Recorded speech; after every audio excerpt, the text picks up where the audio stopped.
aplikasi GoPay, menambah total hadiah ratusan juta. Bonus stage, gratis kali transfer kemana aja, beli pulsa harga termurah, scan QRIS dengan mudah, download sebelum mabarkan. Dia tidak akan segan untuk menghadapi siapapun yang berani melawan. Dia mewarisi perjuangan karena di tubuhnya mengalir darah seorang pahlawan. Pedangnya mengukir takdir kemenangan, menghadapi segala tantangan. Penuh keberanian untuk terus berjalan menuju masa depan. Raihlah masa depan, nabung mulai dari hobi.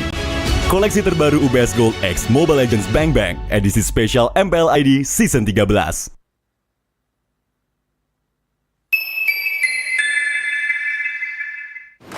Main Mobile Legends memang seru. Mabar sama temen makin epic. Apalagi kalau double kill. Tropicana Double Crunch, es krim karamel dengan lapisan coklat yang tebal. Crunchy-nya double. Main bareng, makan bareng Tropicana Double Crunch. Double crunchy level dewa. Rasa ini Gatot kacau. Ih, tombe basah. Bro, move on ke Head and Shoulders. 100% pede, ketombe basah dan gatal Wiped out. dapetin edisi baru Gatot Kaca di minimarket terdekat. Head and Shoulders. Ini Gatot, ini kaca. Mas Gatot, benerin kaca.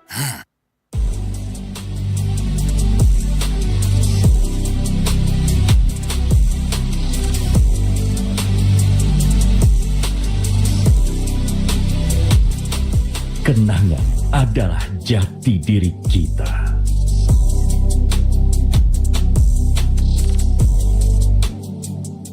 Kita adalah pejuang yang melangkah dengan penuh keyakinan, menghadapi dunia tanpa keraguan, karena hidup adalah arena pertarungan. Kita adalah pejuang yang tak akan gentar oleh segala tantangan, menghadapi lawan tanpa ketakutan, karena kita terlahir untuk meraih kemenangan. Raihlah kemenangan dengan koleksi terbaru UBS Gold X Mobile Legends Bang Bang, edisi spesial MPL ID Season 13. Saatnya nabung dari hobi bersama UBS Gold.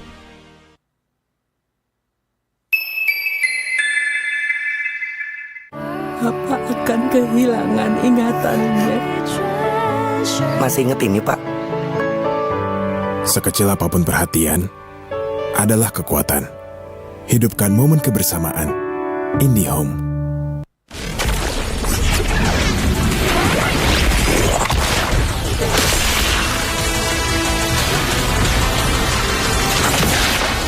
Strike first and without mercy.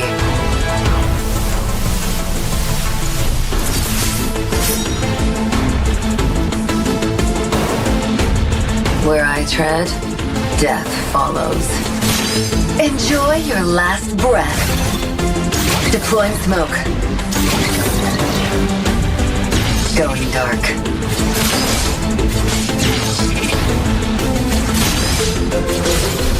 War is my trade. Death is my craft.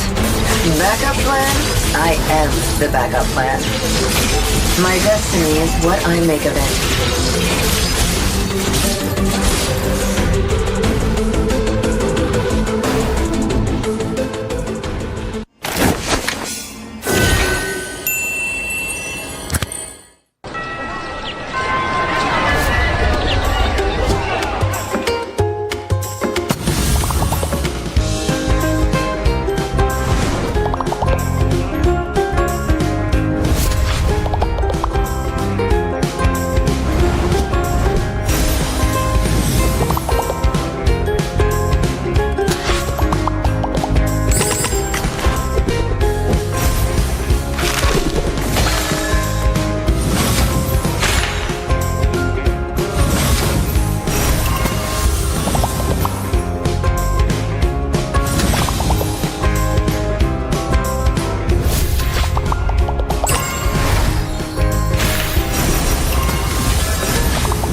Butcher boy, what's that bird then?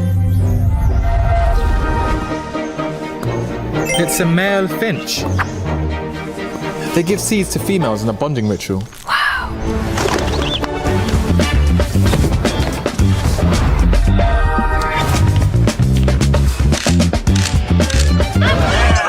Wow. Samsung Galaxy Z Flip 6. Get it now. Pakai aplikasi GoPay, dompet andalan gamers. Banyak damage-nya. Ada cashback hingga 20.000 buat upgrade skin baru. Aplikasi ringan gak makan memori. HP lemot bisa victory. Top up langsung dalam game tanpa hambatan. Ikutan selebrasi MPL di aplikasi GoPay. Menambah total hadiah ratusan juta.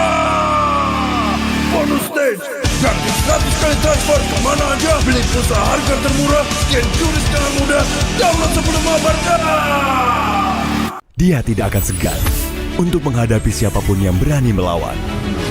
Dia mewarisi perjuangan karena di tubuhnya mengalir darah seorang pahlawan. Pedangnya mengukir takdir kemenangan, menghadapi segala tantangan. Penuh keberanian untuk terus berjalan menuju masa depan. Raihlah masa depan, nabung mulai dari hobi. Koleksi terbaru UBS Gold X Mobile Legends Bang Bang, edisi spesial MPL ID Season 13.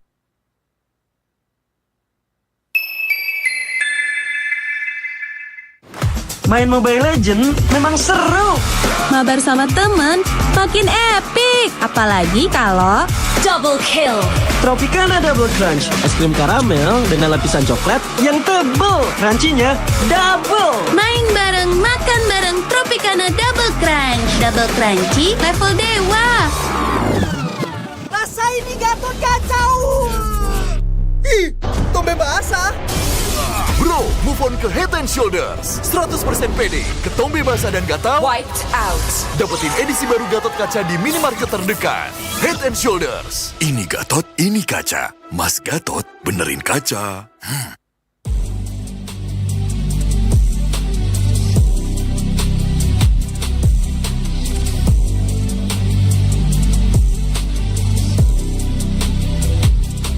Kenangan adalah jati diri kita.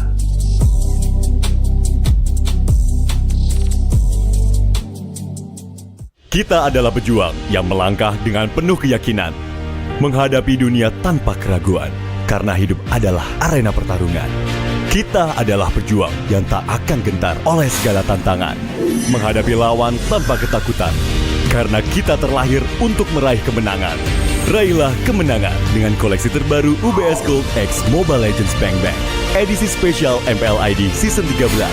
Saatnya nabung dari hobi bersama UBS Gold.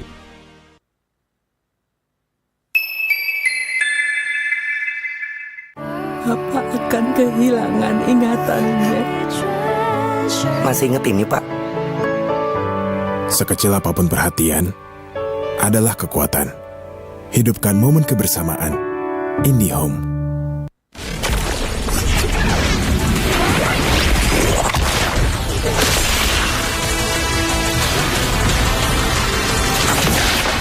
Strike first and without mercy.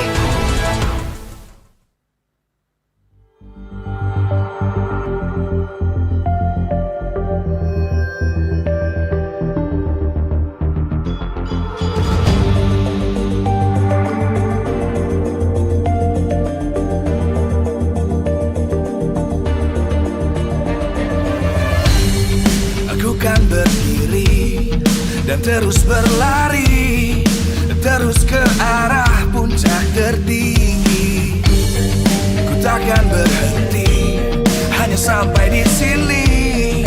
Kemenangan abadi menanti. You know we won't miss if we unite our focus. And if you haven't noticed, we all live. Nyalakan apimu, hadapi semua tantangan, hadap semua serangan, jatuh bukan halangan. Bakar semangatmu, janganlah engkau menyerah.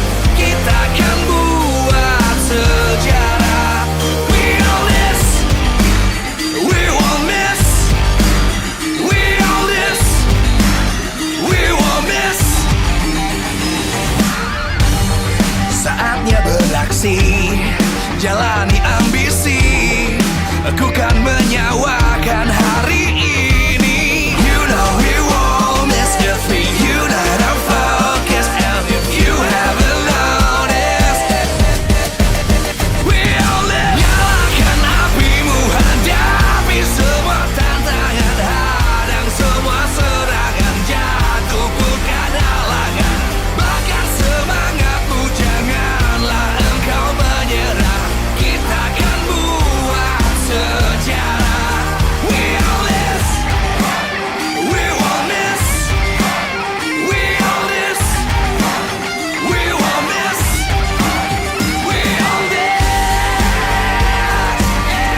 terus berlari, terus ke arah puncak tertinggi. Ku takkan berhenti, hanya sampai di sini. Kemenangan abadi menanti. You know we won't miss if we unite our focus. And if you haven't noticed, we all live. Nyalakan apimu, hadapi semua tantangan, hadang semua serangan, jatuh bukan halangan. Bakar semangatmu, janganlah engkau menyerah. Kita akan buat sejarah. We all this, we won't miss. We all this, we won't miss. Saatnya beraksi, jalani ambisi. Aku kan menyawakan hari ini. You know we won't miss if we unite our focus. And if you haven't noticed, we all live. Nyalakan apimu, hadapi semua tantangan, hadang semua serangan, jatuh bukan halangan. Bakar semangatmu, janganlah engkau menyerah. Kita akan buat sejarah. We all this, we won't miss. We all this, we won't miss. We all this.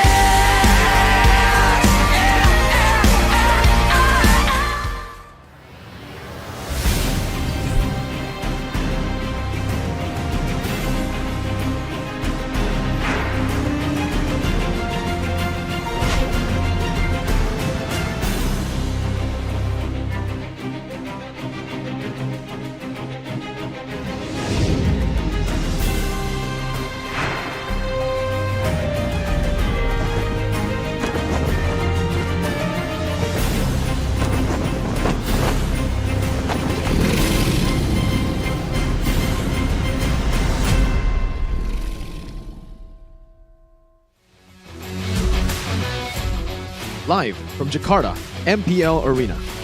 MPL Season 14 is powered by Munta. Presented by our official tournament smartphone, Samsung Galaxy. Official e-wallet, GoPay. Official destination for gaming and esports, Hidea. Official gold partner, UBS Gold. We own this.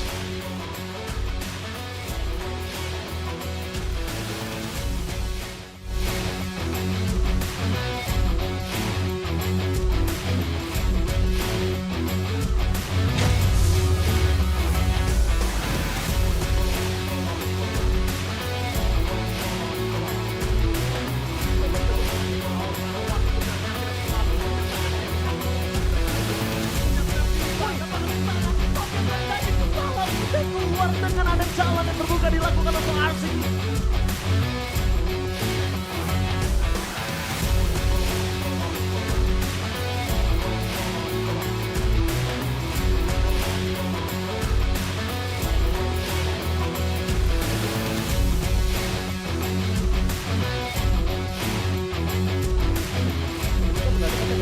Aku untuk jadi penjaga macam-macam yang mantap.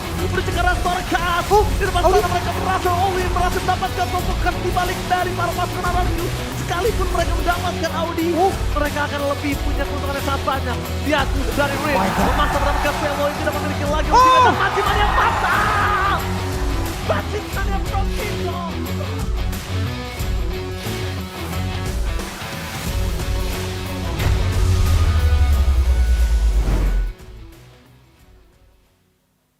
Hari ini adalah hari yang begitu spesial dan istimewa, di mana seluruh masyarakat Indonesia bersatu untuk merayakan kemerdekaan Indonesia yang ke-79. Kita sudah melihat bahwa dari 17 Agustus 1945, Indonesia menunjukkan bahwa kita adalah bangsa yang kuat, bangsa yang tak kenal menyerah, dan bangsa yang terus berusaha. Para pahlawan telah menunjukkan kegigihannya dengan memerdekakan Indonesia. Namun perjuangan kita terus dimulai dan baru saja dimulai. Kita harus terus berjuang dengan semangat kemerdekaan, mengibarkan bendera merah putih di kancah internasional. Tentu saja di MPL kita harus berjuang pula untuk kembali naik, kembali ke bangsa Indonesia, memeriahkan bendera merah putih. Tentu saja di kancah internasional.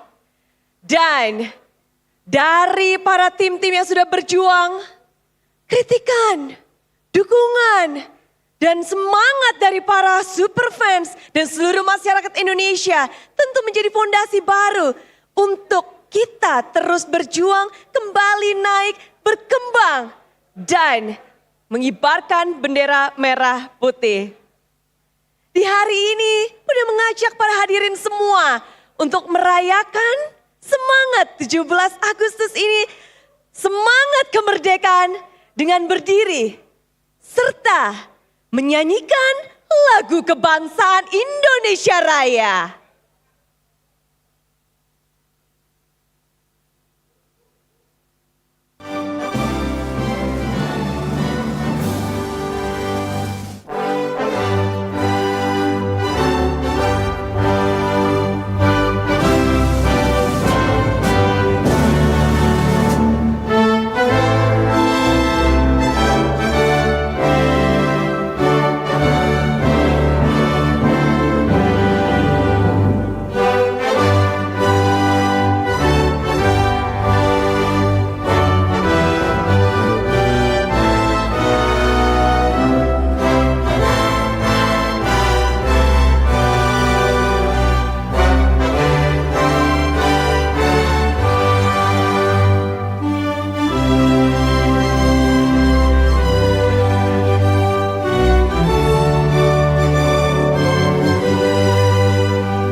mewarnai MPL Arena dengan semua tim yang juga mereka sedang memperjuangkan kemenangan-kemenangan mereka, memperjuangkan nama tim mereka, memperjuangkan diri sendiri untuk bisa berjaya di kancah MPL Indonesia. Karena pada akhirnya siapapun yang memenangkan MPL Indonesia mereka akan berjuang di kancah internasional dan punya kesempatan untuk mengibarkan bendera merah putih.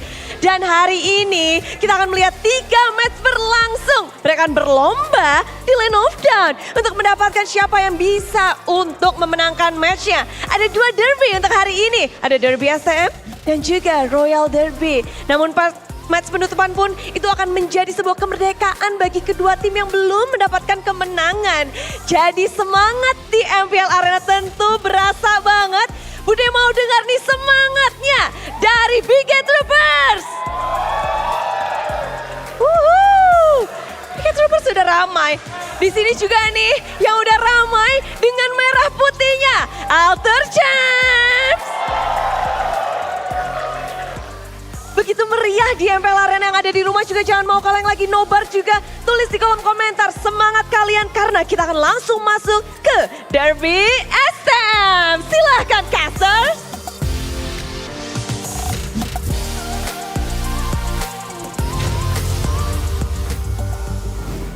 Happy 79th Independence Day for all of the Indonesians out there. Hope this Independence Day spirit will bleed out through your daily activities and also make us a bit more fired up doing our job here in MPL Indonesia. Back at it again with Sheffin. This time it's Connie back again in the desk and also Arashi. And today we got a lot of good matches coming up, man.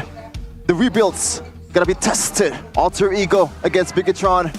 The first placer of regular season in season 13, and Alter Ego with Owen and Rondell on their new lineup. Surely they're gonna make something happen. Opening things up of week 2, of course, with a banger. Yeah, and of course we got 3 matches in total, so stay tuned, especially the second match. It's me and Arashi. Oh man, rivalries on the English desk as always, but here's today's schedule, ladies and gentlemen. The Chaos Derby starting things off, and then right afterwards, Royal Derby. 2 derbies back to back, and then finally, Sheffin gets some action as well for the final match of the day, Evos versus Geek Fam. Yeah, it's not just a Sheffin sandwich. I'm gonna be tested here, just like the rebuilds, RQ, AE, even Geek and Evos. Those 4 teams have made a lot of changes throughout the first season, the 14th season so far in MPL Indonesia. As you can see here, the standings so far. In season 14, in week number 2, in day number 2, Bigatron Alpha still standing strong. Deo United, Fnatic, Onyx, very similar game win and lose ratio. Meanwhile, Alter Ego and RQ Hoshi in the middle there, Team Good ID after getting their first win, but the last 3 teams in the standings, Geek Fam, Rebellion Esports, Evos Glory, hasn't won a match yet so far. It's going to be a long tournament. It's going to be a long league as well. So there will be more chances for the bottom 3 teams. But yeah, we were talking about like Bigatron, a good start of season 14. Good start, right? That's the thing. It's a great start. But it's not about how you start, because we've seen it happen last season, right? Exactly. All these teams starting up amazing. And then halfway through, they start losing steam. So I wonder if some teams right here are looking a bit worse in the beginning of the season, but they're cooking for the mid to end stage, right? Maybe they've learned from their mistakes and they're playing that late game, right? The long-term investment. This is the clash of the Chaos Derby, the new rivalries of the ex-Geek Fam members in Super Luke and Nile. Nile after beating Geek Fam very convincingly in 3 games. Even Super Luke, after he got interviewed with Bude Clara, he thought that one of the teams that he wants to face, or maybe top 3 teams that he wanted to face in season 14 was Alter Ego, and Alter Ego. So you know that his feelings is a little bit hurt, man. He was an ex-Geek Fam, he was a true Geek Fam member. And Nile, after taunting Belowski, after pretty much beating down the whole team, he wants to prove a lot more things here in MPL season 14. Definitely wants to maintain the performance he's been able to make in the past couple of days and the first week. But you can see the way that they're playing right here, it's just a bit dangerous for Bigatron if they want to underestimate the fighting prowess of Alter Ego. The first game we saw them play in, it was confusing, man. They were all over the place, no communication, no synergy. But right afterwards, they adapt. And even, I believe, in the final game of the match, they're able to adapt even in the execution of the team fights and find a way to really come out on top decisively when they were up against Geek Fam the last time we saw them in the Land of Dawn. Here's the thing, man. I think, again, if we're talking about Bigatron, with the addition of Luke itself, it just shows how much. Again, they were successful technically with Sorizo last season, but with Luke, this team, this potential has this big potential already. And I feel like Super Luke is the answer for Bigatron. But on the other side, Arashi, Nile, for sure, this meta, it really belongs to him. The Fannies, the Hayabus, look at that, the taunts, the confidence that this guy have against his old team. Surely he's gonna prove it here against one of the top dogs in MPL Indonesia, season 14. But yeah, this is the Super EXP of Bigatron Alpha, the debut in MDL season 5 for Geek Fam Junior, Super Luke, MPL Indonesia season 13 to season 10, and MPL season 14 top 2 GPM for EXP laners. Even though he's one of the EXP lane in this season that, you know, he likes to roam around, so it really surprises me that he also managed to get that top GPM in last season, Rashi. I think it comes down to his playstyle here. The fact that he actually clears the lane really well, usually with the pick that he is given. And also, if he's about to roam and he's about to let go of a whole minion wave, as a trade-off, he'll make sure that the roam is worth it and he'll find something massive for his team. And even though he loses out in the gold from the minions, he gets some in assists in other ways around the map. So that's why his efficiency here in the EXP lane cannot be understated. He knows how to win in the lane and how to use that lead very efficiently, and that kind of makes him stand out from all the other EXP laners that may be able to do well in the laning phase, but afterwards, right, the rotations, when to do so and how to do so, which route to take. I feel like Luke has that on lock. He's so active. We're gonna talk about the latest additions too from one of these teams. It's Alter Ego, Owen and Roundel from Alter Ego MDL, and also Onyx MDL, Onyx Prodigy. In game number 1, as you said, Arashi, it was looking really shaky for them. In fact, that was one of the, quite honestly, one of the worst games that I've ever watched here in MPL Indonesia for Alter Ego. And Owen and Roundel, what do you think is going to be the improvement that they need to make here right now in Chaos Derby?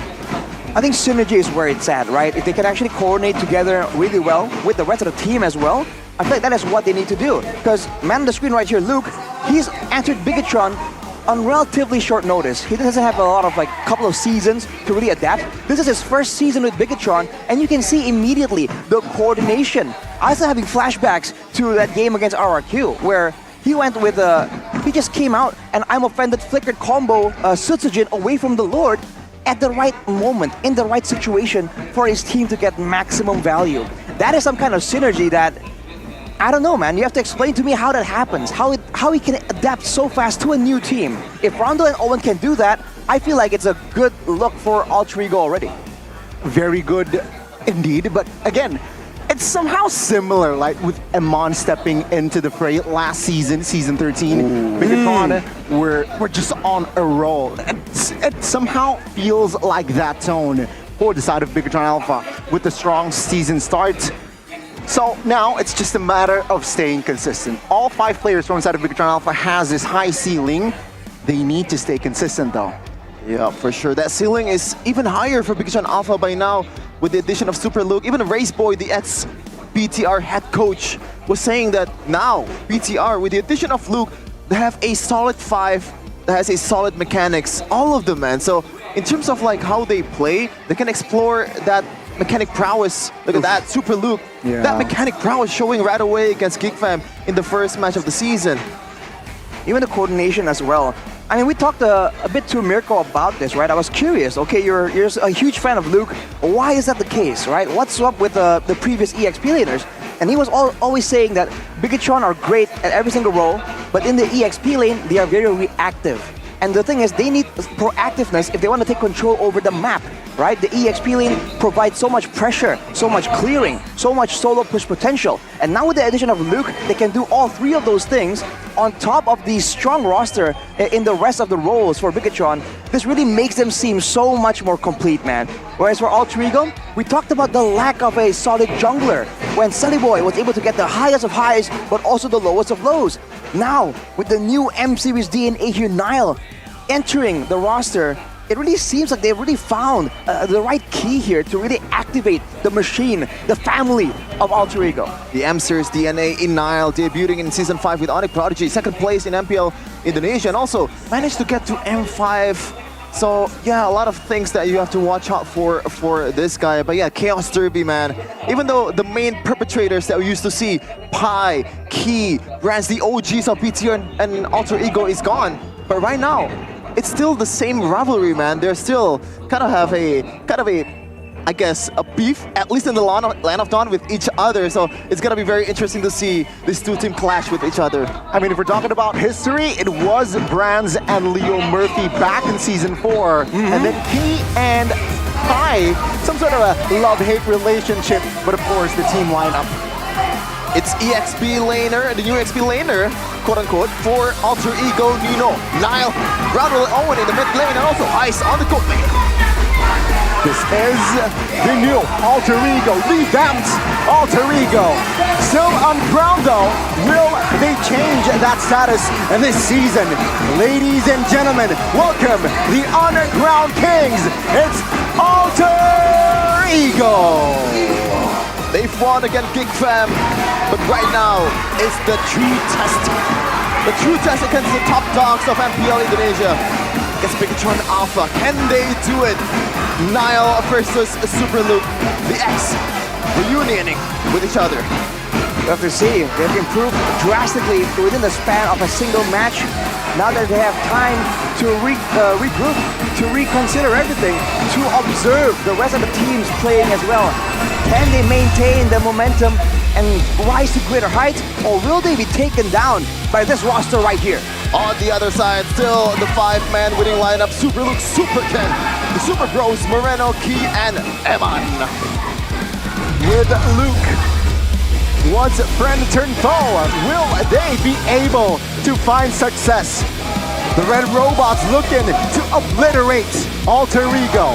Ladies and gentlemen, please welcome Bigatron Alpha.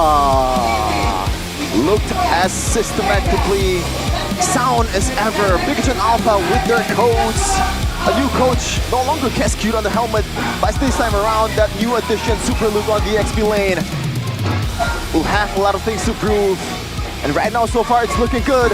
It's a question about consistency. Can they still do it over the course of MPL Indonesia? It's easier to get to the top than stay on top. That has always been the case for Bigatron. They stayed on top last season until they didn't. Now they're still on top for season 14, but then can they maintain that position? Can they stay focused and avoid being overconfident with such amazing performances? Let's take a look at our Marshal Dainang, bringing in Coach Aldo, Assistant Coach Rect, and Coach Wura, and Assistant Coach Theo Nail. Big brains behind the robots and the geeks. Which one shall prevail in intellect today? Man, Independence Day. And opening the match, we got two red and white teams coloring the stage. Nile looking pretty happy. Fist pumping with some of the members of Bigatron Alpha, so I don't think that there's a real agenda or like personal beef with each other, but they do want to prove it in the Land of Dawn, because that's where the beef is at. I mean, here's the thing, right? Nile, he checked the boxes with Geek Fam, but technically not with Luke. Yeah, sure, it's not really personal, but he'd love to beat his former teammate. Yeah, the rival showdown of Super Luke and Nile. You can see the stats backing it up for them. Average KDA for XP laner, #1 throughout the entire league. Season 14, meanwhile Nile for junglers, 8.00. There's some huge numbers, man. Some people would say it's only third, right? It's not #1 or #2. But you have to remember the caliber of junglers we have in Indonesia, with the likes of Kyrie, with the likes of Super Ken even, going up against it today. #3 is a very notable achievement, man. The rival showdown. Where will the focus of the game be directed? Is it gonna be in the EXP lane? Will it be in the jungle? With the meta being so diverse, so many options for both Nile and Super Luke, they can go for something more carry-oriented, or they can go for something more utility-based. Considering the hate between them, they might go aggressive, and if they do so, we're in for a treat, man. The upper side of the map, where the jungle and EXP lane clash often, it's gonna be fireworks all day. We're definitely in for a treat, and the Alter Champs definitely knows it, man. Both teams are both fans of the teams are definitely fired up with their drums, jumping around in MPL Arena. And if you're not here, you're definitely missing out, man. The Independence Day spirit and also this Chaos Derby will definitely ensue chaos right here in the EXO Hall. What an opening. What an opening for day 2, week #2. Who will take it though? That is still up in the air. And of course, Luke, his head-to-head is technically Nino, right? He was a gold laner, but remember, back then, where it wasn't EXP lane, it wasn't gold lane, Nino used to like to play the fighters as well, right? The Yuzong. So again, it's going to be very interesting to see the EXP lane old version versus the Arlets, the Rubies that Luke can bring. Well, we see Nino, the man on camera right here, transition to a more utility-based kind of player. We've seen him on the Hylas, we've seen him on the Terizla as well, but I think most notably for a lot of people, there's an edit floating around online here where it's Nino, you know, with his signature yelling face, and then they've edited his face onto everyone else on the team because the team is just that chaotic. Nino, that was once a rookie that needs to be calmed down, now he is the one that has to do the calming against Bigatron. Will he light the fire even more, or will he try and keep everything under control as we go into the drafting phase for game number 1? For sure, Rura versus Aldo once again in MPL Indonesia. And it's a Moscow ban for Coach Rura. This is very interesting because I believe Alter Ego is one of the more successful teams in pulling off the Moscow. And usually we see the Spear of Destruction being like the Spear of Self-Destruction, Arashi, where if it's not landing, then you're not gonna be able to fight properly. But Hai so far, he's been very on point with the ultimate. The first pick for Bigatron though is the Ruby. We've seen so many teams pick this Ruby up due to how flexible it is. It can be used in the gold lane now, in the XP lane, and even in the roaming positions. And to make things worse for the side of Alter Ego, Bigatron can use this Ruby very, very well in the roaming position, in the EXP lane, and in the gold lane as well. We've seen it being transitioned to all 3 roles used to full effectiveness. So this is a real threat for Alter Ego, and they have no idea where it's going to be sent over to. Very flex, right? And Alter Ego, they respond with a very, very staple picks, right? Roger and the Zask. A little more straightforward though with the Zask here in that mid one. Oh, take a look at Bigatron. Very fast response as well. They pick up the Hereth. They want to fight. They do not care. Again with the Valentina as well, adds more depth here in the lineup of Bigatron. Interesting, but Zaz once again, Arashi, I believe in week number 2, it's always first pick Zaz over and over again, even though we know that one of the problems that Zaz have is the follow-up is not really super existent compared to the other mid laners out there, but apparently it's still a top commodity in MPL. The hope, the vision, the team fight potential and survivability is what allows him to do so well. In the games yesterday where we saw games go all the way to 30 minutes, the Zask consistently becomes the top damage dealer. That is what Alter Ego are looking for from this pick, and as a compensation almost, they go for the Hylas here to make sure that they have that front line to kind of withstand the initial impact. But with Bigatron picking up the Valentina, this is looking dangerous, man. It's almost a signature pick for Moreno at this point. We got a comment here from Super Luke last time. AE played really strong against GeekFam, not in game number 1 though, right? So I just want to face him, Nile. Also, I miss it, that competitiveness, man. It's not personal, but in the Land of Dawn, you gotta make it personal. You have that winning mentality. You gotta think that you're the best player in the world when you're playing in the Land of Dawn. And let's see here, to close out the bans, Bigatron, what are they going for? It does seem like they ban out the Arlet, so is it maybe it's a shift now? They focus on the gold lane? That Hylas jungle? Might be though, but that Hylas Arashi, like, we saw Nino play that Hylas in game number 1 against GeekFam, and anything that you want to say about that performance, because it feels like the horse is just horsing around. I mean, if there's one word to describe it, it was weird. We were all confused, like what's going on right here? It's not used how we were expecting it to be used. It's not working with the team. In the next games, Nino kind of adjusted though, so maybe this Hylas will have a lot better impact. With Bigatron banning with the Minotaur, it seems like Bigatron are the ones who want to walk in, who wants to go in aggressive, even though Alter Ego, technically they do have a strong frontliner with a lot of impact here in the fights with this Hylas pick. So most likely for Alter Ego, it's going to be a front-to-back approach, and they have to try and find ways to deal with Bigatron though, because otherwise that backline is just susceptible. I mean, here's the thing. Yeah, they need crowd control, right? So they add Tigreal to have more ways of approaching the fights. And I feel like Tigreal is the right answer, considering for now, Bigatron, they have short-range heroes. But yeah, there is a caveat here though. Valentina on the other side, so Moreno, we've saw this guy even using that Minion's Fury really, really well. Even better than the opponent using the Minion's Fury from the original Minotaur. So I expect Moreno to be this kind of guy that you have to watch out for Alter Ego in this kind of situation. But man, Rashi, those 2 tanky heroes in the front line, that is probably the tankiest front line we've ever seen in Season 14 so far. And what makes it more difficult is now You can just distract everyone with the glorious pathway and then look for a way to just engage with the flicker implosion combo. For Bigatron though, Benedetta and the Grok to ensure that the front line can't really be picked off, can't really be chased down by the Hylas, by the Tigreal. It's a great choice, and Key definitely has experience playing it out. But the Benedetta, that's an interesting situation to see. I think it might be a Benedetta jungle. Yep. So Super Ken bringing out the creativity here for Alter Ego. Is it going to be a Roger in the jungle to match that Benedetta? Or is it going to be Roger gold lane and they have something else cooked up for Nile? Maybe, right? I mean, yeah, Grok classic Key. Remember Season 7, Key used to rock this Grok, and yeah, it's a proper disengage tool, but also a proper engage tool. Alter Ego though, yeah, what are they going for here? Roger, jungle, or gold? It will be Roger, jungle, Lunox in the gold. Or Zest gold, maybe.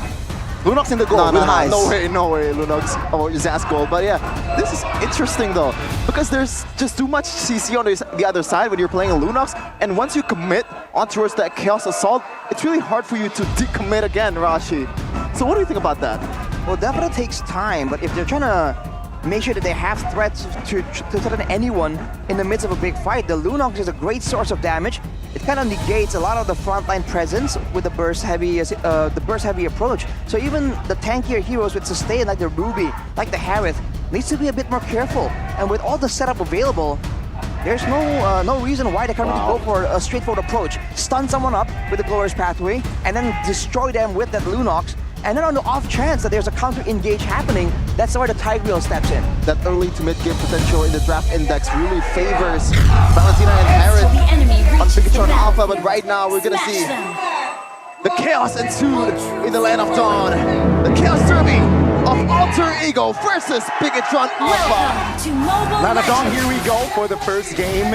It's a mage clash in the gold lane, not your typical marksman. So let's see here, who will take game one?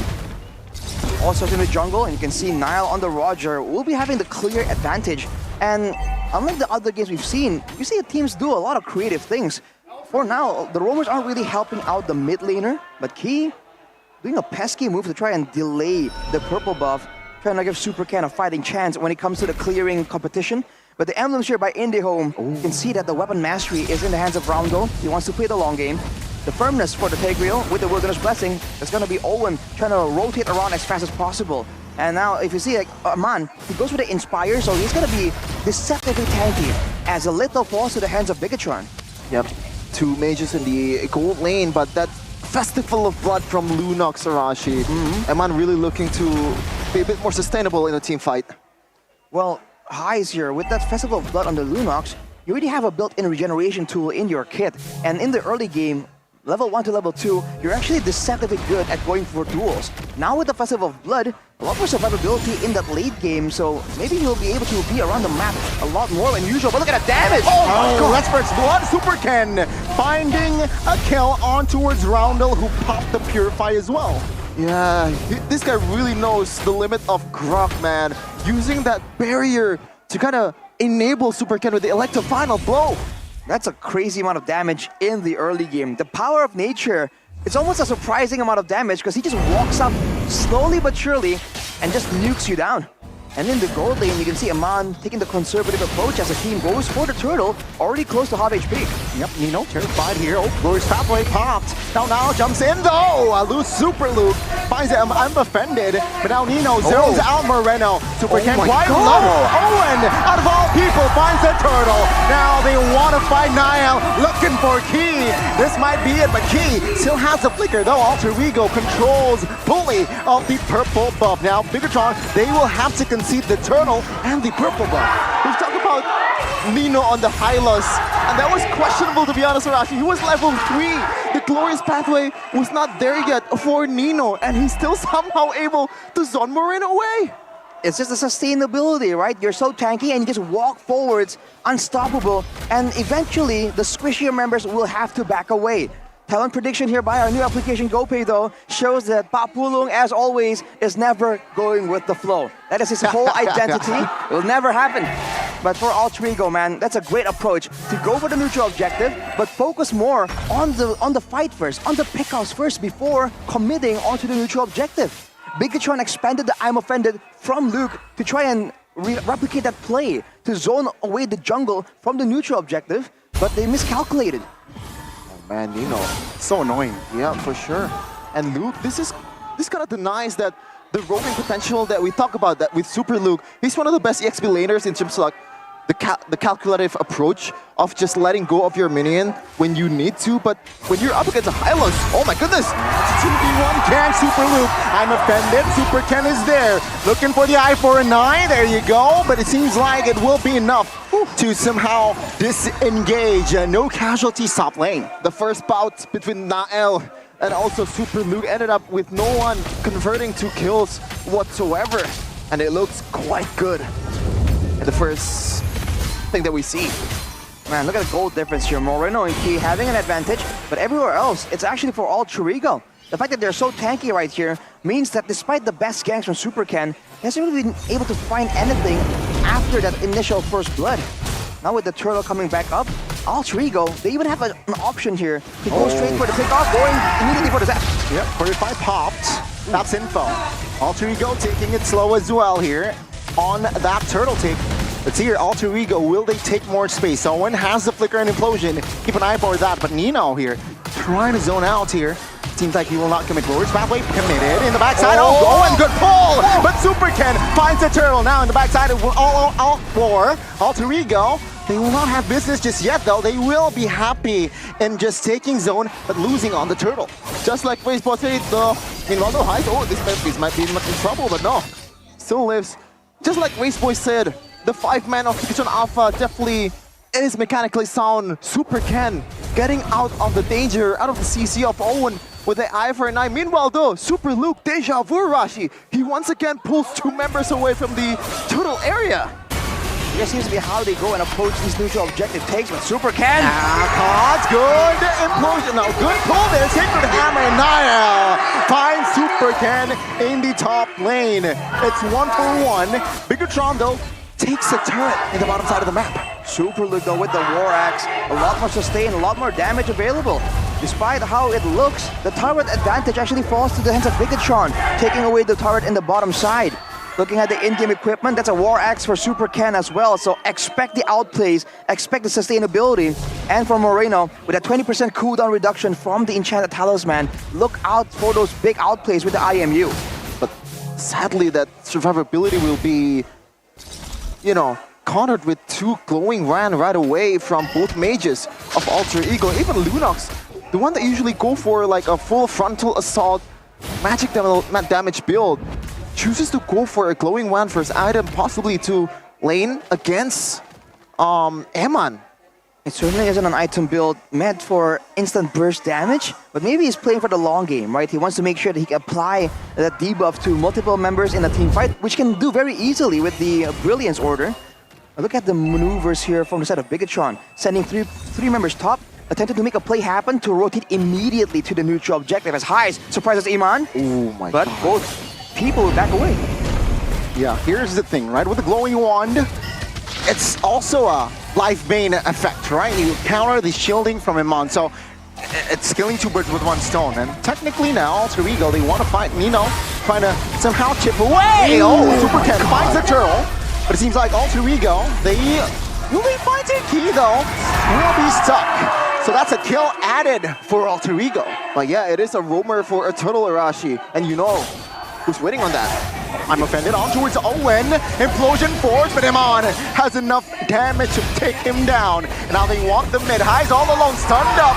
Oh, Brilliance hopped. Just to zone away though. They still have a wave to take care of, but the backup is there. So they will be able to defend that mid. Alter Ego really to play around this Hylos, man. You saw that earlier. They grouped around Nino to try and go for the bottom side turret, but Bigatron pressured the mid lane turret so much, they gave Alter Ego an option. You want to go for the bottom turret? Sure, but we're going to trade that for the mid turret, and eventually Alter Ego were forced to rotate, and they were late to the party. 2.4k gold for Bigatron, and they're still taking over the jungle, stealing away all the resources. If Alter Ego can't get control here and try and make the fights a bit more organized, is going to be so difficult because at this point, Super Ken is going for a Thunderbelt. A very unique build we haven't seen in a while, but that gives this Benedetta a bit more tankiness and a bit more scaling into the late game. Also a lot of damage, right? The true damage Thunderbelt gives also has value for Super Ken. And also a more dynamic approach to team fight. You can just go in with the eye for an eye, or maybe just start the team fight with the electrifying blow. But Super Ken getting low here, but still gets out. Mid lane though. So annoying in the front side or the mid side. Seems like they want the mid. Alter Ego though, they will be able to defend this time.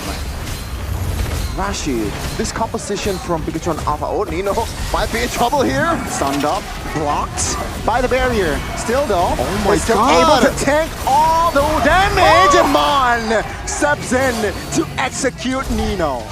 Too much damage taken without any traded back. Alter Ego left Nino all the way in the back when he still was forced to use everything, but Owen! With their implosion, the damage isn't there. Now Nile on the backside trying to look for Key. Super Ken, final blow. And Bondo finds a kill. Highs next on the chopping block. Brilliance to get away, and Bigatron finds another trade. The youngin looking a bit too hot-headed. Owen with that concealed play might be a little bit too early. And just countered right away from the vet from Key. This is the welcome to MPL ID moment for him. Alter Ego do not have burst damage and AoE combo to really take full value out of the implosion. It's always meant to be a stalling tool to allow Highs and Nile in the backline and Roundel to just output their damage. They needed again to play around the Hylas. Nino is the key for this composition to work. If he doesn't stay in the front line and absorb the damage like he did earlier, it's gonna be a bit too difficult. But when he is targeted, Alter Ego needs to back him up. You know, being again so annoying the front lines. Last time though, he was punished. Alter Ego this time has more reinforcements. Now conceal by Key. Looking to open more bushes. Oh, stunned. Shaman Force pops. Nino receiving a lot of damage now with the pull as well. Nino might be punished for the second time. And Amon will secure it again. Highs and friends looking to find a trade. Too desperate perhaps now. Jumping in into a 5-man Bigatron members. And Amon collects the double. Oh my goodness, Super Luke though. Actually, they don't want to go for anything just yet more because the HP bars is gone for Bigatron Alpha, but Super Ken is still in the vicinity trying to take the Lord. He can kind of try and regen from it as well, but there's no need for Bigatron to risk this. The wave on the bottom side is still pushing in their favor, but Super Ken is really committing onto this. They see that Alter Ego are abandoning it and they go straight for that Lord. A great take by Bigatron, but the team fighting is just levels beyond, man. Alter Ego need to try and get synergized. Nino keeps getting left out and he keeps getting picked off before the fight even concludes. You can't let that happen. Talk about systematic gameplay, man. Look at the KDAs for Eman, for Luke and Moreno. They know where to bank on those gold to. It's Eman the carry, but also the Barracan Hunter as well, so he's gonna be popping off in this late stage of a game. Very good. Very good now. It's Lord marching in the mid. Alter Ego. This is technically the first Lord though, so it will not charge. Though, they will sacrifice that mid inner. Bigatron waiting for Luke's opening. There you go. I'm offended on towards Nino. No damage just yet though. Alter Ego trying to hold on and defend their last 3 remaining turrets. The mobility by Bigatron. Literally everyone except for Key can back away, and even Key. Against the Zask, against the Hylos, the slow is usually such a big problem, such a big issue, but not for the Glock. Super Kendo going in alone. Very, very risky. Alter Ego handled it well. They have defended their 3, but if the bottom side is actually taken down. Wow. So that's a win for Bigatron. Now we're kind of questioning the Tigreal pick Rashi here because there's 2 Purifies. Key technically has a built-in Purify. Super Ken also. Meanwhile, Super Luke, when he's there, he can cancel it out. Yeah. Cancel that engage from Owen. Now that Tigreal is much harder for him to make a play at this point. He needs to play as a counter engager. Now Super Luke. Now Super Luke though, showing off. Owen catches a glimpse of Key right here, but he's gonna do nothing. And he can do nothing because of the power of nature. But look at Moreno. Oh my god. The usual Moreno moving forwards, unconcerned about the kind of throwback, the kind of damage that Alter Ego can kind of respond with. Super Luke with the brute force though, again, even more mobility. Every single time a fight begins, they kite back and forth, and because they're Alter Ego are trying to actually secure the fight, you can see Nino, Roundel, Nile walking forward so desperately, getting slowed, taking damage, and eventually they get picked off. And that means that the backline are always forced to fight without protection, without coverage from the implosion, from the glorious pathway either. You can see the hesitation from Alter Ego's team right now. It looks like the robots put a firewall around the base. They really cannot get out, cannot decode what Big John Alpha has. And right now, like, what can they do at this point? Just hanging out on the base? Even if they want to try and go for pickoffs here, with the Thunderbolt and the Athena for the Benedetta, with the Queen's Wings for Luke on the Ruby, with another Athena on the Key. These are all itemizations to try and mitigate burst damage, right? To mitigate the pickoff potential. If they have to beat Bigatron, it will have to be in a long, drawn-out fight. And the thing is, Bigatron will not give that to Alter Ego for free. As Moreno tries to poke around, but look at Nino once again, so far ahead from the rest of them, as the Lord gets snuck away. Yep, really nothing you can do when you have that front line in front of you. 8,000 gold lead as well. Yeah, and Super Luke Arashi, just like a Super Luke true fashion. We saw this guy on Trizla building War Axe to a Queen's Wings, and even in the Ruby, it's still the same. He wants to kind of make those outplays, using that spell fams to make those TikTok plays, man. It's also the fact that there's a lack of burst damage technically for Alter Ego right now. Heis is the only one that can kind of, serve as burst damage. So for the most part, he knows he can sustain from the initial damage and sustain back up to full in the midst of a crazy team fight. With the Lord coming in, look at the wave management. Everything's gonna crash together at the same time, and Moreno doing classic Moreno things. Does Alter Ego have enough firepower to defend this push? Super 10 jumping in. Good pull on towards Nino and say goodbye to Nino yet again. Oh, with a flicker implosion, but canceled out by Luke. Now Luke will fall. It's a 1-for-1, but the Lord is still up. Super 10 finds a kill. The Lord will do the job as Bigatron looks to end the game. But Alter Ego, they need to clear the mid-wave to stay alive. Nile, that's a kill on towards Key, but punished by Moreno. Base wide open. Bigatron Alpha takes game 1. Super systematic gameplay here from Bigatron Alpha. It doesn't look like they were super dominating, like Onyx just ran through everybody. But the fact that they were taking it slow, just choking Alter Ego on their base. What a game. What a display of skills by these 5 men. A great show of decision-making, if anything, for Bigatron. Not a single time did they slip up and give Alter Ego literally anything they could have used to try and stage a comeback.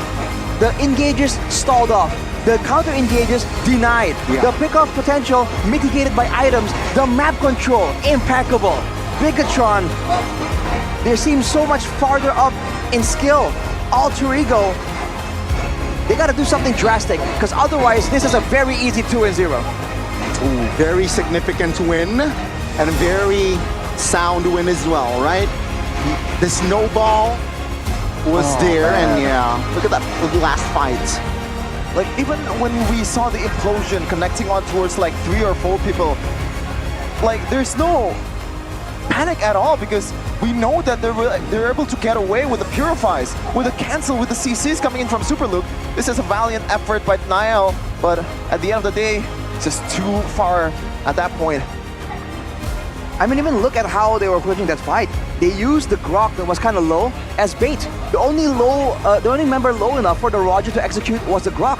And they're saying, sure, take the Grok out, because we'll take you out and end the game if you do so. It's moments like that, that's so subtle, that Bigatron really used to get all the advantages and just get into the heads of their opponents. And I guess the draft also has to do with this game as well, right? Because when you look at the Alter Ego's composition, Arashi, the way they're gonna approach the team fight, it's quite predictable. It's a implosion by Owen, a flicker, and you really have all the answers for that. Meanwhile, on Bigatron's side, you have Super can technically engage the fight. You have Moreno who can technically use the IMU to still out the implosion, and even Key, and also Super Luke. The dynamic gameplay of Bigatron Alpha. feel like Altrigo had potential right there because you're talking about always engaged being mitigated. True, very cool, but where was the synergy with Nino, right? Where is this high loss? Very tough. Where is this high loss distracting everyone and then the Tigreal coming in afterwards, you know? After the stun maybe forces out the Purify, then the O1 can come in and seal the deal for the team. But look at how the fights play out. Look at Nino. He's just alone. What's the team doing? Right? He's taking all the damage. He popped the Revitalize and the Glorious Pathway, and then now they go in. What did they try to go in for? It's way too late. And I think this is why, even from the draft, right, it's very smart. Altrigo locked in Halo's third pick, and they ban out Arlit and Minotaur from the side of Bigatron. Two heroes that can engage fights. And I feel like with that eliminated, it's just opened things up for this guy to just go ham. Harith Purify? Who's gonna catch you? Who's gonna catch him? Man, the player of the game, Eman, presented by our official tournament smartphone, Samsung Galaxy Z Fold and Z Flip 6. It's crazy, man. He knows that it's all about kiting backwards, right? And instead of going for something fully defensive, he just went for the Blood Wings that gives him more damage. He went for the Oracle to give him a bonus in the shielding that scales with his magical power as well. So it's smart itemization as always, as expected of Eman. But look at how he was approaching a lot of these fights. We begin in the mid lane where this burst of damage Altrigo really did not see coming at all. But afterwards, against the Lunox in the lane, Harith was doing okay. Look at the damage coming through though with the Zaman Force. The fact that for Bigatron, the engages were so solid and they were able to keep the members of Altrigo in place for so long makes it seem like Eman's damage output is so much higher than the usual Hariths we've seen in the Land of Dawn. And look at this. Look at the true damage with the Starlium just nuking Nino down. Glorious Pathway and the Revitalize. It just wasn't enough. That was the moment though where Altrigo should have kind of did something to try and deter Eman, to deter and maybe capitalize on the rest of Bigatron Alpha. But they didn't do so, or rather they weren't allowed to do so because Luke stayed in the front and he was zoning everyone away with these weird angles. Finally with the Lord, whenever Bigatron has a neutral objective advantage, you can see that they played it really, really well. Like you mentioned, Shevin, the Purify, the counter engage by Key on the Grok, as everyone else slowly but surely starts taking out the members of Altrigo. And this is the moment here. Key is walking up. Hey Niall, you want to kill? Are you sure about that? So he goes in, and he gets immediately punished for it. And in the grand scheme of things, that's really worth it for Bigatron to take out one of the main damage dealers so they can get a clear sight at the crystal and take game number 1. I feel like they kind of also missed out on the fact that Lunox is usually the winning lane against a Harith, but you know, they're not really roaming towards that gold lane. But I think it also has to do with the fact that they're picking a Zask and also a Tigreal, a mage that doesn't really roam around, that doesn't really have that ganking potential, just like Valentina's Moreno's Valentina, I'm sorry. Well, the issue is that you're trying to roam around when you're clearing your lanes with a Tigreal and a Zask against a Valentina and a Grok, right? It just really isn't comparable at all. And on top of that, again, in these fights, you can see Bigatron Alpha making the fight so mobile, backing in and out of the fight, so that the Nightmare Spawn, the Dominier's Descent, is so difficult to kind of decide where you want to put it. And look at Altrigo, especially for Nino's itemization. He's going all in on the magic defense. He doesn't even care about the physical. He has the option here to stack up the magical defense, but no Athenas, right? He went for the Oracle for the extra regeneration, but in the end, it just wasn't enough. 142 damage to the turret, man, for Altrigo. Most of the structures for Bigatron were just left completely untouched. Well, when you have a gold laner that's a mage, it's really hard for you to make those kind of solo play in the far lane. And also, the fact that they have also a Zask, the fact that they were only able to deal 142 damage towards the turret is kind of it's a hard thing to process. Yeah, I mean, underwhelming performance by Altrigo. Indeed, for that first game. Maybe in the second game, I gotta say, man, I think the draft really needs to also change here. Their approach, you mentioned it earlier, how the approach from the side of Bigatron, there are multiple approaches from their side. You got the Roamer, you got the Ruby from Luke. So yeah, I think that should be the approach as well from the side of Altrigo, because yeah, technically if you're Hylos, you're just standing there. You can't really initiate, and I feel like, you know, you can rock the Ruby. Maybe with switching sides, maybe they want to prioritize that Ruby. taking it away from the hands of Bigatron. Yeah. To be fair, he also played quite well with the Terizla, made a winning play against Geek Fam in the first match of the season, getting that penalty zone on towards 3. So the Ruby is definitely something that they can definitely explore, right? Sure. I think there's possibilities there for sure. So we'll have to see though, because before that, we have to take to our host, Bude Clara Mongstar, to see some kind of special occasion here. Bersama dengan keluarga super. Halo Om Tante, ini adalah Papa Mama, ada Koko Cici semuanya, Dede ngumpul untuk mendukung Super Ken ya di sini. Iya, Bude. Nah, Bude penasaran gimana sih bentuk dukungan dari keluarga ke Super Ken? Setiap match kayaknya datang ya Om Tante ya? Mamanya ngajak nonton untuk nyemangatin Super Ken dan tim BTR supaya menang lah. Tapi apapun hasilnya mau menang kalah ya kita tetap beri semangat. Tetap beri semangat apapun hasilnya. Nggak pernah absen kayaknya nih ya. Tante kenapa nih Tante? Selalu ngajak Om dan sekeluarga untuk hadir di sini. Ya biar Super Ken semakin semangat, semakin percaya diri. Bisa tampil yang terbaik. Bisa tampil yang terbaik. Apakah ini permintaan Super Ken? Atau ini dari Om Tante? Enggak, dari kita sih. Memang mau support Ken dan Bigatron. Wow, dukungan langsung dari Papa Mama sebagai support system yang terdepan nih ya. Dan apa respon dari Super Ken, Tante? Senang sih. Super Ken senang kalau kita semua datang. Dia semakin percaya diri, semakin semoga bisa tampil yang main yang paling bagus lah. Iya, dan ini kan menarik ya, kita melihat bahwa mungkin ini pada profesi yang baru gitu di dunia ini sebagai pro player. Bagaimana sih Om Tante melihat profesi dari Super Ken ini dan akhirnya mempercayakan penuh kepada keputusan Super Ken untuk menjadi pro player?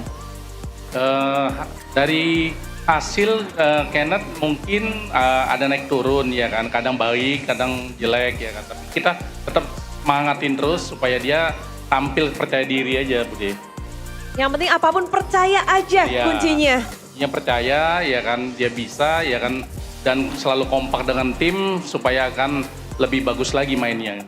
Tapi pada saat naik turun proses Super Ken itu kan nggak mulus ya. Ada sempat di atas, ada sempat di bawah. Sekarang lagi mencoba untuk menaik. Respon dari keluarga bagaimana nih? Ya selalu support, kokonya juga bilangin lebih baik lagi lah ya kan, mainnya pokoknya semangat, jangan sampai down. Intinya supaya dia benar-benar kompak dengan tim semua. Memberi semangat dengan contoh satu datang. Lalu ada apa lagi Om sama Tante? Ada mungkin selalu telepon kah? Ya kalau telepon mamanya selalu ya kan. Terus kadang ya nanti kita kalau dia libur kita ajak dia makan, kita semangatin, support terus lah Bude. Support terus dan ini pun semuanya juga pasti sedang melihat para komunitas bahwa dukungan dari keluarga adalah dukungan yang sangat penting. Mungkin di sini Om Tante ada yang mau disampaikan nggak sih untuk komunitas yang ada di Mobile Legends, apa khususnya di MPL ini? Ya kalau saya sebagai keluarga Super Ken selalu berpikir e-sport ini mungkin lebih baik sekarang karena dia bukan khusus main aja. Saya pernah tanya Ken, pagi dia harus ada olahraga, stretching, nanti dia ada istirahat. Jadi setahu saya kalau memang ada bakat, kenapa nggak didukung gitu Bude, ya kan? Jadi kita selalu keluarga mendukung supaya dia tambah semangat aja Bude. Wow, terus mendukung apapun jalurnya, seperti apapun kondisinya. Di sini keluarga tetap menjadi pendukung dan support system. Tante ada yang mau disampaikan mungkin? Cukup sih, terus semangat, terus berjuang, tampil yang terbaik dan kompak. Itulah dia, mari kita beri tepuk tangan untuk keluarga super. Kita akan melanjutkan permainan karena baru satu game nih. Dan tentunya kita mengharapkan yang terbaik untuk semua pemain. Dan langsung saja kita akan masuk ke game yang kedua. Let's go!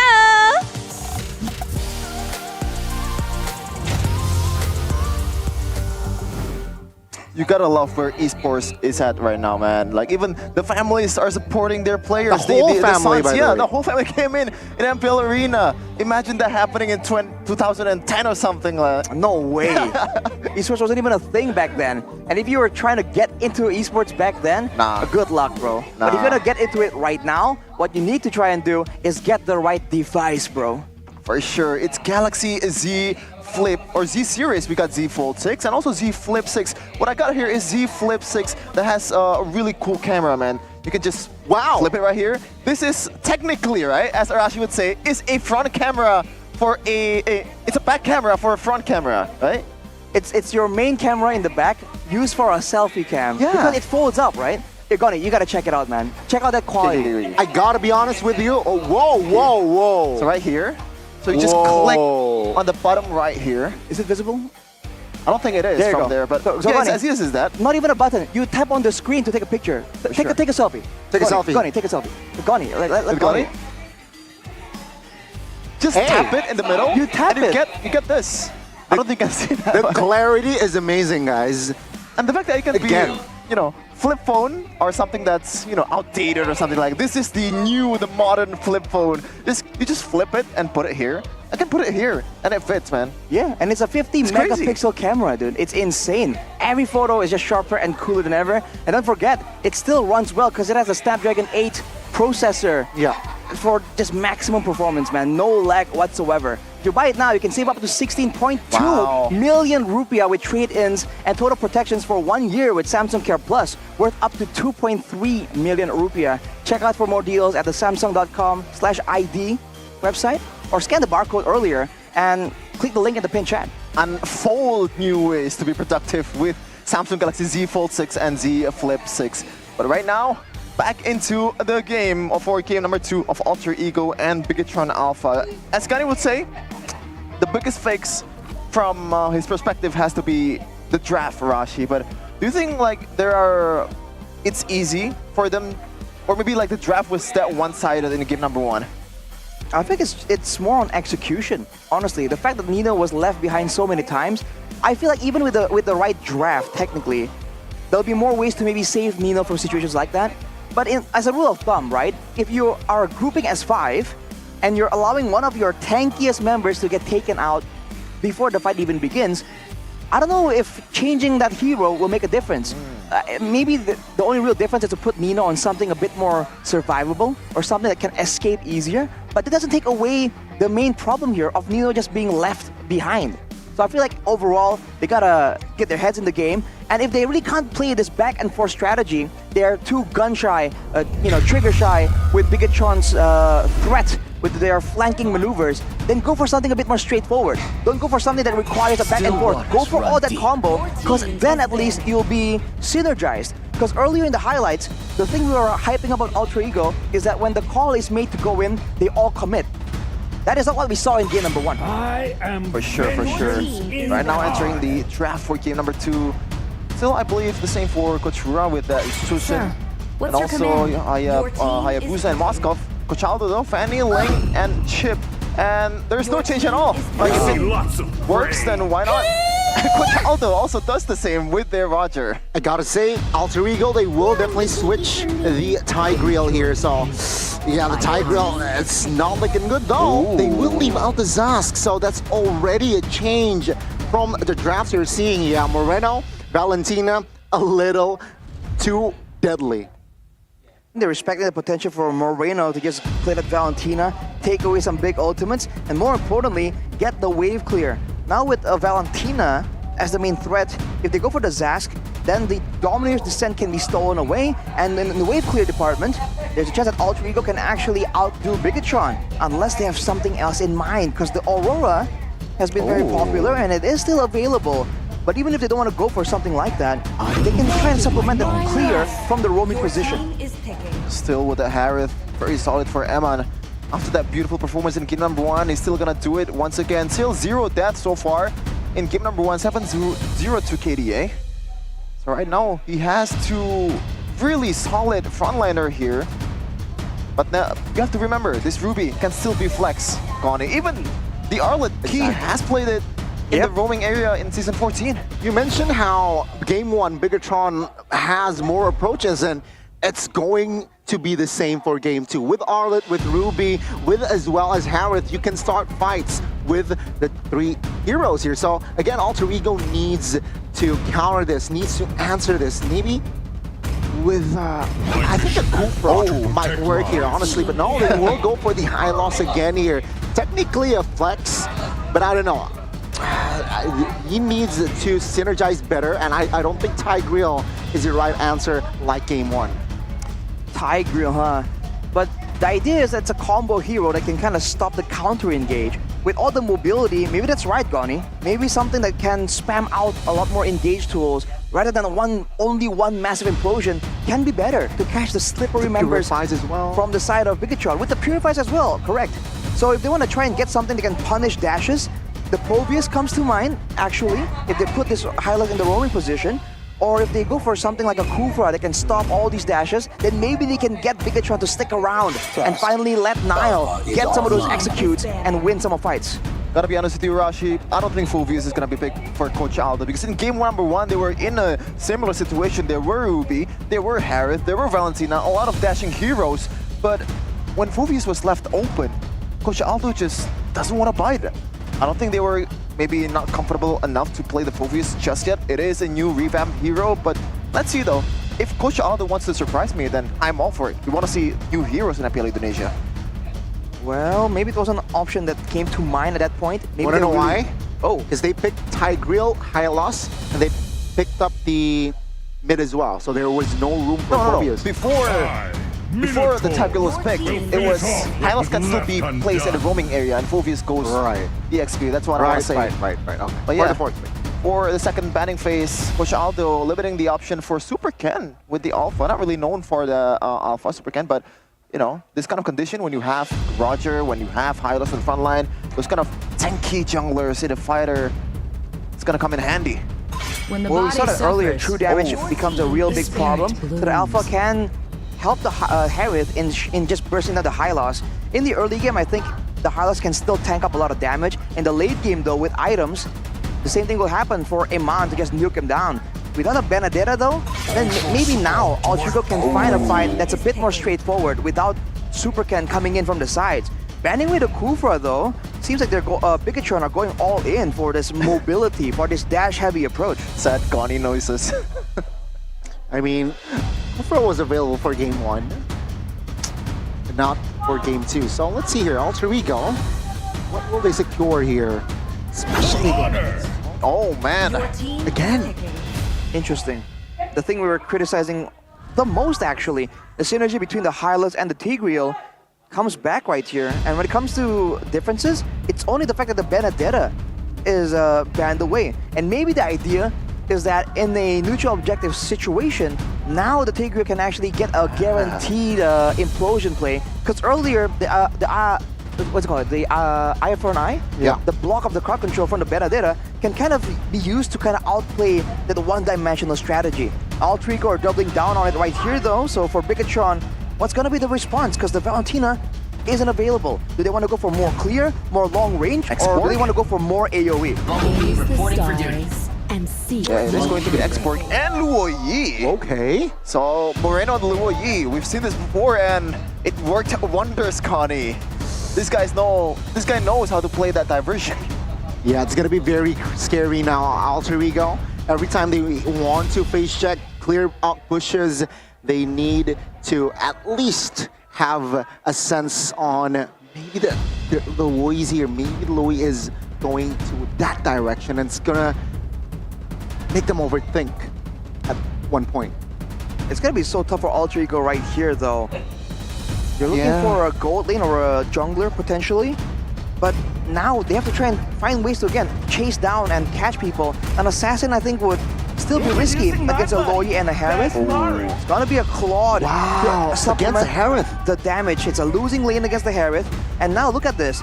When it comes to the neutral objective, the X-Perk less insanity means that Super Ken can secure those neutral objectives without really being pressured, with Implosion denied once more. If they're chasing down the members of Bigatron, even with the Glorious Pathway, they're gonna be forced to run through the rotation, the dispersion from the Loyi, and that's a lot of damage. I don't know about this, man. I feel like Bigatron once again has outdone Alter Ego when it comes to the draft. Coach Fura working wonders for Bigatron Alpha, and look at that early to mid game potential, 8.4 against 6.4 late game. Even the draft index also favor BTR, so there's really no time for Alter Ego when they won the game. Lineup rating, look at that, 8.4 and 4.9. Wow. The draft index really doesn't like Alter Ego's draft, man, but let's see though. Anything can happen in the Land of Dawn, especially in the Chaos Derby. A lot of rivalries here. Is it gonna be Super Luke or Nile taking the second game and the match? It is Alter Ego versus Bigatron Alpha. Land of Dawn, here we go. Will again Alter Ego find their footing here in the second game, or will it be Bigatron just hammering down and take the series? In the early game, again, the clear favors Nile. But for both roamers, I believe the mid lane is where they have their sights on, right? Making sure that the mid lane has more impact. And you can see it, the 2v2, but look at that damage. Outlet and the low Yi. Now it's gonna be very crazy here. Roundel and Owen receiving a lot of damage, still managed to keep hold on towards that spell though. That's happy feet coming in from Owen to juke the dispersions coming in from Moreno. But the level 1, level 2 is a bit too dangerous, man. I don't think Alter Ego should try and go for it at all. But they actually are able to secure the little. Looking at the emblems by IndyHome, Festival of Blood and Firmness for Super Luke. Once again, gonna be very sustainable. But it's a bargain hunter for the Harriets, for Eman. He's trying to snowball hard right here. And with the basic emblem and the Master Assassin, Ice is just trying to survive and hold his own as long as possible. Yeah, man, but you know, anything can happen once again in the Land of Dawn. We saw Moskov actually winning a lane against a Harriet, Aaron Shiki against Brands, and Aaron Shiki called out Brands for losing lane 3 times. But right now, look at that. Purifier already expended for Moreno, so good job for Owen there. Try to just be aggressive in the early game. No Purify here for Moreno in top lane though. Super Luke trying to clear to get level 4 ASAP. And Roundel and Nino here, both trying to give some sort of pressure. And Turtle is up. Gonna clear and get the level 4 before Super Luke as well. They know that Super Luke is the guy to make plays, especially the neutral objective. But look at this. The minion was stuck on the turret for a bit too long. Now Bigatron can match that level 4 advantage. But look at the moves from Owen. Going deep already, trying to deny Super Ken from taking the purple buff. Not level 4 though, so he needs that implosion to be practically threatening. Now Roundel on the backside. Oh wow. See here, Owen waiting for that level 4. Nino charges onto his ski, who is quite low. Now the turtle completely controlled, and now Last Insanity towards top lane. Now finds the turtle. Now it's gonna be a first blood for Fini. Owen finds it. Super Luke in the backside, stunned up, damage received, but is alive. Alter Ego takes the kill and the turtle. Looking good, Alter Ego getting the turtle, also 2 kills on towards the robot. Things are going really well in the early game after the initial engage from the rookie Owen. Goes in for the implosion, lands it on 2 members. The great start for Alter Ego. Even getting the retribution advantage, knowing that the X-Borg can go without crowd control, but doesn't really have a lot of burst damage to secure the turtle or the buff. So right there now has an advantage with the Roger, and they definitely capitalized on it immediately. Alter Ego though now just controlling, waiting around here, not really setting up for anything too aggressive when it comes to dive. It's almost like they respect the mobility, the rotations coming in from Bigatron. Derby SDM or Chaos Derby. Audience prediction is favoring just a sliver of percentage there. 53 against 47. A lot of Alter Ego or Alter Champs here in the building in MPL Arena. And also a lot of fun here in Kiria Discord. Just join the Discord on that QR code. Or at fandx.io/Kiria. Now for Alter Ego, they're still using this mid lane prio to try and get something around. For Bigatron, they haven't been able to use the diversion play just yet. They might be waiting for a couple of item power spikes. With Enchanted Talisman available for Moreno though, you can expect a lot of spells to be thrown out in the midst of the fight. And the low cooldown definitely makes things a bit more difficult for the side of Alter Ego.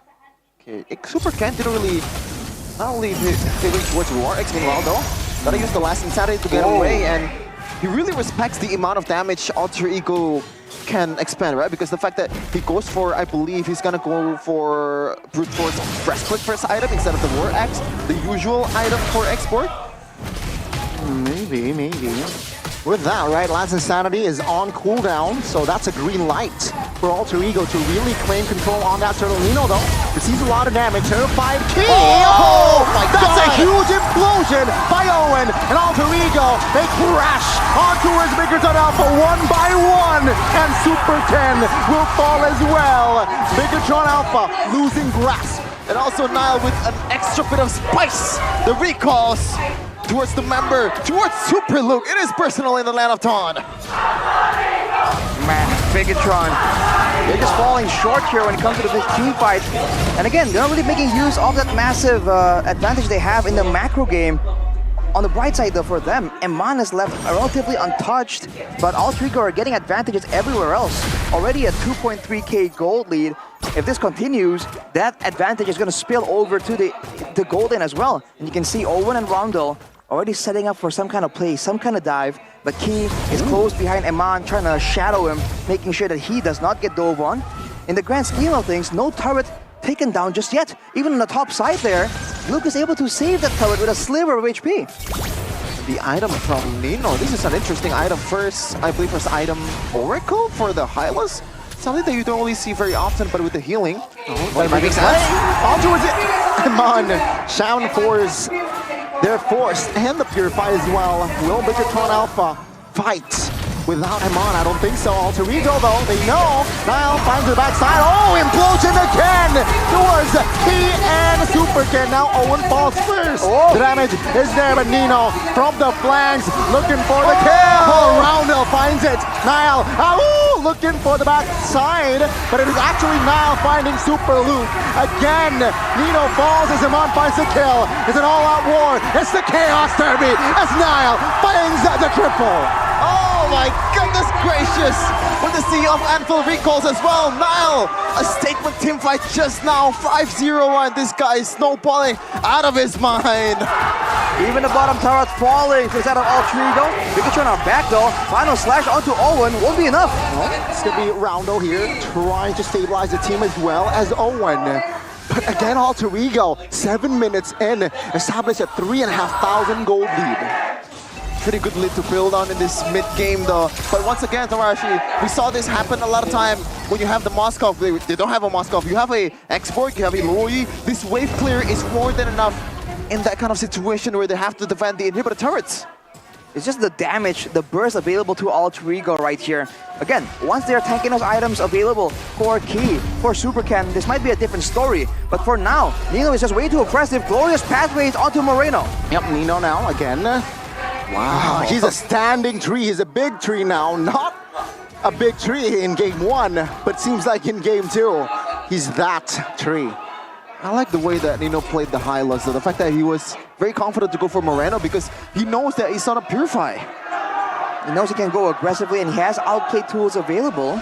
But for now, it's still just a scaling game, a waiting game. Later on, once they reach the base of Bigatron, it's going to be an issue for Alter Ego to engage. But if they're keeping the goal lead so high, flicker implosion, and Key will fall now on the backside. Nino looking for that flag. Blazing duets by Highs, trying to obliterate members, but actually Nile caught under the turret.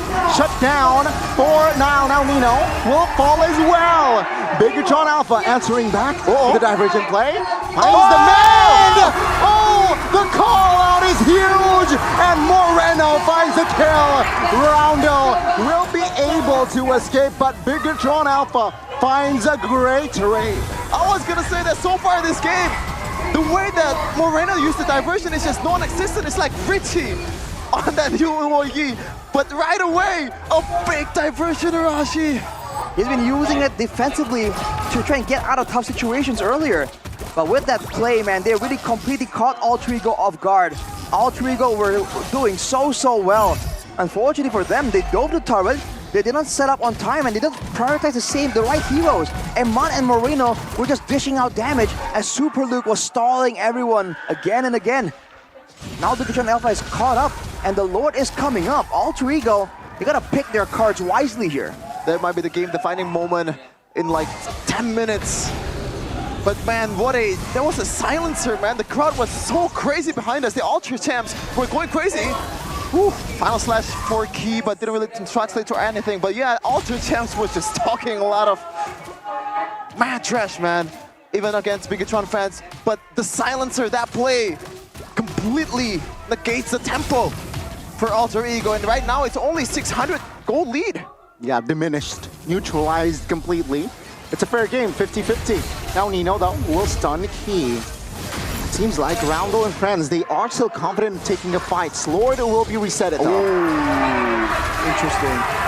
Oh, Nino will fall, okay. Will fall to the front side. Owen receives a lot of damage here. Careful, Nile blitz the Lord.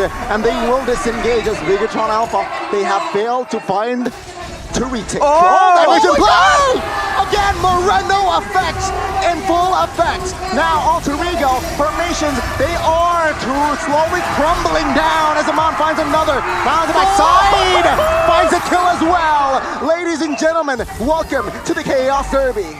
Nile runs away with 2 kills, and the whole team is still chasing them with Owen trying to peel for them. But they were able to get away, and the Lord is theirs. They want more. They want more, but they have to take care of the Lord. Oh! Flicker on my friend, then connecting as Amon burst Nile down. Super Luke, it was personal, man. He's not gonna let Nile get away with a highway robbery. This is your punishment. They're able to actually take the Lord, but they get punished painfully for it. Alter Ego, with the Lord getting cleared immediately. There's a wave on the top side, but can they pressure enough? Because Bigatron immediately are grouping together. They want more. They don't care about objectives, man. They just want to fight. Let's see here. If the window is available for either of teams, they will definitely take it. Oh man, look at the goal, Arashi. There was a losing Lord. Surprisingly, for Alter Ego, they get the Lord, but the goal right now is towards BTS favor. Let's look at the in-game equipment by Dunya Games right here, where Amon has reached the Holy Crystal Power Spike. That's why you're seeing this damage coming through. He needs to be focused down if Alter Ego wants to get the same kind of dominance. Looking at the itemization coming in from Nino, as opposed to the previous game, it's still the Oracle, like you mentioned, Shevin. He wants all that regeneration to be so annoying with the Revitalize. And now look at this. Owen getting chased down. Only with the Dominance Ice, he's going to be vulnerable. Best to pick and seal, but does not find the mark. See here, Alter Ego and Bigatron still a fair game, 50-50 here, minute 12. Man, how do you counter that diversion, man? Because so far, it's really out of nowhere. 2 times Morena did it, and Alter Ego definitely didn't expect that. How do you strategize against this, Rashi? And right away! Oh. Okay, this one is not gonna be... It got spotted out. Anything, yeah. It's a scouting diversion. But for Bigatron, the fact that they're using the diversion actively, right? Instead of using it to hide, to get in position, they're using it to immediately jump on someone. And that's a new approach. We haven't seen the Lord Yi show up because of the changes to that ultimate, but Bigatron are making it work. Now setting up on the far side of the map, trying to get something before the turtle, the next Lord is up in 20 seconds right here. You can see Super Luke being in the front line with the Queen's Wings. He knows if he gets jumped on, he will have time to buy for his teammates to come in. Oh, good goal. Super King now receives some sort of damage there. Still okay, still has armor. And yeah, both teams not willing to find a risky play here, knowing that the Lord is up. Wait, the wave wasn't cleared on the bottom side right there. Left by Nino, does some damage. Now Bigatron are playing that Lord dance once more. Like you mentioned, Shevin, the Purifies on the backline members, something that all 3 don't really have a solution to. You have to find ways to send Nile all the way in the back line. See here, Amon looking to position towards the top side. Not showing on the map now. And, well, he wants to clear. Nino now might be a prime target for Bigatron. Conceal play. They want to find now. It's very chaotic. He finds the play. Amon just free hitting to the backside. Finds a double. He will be the trade. But now Nile looking for Amon. The jukes from Amon was huge. And now Moreno. Moreno effect. He will not commit it. So now the Lord should be in Bigatron's favor. Yeah, that was kind of a weird engage from Owen, man. He Very went for risky. the frontliner for Super Luke that somehow still survives after that whole all ends for Alter Ego. Owen was trying to get a massive play right there, but he gets stunned by the yin-yang effect, the passive of the low yi, and that kind of ruined everything. The whole pacing of that engage completely got denied. Bigatron, by putting their members, their backline, by protecting them, putting them behind a wall, a literal wall in the Land of Dawn, they were able to get such a decisive fight. And with the gold swing immediately going to Bigatron, with a Lord in tow as well, Alter Ego, they have lost control completely. Also, concentrated energy, an item that Eman didn't build in the first game. Like, what's different in this game that he decided to build it, Arashi? In this game, it's a lot more competitive, and there are a lot more ways for Alter Ego to be a real threat to Eman on the Harith, with the Valentina dashing around, with the Roger as well. So he just goes for something a bit more conservative. Now though, I'm offended. I'm towards Nino though. Now Alter Ego will try to stabilize here, but I'm sure they will sacrifice all the inner turrets, leaving the base turrets in place. Super Ken will have the armor still. So now Alter Ego turtling in their base, Lord still watching bottom side of the map. Now secures that Malefic Roar. So maybe with the penetration, I think they have enough firepower here as well, alongside with Roundel to defend this one. Lord comes in though, crash on the turret, Luke goes on Owen. Yep, I'm offended on towards Owen, has the immortality. And now Alter Ego, they prioritize the Lords first as Eman in the backside. Healing some sort of massive damage and highs. Caught in the crossfire. And now the Lord taken down, the mid turret will fall as well. As Alter Ego, how will they defend the 5v4 without highs? I'm offended!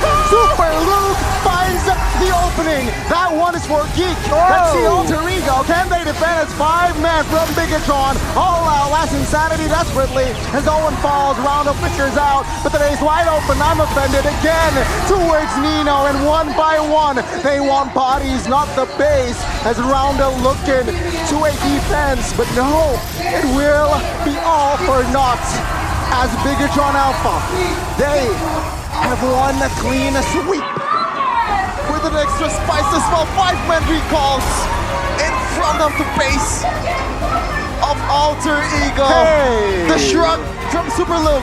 This is all you got, Niall? This is all that amounts to? Give me more! It just wasn't enough.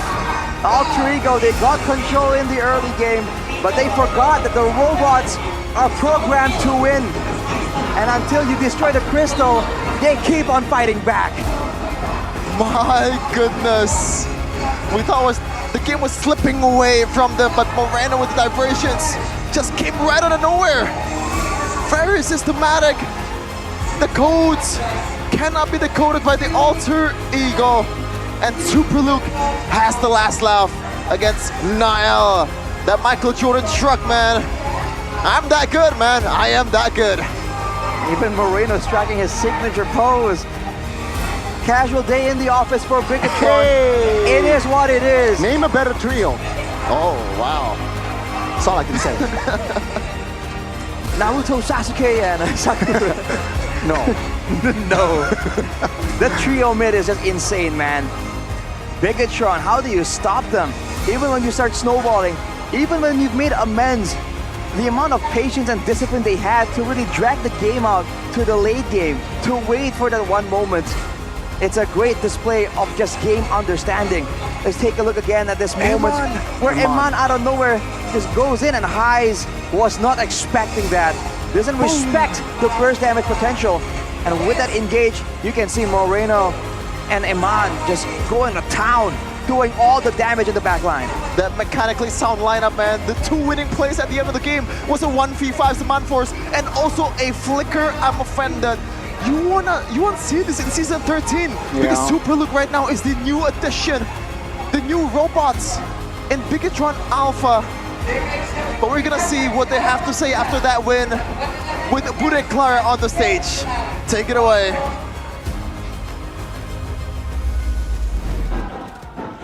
Yes, berhasil! Mereka berhasil mendapatkan kemenangan dengan 2-0. Hore!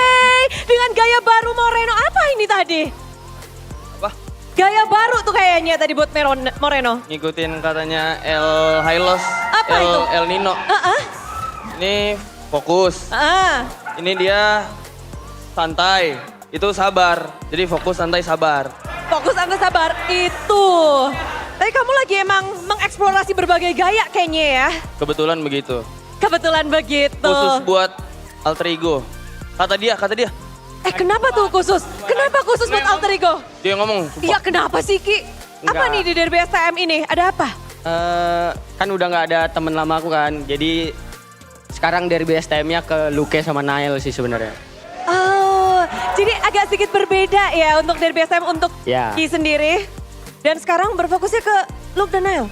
Luke dan Nail. Luke dan Nail. Spesial mereka berdua. Spesial Luke dan Nail. Luke-nya kita bisa ngobrol nih di sini.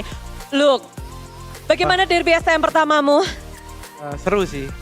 Seru. Seru. Ini akhirnya kan kamu masuk ke dalam derby yang biasanya rame banget, seru banget. Dan pada akhirnya kamu merasakan dan ini adalah match yang kamu nantikan. Ya. Sesuai Panas aja sih Bude. Panas aja sih. Apa tuh, kenapa tuh? Gak ada sih. Oh, panas. Seru aja tapi. Oh panas karena ini derby STM seru. Iya itu. Dan bagaimana kamu berhadapan dengan mantanmu tadi, dengan Nael? Jago sih Roger ya. Jago? Iya. Kok gak bisa menang tadi kalau jago? Kurang jago tapi kayaknya. Jago tapi kurang jago. Jago tapi kurang jago. Oke, ada di mana tuh posisinya berarti? Ya lumayan lah. Lumayan aja. Jago kurang jago. Lumayan untuk Nael. Berarti Nael di alter ego baru lumayan nih. Ya kan masih baru juga kan dia. Oke, berarti ini belum Nael yang kamu kenal? Belum. Kalau belum begini belum. Belum. Hello. Ya. Kalau udah begini baru kenal tuh. Oke, kita tunggu ya, akankah begini atau tidak. Tapi memang menarik, banyak sekali perubahan yang terjadi di alter ego. Dan as we can see, your opponent, Eman, Nino is not playing as your gold laner opponent anymore. How do you see Nino changing the role? Gak tahu sih. Tapi XP-nya masih bisa improve sih kayaknya. Masih bisa improve. Do you miss him on the gold lane? Enggak. Nggak kangen katanya Nino. Why? And new in this derby STM, you have new opponent which is Hais. How do you see Hais? Jago juga. Jago juga. Nino or Hais? Sama-sama aja. Sama-sama aja. But in this season, how do you see a gold laner match up for you? Is it become harder and harder, or you can, I think you can see that I'm on the top now? Enggak kayak season kemarin aja, sama aja. Sama Biasa aja. What is the most thing that you are focused on in this season? I want to focus. I think we need to consistency in standing, our standing. Terus konsisten di klasemen, di standing sementara. Konsisten on the top? Yeah. First? Yeah, the first one. Are you confident? Confident? Confident. We want to hear you. We can see that you have a lot of fans here. Do you want to say something to your fans around the world? Thank you for supporting Bigatron Alpha, and then thank you for coming in this venue. I hope tomorrow again come. Wow, disuruh datang lagi, semangat ini juga dari semua support, dia happy banget. Tapi Super Ken, kayaknya kamu paling happy gak sih? Setiap saat keluargamu hadir kemari sebagai support system untuk Super Ken dan juga Bigatron. Gimana sih Super Ken melihat support yang begitu maksimal dari keluarga? Senang banget. Senang sekali. Apakah itu nge-boost mental dari Super Ken? Iya. Iya. Lalu, Bude penasaran, ada yang mau kamu sampaikan kepada keluargamu? Apakah jangan pernah absen ya? Makasih udah datang, katanya keluarga mereka semua tuh. Wah, udah jadi keluarga kalian juga? Ya Bude, itu bukan cuman mama papa Ken, tapi mama papa kita semua di GH. Waduh, rupanya ya sudah menjadi tante om, anaknya tambah banyak ya. Dan mereka happy-happy aja. Dan ngelihat kedekatan Bigatron season ini terlihat sangat solid, Ki. Dengan derby STM kalian bisa nge-2-0-in. Ya bisa dibilang bisa dibilang begitu. Cuman target kita bukan cuman match ini, kita match masih panjang juga sampai week 8 apa 9? 9 ya? 9. Sampai week 9 semoga kita bisa terus konsisten menang terus. Amin. Amin. Tapi kan hari ini spesial 17-an. Ada yang mau kamu sampaikan gak sih untuk 17-an ini? Jangan lupa panjat pinang guys, balik dari sini. Jangan lupa panjat pinang. Tapi yang sedang memanjat klasemen adalah tim Bigetron yang terus berjuang untuk naik. Seperti apa perjuangan mereka akan di breakdown dengan para caster. Silahkan.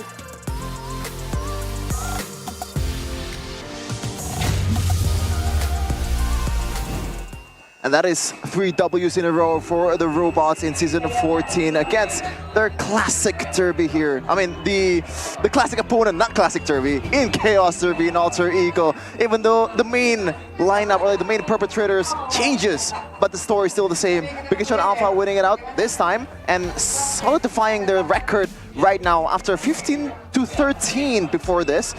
Now to 16-13 as we take a look at the highlights, Rashi. Bigetron definitely got the better of him, and this was the turning point, I believe. They dove the second turret, and they allowed Moreno and Eman to just output the damage. Part of why it was so difficult for Bigetron to get anything going in those fights is because the Lo Yi and the Hyrith have always been zoned away, always kind of threatened by something. But right there, you can see the damage potential if they are left to their own devices. And Alter Ego definitely did not respect it. And even here, Luke made it personal. Luke got even against Nile. You can see the passion coming through. You can see him smirking in the back room still. It's definitely was a heated matchup. And the fact that Bigetron were able to stay calm and composed, I think is a testament to their experience, to how good they are at this point. But the player of the match, presented by our official tournament smartphone, Samsung Galaxy Z Fold and Flip 6. It's gonna be Eman on the Herath. Only taken out once, and that was a whole group effort by Alter Ego. He really felt like he was in a winning matchup. He went for the Inspire and the Bargain Hunter, and by all means, he was kind of punished for it by the ganks, by the dives, but afterwards, he kept cool. He knew that it's about buying some time, getting to the late game, and kiting back perfectly. Let's look at the player of the match highlights here by our official gold partner. And where we're gonna see the plays, right, initially. It's just Alter Ego finding those engages, finding ways to be a bit more chaotic. And for the side of Bigetron, just don't have the same kind of damage output to try and really threaten them. You can see right here, this was the first time they went for the all-out dive, no minions at all. And for Alter Ego, it can still be considered a win. They were able to secure multiple kills, especially with the burst potential coming in from Roundel, allowing for more playmaking tools. Nino, tanky as ever on the high list, but eventually he does get taken out. And you're seeing the untouchable Alter Ego for the game so far start to kind of slow down a bit. And afterwards, you can see the diversion plays. They lost out on the neutral objective, but immediately the thought process goes to what can we do now? How can we recover? How can we punish even more?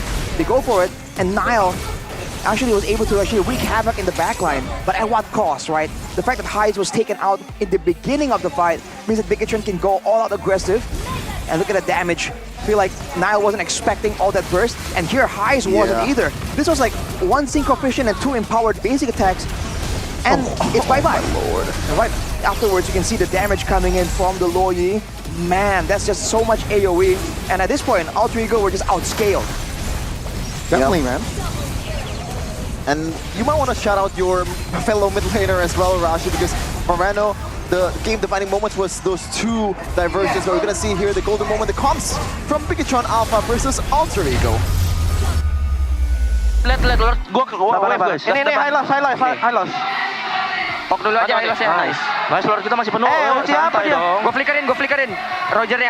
Roger di gua guys. Gua mati. Nice man. Aman bisa. Gua ada imo. Lihat man. Gua ada imo juga. Lock aja man. Bentar. 1 hit. Gak ada creepan. Sabar ya. Masih bisa tower. Orang. Nice, mati kok dia. Orang aja. Nice. Endman. Nice man. Nice, man. Ayo pok. Dia kecil. Dia flickerin gua, boy. Gua stun. Rata dia. Nih, gua ulti 2 nih. Target depan guys. Nice. Aman. Gua mati ya. Cover Eman. Lihat Roger boy. Recall saya. Recallin guys. Jangan. Orang aja guys. Orang. Sumpah enggak mau kalah kita. Orang guys. Bunuh dulu orang. Orang.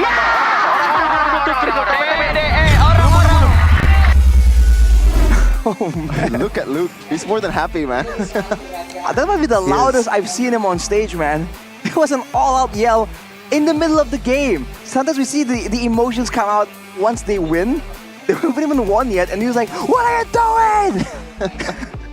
And look at these statistics here, Arashi. 3 turtles taken away from Bigatron Alpha Ultra Ego. Were able to dominate the objective game until like in 12 minutes or something, when Moreno finally used the first diversion of the game. And from then on, it's just snowball, snowball, snowball. It's quality over quantity at this point. Higher cooldowns, no problem. Because every single time they went for diversion play, they got something out of it. Later on in the game, maybe not so much.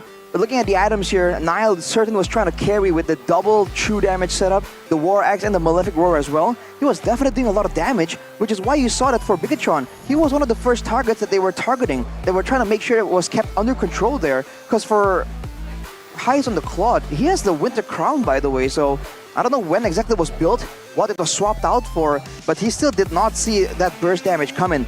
See, for Eman on the Harith, he even went and swapped out the Oracle he had in game number 1 for the Immortal, maybe fearing a bit more burst damage coming in from Roundel and Niall when they go in for the all-out. But I think the big problem for the side of Ultra Ego there was definitely Super Ken, just hosing everyone down, and having the Ice Queen's wand there, coordinating with Moreno, so that Moreno can go for all-out damage, whereas the utility part of it is in the hands of Super Ken. He gets the flames on everyone, slowing them down, and while that's happening, Moreno just sends out all the spells possible with that low cooldown, especially with the positioning for both Eman and Moreno in this game. It was so difficult. You know that Ultra Ego were trying their best to try and get their hands on that backline, but it just wasn't allowed. Yeah. Do you think like the fact that Ultra Ego was able to dominate the early game, it has something to do with the fact that Key was on Arlet? So there's really no way for you to get away from the punishes from the Hylas, the DPS, quote-unquote DPS from the Horse, and maybe the CCs from Owen as well? I feel like it's definitely a lot more vulnerable compared to the Grok, which is why it's an interesting approach for sure. I think they were really intending on being a bit more aggressive in the early game, get the ball going, because again, they do have the Arlet and the Lo Yi, and you saw that level 2, they went for a 2v2. The first mid-lane fight. Exactly, you're seeing a ton of damage coming out. But credit to Ultra Ego, right? They were able to avoid the most of it, and then when it comes to those big team fights, then the benefit of that Tigreal, of Owen with that initiation kind of really shines through. I gotta say, the Ultra Ego, they played a perfect early first 8 minutes, but then they got a little too overzealous, looking for unnecessary fights. They, without like managing waves properly, without like having more control on the map, they were just looking for bodies. And Bigatron, after Eman secures his second item, technically almost towards his third, yeah, I'm ready for a fight. I'm ready to go war. Eman was there to find that jam as well, with also the help of an app. Yep, they were looking for bodies, but we are looking for profits, man. With Profits. GoPay app, it packs a punch. There's a lot of good benefits here that you can collect these tokens from the games that you can play here. Vote for the winner for each MPL Season 14 match, and guaranteed to get GoPay coins on your first vote, and 1 token with every vote. You can convert that to free skins, GoPay coins, gaming smartphones, and even electric eco-friendly motorcycles. Whoa. Wow. Motorcycles. Yeah. That's crazy. What is it crazy, Rashi? And then you can get a motorcycle from just using GoPay. Because I use GoPay a lot, man. It's just something that you do daily, you know, for convenience, right? For food, I use for GoPay travel. earlier to get here. Exactly. We do, right? Why would you want to park, right, in a crowded area when you can just use GoPay, get off, get on, get off? I mean, you can, just that simple.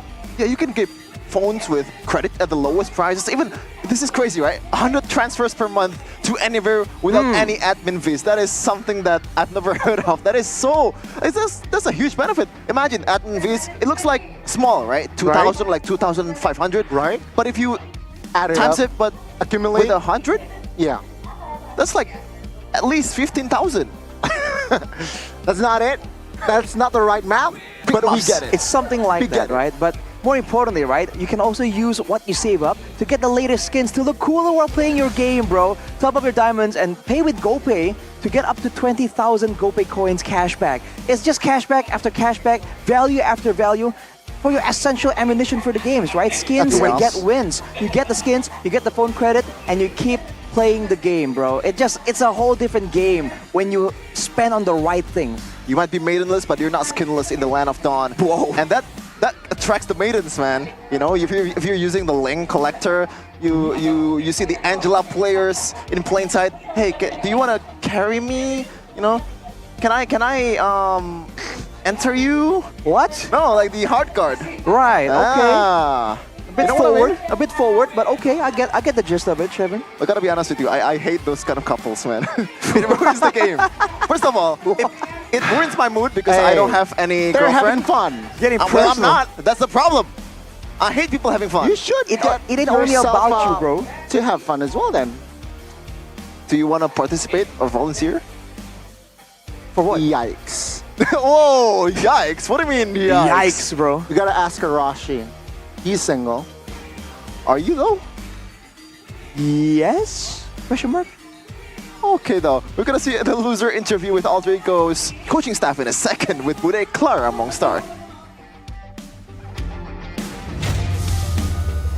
Kan sebelumnya aku dari coach MPL juga kan, terus sekarang kayak udah naik ke MPL jadi analis, jadi kayak job desk baru ya lumayan challenging lah.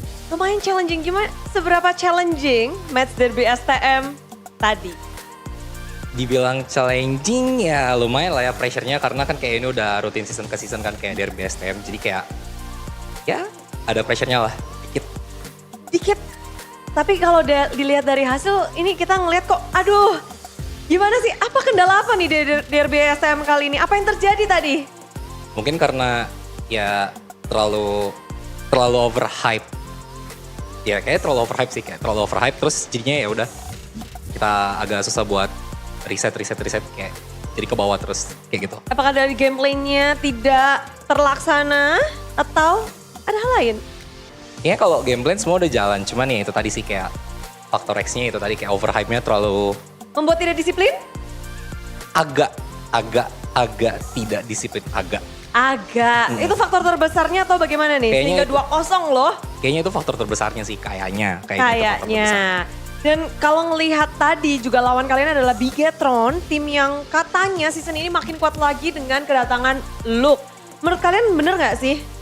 Mungkin iya ya kayak Luke itu the missing piece-nya Bigetron. Cuman mereka still beatable sih. Still beatable? Iya. Sebenarnya bisa jadi tadi? Bisa banget. Bisa banget. Ya. Namun apa yang harus diimprove nih? Kita tahu sendiri dari Alter Ego, first week di season lalu kuat banget. Tapi memasuki minggu 2 selanjutnya, apa yang harus dilakukan, apa yang akan dilakukan nih oleh Alter Ego supaya hal itu gak terjadi lagi? Kayaknya ya kita tinggal benerin rutinnya lagi aja sih. Kita tinggal benerin rutinnya, kurang-kurangin hal-hal yang emang gak baik buat dibawa ke MPL. Ya udah kita tinggal ngelakuin itu aja. Hal baiknya ada nggak tuh yang bisa disebutin? Hal baik? Hal tidak baik yang nggak boleh dilakukan. Hal yang nggak baik boleh dilakukan. Hal nggak baik yang nggak boleh dilakukan. Ya contoh kecil tadi sih kayak overhype itu aja. Overhype. Kalem, biar pikirnya bisa lebih jernih gitu kan. Nah ngomong-ngomong tadi juga ada banyak pertanyaan tentang hadirnya Lunox di game pertama. Apa tuh yang mendasari munculnya Lunox pula? Karena itu udah 100% winning matchup gitu kan. Kayak lawan Harit itu udah winning matchup banget. Jadi kayak kita udah banyak coba juga, kayak udah banyak sampel. Jadi kayak ya udah kita pede, gas. Jadi fokusnya untuk memenangkan laning. Iya. Tapi sayangnya tidak berhasil dengan mulus di game pertama. Tapi game kedua, early game yang sangat indah buat Alter Ego. Apa yang salah sehingga game kedua kalian di tengah-tengah twist? Itu sih tadi overhype-nya itu terlalu kayak langsung. Oke, game kedua berarti overhype. Iya. Kalau game pertama? Game pertama kayak check ping lah ya, belum panas. Jadi kayak reset, game 2 gas. Reset, game 2 gas. Berarti kalau bisa kita tarik ke sini, Alter Ego sebenarnya udah siap untuk season ini. Siap banget. Siap banget. Iya. Hanya tinggal percikan-percikan kecil saja. Iya, itu dia yang susah dihilangin. Nah, esok hari akan melawan Fnatic Onyx. Minggu ini minggu yang cukup berat untuk Alter Ego. Bagaimana kalian mempersiapkan untuk khususnya esok hari? Kalau dibilang jujur ini tough week lah ya. Kayak ini minggu yang berat buat kita. Cuman kita tetap ready kok, kita udah well prepared. Ya kita tinggal tunggu match besok aja lawan Oni kayak gimana. Ah, udah ada yang dipersiapkan nih? Udah ada. Bisakah? Bisa. Bisa. Kan kata jadi kita tunggu besok, semoga nggak ketemu di sini, ketemunya di panggung ya. Amin. Kita akan lihat bersama-sama, tapi itulah dia, thank you banget. Dan kita akan kembalikan kepada para caster.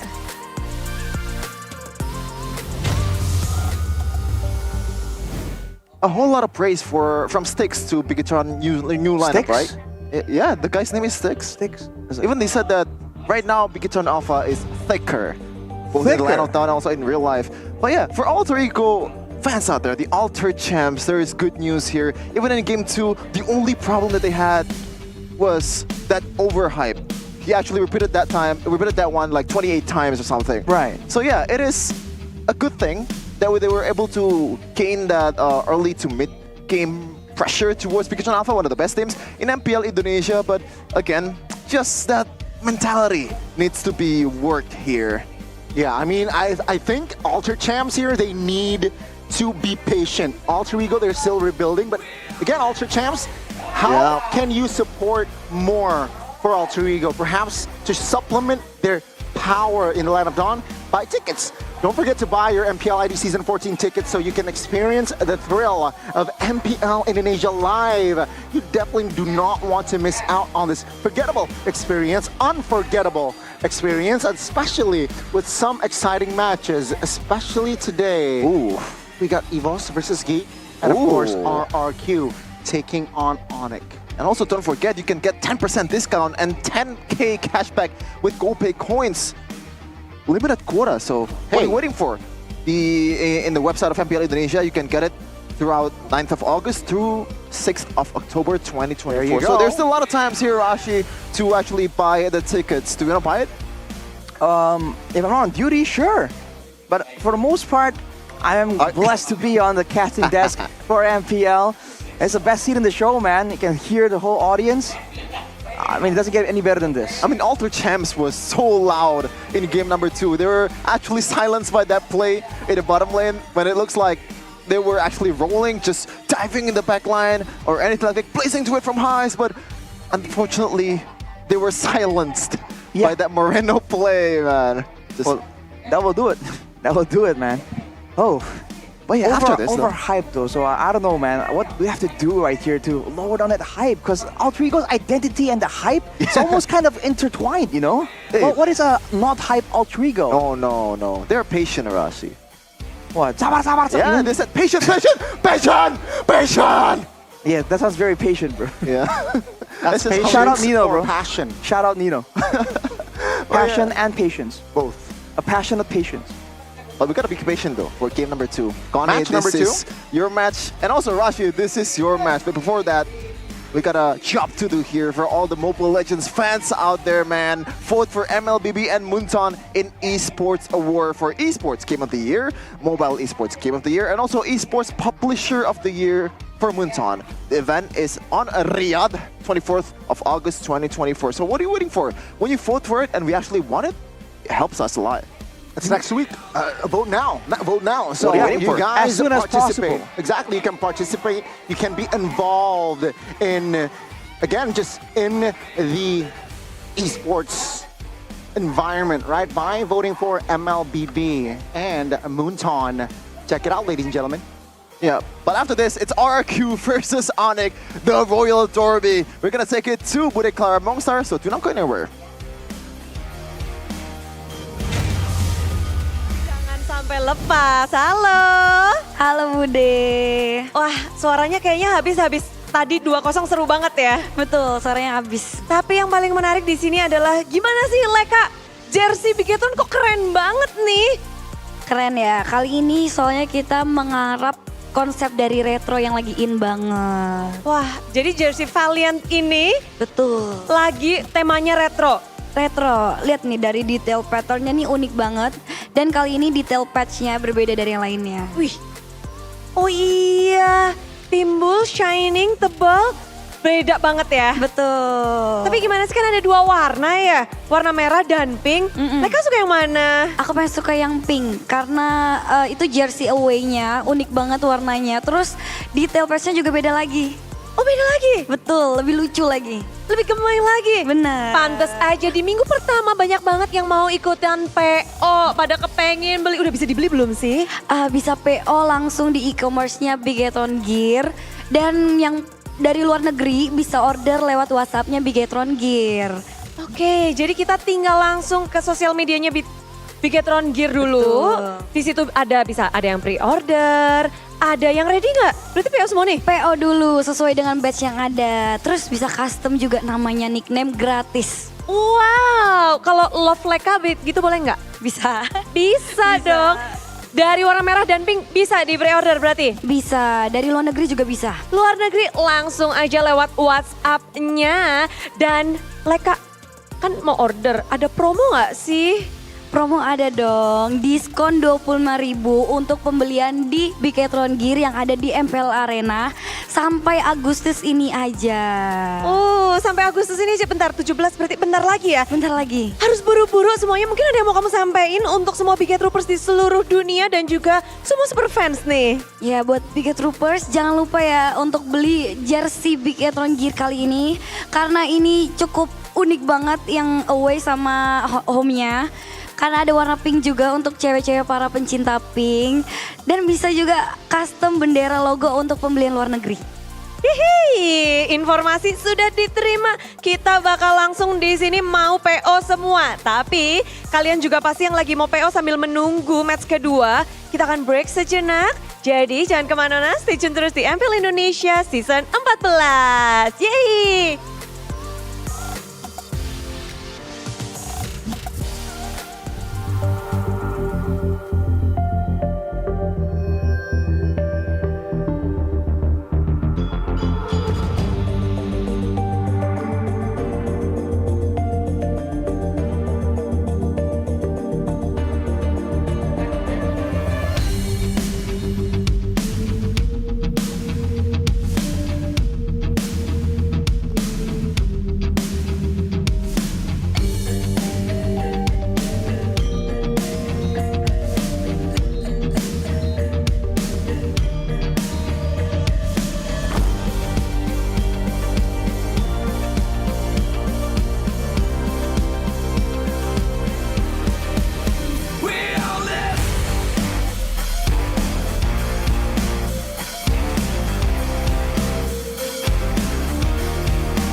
Okay, Nature Boy, what's that bird then?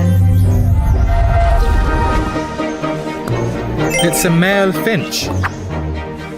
They give seeds to females in a bonding ritual.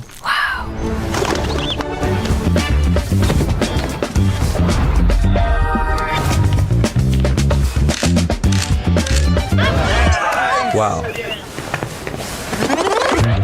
Samsung Galaxy Z Flip 6. Get it now. Pakai aplikasi GoPay, dompet andalan gamers. Banyak damage-nya. Ada cashback hingga 20.000 buat upgrade skin baru.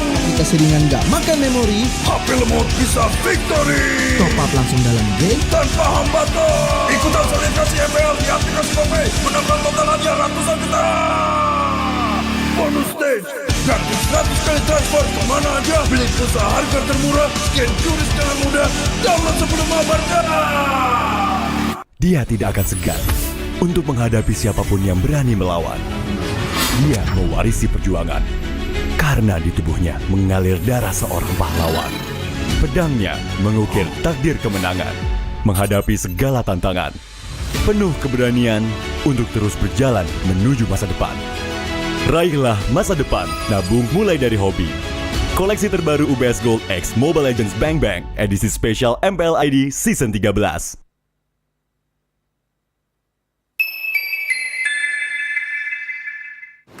Main Mobile Legends memang seru. Mabar sama temen makin epic. Apalagi kalau double kill. Tropicana Double Crunch, es krim karamel dengan lapisan coklat yang tebal. Crunchy-nya double. Main bareng, makan bareng Tropicana Double Crunch. Double crunchy level dewa. Rasa ini Gatot kacau. Ih, tombe basah. Bro, move on ke Head and Shoulders. 100% pede, ketombe basah dan gatal Wiped out. dapetin edisi baru Gatot Kaca di minimarket terdekat. Head and Shoulders. Ini Gatot, ini kaca. Mas Gatot, benerin kaca.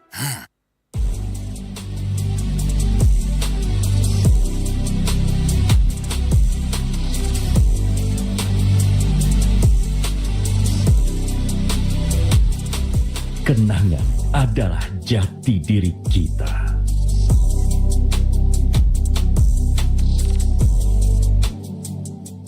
Kita adalah pejuang yang melangkah dengan penuh keyakinan, menghadapi dunia tanpa keraguan, karena hidup adalah arena pertarungan. Kita adalah pejuang yang tak akan gentar oleh segala tantangan, menghadapi lawan tanpa ketakutan, karena kita terlahir untuk meraih kemenangan.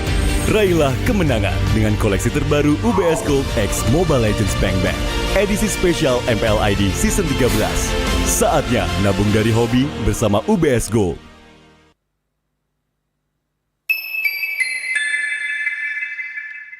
Apa akan kehilangan ingatannya? Masih inget ini, Pak? Sekecil apapun perhatian adalah kekuatan. Hidupkan momen kebersamaan. IndiHome.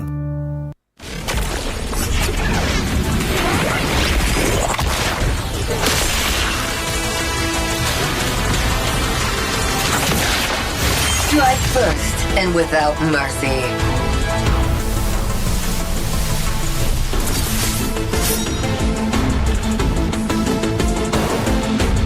Where I tread, death follows. Enjoy your last breath. Deploying smoke. Going dark.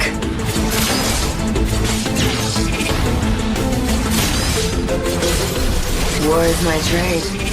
Death is my craft. Backup plan? I am the backup plan. My destiny is what I make of it.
Okay, Nature Boy, what's that bird then?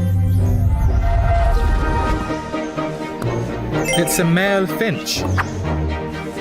They give seeds to females in a bonding ritual.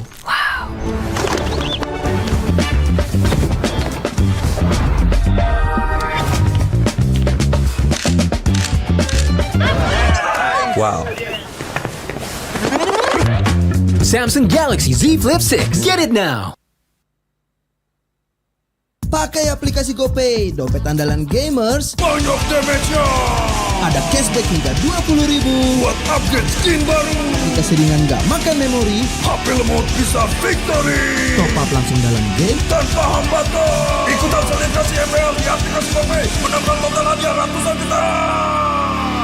Bonus stage, gratis 100 kali transfer kemana aja. Beli pulsa harga termurah, scan QRIS dengan mudah. Download sebelum mabarkan. Dia tidak akan segan untuk menghadapi siapapun yang berani melawan. Dia mewarisi perjuangan karena di tubuhnya mengalir darah seorang pahlawan. Pedangnya mengukir takdir kemenangan, menghadapi segala tantangan. Penuh keberanian untuk terus berjalan menuju masa depan. Raihlah masa depan, nabung mulai dari hobi. Koleksi terbaru UBS Gold X Mobile Legends Bang Bang, edisi spesial MPL ID Season 13.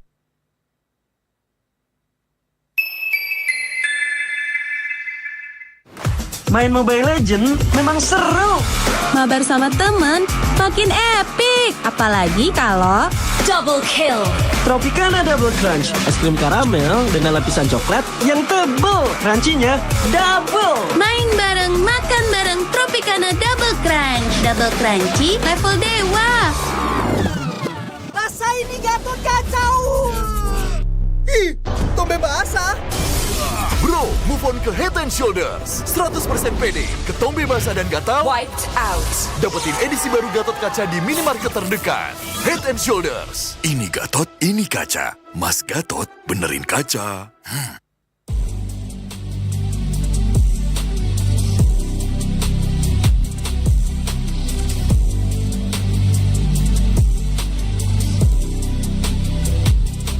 Kenangan adalah jati diri kita.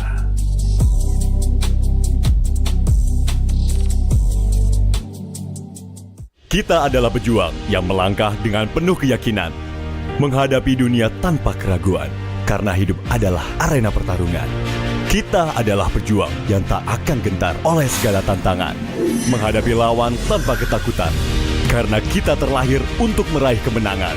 Raihlah kemenangan dengan koleksi terbaru UBS Gold X Mobile Legends Bang Bang, edisi spesial MPL ID Season 13. Saatnya nabung dari hobi bersama UBS Gold.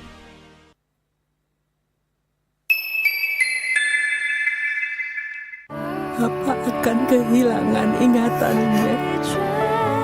Masih inget ini, Pak? Sekecil apapun perhatian adalah kekuatan. Hidupkan momen kebersamaan. IndiHome.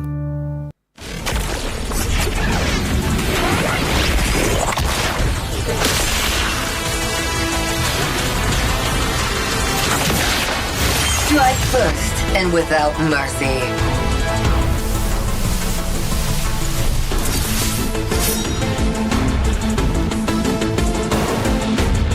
Where I tread, death follows.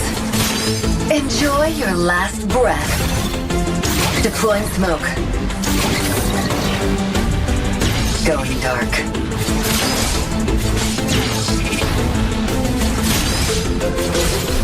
War is my trade. Death is my craft. Backup plan? I am the backup plan. My destiny is what I make of it.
Nature Boy. What's that bird then? It's a male finch. They give seeds to females in a bonding ritual.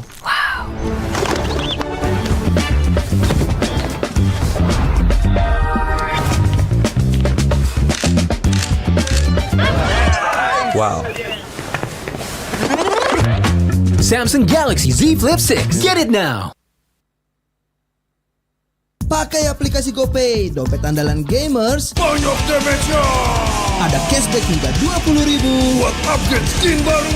Jika seringan nggak makan memori, HP lemot bisa victory. Top up langsung dalam game tanpa hambatan. Ikutan selebrasi MPL di aplikasi GoPay. Menambah total hadiah ratusan juta. Bonus stage, gratis 100 kali transfer kemana aja. Beli pulsa harga termurah, scan juris dengan mudah. Download sebelum mabarkan. Dia tidak akan segan untuk menghadapi siapapun yang berani melawan. Dia mewarisi perjuangan karena di tubuhnya mengalir darah seorang pahlawan. Pedangnya mengukir takdir kemenangan, menghadapi segala tantangan. Penuh keberanian untuk terus berjalan menuju masa depan. Raihlah masa depan, nabung mulai dari hobi. Koleksi terbaru UBS Gold X Mobile Legends Bang Bang, edisi spesial MPL ID Season 13.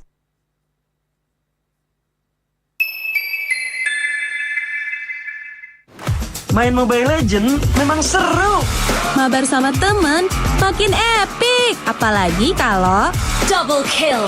Tropicana Double Crunch, es krim karamel dengan lapisan coklat yang tebal. Crunchy-nya double. Main bareng, makan bareng Tropicana Double Crunch. Double crunchy level dewa. Rasa ini Gatot kacau. Ih, tombe basah. Bro, move on ke Head and Shoulders. 100% pede, ketombe basah dan gatal wiped out. Dapetin edisi baru Gatot Kaca di minimarket terdekat. Head and Shoulders. Ini Gatot, ini kaca. Mas Gatot, benerin kaca.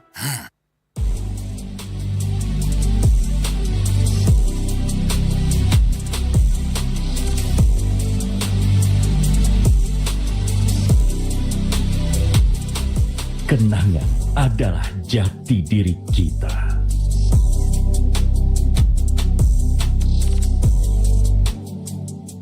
Kita adalah pejuang yang melangkah dengan penuh keyakinan, menghadapi dunia tanpa keraguan, karena hidup adalah arena pertarungan. Kita adalah pejuang yang tak akan gentar oleh segala tantangan, menghadapi lawan tanpa ketakutan, karena kita terlahir untuk meraih kemenangan. Raihlah kemenangan dengan koleksi terbaru UBS Gold X Mobile Legends Bang Bang, edisi spesial MPL ID Season 13. Saatnya nabung dari hobi bersama UBS Gold.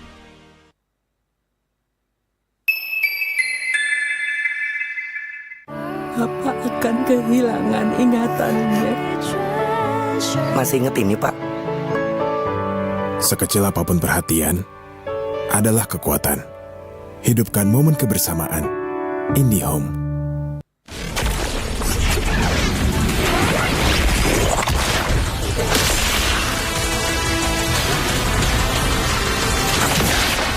Strike first and without mercy.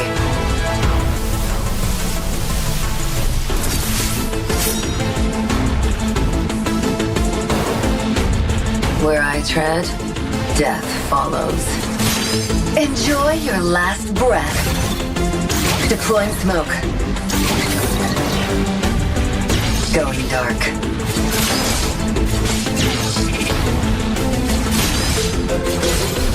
War is my trade.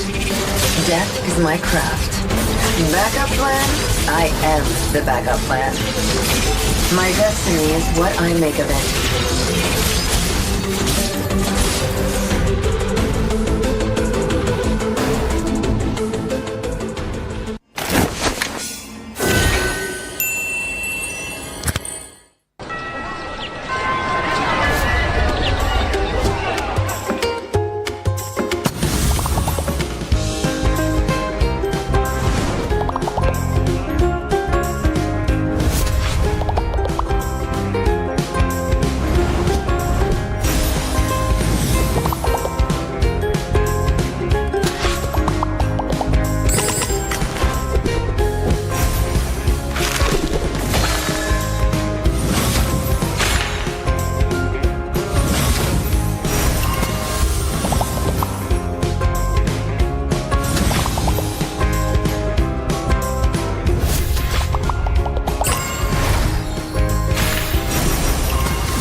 Country boy, what's that bird then? It's a male finch. They give seeds to females in a bonding ritual.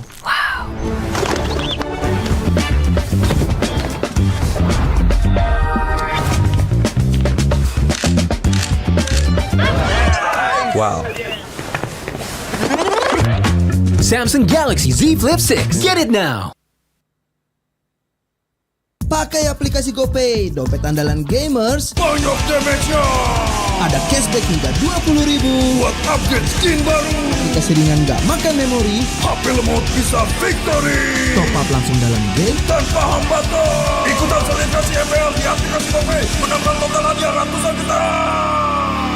Bonus stage, gratis 100 kali transfer kemana aja. Beli pulsa harga termurah, scan juris dengan mudah. Download sebelum mabarkan. Dia tidak akan segan untuk menghadapi siapapun yang berani melawan. Dia mewarisi perjuangan karena di tubuhnya mengalir darah seorang pahlawan.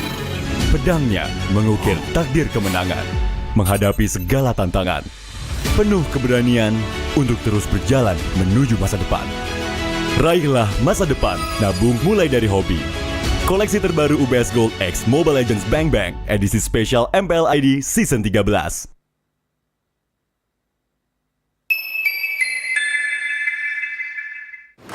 Main Mobile Legends memang seru.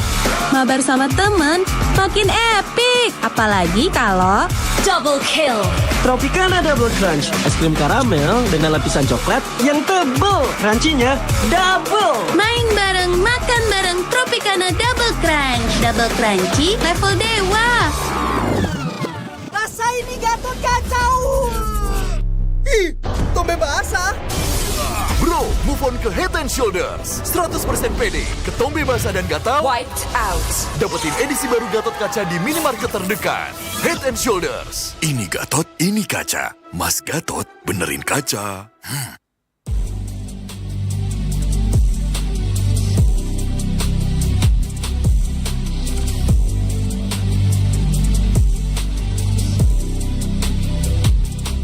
Kenangan adalah jati diri kita.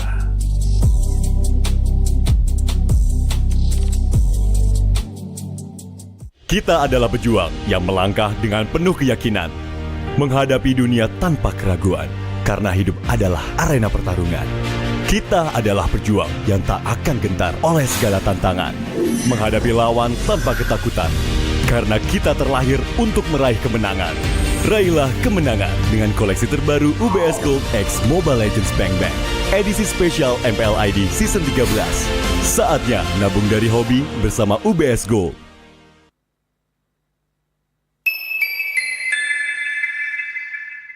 Bapak akan kehilangan ingatannya. Masih inget ini, Pak? Sekecil apapun perhatian adalah kekuatan. Hidupkan momen kebersamaan. IndiHome.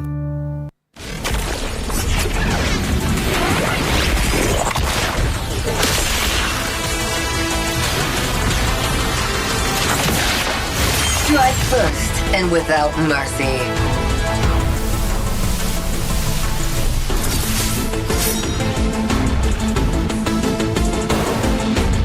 Where I tread, death follows.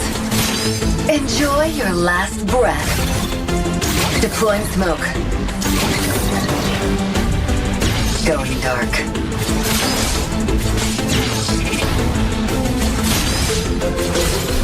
War is my trade. Death is my craft. Backup plan? I am the backup plan. My destiny is what I make of it.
fine, Nature Boy. What's that bird then?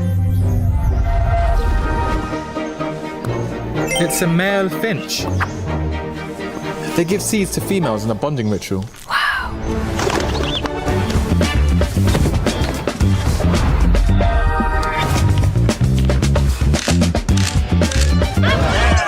Wow. Samsung Galaxy Z Flip 6. Get it now. Pakai aplikasi GoPay, dompet andalan gamers. Banyak damage-nya. Ada cashback hingga 20.000 buat upgrade skin baru. Aplikasi ringan gak makan memori. HP lemot bisa victory. Top up langsung dalam game tanpa hambatan. Ikutan selebrasi MPL di aplikasi GoPay. Menambah total hadiah ratusan juta. Bonus stage. Gratis 100 kali transfer kemana aja. Beli pulsa harga termurah. Scan juri dengan mudah. Download sebelum mabarkan. Dia tidak akan segan untuk menghadapi siapapun yang berani melawan. Dia mewarisi perjuangan karena di tubuhnya mengalir darah seorang pahlawan. Pedangnya mengukir takdir kemenangan, menghadapi segala tantangan. Penuh keberanian untuk terus berjalan menuju masa depan. Raihlah masa depan, nabung mulai dari hobi. Koleksi terbaru UBS Gold X Mobile Legends Bang Bang, edisi spesial MPL ID Season 13.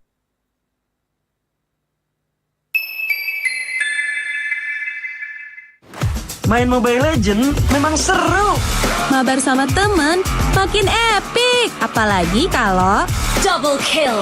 Tropicana Double Crunch, es krim karamel dengan lapisan coklat yang tebal. Crunchy-nya double. Main bareng, makan bareng Tropicana Double Crunch. Double crunchy level dewa. Rasa ini Gatot kacau. Ih, tombe basah. Bro, move on ke Head and Shoulders. 100% pede, ketombe basah dan gatal Wiped out. dapetin edisi baru Gatot Kaca di minimarket terdekat. Head and Shoulders. Ini Gatot, ini kaca. Mas Gatot, benerin kaca.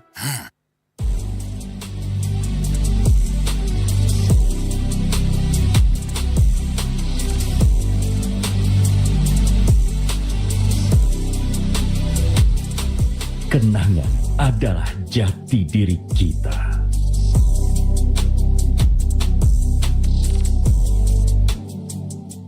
Kita adalah pejuang yang melangkah dengan penuh keyakinan, menghadapi dunia tanpa keraguan, karena hidup adalah arena pertarungan. Kita adalah pejuang yang tak akan gentar oleh segala tantangan, menghadapi lawan tanpa ketakutan, karena kita terlahir untuk meraih kemenangan. Raihlah kemenangan dengan koleksi terbaru UBS Gold X Mobile Legends Bang Bang, edisi spesial MPL ID Season 13. Saatnya nabung dari hobi bersama UBS Gold.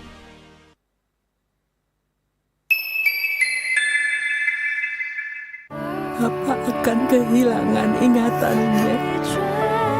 Masih inget ini, Pak? Sekecil apapun perhatian adalah kekuatan. Hidupkan momen kebersamaan. IndiHome.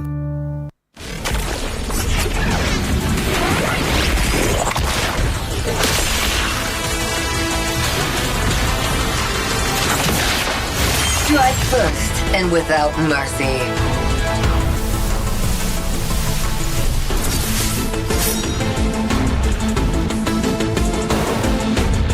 Where I tread, death follows.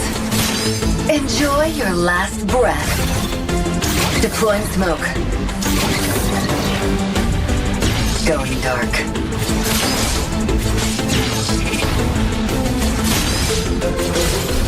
War is my trade. Death is my craft. Backup plan? I am the backup plan. My destiny is what I make of it.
Country boy, what's that bird then?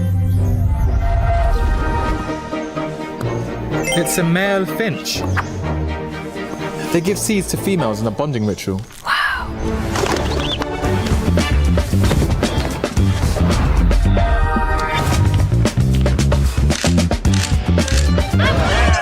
Wow. Samsung Galaxy Z Flip 6. Get it now. Pakai aplikasi GoPay, dompet andalan gamers. Banyak damage-nya. Ada cashback hingga 20.000 buat upgrade skin baru. Aplikasi ringan gak makan memori. HP lemot bisa victory. Top up langsung dalam game tanpa hambatan. Ikutan selebrasi MPL di aplikasi GoPay. Menambah total hadiah ratusan juta. Bonus stage. Gratis 100 kali transfer kemana aja. Beli pulsa harga termurah. Scan QRIS dengan mudah. Download sebelum mabarkan. Dia tidak akan segan untuk menghadapi siapapun yang berani melawan. Dia mewarisi perjuangan karena di tubuhnya mengalir darah seorang pahlawan. Pedangnya mengukir takdir kemenangan, menghadapi segala tantangan. Penuh keberanian untuk terus berjalan menuju masa depan. Raihlah masa depan, nabung mulai dari hobi. Koleksi terbaru UBS Gold X Mobile Legends Bang Bang edisi spesial MPL ID Season 13.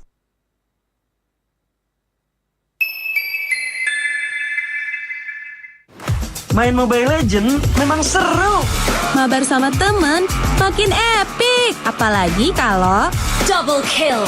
Tropicana Double Crunch, es krim karamel dengan lapisan coklat yang tebal. Crunchy-nya double. Main bareng, makan bareng Tropicana Double Crunch. Double crunchy level dewa. Rasa ini Gatot kacau. Ih, tombe basah. Bro, move on ke Head and Shoulders. 100% pede, ketombe basah dan gatal Wiped out. dapetin edisi baru Gatot kaca di minimarket terdekat. Head and Shoulders. Ini Gatot, ini kaca. Mas Gatot, benerin kaca.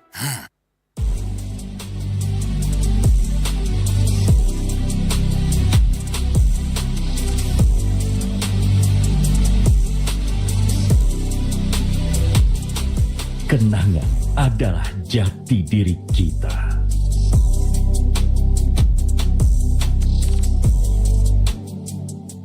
Kita adalah pejuang yang melangkah dengan penuh keyakinan, menghadapi dunia tanpa keraguan, karena hidup adalah arena pertarungan.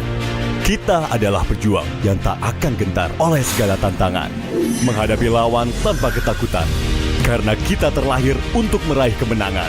Raihlah kemenangan dengan koleksi terbaru UBS Gold X Mobile Legends Bang Bang edisi spesial MPL ID Season 13. Saatnya nabung dari hobi bersama UBS Gold.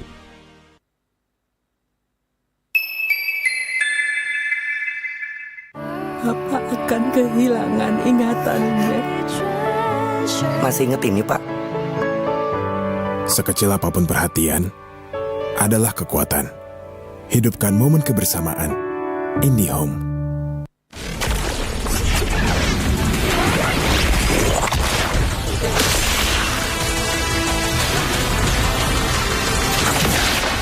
Strike first and without mercy.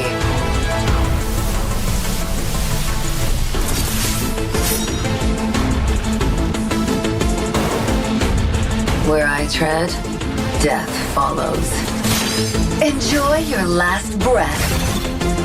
Deploying smoke. Going dark.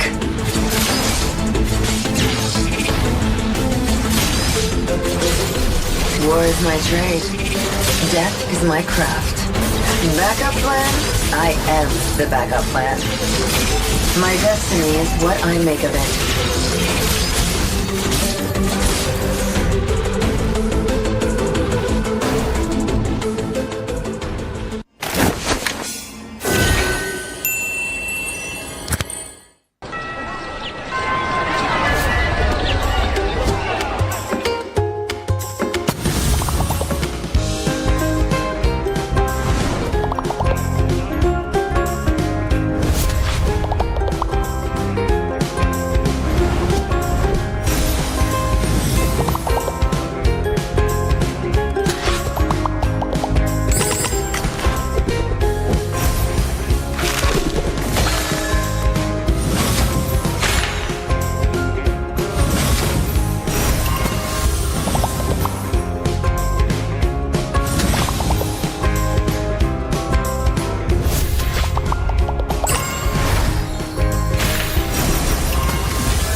Okay, nature boy, what's that bird then?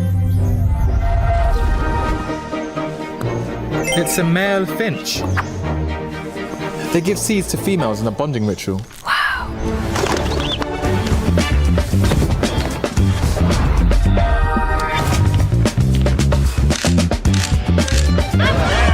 Wow.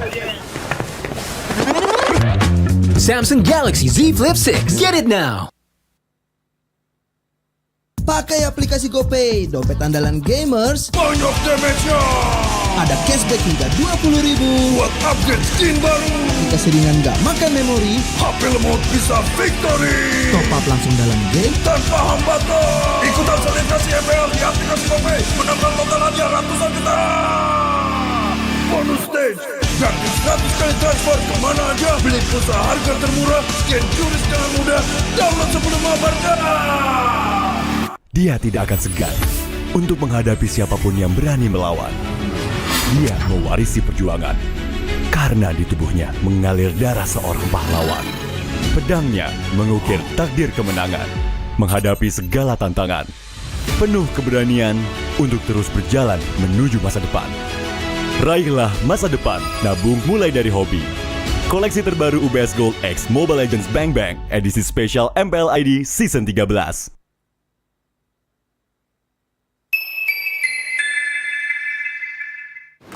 Main Mobile Legends memang seru.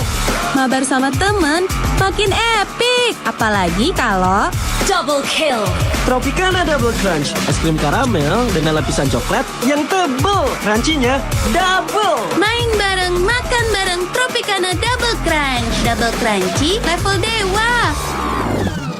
Rasa ini Gatot kacau. Ih, tombe basah. Bro, move on ke Head and Shoulders. 100% pede, ketombe basah dan gatal Wiped out. dapetin edisi baru Gatot kaca di minimarket terdekat. Head and Shoulders. Ini Gatot, ini kaca. Mas Gatot, benerin kaca.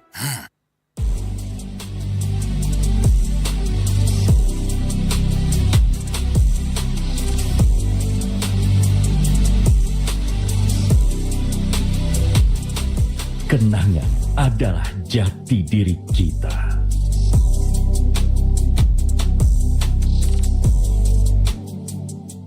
Kita adalah pejuang yang melangkah dengan penuh keyakinan, menghadapi dunia tanpa keraguan, karena hidup adalah arena pertarungan. Kita adalah pejuang yang tak akan gentar oleh segala tantangan, menghadapi lawan tanpa ketakutan, karena kita terlahir untuk meraih kemenangan. Raihlah kemenangan dengan koleksi terbaru UBS Gold X Mobile Legends Bang Bang, edisi spesial MPL ID Season 13. Saatnya nabung dari hobi bersama UBS Gold.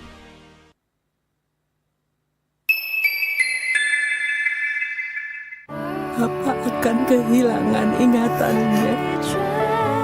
Masih inget ini, Pak? Sekecil apapun perhatian adalah kekuatan. Hidupkan momen kebersamaan. IndiHome.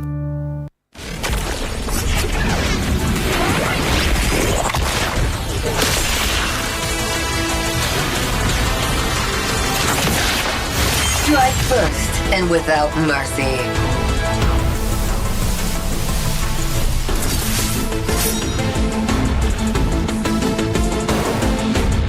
Where I tread, death follows.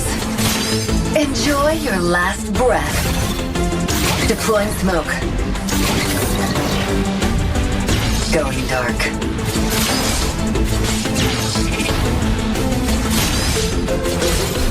War is my trade.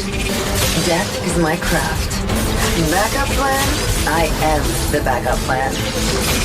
My destiny is what I make of it.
boy. What's that bird then? It's a male finch. They give seeds to females in a bonding ritual.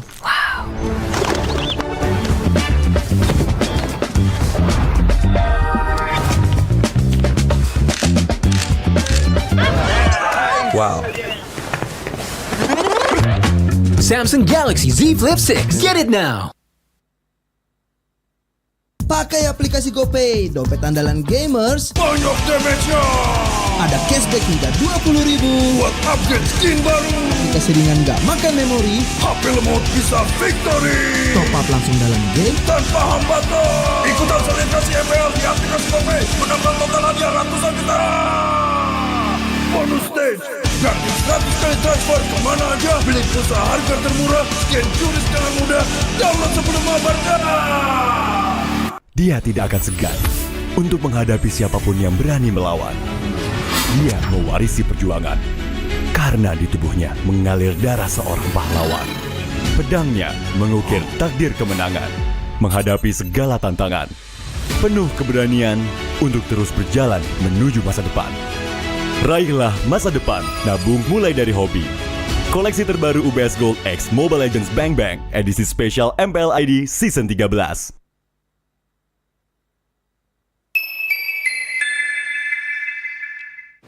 Main Mobile Legends memang seru. Mabar sama temen makin epic. Apalagi kalau double kill. Tropicana Double Crunch, es krim karamel dengan lapisan coklat yang tebal. Crunchy-nya double. Main bareng, makan bareng Tropicana Double Crunch. Double crunchy level dewa. Rasa ini Gatot kacau. Ih, tombe basah. Bro, move on ke Head and Shoulders. 100% pede, ketombe basah dan gatal Wiped out. dapetin edisi baru Gatot Kaca di minimarket terdekat. Head and Shoulders. Ini Gatot, ini kaca. Mas Gatot, benerin kaca.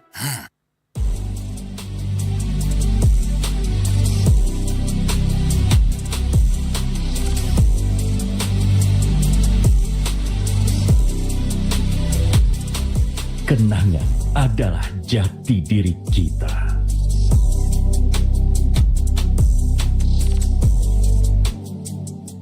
Kita adalah pejuang yang melangkah dengan penuh keyakinan, menghadapi dunia tanpa keraguan, karena hidup adalah arena pertarungan.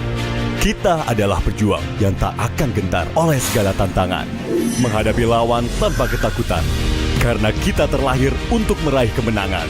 Raihlah kemenangan dengan koleksi terbaru UBS Gold X Mobile Legends Bang Bang, edisi spesial MPL ID Season 13. Saatnya nabung dari hobi bersama UBS Gold.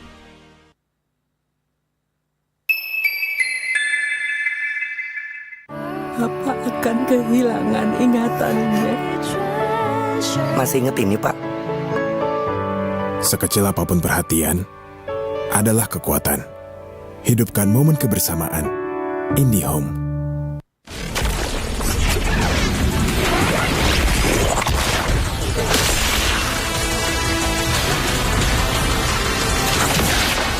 Strike first and without mercy.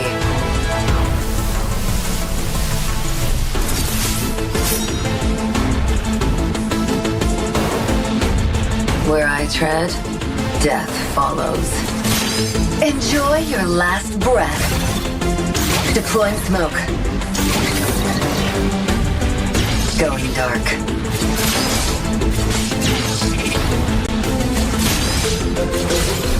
War is my trade. Death is my craft. Backup plan? I am the backup plan. My destiny is what I make of it.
Okay, nature boy, what's that bird then?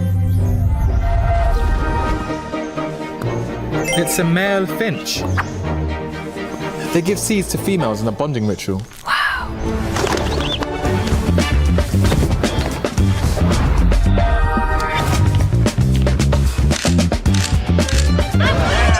Wow. Samsung Galaxy Z Flip 6. Get it now. Pakai aplikasi GoPay, dompet andalan gamers. Banyak damage-nya. Ada cashback hingga 20.000 buat upgrade skin baru. Kita seringan nggak makan memori. HP lemot bisa victory. Top up langsung dalam game tanpa hambatan. Ikutan selebrasi MPL di aplikasi GoPay. Menambah total hadiah ratusan juta. Bonus stage. Gratis 100 kali transfer kemana aja. Beli pulsa harga termurah. Scan QRIS dengan mudah. Download sebelum mabarkan. Dia tidak akan segan untuk menghadapi siapapun yang berani melawan. Dia mewarisi perjuangan karena di tubuhnya mengalir darah seorang pahlawan. Pedangnya mengukir takdir kemenangan, menghadapi segala tantangan. Penuh keberanian untuk terus berjalan menuju masa depan. Raihlah masa depan, nabung mulai dari hobi.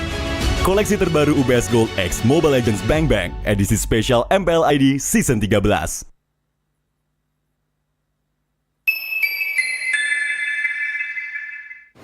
Main Mobile Legends memang seru. Mabar sama temen makin epic. Apalagi kalau double kill. Tropicana Double Crunch, es krim karamel dengan lapisan coklat yang tebal. Crunchy-nya double. Main bareng, makan bareng Tropicana Double Crunch. Double crunchy level dewa. Rasa ini Gatot kacau. Ih, tombe basah. Bro, move on ke Head and Shoulders. 100% pede, ketombe basah dan gatal Wiped out. dapetin edisi baru Gatot Kaca di minimarket terdekat. Head and Shoulders. Ini Gatot, ini kaca. Mas Gatot, benerin kaca.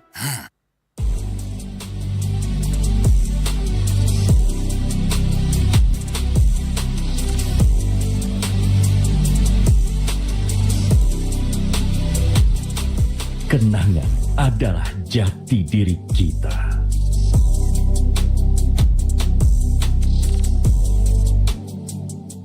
Kita adalah pejuang yang melangkah dengan penuh keyakinan, menghadapi dunia tanpa keraguan, karena hidup adalah arena pertarungan. Kita adalah pejuang yang tak akan gentar oleh segala tantangan, menghadapi lawan tanpa ketakutan, karena kita terlahir untuk meraih kemenangan. Raihlah kemenangan dengan koleksi terbaru UBS Gold X Mobile Legends Bang Bang, edisi spesial MPL ID Season 13. Saatnya nabung dari hobi bersama UBS Gold.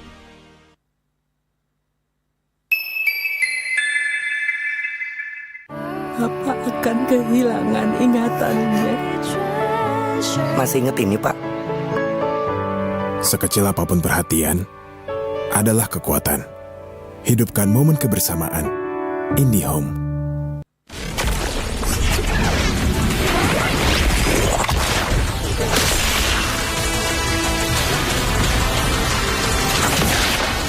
Strike first and without mercy.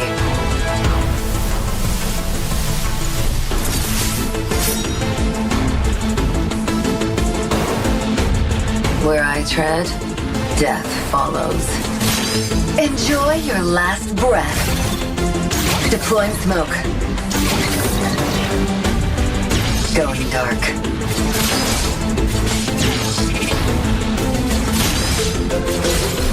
War is my trade. Death is my craft. Backup plan? I am the backup plan. My destiny is what I make of it.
Nature Boy, what's that bird then? It's a male finch. They give seeds to females in a bonding ritual.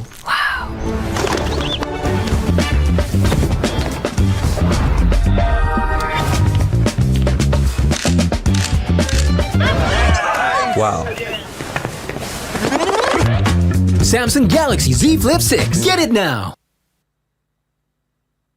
Pakai aplikasi GoPay, dompet andalan gamers. Banyak damage-nya. Ada cashback hingga 20.000 buat upgrade skin baru. Jika seringan nggak makan memori, HP lemot bisa victory. Top up langsung dalam game tanpa hambatan. Ikutan selebrasi MPL di aplikasi GoPay. Menambah total hadiah ratusan juta. Bonus stage, gratis 100 kali transfer kemana aja. Beli pulsa harga termurah, scan QRIS dengan mudah. Download sebelum mabarkan. Dia tidak akan segan untuk menghadapi siapapun yang berani melawan. Dia mewarisi perjuangan karena di tubuhnya mengalir darah seorang pahlawan. Pedangnya mengukir takdir kemenangan, menghadapi segala tantangan.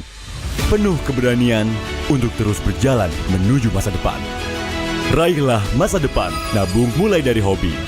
Koleksi terbaru UBS Gold X Mobile Legends Bang Bang, edisi spesial MPL ID Season 13.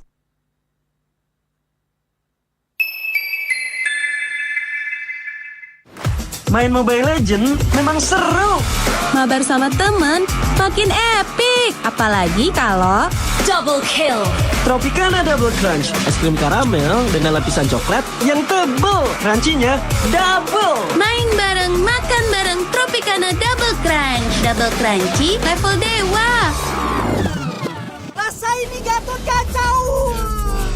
Ih, tombe basah. Bro, move on ke Head and Shoulders. 100% pede, ketombe basah dan gatal Wiped out. dapetin edisi baru Gatot Kaca di minimarket terdekat. Head and Shoulders. Ini Gatot, ini kaca. Mas Gatot, benerin kaca.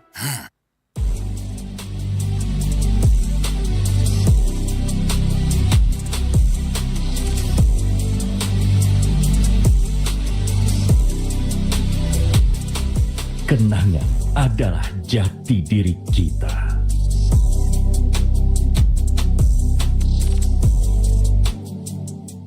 Kita adalah pejuang yang melangkah dengan penuh keyakinan, menghadapi dunia tanpa keraguan, karena hidup adalah arena pertarungan. Kita adalah pejuang yang tak akan gentar oleh segala tantangan, menghadapi lawan tanpa ketakutan, karena kita terlahir untuk meraih kemenangan.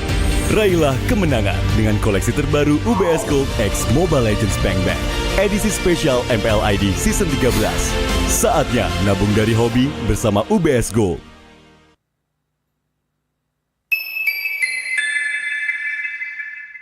Apa akan kehilangan ingatannya?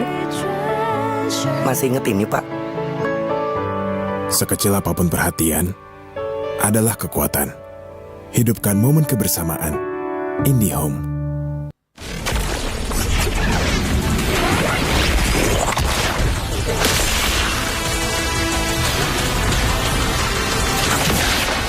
Strike first and without mercy.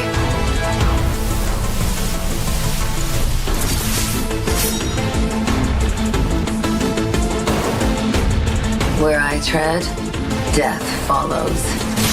Enjoy your last breath. Deploying smoke.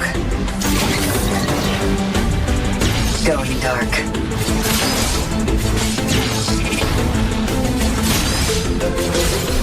War is my trade. Death is my craft. Backup plan? I am the backup plan. My destiny is what I make of it.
Okay, nature boy, what's that bird then? It's a male finch. They give seeds to females in a bonding ritual.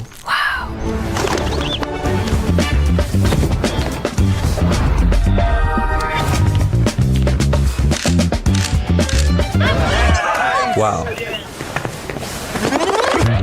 Samsung Galaxy Z Flip 6. Get it now. Pakai aplikasi GoPay, dompet andalan gamers. Banyak damage-nya. Ada cashback hingga 20.000 buat upgrade skin baru. Aplikasi ringan gak makan memori. HP lemot bisa victory. Top up langsung dalam game tanpa hambatan. Ikutan selebrasi MPL di aplikasi GoPay. Menangkan total hadiah ratusan juta.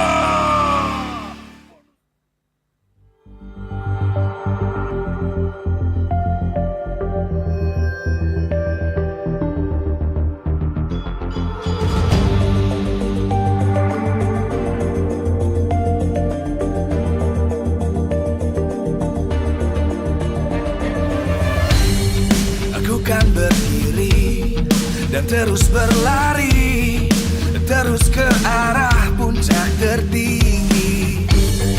Ku takkan berhenti, hanya sampai di sini. Kemenangan abadi menanti. You know we won't miss if we unite our focus. And if you haven't noticed, we all live. Nyalakan apimu, hadapi semua tantangan, hadang semua serangan, jatuh bukan halangan. Bakar semangatmu, janganlah engkau menyerah. Kita akan buat sejarah. We all this, we won't miss. We all this, we won't miss. Saatnya beraksi, jalani ambisi.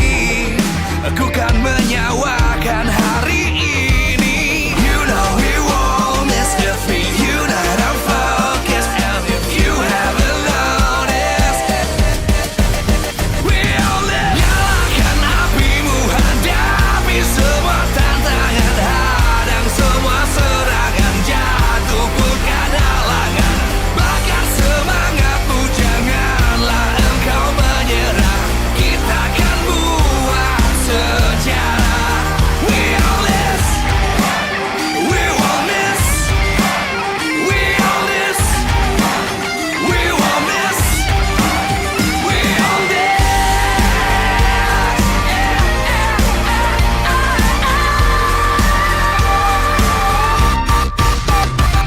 Nyalakan apimu, hadapi semua tantangan, hadang semua serangan, jatuh bukan halangan.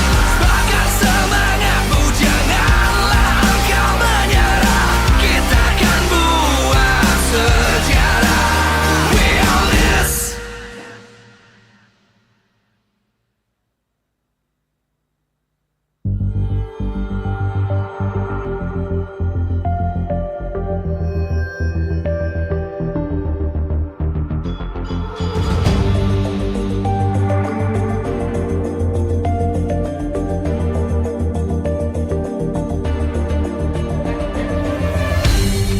Aku kan berdiri dan terus berlari, terus ke arah puncak tertinggi. Ku takkan berhenti, hanya sampai di sini. Kemenangan abadi menanti. You know we won't miss if we unite our focus. And if you haven't noticed, we all live. Nyalakan apimu, hadapi semua tantangan, hadang semua serangan, jatuh bukan halangan. Bakar semangatmu, janganlah engkau menyerah. Kita akan buat sejarah.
Live from Jakarta, MPL Arena. MPL Season 14 is powered by Moontalk. Presented by our official tournament smartphone, Samsung Galaxy. Official e-wallet, GoPay. Official destination for gaming and esports, Hidea. Official gold partner, UBS Gold. We own this.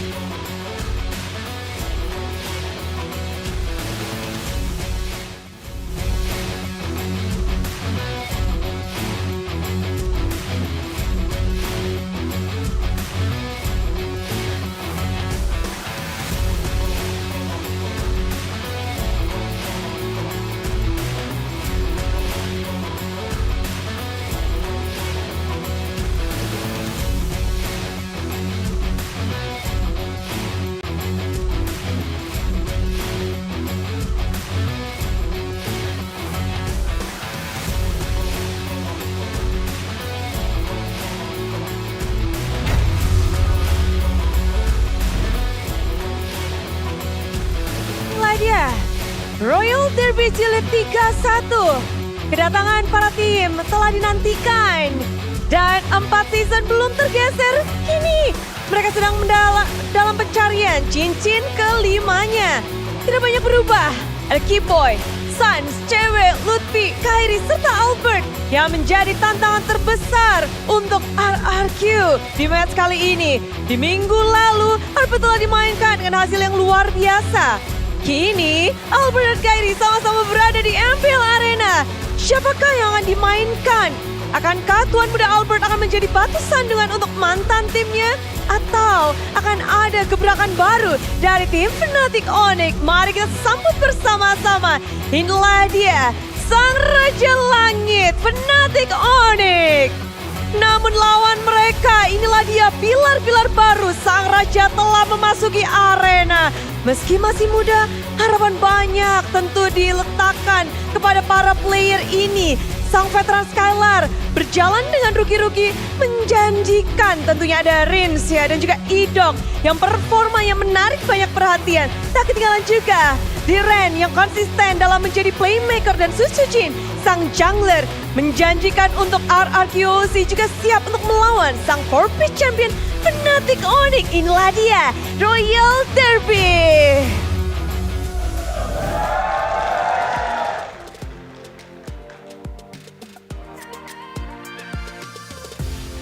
Memasuki pertarungan para raja. Inilah dia Royal Derby. Di Royal Derby ini adalah edisi yang ke-31 dengan histori yang sungguh panjang sepanjang MPL berlangsung. Ini adalah yang ke-31. Hasil dari 30 match di belakang 50-50. 15 berhasil dimenangkan oleh RRQ dan 15 kemenangan pula didapatkan oleh Fnatic Onyx. Lalu siapakah yang akan mendapatkan kemenangan di match ke-31 ini? Semuanya bertanya-tanya karena Raja dari Skala Raja, mereka mempunyai pilar-pilar teranyar yang sangat menjanjikan. Pilar yang begitu kokoh, pilar yang terlihat begitu sempurna dengan chemistry yang mereka miliki, dan ada gameplay yang sudah tereksplorasi. Sementara kita tidak bisa melupakan bahwa ada 4-pitch champion Fnatic Onyx yang belum tergeser sepanjang 4 season. Mereka memiliki pondasi-pondasi yang terlihat sangat kokoh dan tidak bisa tergoyangkan. Banyak sekali penantang-penantang hadir, namun belum ada yang berhasil untuk menumbangkan Raja Langit. Dan di sini tentu saja dari tim Kingdom pun sudah hadir. RRQ Kingdom, mana semangatnya? Dengan semangat 17-an pastinya mereka meramaikan MPL Arena. Namun di sini dari Fnatic Onyx, di mana nih? Semangat untuk Fnatic Onyx, Sonic!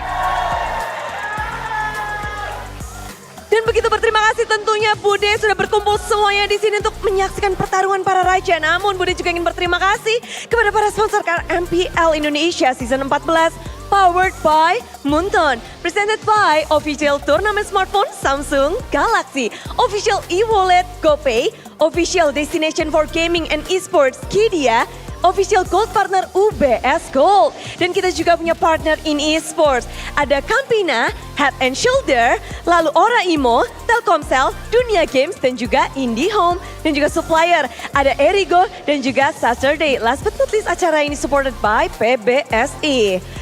Saat ini, semuanya sedang menahan napas, mencari tahu siapakah yang akan menjadi pemenang di match ke-31 di Royal Derby ini.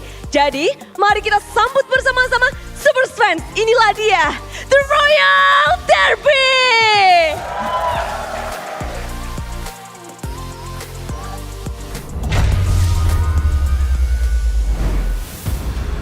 Tidak ada tim Indonesia untuk melaju ke babak selanjutnya.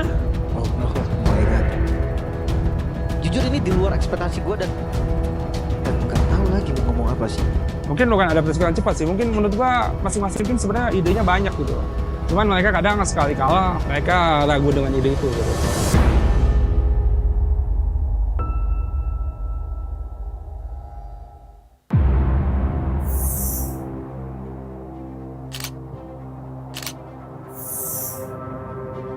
Soalnya kalau Indo kelihat dari region-region luar dibandingin Indo ya lebih menurun sih. Yang pertama karena tim malas progres, yang kedua kurang kesadaran diri masing-masing sama tim juga atau coaching staff. Yang ketiga itu disiplin udah pasti kurang banget di Indo. Masih banyak anak-anak itu yang denial, susah dibilangin, keras kepala. Ya, mulai dari nol. Kita anggap bahwa advantage apapun. Ya, anggap aja BO1. Ya, tetap guys, nggak ada advantage. Ya. Jadi gua minta tetap rapi lagi, disiplin lagi. Ya gua nggak usah tunjuk lah error kalian udah pasti sadar sendiri. Ya gua minta di game 2 lebih kurangin lagi. Ingat guys, nggak ada game yang sempurna. Ya. Ya paling banyakin ini sih apa strategi gitu. Soalnya kalau dilihat PH gitu mereka pasti banyak ngebaca strategi musuh lah, cepet gitu. Kayak SRJ aja yang habis juara kan, mereka langsung kayak bisa tahu cara ngalahinnya. Ini dia terlihat Besia dan kemenangan akhirnya didapatkan tim Liquid PH. Yap, dan sekaligus ini untuk memutus win streak match yang didapatkan Yudo Raja. Mungkin bukan adaptasi yang cepat sih, mungkin menurut gua masing-masing tim sebenarnya idenya banyak gitu. Cuman mereka kadang sekali kalah, mereka ragu dengan ide itu gitu. Menurut gua kalau udah di high tier kompetitif kayak begini, udah paling simple ya antara mental dan preparation gitu. Dari draft, awalnya draftnya kita harus ya saling percaya lah at least gitu. Asal kita punya filosofi dan konsep draft yang masing-masing tim punya, dan gak latah gitu, dan ada make sense buat ngelawan sesuatu. Ya kalau kita percaya dan diulangi itu terus mungkin bisa ya. Ingat guys, musuh lu bukan mereka. Musuh diri lu sendiri. Kontrol pikiran secara dulu. Oke? Percaya sama coach lu, percaya sama kemampuan lu, percaya sama teman-teman lu. Berpikir jernih. Apapun yang diomongin teman-teman lu, cerna. Apa yang lu dapatin, lu kasih tahu. Oke? Menurut gua Indo masih aman sih, tapi kayak sekarang kayak banyak tim yang makin kuat sekarang. Tapi intinya tuh udah tergantung kayak di mekanik itu, di disiplin, di draft. Ya ambisi gua pengen juara sih. Intinya pengen geser Onyx aja. Ngomongin soal dominasi ya ada yang bisa ngeberhentiin Fnatic Onyx dulu sih. Dan itu mungkin akan menjadi pembuka jalan ya buat tim-tim lain biar bisa kompet di internasional.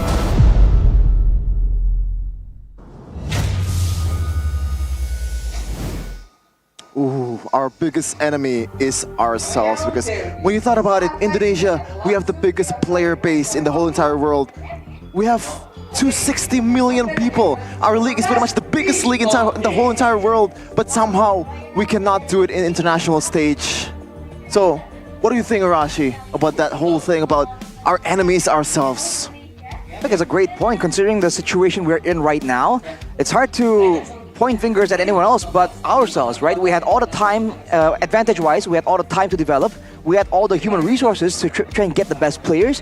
We had access to a lot of different privileges that some regions don't have just yet, and yet we fall behind. So you can say that maybe, again, we're on top for a bit too long, and then it's hard to stay on top when you're not really feeling that chase, you're not feeling threatened by the rest of the regions. But now that we are, I'm looking forward to our team's development, and especially for teams like Onyx, even in the MPL, in MPL, sometimes you've seen that Onyx are just so dominant that some people just think it's a given, right? So they themselves are in the position that Indonesia is in their own local situation. So can the happenings of the previous tournaments be a wake-up call for the whole region, but more importantly, specifically for Onyx as well? Yep, the Royal Derby we have here, RRQ versus Onyx, as competitive as ever. This team have met about 30 times, and the record, Connie, 15-15. It is as balanced as it gets. It's very balanced, and now it's a different vibe, right? It's rookie versus legends. Fnatic Onyx, yeah, Ludwig coming in last season, it seems like is the key for their main five. Meanwhile, RRQ, a very different story. They're in a rebuilding mode. They're in a, rookie, right? Edok and Rins in that mid and roam. For week one at least, and up till yesterday, it seems like that's their main foundation. That's their new foundation. It's a bold move to change the roamer and the mid lane at the same time, and this is the comparison we're making. Against one of the best mid-roam duos in the league right now, can this duo kind of stand up? Because we've seen that individually, both are creative, both can make those split-second decisions to create great moments for their team. But overall, when it comes to experience, I don't think anyone is really claiming that, Edok and Rins can really match up to Sans and Keyboy just yet. In order to make such a bold statement, we gotta wait and see what can they show, especially against the people in question themselves. If they can prove themselves today, then there won't be any doubt whatsoever to the quality of this duo combo in the mid lane. It's all in the mental aspect, right? Again, going up against Sans and Keyboy, quote unquote, yeah, they're legends. They have established their names. The twin pillars, they need to step up and do not have a mental block going into this game. Edok and Rins, they're a package. Played in MDL Season 7, play in with TWE Bosco, and then first in MDL ID Season 8, and they have been together ever since as a duo, as a package. And let me remind you all that Season 8 MDL ID run by Bosco was so dominant. Yeah. They didn't drop a single match in the whole entire run, man. Yeah. Ever since the regular season to the playoffs, this team is so much better than the competition, and that is why they are on the RRQ right now as a package. Cascute also a big addition, but we're gonna talk about the jungler here, Rashi. Experienced junglers, us, right? I'm talking about junglers, two junglers in Albert and also Kyrie. Do you think Albert's gonna play here, or maybe Kyrie? Because Albert definitely have the advantage of, the scouting towards RQ players, or maybe RQ's mindset. So what do you think? I feel like Kyrie is still the more guaranteed option, but if they really feel a bit experimental, they feel that much more confident in the Albert situation, there's no reason why they can't bring him in. It's not like they've been leaving him without any playtime. They have occasionally brought him out, but I think a lot of people still agree that Kyrie is the better of the two when it comes to decision making, when it comes to flexibility in the hero pool as well. With the current meta very assassin heavy though, technically the flexibility isn't really as important, but we saw RRQ pull out the Fredrin jungle still just a couple of matches back, so that's still a very real option that Onyx can explore. For sure. I mean, looking at RRQ, they have a solid 5 by now, and Skylar is still the last king standing from that original lineup in Season 9. So, Skylar against CW, this is a matchup that we've seen over and over again throughout our, in MPL Indonesia. And right now, Skylar, so far, I believe he had a better season, Season 14, especially in the last match that they played against Repellent Esports. Yes, it is Repellent Esports. I'm sorry to all the Repellent fans out there, but, he played a really convincing game with those two Natan, Gani. I mean, very composed. At one point, they were behind as well. So, again, Skylar is still the main key. And I feel like Fnatic Onyx still needs to prioritize target Skylar in that goal lane. Though, again, Sutsujin, there's no pushover as well. So, yeah, they need to respect Setsujin as well. If you notice that Onyx locker room just now, Kyrie is high-fiving some of the members of Onyx. Who is playing? It looks like Albert's gonna play Arashi from the looks of it. If we were to predict who's gonna play. Interesting development here. If they bring Albert up to add insult to injury, if they do beat RRQ, that is a statement in itself.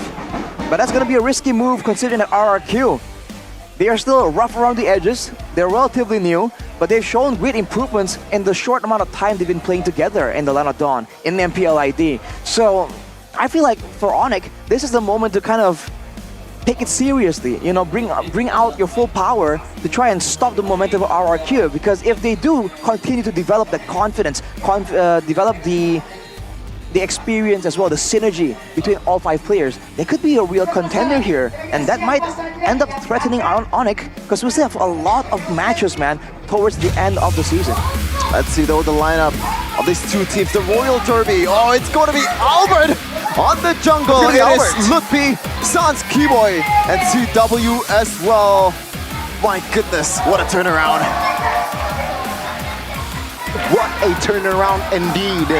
And it will be Albert stepping into the fray. Ladies and gentlemen, let's welcome the 4-time MPL 4-peat champion looking to claim the Infinity Stone. It is Fnatic Onyx! A lot of people has predicted that this team will once again claim the throne in MPL Indonesia Season 14 to complete that 5-peat. A feat that probably could never be replicated again if it were to be done by this team. Super dominant in Indonesia. Already showing great improvements. Even as they were dominant, they still allowed for improvements to be made, changes to be made in the roster to rise even further to greater heights. But today, they're up against the rebuilt, the restarted Kings. The team lineup here, Dyron, Setsujin, Wins, Edok, and Skylar. The rebuild is not over. Now the true test against the king of MPL Indonesia for the last 4 seasons. Can the King of Kings live up to their name going up against the Sky King? Will their main pillar, Skylar, be able to lift and strengthen this 4 remaining players, new pillars? Let's welcome, it's Rex Regim Kaon. Looking to tip the balance here. 15 wins for these 2 franchises against each other. Who will claim that 16-win mark in this matchup round in Season 14, leg number 1? We have to see how they perform today, because they did great against teams that really aren't doing as well in the MPL just yet. But we saw that when they're facing adversity, they can still put up a fight, but it doesn't seem like they're all the way there just yet. Today, we're gonna see them measured up against Fnatic Onyx of all teams, one of the more dominant teams. And with that, our Marshal Dainang brings Coach Yeb and Adi, along with KSQ and NMM. This is a big battle of brains, man. Massive intellect clashing on the stage right here, because for both these coaches, the drafting phase has always been so dynamic, so adaptive, with the flex picks, with the mind games. You do wonder if one of them are going to prioritize the blue side or the red side here, considering the style that they go for in the drafting phase. I know that Coach Yep is not really that kind of person, but I do wonder if there's like some kind of bit of a personal agenda. Oh, this guy is the coaching staff of the year, or like of the season in Season 13? All right, let me prove to you all that in Season 14, I'm gonna take it back. But here it is, cross-team rivalry, the 2 junglers of these 2 teams. Setsujin once a white tiger, now a pillar of the throne of that King of Kings RRQ lineup. Meanwhile, Albert from RRQ now is jumping ship to another fortress in Sky Kings. Yeah, it's going to be very interesting because, yeah, like you said, Setsujin, he was an ex-EVOS player. Meanwhile, Albert, he was an ex-RRQ member, and now they are going up against each other in that jungle again. Setsujin also, it wasn't mentioned that from even Mr. AP himself said that Setsujin, he's the type of player like Lemon. He stays quiet, just focused on practicing to develop his own game and of course to develop his team. The silent grinding type. And we saw earlier in the team fight participation, the stats might be skewed due to Albert's low play time, but Sutsujin, they're very active around. But here is Mr. AP's opinion on RRQ's performance. Because there are many new players making their MPL debut, I believe they need more tough matches to help them develop and improve further. Shout out to duniagames.co.id for this interview with Coach Pa-Ape, I'm sorry. But yeah, it's always the test, like the real test that this team is looking for, right? The rebuild will be tested by the best in the business in Indonesia. The team that really never lost their edge in this fourth season, Fnatic Onyx. Again, I think it makes sense, right? They need to have more tough matches. They lose against Biggertron, and now they're new. And next challenge is Fnatic Onyx, also a contender this season 14. And if RRQ wins this match, Arashi, that's a huge statement. That is it really a rebuilding season if they beat Fnatic Onyx? Oh man, if they're finally able to beat Onyx, it's been a long time since that happened. Back then, RRQ are still considered much better than Fnatic Onyx, but those times have changed. Now everyone is considering Fnatic Onyx to be the most dominant one, and RRQ, especially with their performance last season, people are really starting to discount them as real contenders. If they can make a statement here, and honestly, if they can even make the game somewhat competitive, somewhat intense, I feel like that is sign enough that there is progress, that there's a great future in store for RRQ. But we have to wait and see until we reach the Land of Dawn, and before that, the drafting phase, because you can look at both coaches, usually a bit more relaxed, but they know they're up against some legitimate competition right now. Yep, drafting phase for game number 1 in this Royal Derby, the chapter number 31st here. Coach Yeb and Coach Keskute will battle it out in the drafting phase. A very interesting drafting phase here for Coach Yeb. A lot of control mages and also an edict to deny that flexibility potential from Team RRQ. Meanwhile, Coach Keskute, once again, that chip is still on 100% ban rate, and also 2 assassins, dangerous assassins on Albert. It's Fanny and also Ling. Does not want to take the risky route from side of Keskute here. Very sensible. Fnatic Onyx, they will prioritize the Zask though. Give it to Sans, and definitely he will rock. This season though, overall 43% for that Zask, so still on a negative win rate. It's gonna be a great pick right here, especially with the Aurora banned away already. Great pickup from Coach Yeb. With no solution available, that mid lane damage output is gonna be quite secure. But for RRQ, they like that Ruby, man. And the Harith, usually we see it picked up, but I think Skylar isn't notorious for performing really well on the Harith.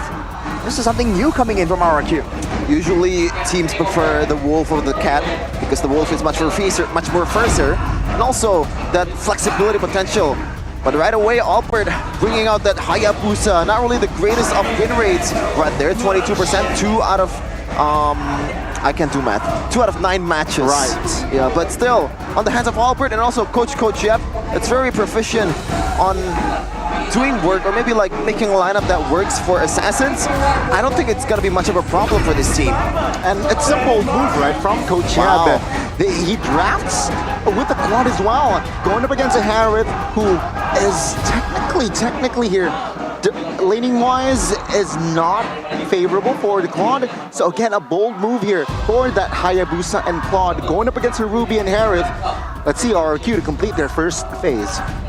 Fnatic Onyx might be prioing the trio mid rotation here. They have the Hayabusa, they have the Zask. The early game is very, very impressive if they can secure an aggressive roamer. For RRQ, they're trying to match that. They go for a Roger in the jungle, but here's a comment from Key. Roster Archaeology is good now, especially Edok and Ritz in the first season. Their performance will definitely improve even more, and we definitely can see that, man.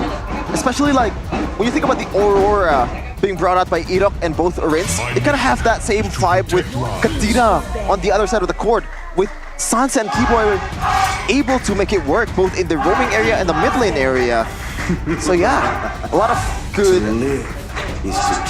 thing to watch out for RRQ, I guess. They ban with the Hylas though, so they are having a lot of burst damage. I think they're really trying to find ways to be able to punish Fnatic Onyx. For both teams here, crowd control becomes so important. Yeah. Either it's a big teamfight ultimate, or even spammable sources of crowd control. RRQ has shown that they can bring out the Franco. That's an option that they have.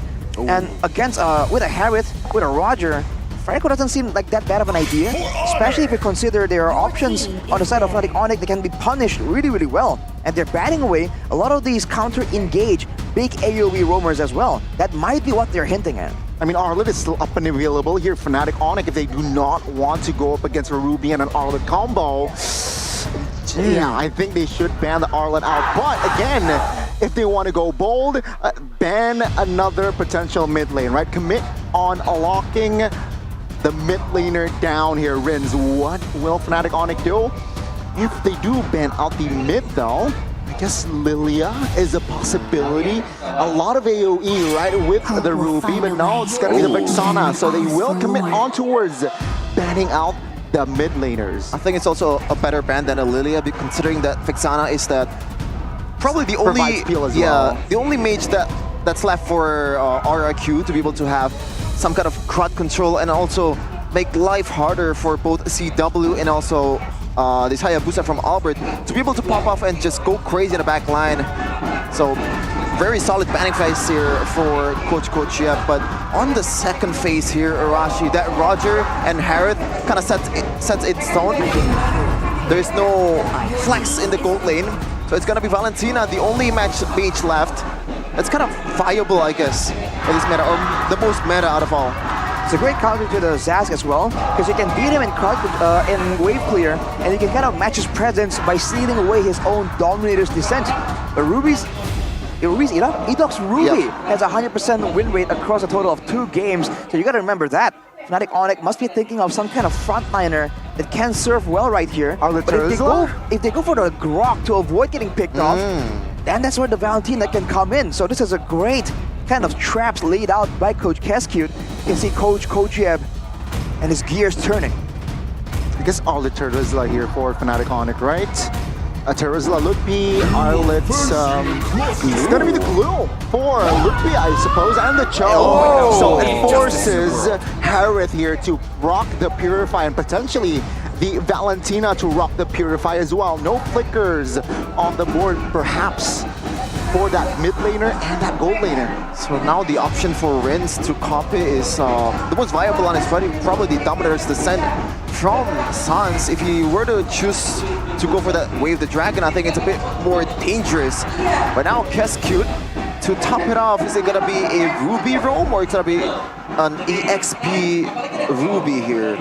Going by track record, they still do want to keep that 100% on that Ruby on Ado, and it's gonna be the Toms going up against a glue in the XP lane, something you don't really see very often here in Season 14.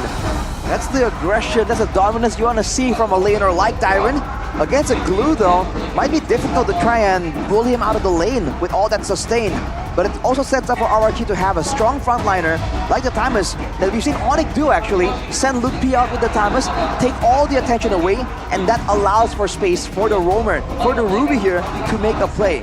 On the other side though, with a Cho, there's a lot of chance for Fnatic Onyx to kind of win in the mid lane clearing and open up the map with the mobility that the Cho provides.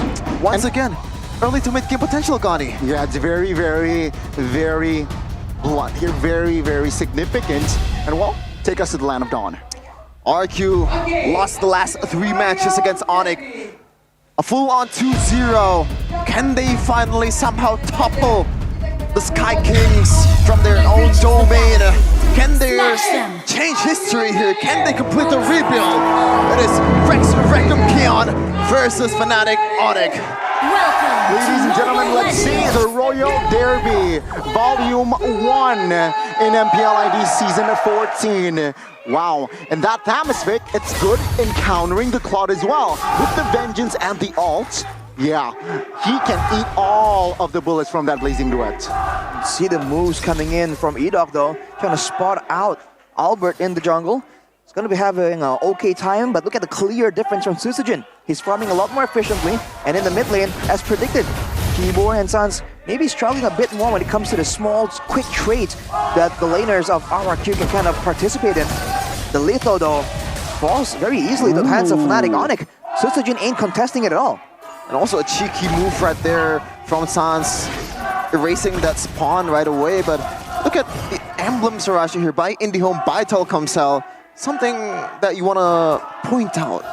Wilderness Blessing for Edok and Rin, so they want to be around the map as predicted. But the Inspire coming in for both the Valentina and the Harriet, both trying to make sure that they have the rotations of spells enough to actually make a difference. But look at this play though. Shadow kill, RNG, but the squad Shadow will find the mark for Sans, executing the mid laner. Rins will fall. Now Sutsujin looking for that trade, finds it. It's a 1-for-1, both mid laners taken out. Both junglers coming in hot in the first 2 minutes, taking a kill for their team. But that is the aggressiveness that a Hayabusa user should have in the early game, Arashi. Once you hit level 4, it's time to hit on the mid lane. Ideally, you go for that. You go for the solo pickup because it's a shorter lane with less minions. But man, that was a quick move by Syzygy to kind of equalize the situation. Turtle popping up right here, and Dyron having all the pressure in the lane. RRQ might be able to get this one very easily. Here, yeah, it seems like RRQ, they have way more control on that turtle spit. It seems like now Albert quite low, Shadow kill onto it, Hira flickers out, and Sutsujin will secure the turtle. Lupi quite low, looking for an escape route, but Byron is there with the vengeance popped as well. Now Lupi will fall, Sans is next on the chopping block, Tyron secures it. 2 kills and the turtle for RQ. Oh man, who would have thought? The Sky Kings right now is falling down from the sky. The King of Kings showing that they belong in this league. The rebuild is looking pretty good in the first 3 minutes. But the question is, can they make it for like 15 minutes or maybe winning it out against Onyx? The late game is what we have to wait and see, but early on, that's a great play. Using Dyron's pressure and directing it almost exclusively at Sans, making sure they shut down that mid lane power of Onyx. But look at Keyboy, eyeing for a cheeky play right here, but with Edok around, might get spotted out. Yeah, Skylar has to purify as well, right? So technically, Skylar is okay with that purify still active. Albert though, already in the bush. Tough prediction. Looking for a cheeky opening here. But no, both teams here just airing it, I guess, waiting for the right time. Talent prediction by Gopay here. It's actually a tie between the talents with Arashi. Just as usual, going for RRQ 2-1 Arashi. Why not 2-0? I believe Onyx ain't that weak that you can expect a 2-0. I feel like Coach will be able to find a winning solution at one of these games. I do hope RRQ comes out on top though. But for now, it's looking really good for RRQ, but it's not over. Because for Fnatic Onyx, that late game, right? The fact that they have a Cho to try and make plays with, you never know what can happen. But Dyron on the timers for sure is having a lot more pressure, and that's usually not a good sign. Onyx usually wants to have Ludpi as that reliable strong laner, but they don't have access to that in this game. Talking about the reliable strong laner, Tyron actually secured a Thunderbelt first item, Arashi, so he expects himself to play until the late game and second up. Meanwhile, though, Ludpi might be in trouble here, already half HP. You can see how annoying Tyron on the Thomas, knowing what the potential of this hero is. That's his job, to zone out the people. Look at the rotation immediately from Dyron though to try and match the play. Keyboy spots Rins though. Now look, let's take a look here. Red Dragon connects on towards Eagle, now placing duets as well. No follow-up damage though as Ludpi flickers front and should be taken out by Skylar. And that will be all RRQ. Careful, Albert's caught as well. Things are not looking good for Fnatic Onyx. Wow, Rins recalling against Keyboy and Sans. That is a statement right there. I might be a rookie, but you know, I can be the best if you want me to be. That was a crazy play by Edok, I believe, to find Albert mid-play attempt. That's gonna be the turtle, the fight, and the turret. Fnatic Onyx completely blindsided by that play. Right now, Skylar, even he on that Harriet is expected to win the lane, and he did win the lane. So 2 winning lanes plus that rotation, that mid trio is also won by RRQ. They're losing in all aspects, Arashi. And what can they do right here? They're trying to find ways to try and hit back. But look at the in-game equipment by Dunia Games. Enchanted Talisman completed. Starlium for Skylar too, so true damage is already in the picture. And as you mentioned, Shevin, Dyron with the Thunderbelt, he has a lot of extra slows when it comes down to the chase in the late game. And of course, he's going to be stacking up the stacks of the Thunderbolt and become tankier than ever. So he can serve as both aggressive and defensive tools for RRQ. And it's not just Tyrant as well. Albert or Sutsujin is actually on his way towards a Thunderbelt, but Rince though might be in trouble here. Still has a Purify, but doesn't matter. With the Purify, it doesn't matter. Now on top lane though, Albert will secure and invest. If he plays things right now, Palms the way. Oh! Skylar will fall to the hands of Keyboy, but Albert will be betrayed by Sutsujin. Now Edo quite low as Sans with the double D finds that kill. Completely caught off guard, RRQ. They lost one person walking into the bush. Having the Purify, Rince just did not respect the damage potential right there. Sutsujin trying to defend 1v3. Looks like he will be able to do so, but with 15 seconds left for the next objective, Dairon is prepared to make that rotation and out-pressure Fnatic Onic. They do have time to approach the situation. There's no way Fnatic Onic can burst it down. They don't have the kind of items to try and do that just yet. But they're absolutely striking back. RRQ needs to make sure that they don't make mistakes and allow Fnatic Onic the small windows because they're used to it and they will take complete advantage of it. Yeah, see right here, now. Blast Turtle is up. It seems like Lupi is okay in taking some sort of damage as well, providing vision. And RRQ though, well, will they take the perfect turtle this game? Fnatic Onic will not rush the turtle just yet. Yeah, Onyx seems like, at least in MPL Indonesia, you really never count them out. They've did this multiple times when the game looks like it's really far from their hands, but somehow they snatch it right away from their opponents. So RRQ will not be able to, you know, pop the bricks just yet.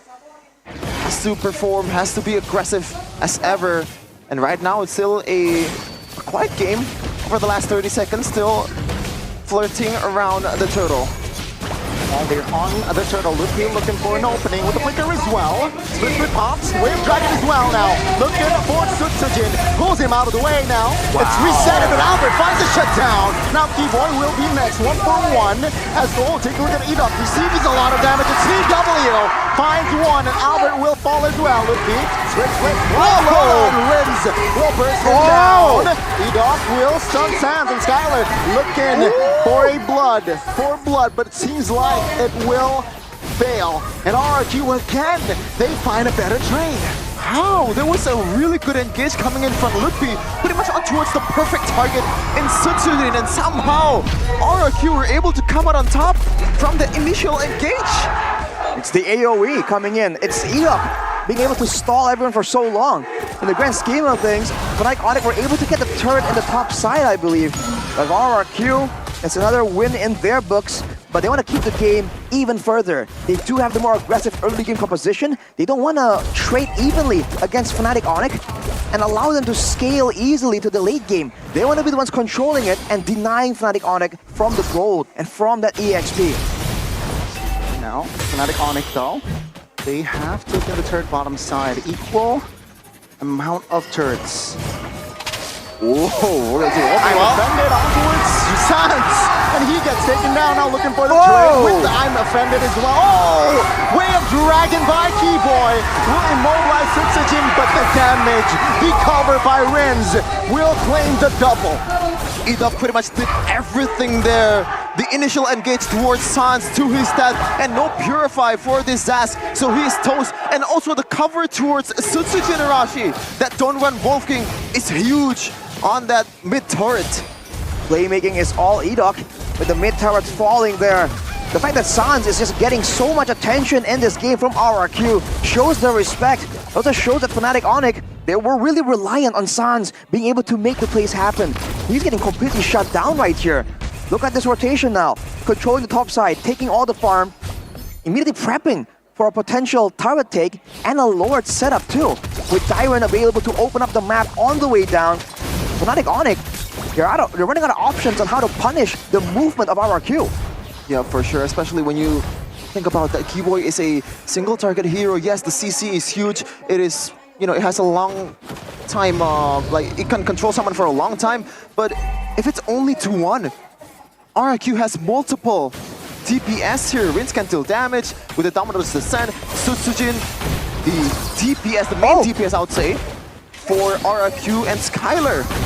A lot of damage coming in from RRQ. Keyboy has to pick one out of all of them. Skylar picked up the purple buff as well, if I'm not mistaken. Yep. So man, that's already a great denial.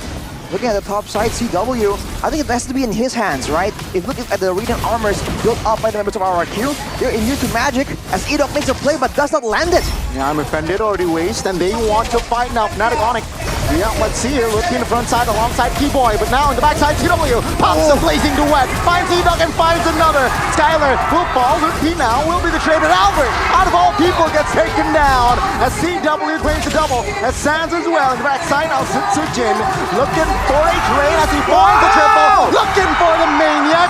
Will he find the savage? Keyboy, where are you going? As Sujin, he's hungry and he finds the savage. There's a reason his name is Sutsujin. It might not be Sutsujin, but it's killing all of Fnatic Onyx members. And the MPL are divorced. You RRQ fans are hyped and pumped looking at their new jungler, Sutsujin. With the recalls too against the Sky Kings.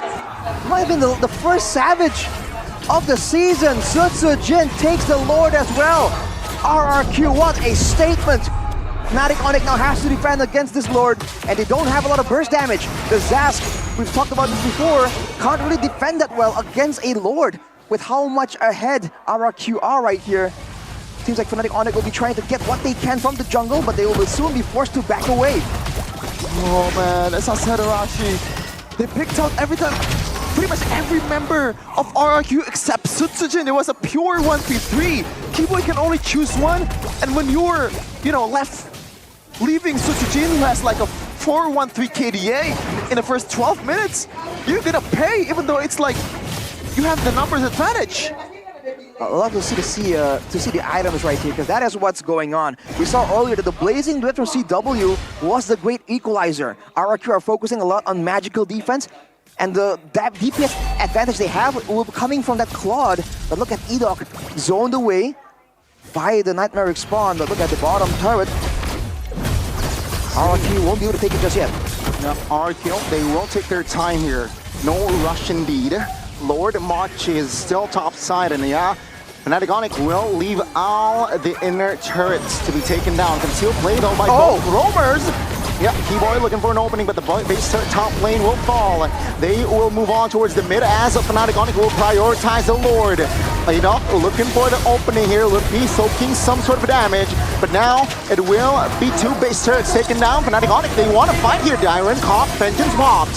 And now Fnatic Onyx looking to restabilize here as RRQ will not continue in pressuring. Good discipline right there. Things that we love to see in MPL Indonesia. The discipline. Knowing when this time is right to make an engage, knowing when to back off. And RRQ, for such a young team, for a team that has a lot of rookies, that was quite commendable. It's great patience displayed by the whole roster. Because earlier, Edok was definitely looking for a play. Tried to use the ammo bandit up against Keyboy though. Well, Keyboy, terrified, will fall in the hands of the newcomer Edok. I'm saying this because it's because Keyboy. Usually, you see a perfect Shanpu to get out of that I'm offended, but somehow, Keyboy didn't manage to do that. Bit of an error for his standard. They want to pressure more. The last remaining base turret will fall now. I'm offended on towards Lupi. Skylar will finish the job. 3v5 now as Skylar actually will call CW caught now with a shadow kill as well. Forced RRQ to back away. 15 seconds towards the next Lord. So RRQ, all eyes on the Lord. What the heck was that damage? Yeah. Skylar dashed forward, didn't even get to react. Immediately melted from Sans and Albert that came out of nowhere. A welcome development for Fnatic Onyx, but with no base targets with the Lord up now, they're going for a fight. Yep, Fnatic Onyx, they're ready for a fight here, knowing Skylar is not in the land of Dawn. Seems like they will try to create some sort of an opening. Pressure Edok though will commit the recall, so Fnatic Onyx has more space to work around with though. They need to manage the waves as well. Still though, you gotta remember, this is Fnatic Onyx. We're talking about a team that came back in the world stage from a 16,000 gold lead.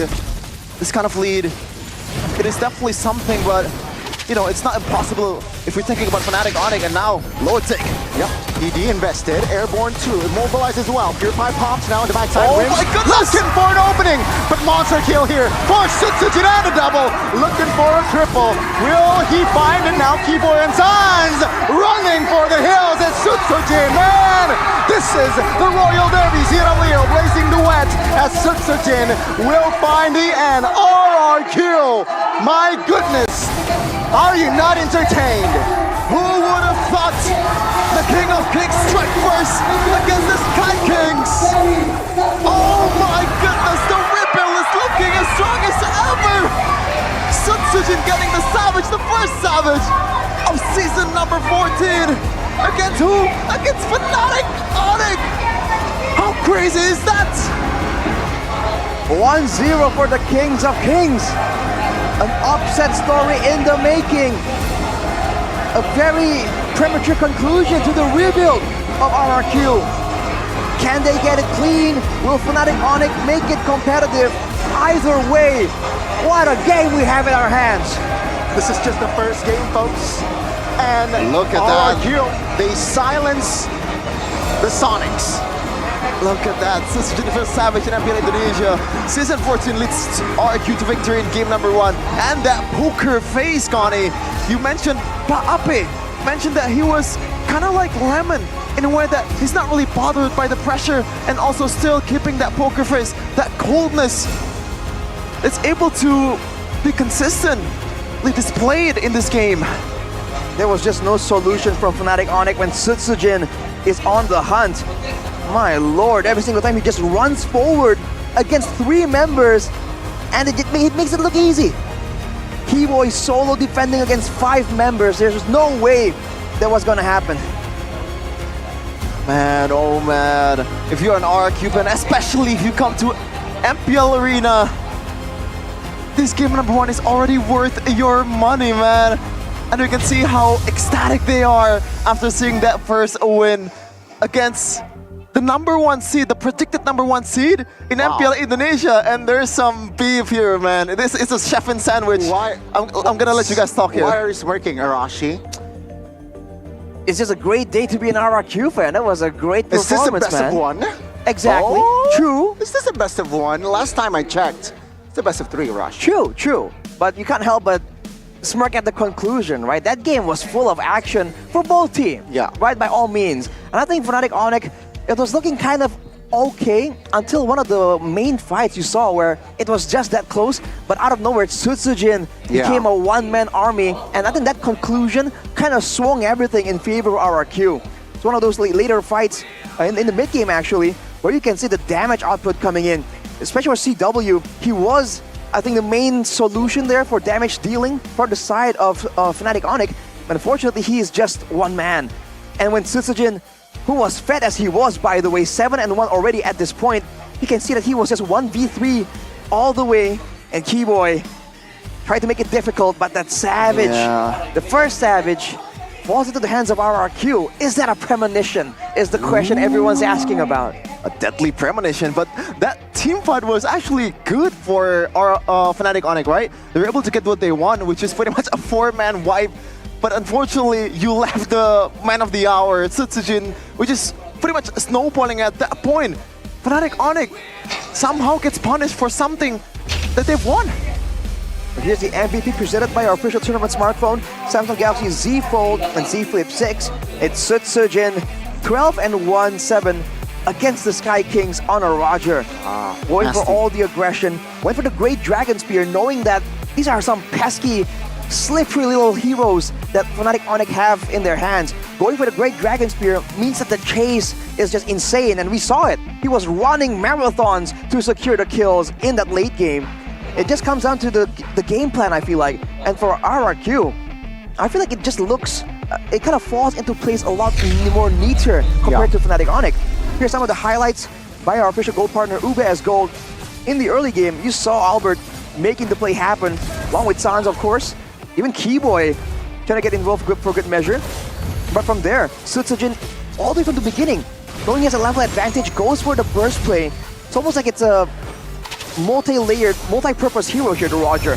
does burst damage, does DPS, and also has a way to execute in the end. This was one of those fights where Onyx tried to turn it around, but everyone from RRQ were just in sync. They follow up on the play, they follow up to cover Tsutsugen, and they came out on top right there. I mean, based on game one, I think they should ban the Ruby out, man. It's so value in the hands of E-Dog, and you can see here, the cover, the initiation is mostly because of E-Dog. There you go. That Wuthon one walking towards Alfred as well. But Arashi, I just want to talk about something here. Do you think it's kind of a waste putting Sans on a Zask? A hero that's not really mobile, don't really have a lot of ceiling. It really relies on your teammate making a play, and it feels like throughout the whole game, Sans is just stripped naked from his potential. I think he was just being focused down a lot more than he would be used to. You can see that every time there's a rotation, any kind of pick-up attempt, it's always onto Sans to try and punish the fact that he does not have a Purify either. And in this fight, you can see that Dyron, you gotta give him a shout out, man. On the Thamus, he was dominant in the lane, and he was an absolute wall with that Vengeance in the front line. There's just not enough damage available to the whole roster of Fnatic Onyx to try and take that man down. If you're thinking about solutions here, if they focus Tsutsugen, Skylar was still doing a lot of damage, and so was Rins. I feel like in the end there, you know that moment where Skylar got bursted down? That was Sans making a play with the Lightning Truncheon. He went for that itemization. Instead of going for full DPS, he wants some more burst damage to catch Skylar and maybe Rins off guard. But in the end, I think the adaptation from RRQ was just good enough, and they really did not make a lot of mistakes in that late game that Fnatic Onyx usually could use to try and stage a comeback. Looking again at the rest of the emblems here, Weapon Mastery for Sans, but he was still stuck on 3 items. As if you compare that to Rins on the Valentina, full items with the Winter Crown as well. And you can say the same thing for Tsutsugen. Already full items all the way from the beginning. He was level 15 when the members of Onyx were still at level 12, I think.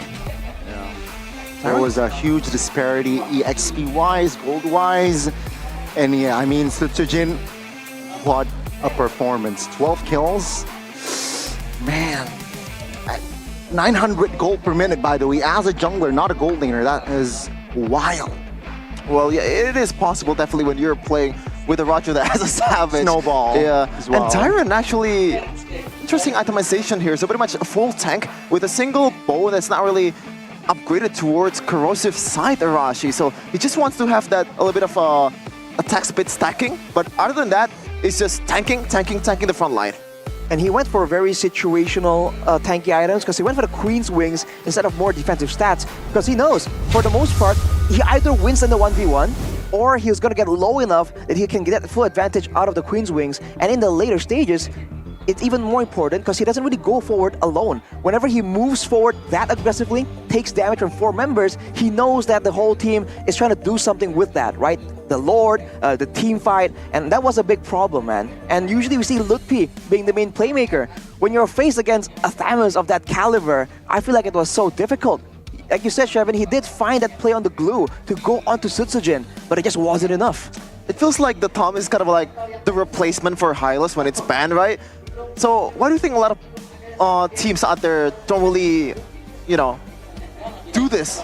Just like RRQ. What do you mean? Like, Hylos is pretty much someone that gets to the backline, just expanding all the HP and taking all the damage from the opponent, and also just baiting out the skills, pretty much functioning the same way as a Thomas with Dyron here. Well, the Hylos provides an extra bit of AoE slow with the Glorious Pathway, and it allows your whole team to kind of follow up with you. The Thamus, I guess, provides more damage, if anything, and tankiness. So it's a bit of a trade-off, right? Do you want the more guaranteed slows and engages, or do you want just more damage, more real threat? And in this game, RRQ went for the damage and the threat because they know that even if Onyx can kind of kite back away, try and gap close, use the Jeet Kune Do and the Shunpu to get away, Tsutsugen is on the hunt. It's very tough, right? Again, Cho against his head-to-head, it was Ruby. Yeah. It was a very questionable head-to-head. Yeah, Keyboy did what he can, but it was a losing head-to-head in that rogue position, I feel like, right? Because again, with Ruby, you have the elements, you have the tools to hinder the movements, you have the tools to stop, break the tempo of that Cho, and we saw it in game 1. So game 2, perhaps if Ruby is just such a high value pick. I feel like either you ban it out or pick it up in the first pick. Yeah, I gotta say, I was tempted. Like Megatron. I was tempted, right? Just a little bit tempted to go for Edok for the MVP vote, but I ended up going for Sutsujin because It's a the Savage. Savage. Yeah, it is a Savage, so gotta give it to the man. But yeah, Edok so far, the engage, the covers, this is what I'm talking about. Every time, even Albert going in through like a crowded team fight, he's there with the Dawn 1 Wolfgang and chain it up with the I'm offended, man. I'm definitely offended you're trying to go for this one because I'm here. Edok is here to make a statement, and right now his 3-match or 3-game, 100% on the Ruby. I think it's pretty sure it's gonna be banned, right?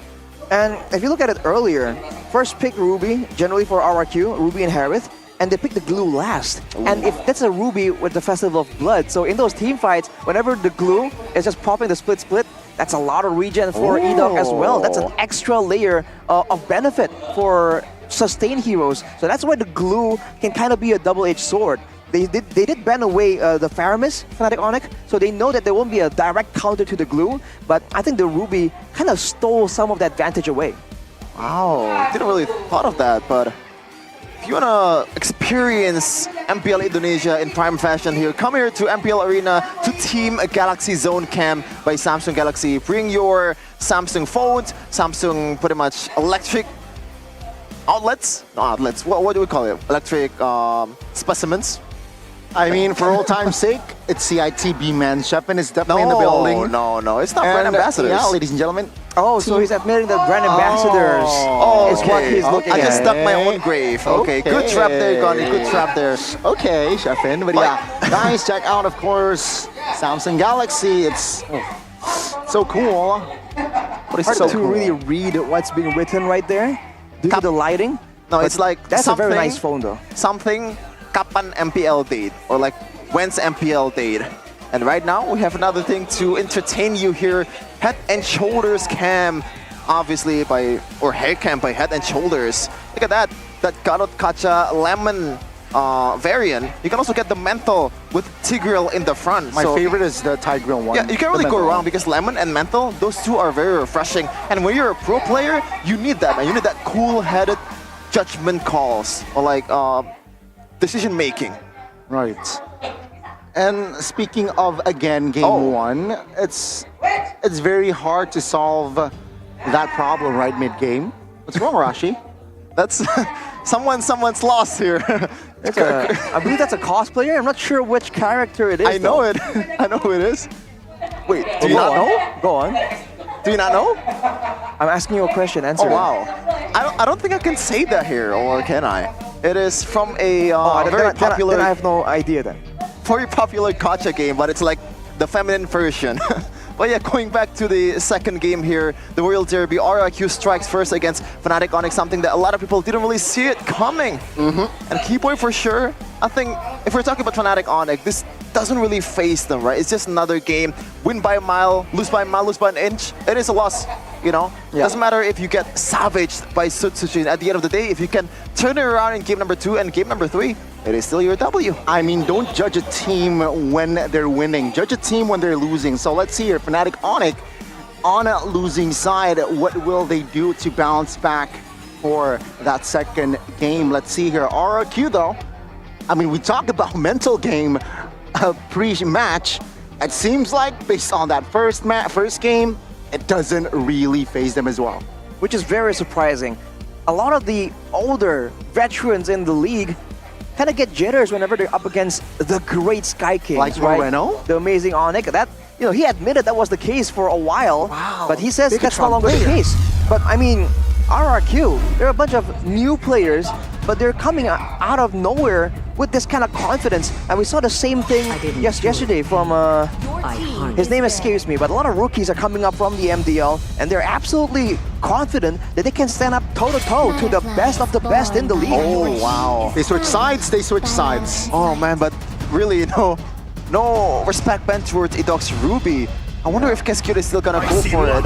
But no, it is going to be that Roger that had a Savage in the first game. But Coach Yep, do they want to actually take the Ruby this time? Because it is a highly sought commodity here in Season 14. Based on game 1, I think they should, right? Ruby and maybe the Harith. Maybe I think they should steal both here. Oh man, They have prioritized the Zask and the Edith instead. That Edith was banned away by Fnatic Onyx in Game 1. Second ban, I believe, with the Tsushin and the Aurora. So hey, Aurora, speaking of which, is still available. It's a great pick to counter the Zask, and it's a great pick to flex for RRQ as well. With the Edith though, the long drawn-out team fights need to be a bit more calculated for RRQ because the Primal Wrath from the Edith could be a very devastating tool for Fnatic Onyx. Yeah, and this is a hero that's not really, it's really known for RRQ after that winning play against Matt, against Rebellion, but it's going to be a Luo Yi on a rinse, and also Edok once again, potentially, on this Ruby. It can still be flexed, just like the Roger, so Cascute has a lot of option in his hands, but surely, this Luo Yi, man, we've seen it on Moreno. It is definitely a hero that really needs to be watched out for, especially in that mid-game, in late game. Even though when you are winning and you're trying to reset and run away from the vicinity, you can still be punished by that diversion. And combined with the CC coming in from the Ruby and the chasing potential from Roger, it is going to be very lethal. I think it's a great choice, by the way, for RRQ to go for the Luo Yi. They kind of prefer, I think, to be second pick in the situation, but knowing that now they're forced to pick and show something now, they would much rather show some a hero they can have value outside of those team fights, outside of the 1v1 or 2v2s. So they go for the Luo Yi and provide the diversion, and they hide the rest of the picks. They maintain the flex potential of this Roger and the Ruby, whereas for the side of Fnatic Onyx, I think the Julian so far has only gone to the jungle, and with Sans already in the mid lane, I feel like it's a bit more straightforward, a bit more readable here from Coach Yen. And an Natan ban, you saw how Skylar can change the game with an Natan, even though against pick-off heroes like a Kaja, against this kind of Tagers, he really never died. And also knowing the limit of this hero, man, he's not shy at all to pull that ultimate in front of your face to burst you down in the late game. He knows what he can do and he cannot do. Meanwhile though, Coach Cascute and also banning a gold laner here, knowing that this Roger can still be flexed. Yeah, I mean, technically both teams, they have yet to pick up a gold laner apart from that, Roger, right? But after that first game, it's somehow 85%. It will go to the hands of Sutsujin, but let's see here. Will Fnatic Onyx limit another potential gold laner, or will they switch things up and ban out the EXP? But no, it's gonna be a straightforward approach here, banning out the Hereth. Do you want to trap Roger to the gold lane? Is that the game plan here for Fnatic Onyx? That could be it if they really feel like the jungle presence, the clear, is a bit too much. Because again, the trio mid is just so important right here, and I think Coach Far agrees. Yep, Arceus mid duo, Edok and Rince are incredibly skilled. They have many ideas, aren't stuck in a template, and their responses are quick. They're true innovators. Man, innovators is a pretty interesting word to describe rookies, and it's going to be a Tigreal ban to top it off for Coach Cascute. Just want to give it to Keyboy with a game-changing implosions. It's evident in Game 1 though, right? Most of the plays came from Edok and Rince. They single-handedly control the mid-area river as well, which allowed RRQ to have more space and of course rotations. Now Fnatic Onyx though, he will secure a hero, and that is the Claude. So CW rocking the Claude again. Alright, RRQ now will be forced to show two heroes and allow Fnatic Onyx to respond with one. I feel like something strong in the EXP lane is still going to be critical.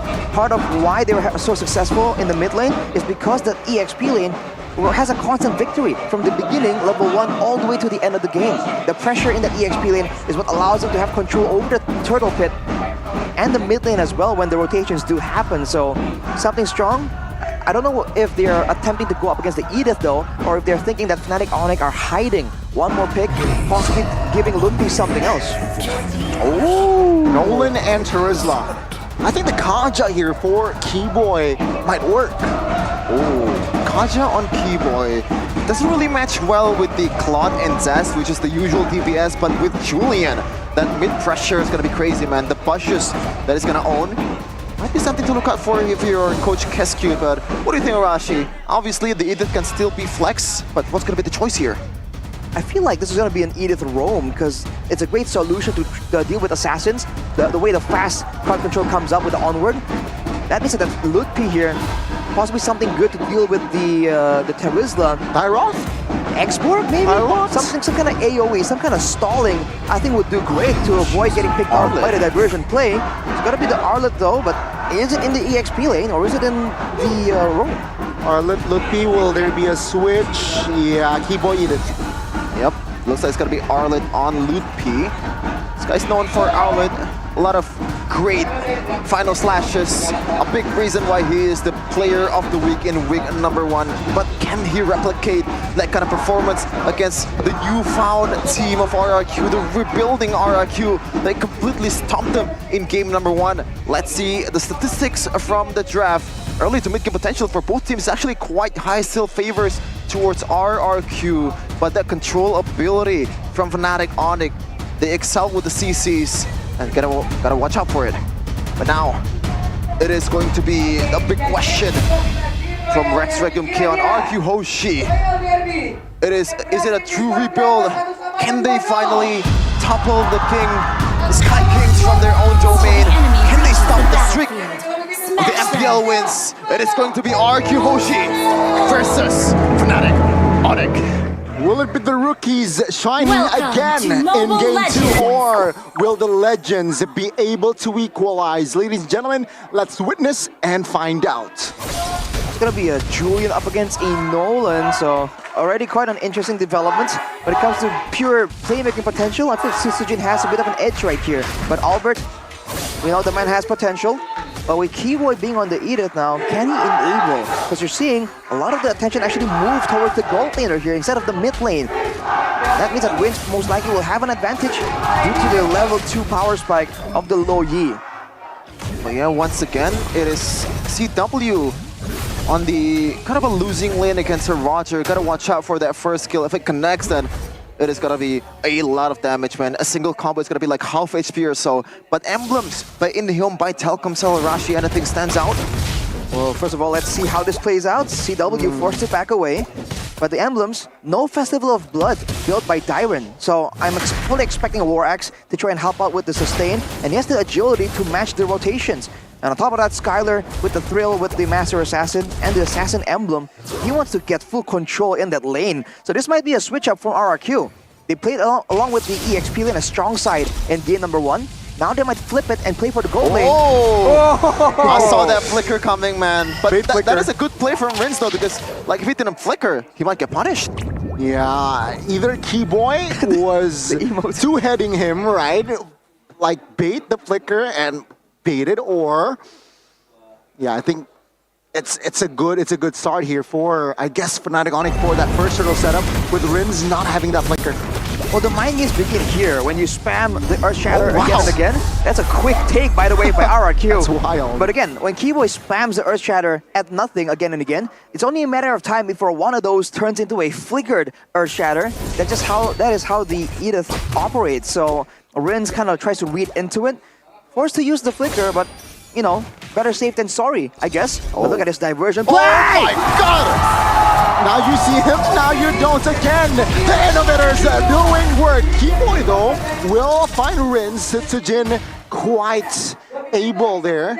He's able to get out. So again, the mid duo in the mid and roam doing work. Man, it's still a W, even though there's a trade there towards Rins. It's a purple buff plus Albert.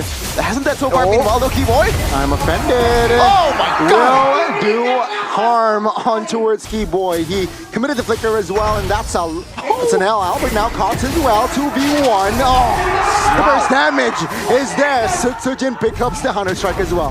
That was a flicker. Don't roll Wolf King from Edok. This guy, when you talk about aggression, he is flickering even without the ultimate on the Ruby, man. What a great fit for RRQ if they want to go for these early game strats. Now Sisujin is level 7 and Albert is level 5. They're completely trying to deny his jungle, and look at him. Going into the jungle, not finding anything when the diversion comes in. Blazing duet on towards E-Dog. Tyler, though, will fall. As now, let's see, Fnatic Onic looking for a trade. CW gets taken down as Dyron caught airborne. Dyron so sustainable enough to get out to Jin. Looking for a kill on towards Woodby. Has damage. Recruit figures out, and Fnatic Onic finally find a favorable trade. Yeah, kind of like deja vu in game number 1. They will finally get a winning trade. But man, oh man, the first ever diversion that's kind of like went nowhere there for RRQ. Rince gotta be a bit more careful next time. Definitely. When it comes to the engagement there, RRQ need to make sure they're the ones who start first. But fortunately for them, they'll be available for this next fight. And I don't know if they spot out Keyboy there, but he'll be backing away. And look at Dyron, trying to be a wall once more, but is he tanky enough? He's not a Thamus, and he does not run the Vengeance. See though, the setup here, poked by Fnatic Onic. Arlet. The damage is enough. All calls. Now technically Fnatic Onic can't really fight Sandsflickers out of the way. Fnatic Onic, they will concede the turtle area. Man, again, Sans on the Zask Arashi. The potential of this guy is just pretty limited, especially when he's rocking that flicker once again against an E-Dog, against a Tyrant. It is very dangerous for him to be playing like this anymore. Ooh, diversion playing. No one there though. Now let's see here. Keyboy finds a turtle. Placing duet to follow it up. Now E-Dog caught in a no man's land. Flickers out of the way. CW is still there though. Will not force the fight. Instead, they will move on towards the mid concealed play by E-Dog. Panel Slash does not connect. As Fnatic Onic again, they see a no opening. So yeah, they will concede again on the pressure on towards that mid lane.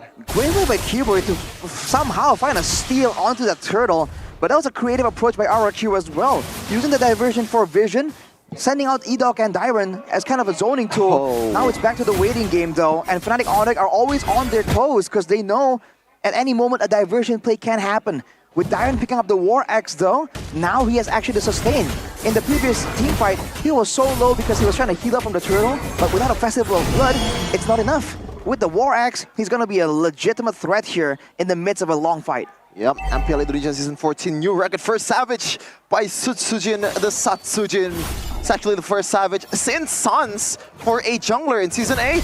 Ooh, now Keyboy, concealed play, didn't really convert to anything, but Fnatic Onic. Flicker, final slash on towards Riz.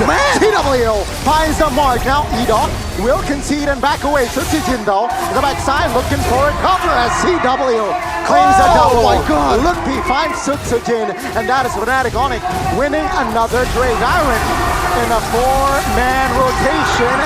Will fall. Sound secures it. And that is again Fnatic Onic showing up. Never count out on Fnatic Onic on this kind of situation. They somehow make a lightning quick pick-off in the mid lane, knowing the weakness. But Arashi, Skylar at the time. Oh, wait a minute. Diversion. Bryn Skylar, enough burst, and Skylar will secure the kill. You snooze, you lose. Immediate trade back there, and look at the play. Skylar going to try and take the turret without minions, but it won't be available just yet. No mid turret for the side of RRQ, so for Fnatic Onic, they've equalized in the gold deficit, at least better than earlier. It was at almost 2k, but with the turret taken by RRQ, they're still having the macro pressure. Big team fight once more for the mutual objectives. Onic the first move. Yep, Dyron here, practically half HP. Sutsujin, with the flicker penalty zone, finds Lookby, and now they fight. E-Dog secures Albert, and one by one, Fnatic Onic members will fall. Skylar secures the kill, blazing duet! Keyboy secures it, E-Dog caught, CW, and Keyboy will find it again. It's an equal trade, 3-for-2, but the newt falls to RRQ. And also, Fnatic Onic will get a turret as well, so I think this is a bit favorable towards Fnatic Onic at the end of the day. CW with a clutch blazing duet once again. But looking at the grand scheme of things, Albert is getting taken out a lot in these games. And if they really want to play for massive moments at the Lord Pit later on, you gotta be careful about this. They have to try and make Albert, let him catch up to Sutsujin, because look at the gold difference right here. About 1,500 gold difference. And when it comes to levels, I believe he's about 2 or 3 levels ahead already from Albert. So with 70 seconds to go, it's the waiting game once more, where Fnatic Onic are still waiting around, concerned about the potential diversion play. And you can see that in the purple buff, there's some escorting being done here. They got Albert once, they don't want to let that happen once more. Yeah, and so far, RQ 1k gold lead, a solid lead. Just like this new free skin with every purchase of limited edition Benedetta. Electro Final Katana you can get in UBS Gold / or X Mobile Legends Bang Bang, a collab with MPL Indonesia Season 14. Get yours at ubslifestyle.com. But back into the game, right now, Onyx is setting up a trap. Dyron now, sandbagging. Immobilize CW. Oh, wow. Use the BM, my good read there by Fnatic Onyx. Interesting. I think if they committed towards the Tursla, they would have actually gotten it, but somehow they see the bigger picture, Rashi. Seems like for RRQ, that's a weird play to send Dyron alone into the bush when they are just so close to each other. But I guess they were concerned about some combo plays being made. Lethal taken by Sutsujin though, so Vision will expose Fnatic Onyx playing still for that Lord. This is the moment of truth though, and looking at the level gap, it's only one level for Sutsujin. Albert is getting closer and closer, but he's still quite far from that next level. And they're giving the EXP in the lane to Sutsujin still. They're trying to get level 14 and get a guaranteed steal. See, I'm offended on towards Ludwig. The damage is there, but Ludwig is sustainable enough. He will flicker out, but Tyron secures it. CW with the blazing duet. He is ice cold. Now Keyboard with the engage loses his mortality, but Fnatic Onyx, they found two. Again, CW, when you need him the most, he performs out of nowhere, blazing duet. Meanwhile, though, diversion play. See, rinse it again. Oh, CW is there. Now Keyboy looking for the airborne. Now Edok and Rinse secures it. Sutsujin though will find Sans. That's Fnatic Onyx. They are ready as well. And that is it.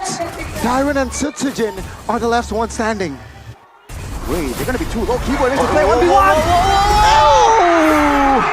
Almost. But Sutsujin is there, and he will take the kill. What a chaotic game we have in our hands. Albert, though, will get to go for his purple, but look at the play from RRQ. Immediately doubling down onto this Lord take, and they do have the diversions to come there faster. Sans will take a bit longer. Can RRQ take it down before Ludwig makes a play? Yep, penalty zone on towards Ludwig, though. The damage will be there to burst him down with Rins in the fray. Now, Fnatic Onyx, how are they going to retake this? It's 5v4. Albert is there.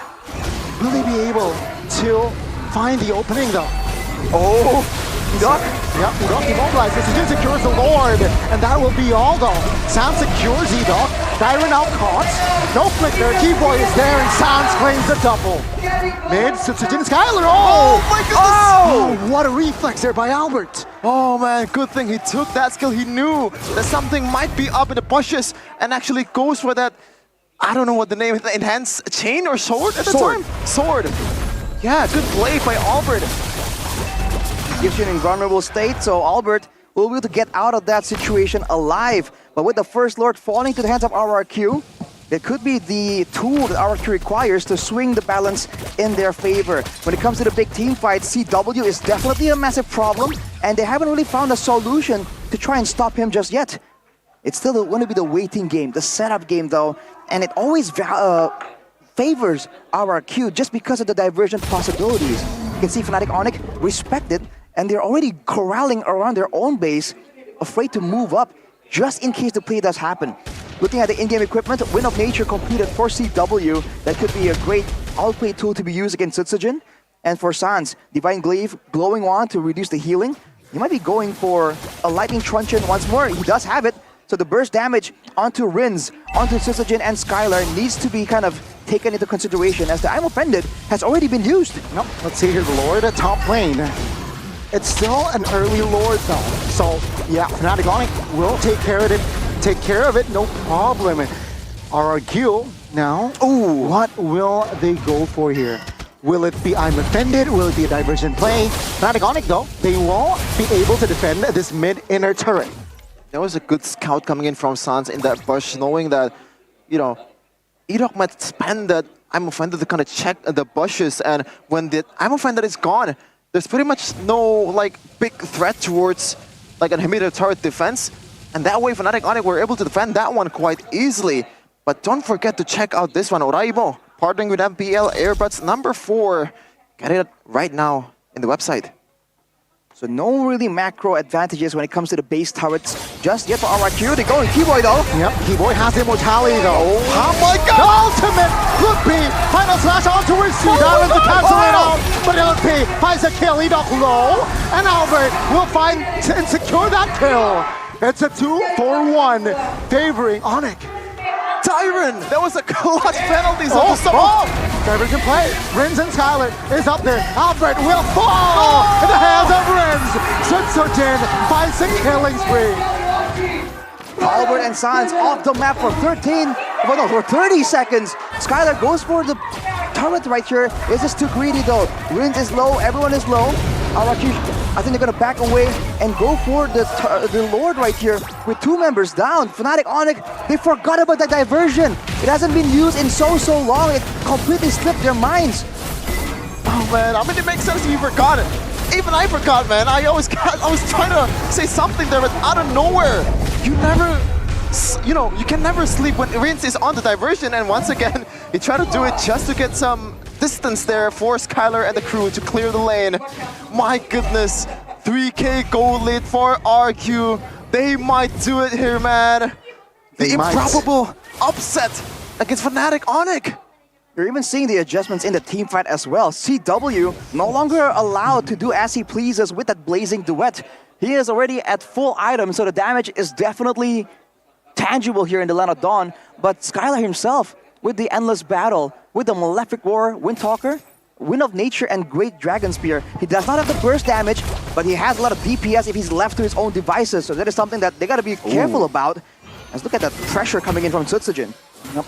Lord watching the bottom side of the map here. An RRQ. They're looking for that opening, looking for the big haymaker to end the series. Let's see. Will they find it? Mid turret will fall as all penalties on answer. Will find Look P. He flickers out.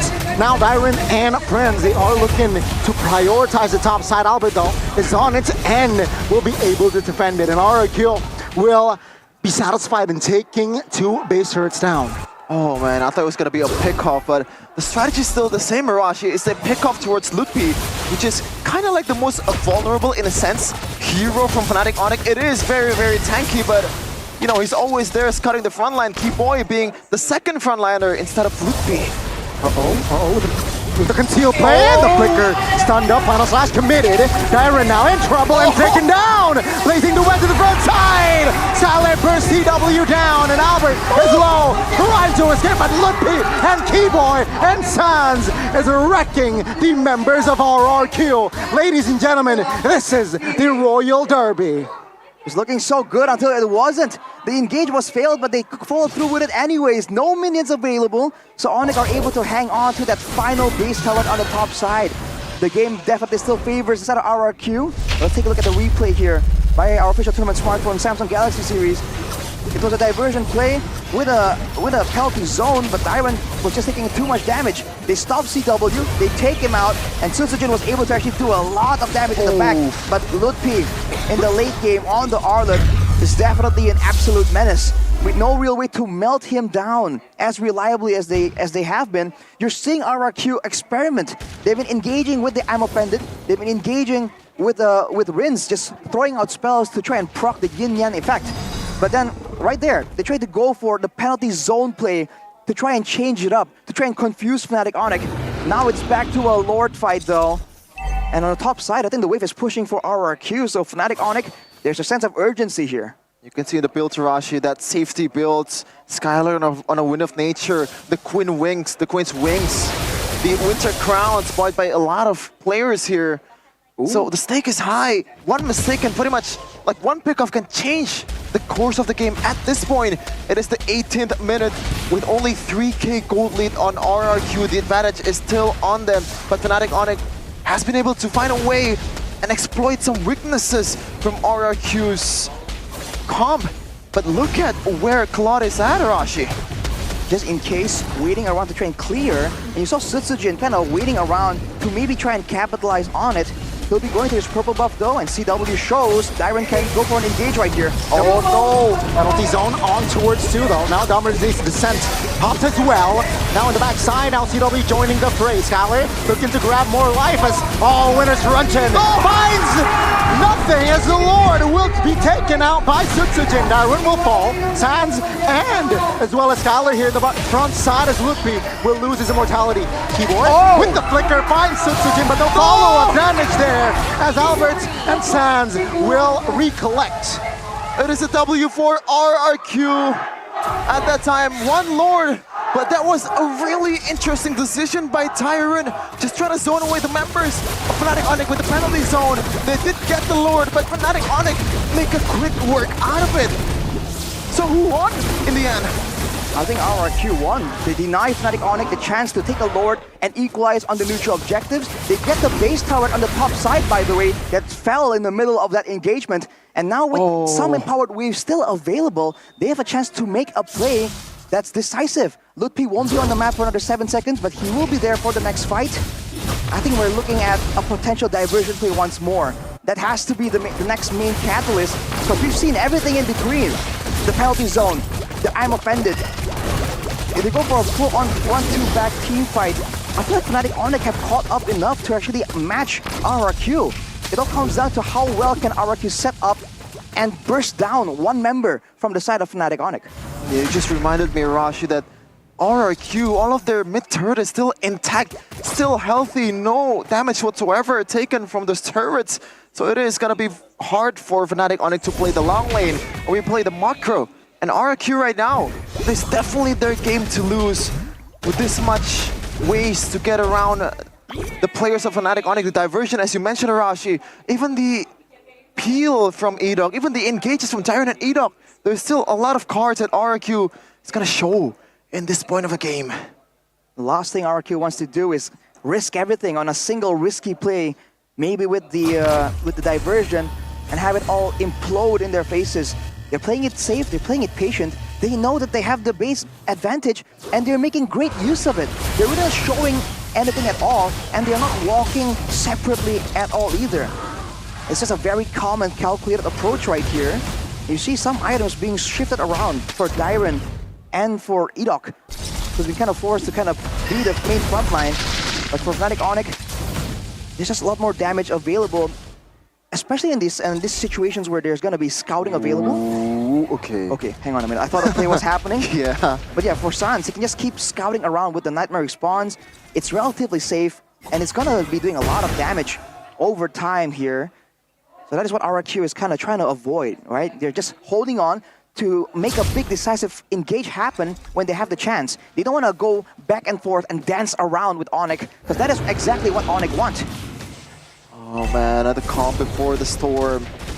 Everyone is just waiting for the Lord.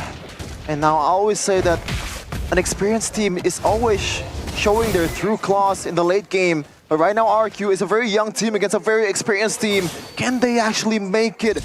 Two rookies in the mid lane, Edok and Rince, up against Keyboy and Sans, a very seasoned member of Fnatic Onyx, two-time MSC champion. This is gonna be a story to remember if they're able to win it. But right now, Fnatic Onyx has the map.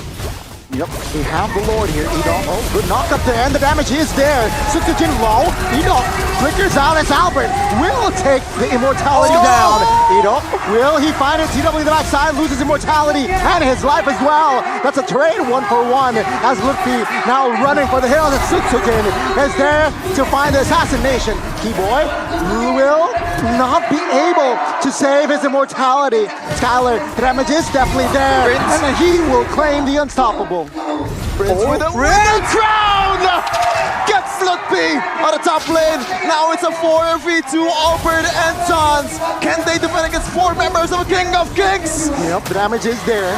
30 seconds for CW. Can they delay? Rins, Skylar, and Dyron Sutsujin looking for the end. Penalty zone on towards Albert. The damage is there. The place wide open.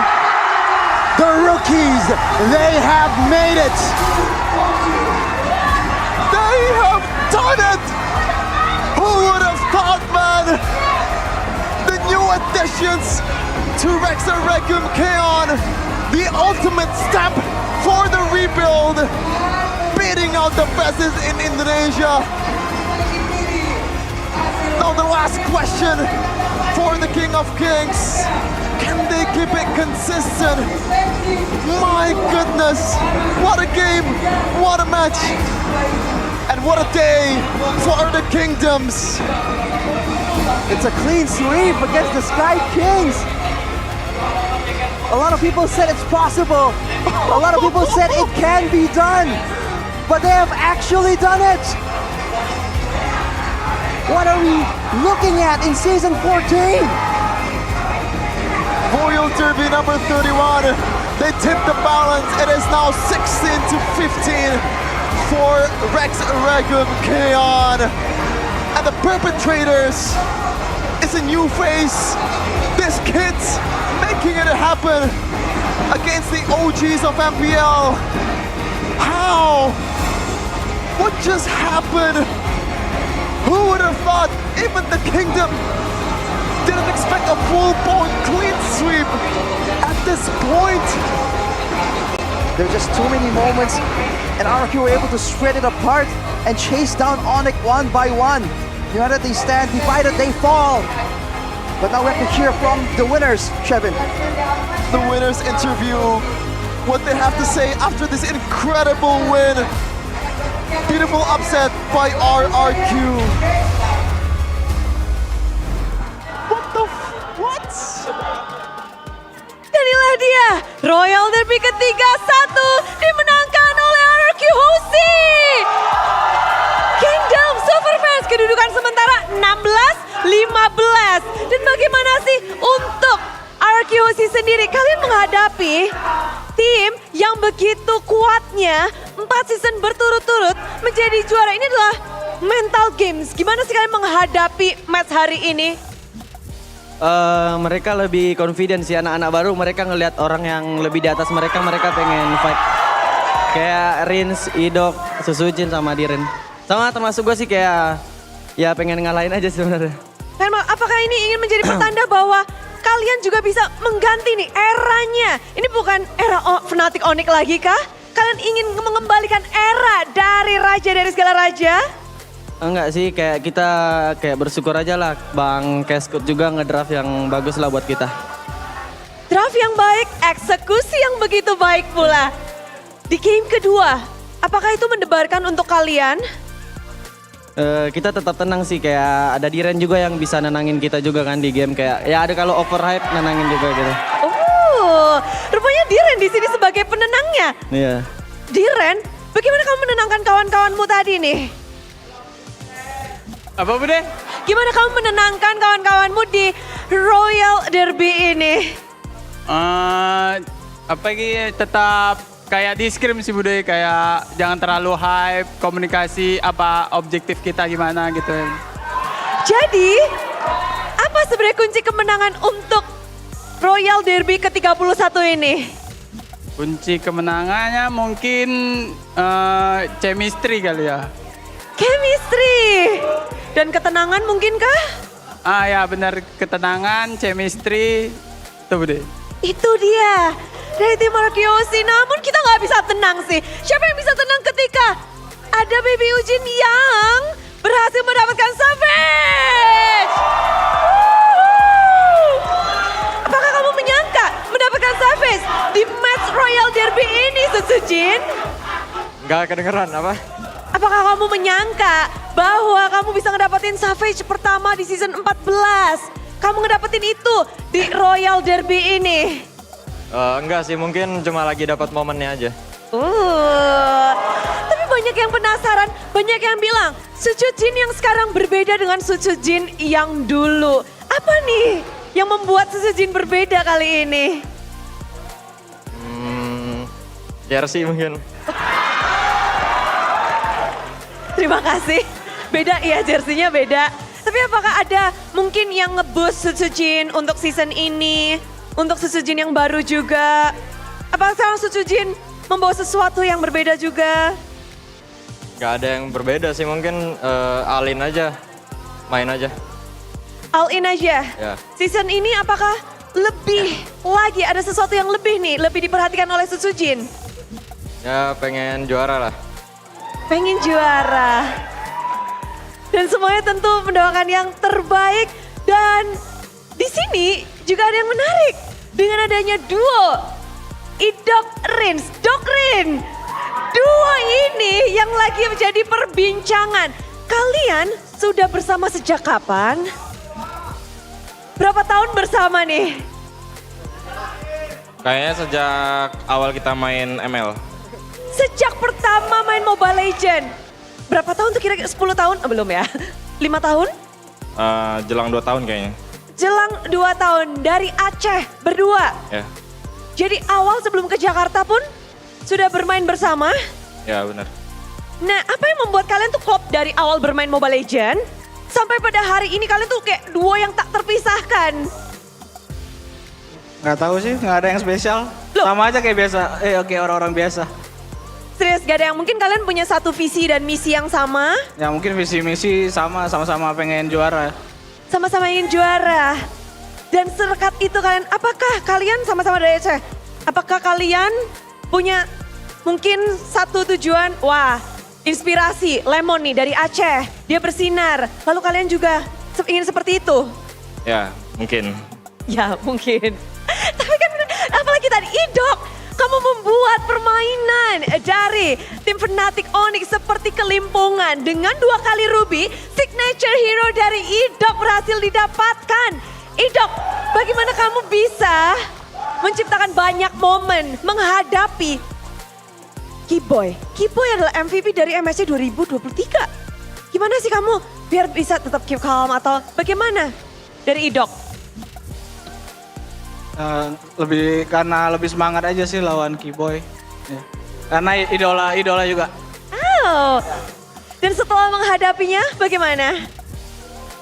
Senang akhirnya bisa ngalahin idola juga. Wow, menjadi motivasi juga. Dan katanya kalian tuh nggak ada takutnya. Mental sangat kuat, mental ingin mendapatkan juara juga. Rins, gimana kamu untuk terus lapar dengan kemenangan? Apa ya, kayak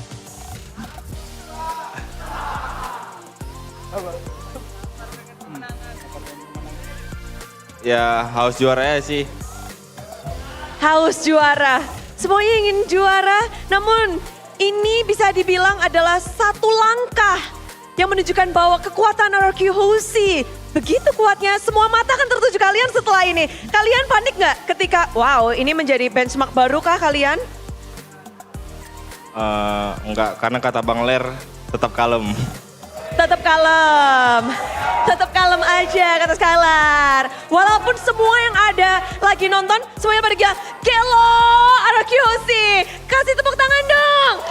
Kemenangan ini ada yang mau disampaikan mungkin? Buat ini ya? Thank you juga buat Kingdom yang selalu support kita lah. Thank you buat Kingdom yang selalu support kita selama inilah. Nanti kita semoga next week kita bakal tetap improve kok. Makasih semuanya. Ini belum selesai, mereka masih akan terus improve. Tapi by the way, Bude Clara Mongstar ingin mengabadikan momen ini apalagi tadi. Susujin, Savage, kita foto bareng yuk, selfie. Bude punya smartphone baru nih. Kita bersama yuk, foto bersama. Nih, ini tuh enak banget. Bude bisa foto bareng dengan kalian.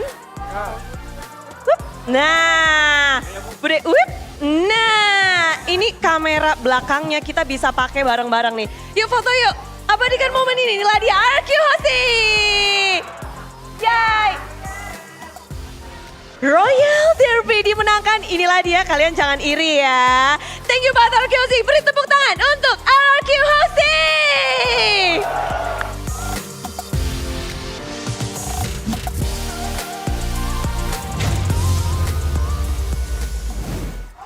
I'm just gonna let you say something here, Rashi. Do you have anything that you want to say to, especially for this fine gentleman here?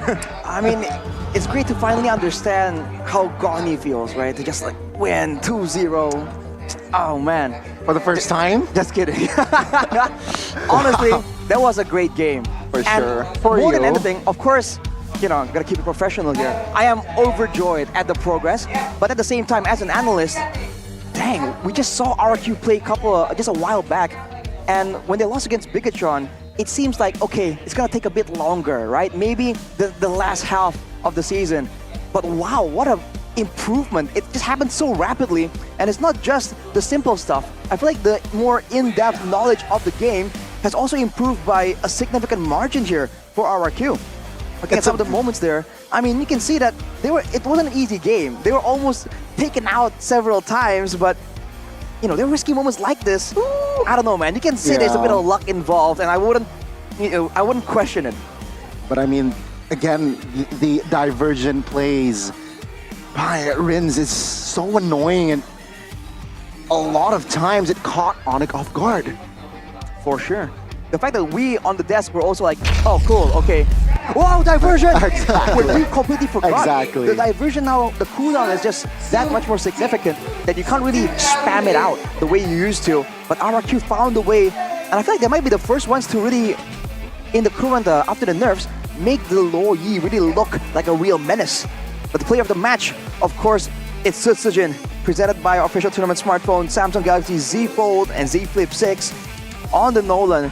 I just want to highlight immediately that last team fight where he got chunked down to like a 200 or 300 HP.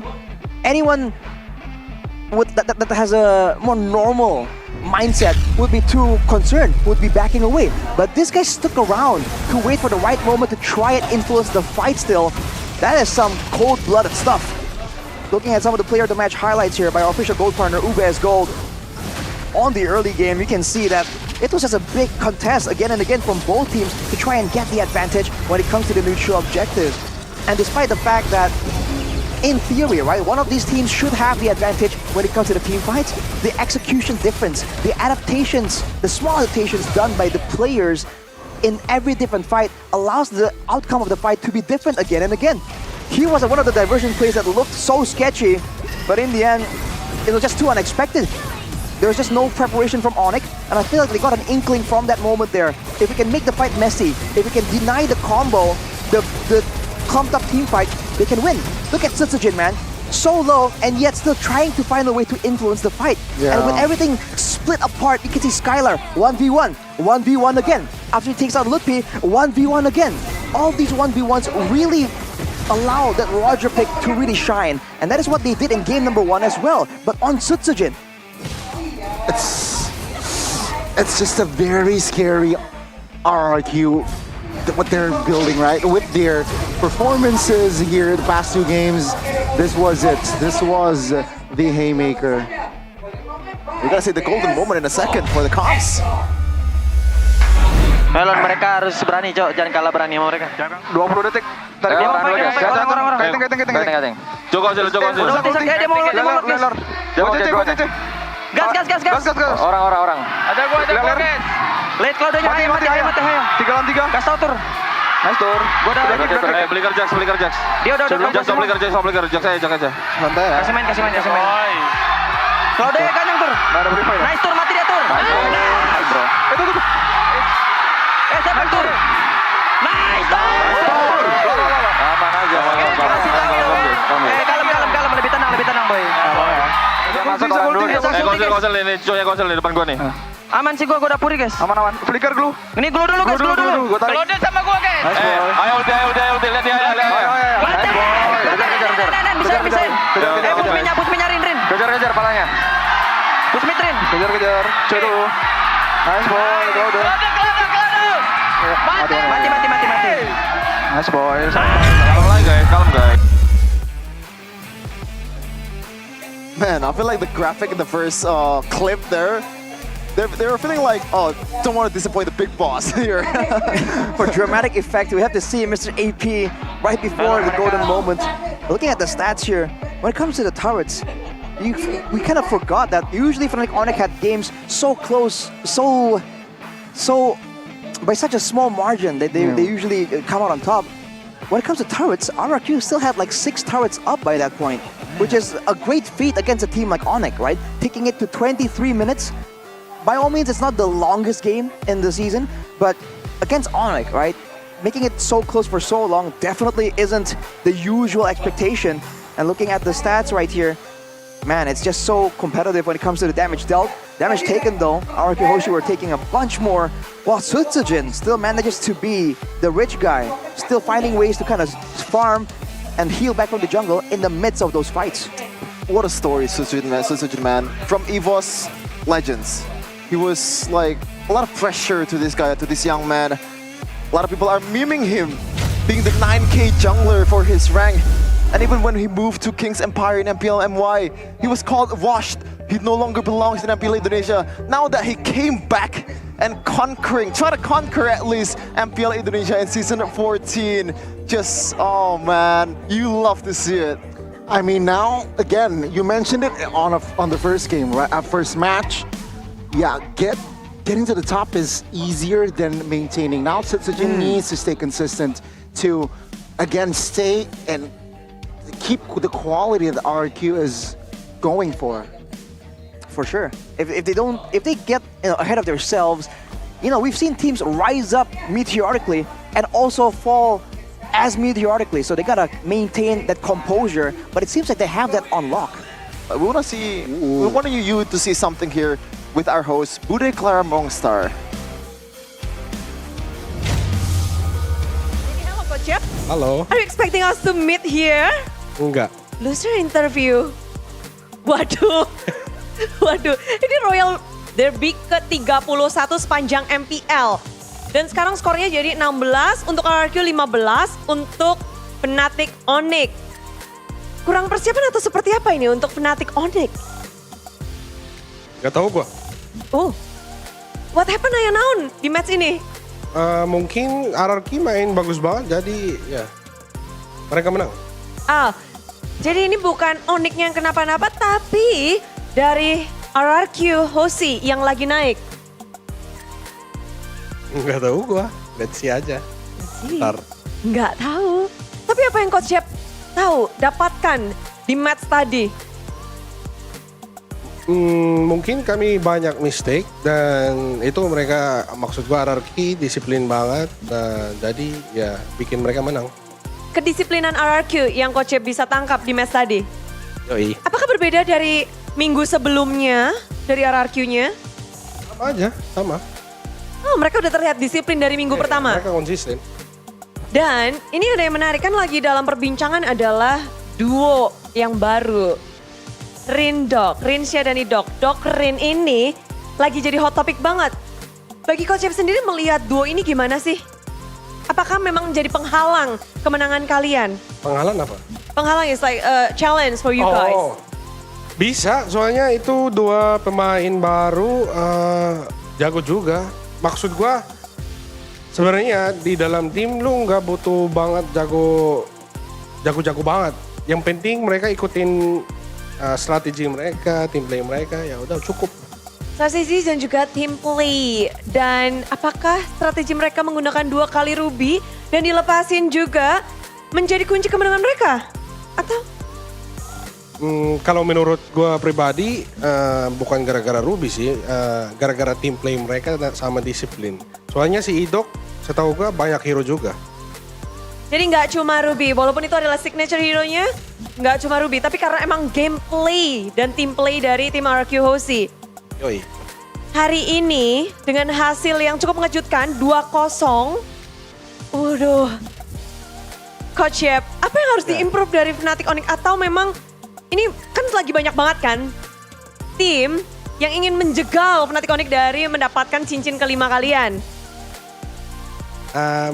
Mungkin kami itu kan tiap season kami pengen belajar terus, ya tes semua. Itu tetap bagus menurut gua, walaupun kami kalah, kami oke aja kalau kami bisa dapat something. Dapat something, sesuatu. Yoi. Kalau tadi? Ada.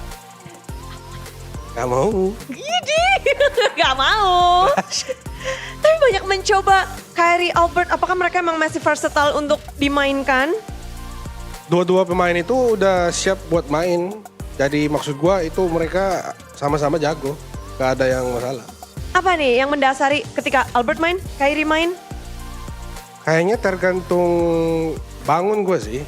Kayaknya gua bangun, pengennya siapa gitu. Iya gitu. Oke, dan ini kan RRQ udah menjegal kalian. Fnatic Onyx yang di atas langit. Ada nggak sih tim-tim yang menurut Coach Yep, wah bisa jadi penghalang Onyx menjegal Fnatic Onyx? Like the biggest challenge, not the teams. Kayaknya semua tim sih. Kami respect semua tim. Jadi kami harus prepare banyak. Ya. Name another teams, 2 teams at least. Kayaknya BTR BTR? sama bisa RRQ. 2 tim yang disebut oleh Coach Yep menjadi penantang untuk Fnatic Onyx di season ini. Namun Coach Yep pede dong untuk next match-nya bisa bounce back? Pede dong. Waduh, santai aja Coach Yep, keren kali. Tapi kita bakal balikin kepada para caster. Thank you Coach Yep, insight-nya dan wow, bisa bertemu di sini. Sebuah hal yang menarik. Thank you Coach Yep, silahkan caster.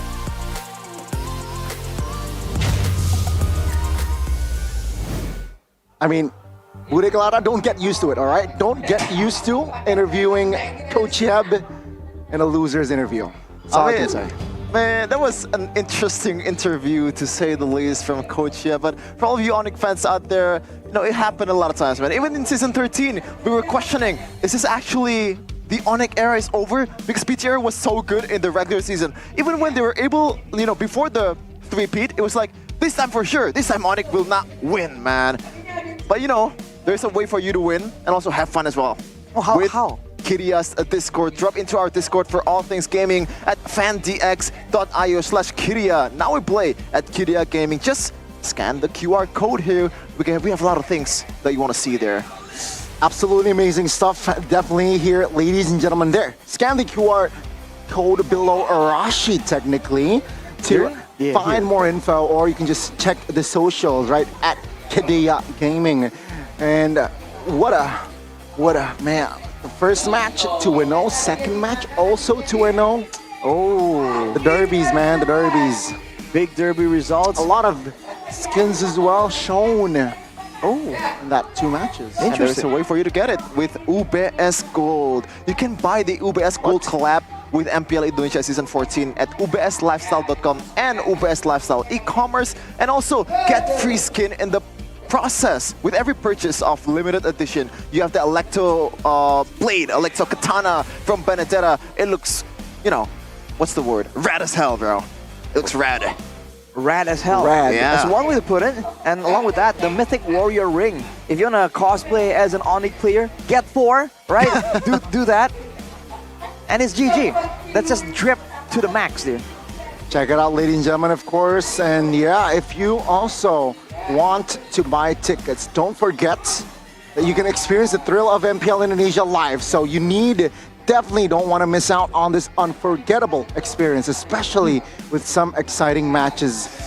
Check it out. Where do you buy it? Where do you buy it? Yep, and today's match, the only one match left, EVOS versus Gig. Tomorrow, though, we have Dewa versus PTR and TLID versus RBL, the Battle of the Blues. Get it right now at our website at MPL Indonesia. Available for 9th of August, I'm sorry. I'm switching to Indonesian right there, to 6th of October 2024. You can get 10% discount with GoPay app or 10,000 coins payback with that GoPay. So a lot of value, not just getting that value here in MPL. Imagine if you're an RQ fan though. You're coming here, you expect at least a competitive match. Maybe not winning against Fnatic Onyx, but somehow they were able to win against Onyx 2-0. That is like, that's the biggest blockers the euphoria, ever. Man. Oh man, you're like, stop rubbing it in, man. You see Gani, it's just like, no, if you gotta rub it. Whoa. No, man. Whoa. Like biggest blockers, bigger than AOT. What? What? What'd you say? Oh yeah, controversial statements on the desk right now. But yeah, make sure you partake in this arena, man, because the atmosphere, the energy, it's just next level. Season 14 is no joke, man. And also partake in this voting for Esports Award 2024 for MLBB and Moonton as well.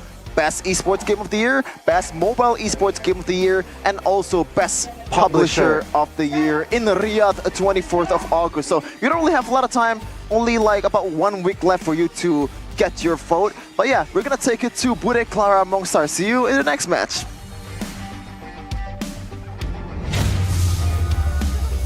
ini lagi ada giveaway? Iya, lagi ada giveaway voucher kalau RRQ itu habis tanding. Jadi ada voucher dari RRQ Top Up setelah pertandingan RRQ. Itu setiap pertandingan di season 14. Jadi wajib dipantau karena yang ngeklaim tuh cuma 20 orang pertama loh. Diva, RRQ menang dapat hadiah. Benar. Bagi-bagi nih. Iya. Di WhatsApp channel. Benar banget. Jadi, iya, karena kalau kalian bisa ngeklaim voucher itu diskon 99% up to 15.000 kalau RRQ menang dan kalau kalah up to 10.000. Wow. Aduh, untung Bude udah join tapi belum ngeklaim sih. Berarti hari ini 15.000 dong? Kan Iya, menang coba 2-0. cepet makanya langsung diklaim Bude. Oke, bentar. Giveaway-nya ada apa aja? Dapatnya apa nih hadiahnya? Ya untuk di RRQ Top Up yang pasti voucher-voucher RRQ Top Up biar lebih murah kalau mau top up. Asik. Kan ini lagi skin-skin banyak yang baru, banyak yang diskon. Plus diskon lagi di RRQ Top Up. Bener banget, 99% up to 15%. 15.000 hari ini karena menang kita 2-0. Asik, happy banget. Tapi kan kalau gitu benefitnya apa lagi nih? Oh selain giveaway di WhatsApp channel RRQ itu, kita biasanya kalau Kingdom tuh kepo kan kalau BTS syuting atau BTS mereka habis tanding gini. Nah itu tuh ada di WA channelnya di RRQ, ada eksklusif khusus momen kelucuan RRQ setiap harinya.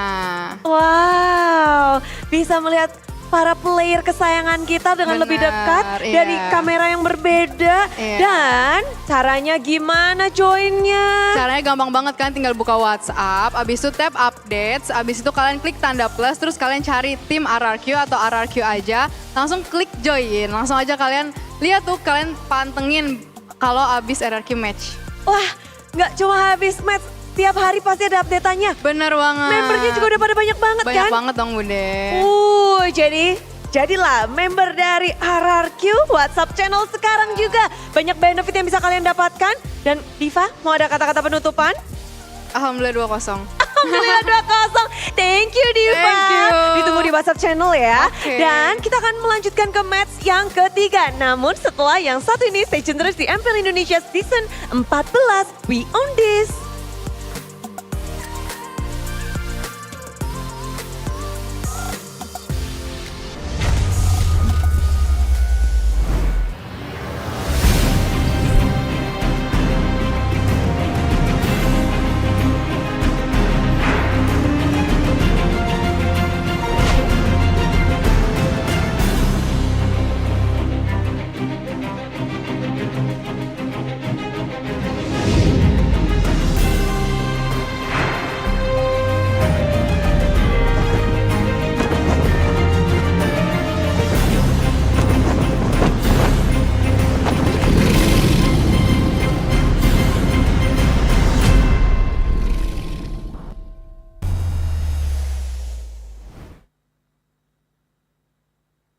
Okay, Nature Boy, what's that bird then?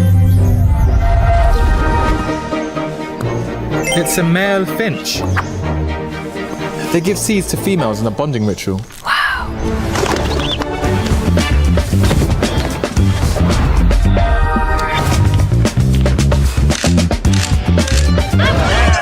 Wow. Samsung Galaxy Z Flip 6. Get it now. Pakai aplikasi GoPay, dompet andalan gamers. Banyak damage-nya. Ada cashback hingga 20.000 buat upgrade skin baru. Aplikasi ringan gak makan memori. HP lemot bisa victory. Top up langsung dalam game tanpa hambatan. Ikutan selebrasi MPL di aplikasi GoPay. Menambah total hadiah ratusan juta. Bonus stage. Gratis 100 kali transfer kemana aja. Beli pulsa harga termurah. Scan QRIS dengan mudah. Download sebelum mabarkan. Dia tidak akan segan untuk menghadapi siapapun yang berani melawan. Dia mewarisi perjuangan karena di tubuhnya mengalir darah seorang pahlawan. Pedangnya mengukir takdir kemenangan, menghadapi segala tantangan. Penuh keberanian untuk terus berjalan menuju masa depan. Raihlah masa depan, nabung mulai dari hobi. Koleksi terbaru UBS Gold X Mobile Legends Bang Bang edisi spesial MPL ID Season 13.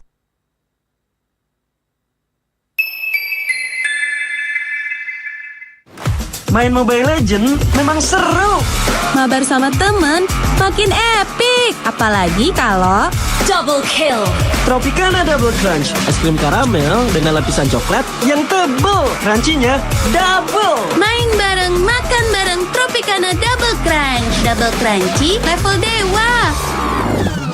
Rasa ini Gatot kacau. Ih, tombe basah.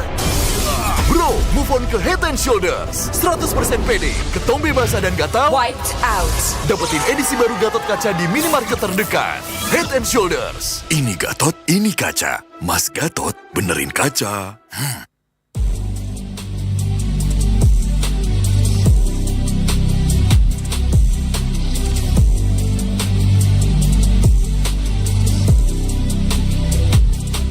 Kenangan adalah jati diri kita.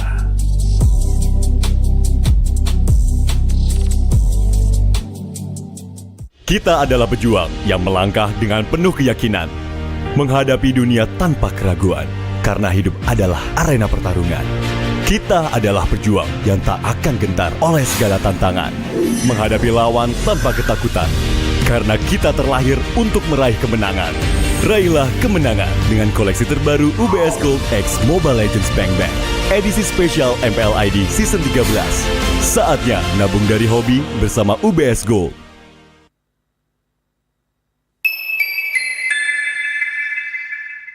Apa akan kehilangan ingatannya? Masih inget ini, Pak? Sekecil apapun perhatian adalah kekuatan. Hidupkan momen kebersamaan. IndiHome.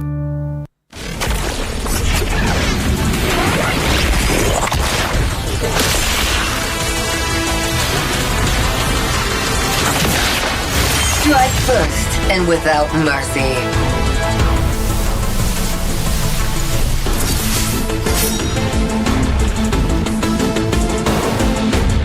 Where I tread, death follows. Enjoy your last breath. Deploying smoke. Going dark.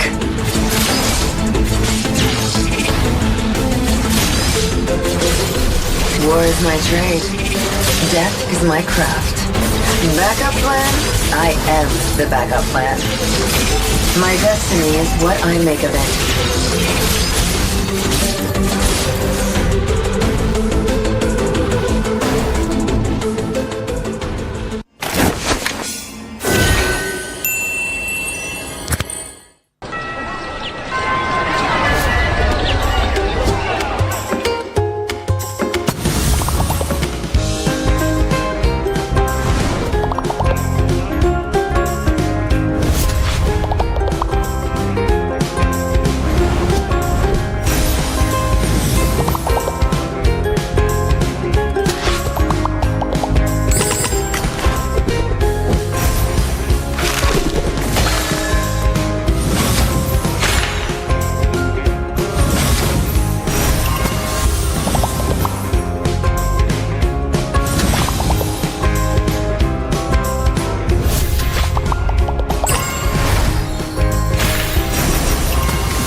Okay, Nature Boy, what's that bird then?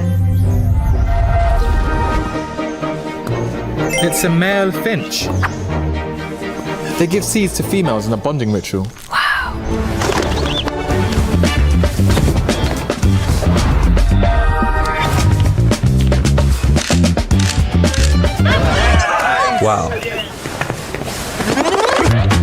Samsung Galaxy Z Flip 6. Get it now!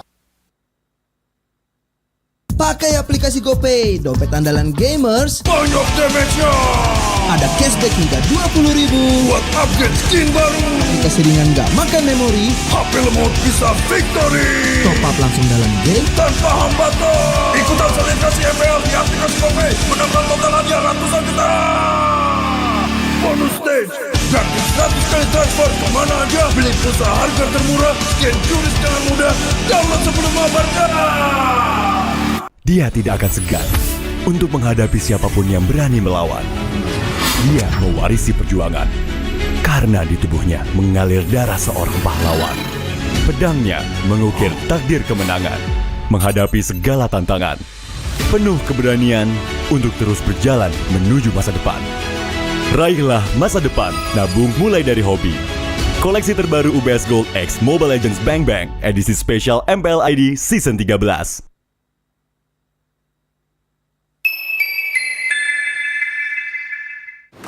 Main Mobile Legends memang seru. Mabar sama temen makin epic. Apalagi kalau double kill. Tropicana Double Crunch, es krim karamel dengan lapisan coklat yang tebal. Crunchy-nya double. Main bareng, makan bareng Tropicana Double Crunch. Double crunchy level dewa. Rasa ini Gatot kacau. Ih, tombe basah. Bro, move on ke Head and Shoulders. 100% pede, ketombe basah dan gatal Wiped out. dapetin edisi baru Gatot Kaca di minimarket terdekat. Head and Shoulders. Ini Gatot, ini kaca. Mas Gatot, benerin kaca.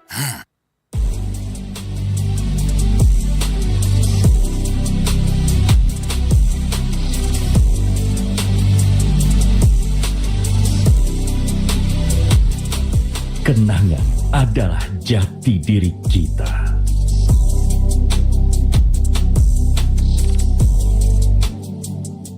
Kita adalah pejuang yang melangkah dengan penuh keyakinan, menghadapi dunia tanpa keraguan, karena hidup adalah arena pertarungan. Kita adalah pejuang yang tak akan gentar oleh segala tantangan, menghadapi lawan tanpa ketakutan, karena kita terlahir untuk meraih kemenangan. Raihlah kemenangan dengan koleksi terbaru UBS Gold X Mobile Legends Bang Bang, edisi spesial MPL ID Season 13. Saatnya nabung dari hobi bersama UBS Gold.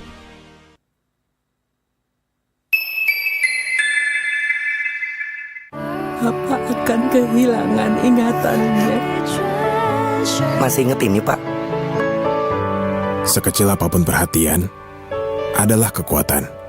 Hidupkan momen kebersamaan. IndiHome.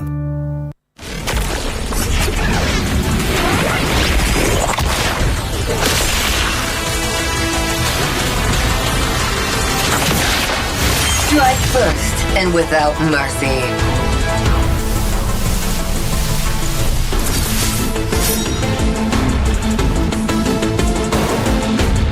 Where I tread, death follows. Enjoy your last breath.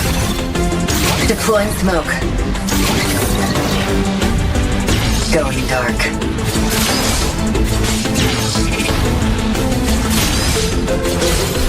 War is my trade. Death is my craft. Backup plan? I am the backup plan. My destiny is what I make of it.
Nature Boy. What's that bird then?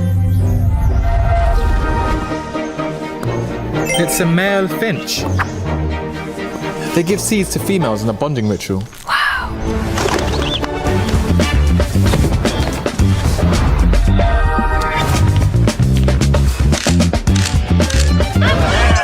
Wow.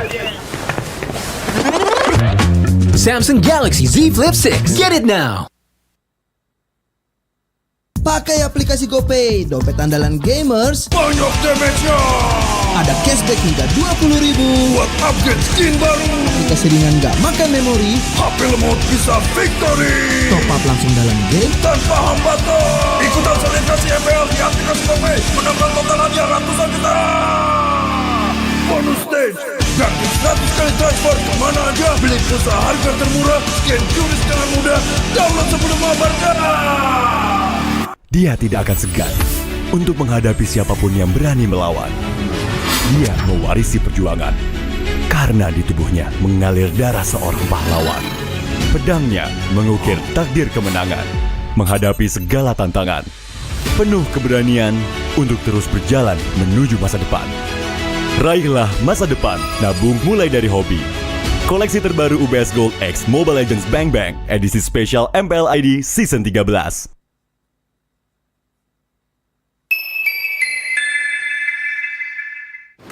Main Mobile Legends memang seru. Mabar sama temen makin epic. Apalagi kalau double kill. Tropicana Double Crunch, es krim karamel dengan lapisan coklat yang tebal. Crunchy-nya double. Main bareng, makan bareng Tropicana Double Crunch. Double crunchy level dewa. Rasa ini Gatot kacau. Ih, tombe basah. Bro, move on ke Head and Shoulders. 100% pede, ketombe basah dan gatal Wiped out. dapetin edisi baru Gatot Kaca di minimarket terdekat. Head and Shoulders. Ini Gatot, ini kaca. Mas Gatot, benerin kaca.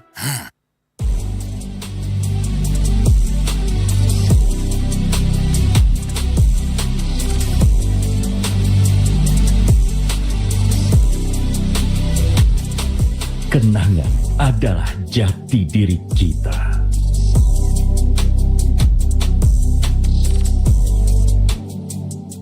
Kita adalah pejuang yang melangkah dengan penuh keyakinan, menghadapi dunia tanpa keraguan, karena hidup adalah arena pertarungan. Kita adalah pejuang yang tak akan gentar oleh segala tantangan, menghadapi lawan tanpa ketakutan, karena kita terlahir untuk meraih kemenangan.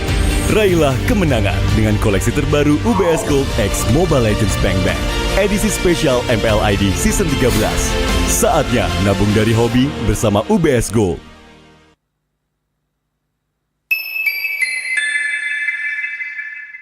Bapak akan kehilangan ingatannya. Masih inget ini, Pak? Sekecil apapun perhatian adalah kekuatan. Hidupkan momen kebersamaan. IndiHome.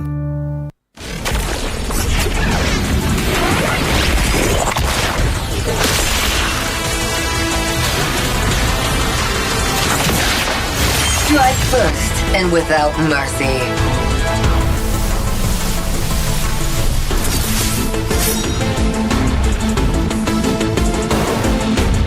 Where I tread, death follows. Enjoy your last breath. Deploying smoke. Going dark.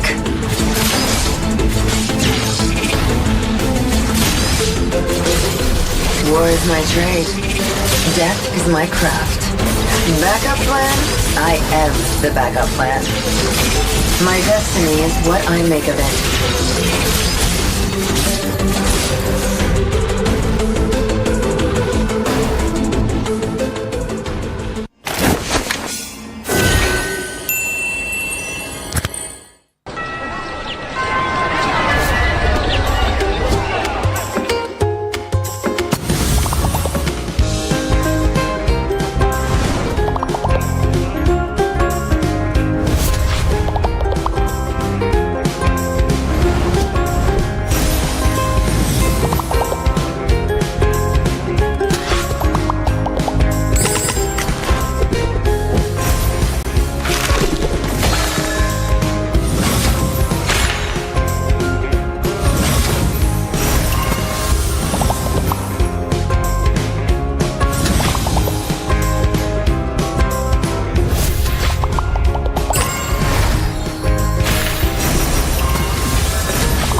Okay, nature boy, what's that bird then?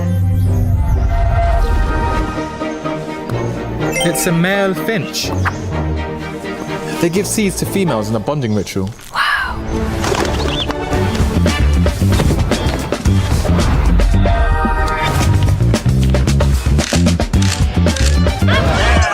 Wow. Samsung Galaxy Z Flip 6. Get it now. Pakai aplikasi GoPay, dompet andalan gamers. Banyak damage-nya. Ada cashback hingga 20.000 buat upgrade skin baru. Aplikasi ringan gak makan memori. HP lemot bisa victory. Top up langsung dalam game tanpa hambatan. Ikutan selebrasi MPL di aplikasi GoPay. Menambah total hadiah ratusan juta. Bonus stage. Gratis 100 kali transfer kemana aja. Beli pulsa harga termurah. Scan juris dengan mudah. Download sebelum mabarkan. Dia tidak akan segan untuk menghadapi siapapun yang berani melawan. Dia mewarisi perjuangan karena di tubuhnya mengalir darah seorang pahlawan. Pedangnya mengukir takdir kemenangan, menghadapi segala tantangan. Penuh keberanian untuk terus berjalan menuju masa depan. Raihlah masa depan, nabung mulai dari hobi. Koleksi terbaru UBS Gold X Mobile Legends Bang Bang, edisi spesial MPL ID Season 13.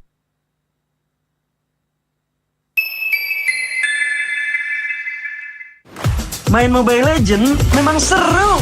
Mabar sama temen makin epic. Apalagi kalau double kill.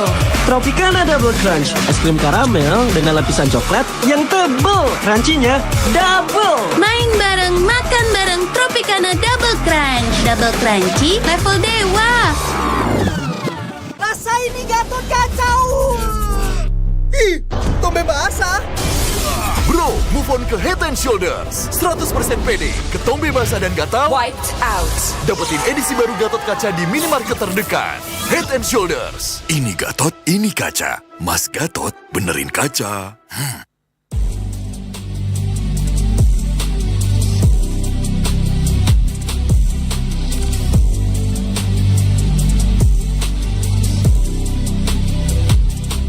Kenangan adalah jati diri kita.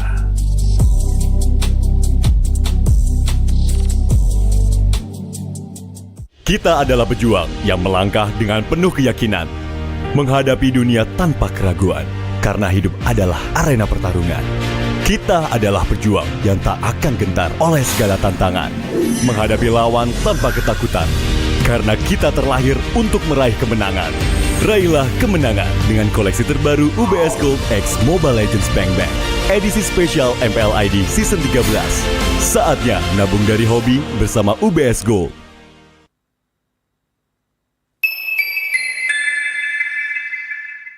Apa akan kehilangan ingatannya? Masih inget ini, Pak? Sekecil apapun perhatian adalah kekuatan. Hidupkan momen kebersamaan. IndiHome.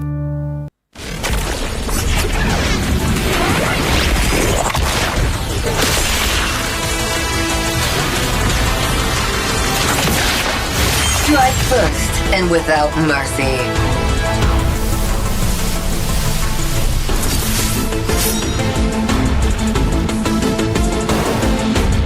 Where I tread, death follows. Enjoy your last breath. Deploying smoke. Going dark.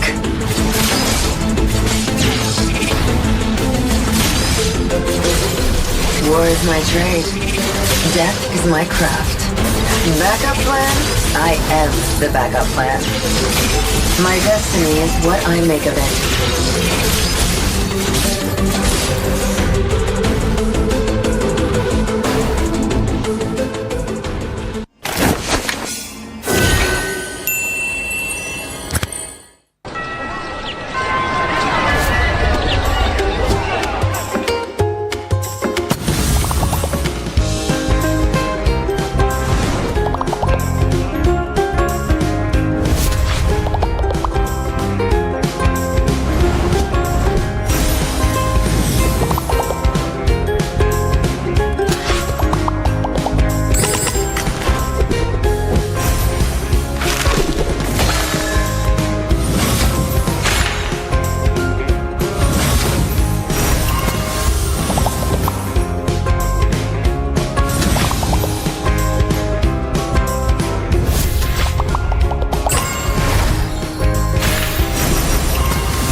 butcher boy. What's that bird then?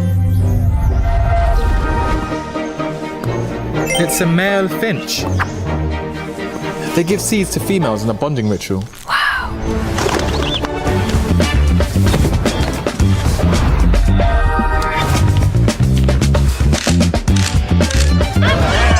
Wow. Samsung Galaxy Z Flip 6. Get it now. Pakai aplikasi GoPay, dompet andalan gamers. Banyak damage-nya. Ada cashback hingga 20.000 buat upgrade skin baru. Aplikasi ringan gak makan memori. HP lemot bisa victory. Top up langsung dalam game tanpa hambatan. Ikutan selebrasi MPL di aplikasi GoPay. Menambah total hadiah ratusan juta. Bonus stage. Gratis 100 kali transfer kemana aja. Beli pulsa harga termurah. Scan juris dengan mudah. Download sebelum mabarkan. Dia tidak akan segan untuk menghadapi siapapun yang berani melawan. Dia mewarisi perjuangan karena di tubuhnya mengalir darah seorang pahlawan. Pedangnya mengukir takdir kemenangan, menghadapi segala tantangan. Penuh keberanian untuk terus berjalan menuju masa depan. Raihlah masa depan, nabung mulai dari hobi. Koleksi terbaru UBS Gold X Mobile Legends Bang Bang, edisi spesial MPL ID Season 13.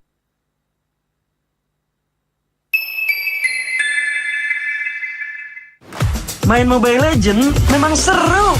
Mabar sama temen makin epic. Apalagi kalau double kill. Tropicana Double Crunch, es krim karamel dengan lapisan coklat yang tebal. Crunchy-nya double. Main bareng, makan bareng Tropicana Double Crunch. Double crunchy level dewa. Rasa ini Gatot kacau. Ih, tombe basah. Bro, move on ke Head and Shoulders. 100% pede, ketombe basah dan gatal Wiped out. dapetin edisi baru Gatot Kaca di minimarket terdekat. Head and Shoulders. Ini Gatot, ini kaca. Mas Gatot, benerin kaca.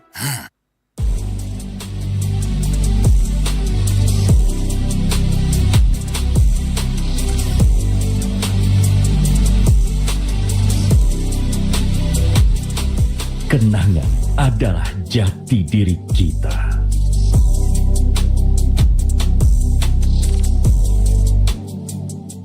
Kita adalah pejuang yang melangkah dengan penuh keyakinan, menghadapi dunia tanpa keraguan, karena hidup adalah arena pertarungan. Kita adalah pejuang yang tak akan gentar oleh segala tantangan, menghadapi lawan tanpa ketakutan, karena kita terlahir untuk meraih kemenangan. Raihlah kemenangan dengan koleksi terbaru UBS Gold X Mobile Legends Bang Bang, edisi spesial MPL ID Season 13. Saatnya nabung dari hobi bersama UBS Gold.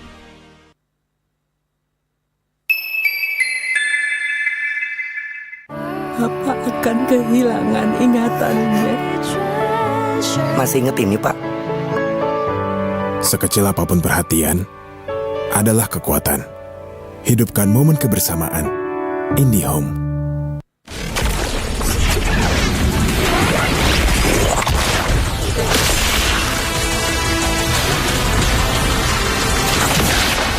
Strike first and without mercy.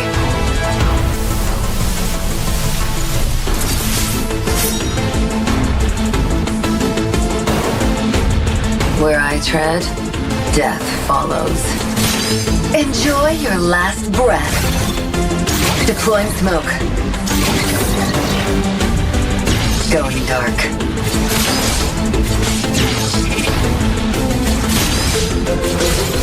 War is my trade. Death is my craft. Backup plan? I am the backup plan. My destiny is what I make of it.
Okay, nature boy. What's that bird then?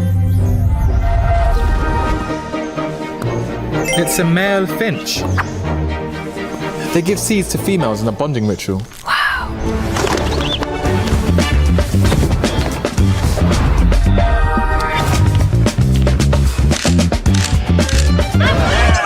Wow.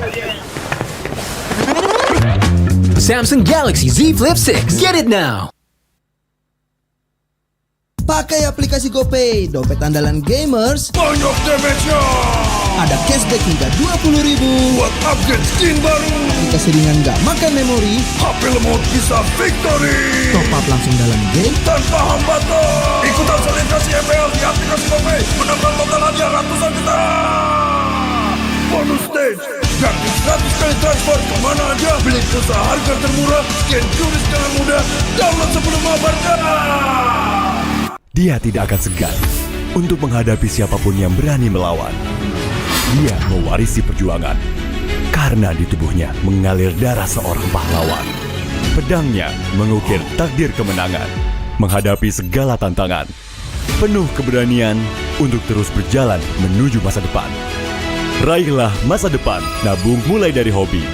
Koleksi terbaru UBS Gold X Mobile Legends Bang Bang, edisi spesial MPL ID Season 13.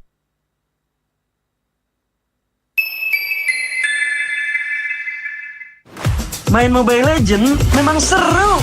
Mabar sama temen makin epic. Apalagi kalau double kill. Tropicana Double Crunch, es krim karamel dengan lapisan coklat yang tebal. Crunchy-nya double. Main bareng, makan bareng Tropicana Double Crunch. Double crunchy level dewa. Rasa ini Gatot kacau. Ih, tombe basah. Bro, move on ke Head and Shoulders. 100% pede, ketombe basah dan gatal Wiped out. dapetin edisi baru Gatot Kaca di minimarket terdekat. Head and Shoulders. Ini Gatot, ini kaca. Mas Gatot, benerin kaca.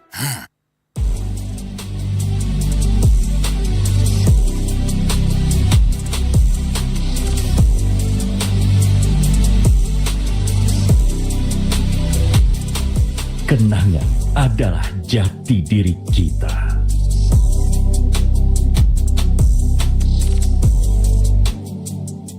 Kita adalah pejuang yang melangkah dengan penuh keyakinan, menghadapi dunia tanpa keraguan, karena hidup adalah arena pertarungan. Kita adalah pejuang yang tak akan gentar oleh segala tantangan, menghadapi lawan tanpa ketakutan, karena kita terlahir untuk meraih kemenangan. Raihlah kemenangan dengan koleksi terbaru UBS Gold X Mobile Legends Bang Bang, edisi spesial MPL ID Season 13. Saatnya nabung dari hobi bersama UBS Gold.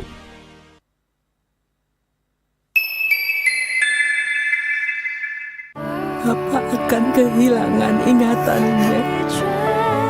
Masih inget ini, Pak? Sekecil apapun perhatian adalah kekuatan. Hidupkan momen kebersamaan. IndiHome.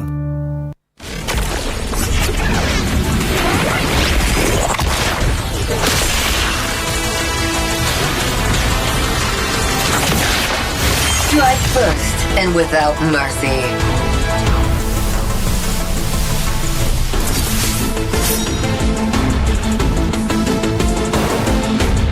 Where I tread, death follows.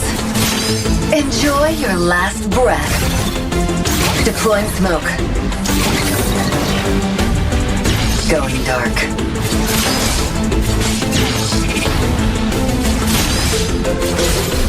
War is my trade. Death is my craft.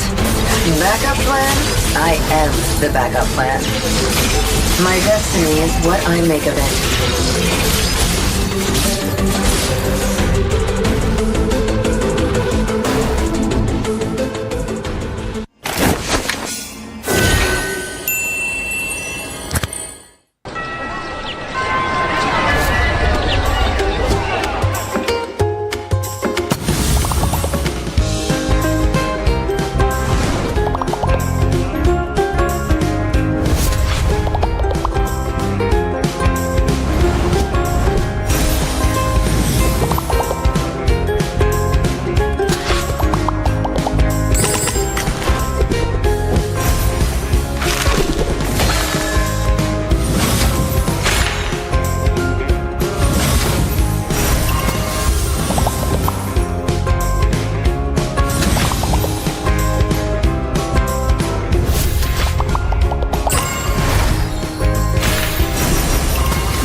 nature boy. What's that bird then?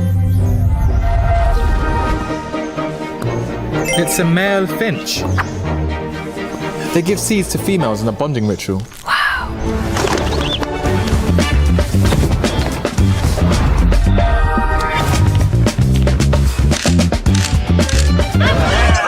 Wow. Samsung Galaxy Z Flip 6. Get it now. Pakai aplikasi GoPay, dompet andalan gamers. Banyak damage-nya. Ada cashback hingga 20.000 buat upgrade skin baru. Aplikasi ringan gak makan memori. HP lemot bisa victory. Top up langsung dalam game tanpa hambatan. Ikutan selebrasi MPL di aplikasi GoPay. Menambah total hadiah ratusan juta. Bonus stage. Gratis 100 kali transfer kemana aja. Beli pulsa harga termurah. Scan QRIS dengan mudah. Download sebelum mabarkan. Dia tidak akan segan untuk menghadapi siapapun yang berani melawan. Dia mewarisi perjuangan karena di tubuhnya mengalir darah seorang pahlawan. Pedangnya mengukir takdir kemenangan, menghadapi segala tantangan. Penuh keberanian untuk terus berjalan menuju masa depan. Raihlah masa depan, nabung mulai dari hobi. Koleksi terbaru UBS Gold X Mobile Legends Bang Bang edisi spesial MPL ID Season 13.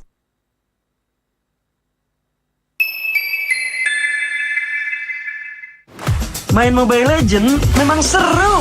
Mabar sama temen makin epic. Apalagi kalau double kill.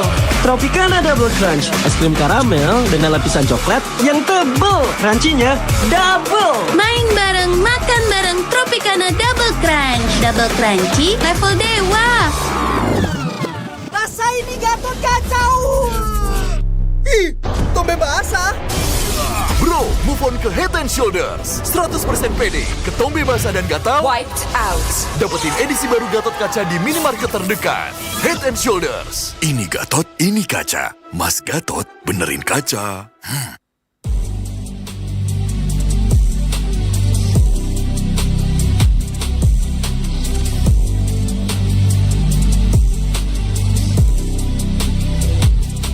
Kenangan adalah jati diri kita.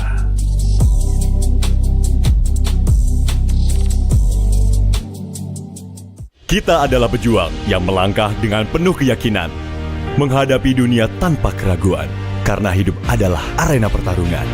Kita adalah pejuang yang tak akan gentar oleh segala tantangan, menghadapi lawan tanpa ketakutan, karena kita terlahir untuk meraih kemenangan. Raihlah kemenangan dengan koleksi terbaru UBS Gold X Mobile Legends Bang Bang edisi spesial MPL ID Season 13. Saatnya nabung dari hobi bersama UBS Gold.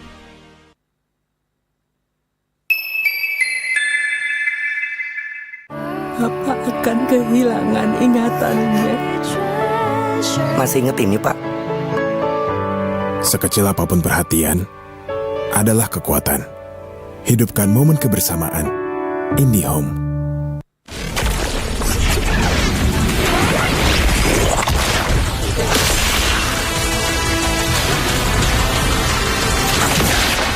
Strike first and without mercy.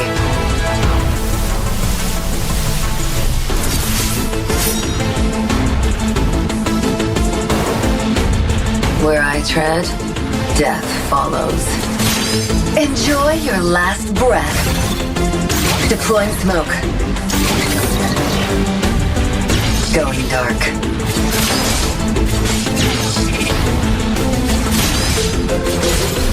War is my trade. Death is my craft. Backup plan? I am the backup plan. My destiny is what I make of it.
boy. What's that bird then?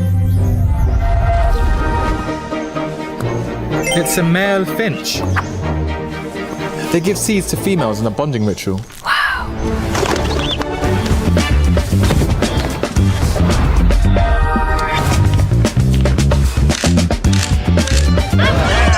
Wow. Samsung Galaxy Z Flip 6. Get it now. Pakai aplikasi GoPay, dompet andalan gamers. Banyak damage-nya.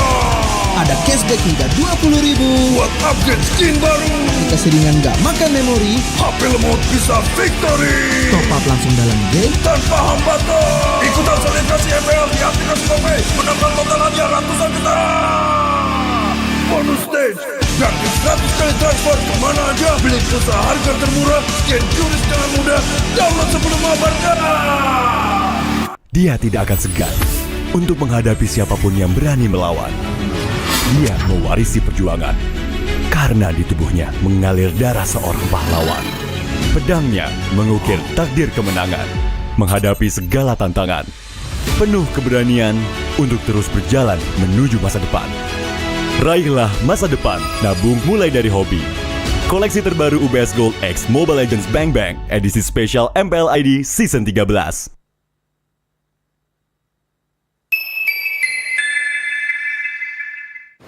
Main Mobile Legends memang seru. Mabar sama temen makin epic. Apalagi kalau double kill. Tropicana Double Crunch, es krim karamel dengan lapisan coklat yang tebal. Crunchy-nya double. Main bareng, makan bareng Tropicana Double Crunch. Double crunchy level dewa. Rasa ini Gatot kacau. Ih, tombe basah.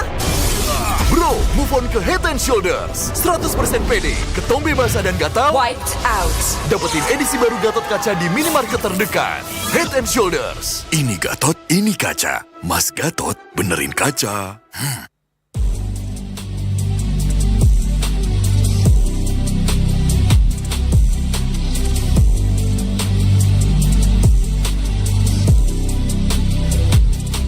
Kenangan adalah jati diri kita.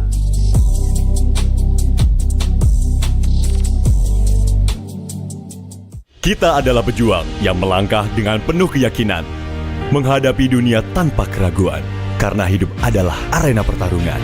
Kita adalah pejuang yang tak akan gentar oleh segala tantangan, menghadapi lawan tanpa ketakutan, karena kita terlahir untuk meraih kemenangan. Raihlah kemenangan dengan koleksi terbaru UBS Gold X Mobile Legends Bang Bang, edisi spesial MPL ID Season 13. Saatnya nabung dari hobi bersama UBS Gold.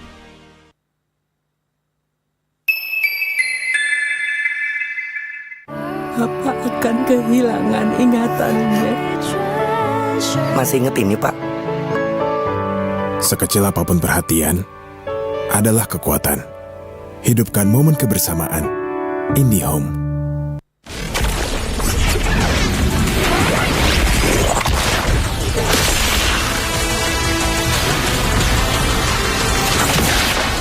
Strike first and without mercy.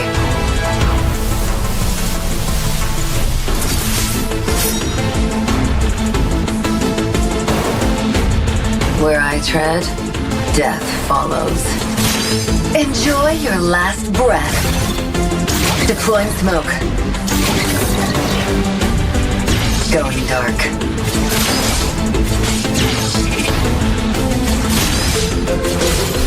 War is my trade. Death is my craft. Backup plan? I am the backup plan. My destiny is what I make of it.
Hey, nature boy, what's that bird then?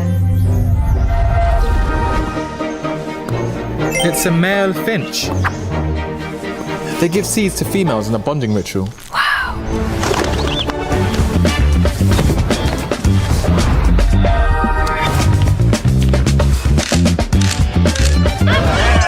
Wow.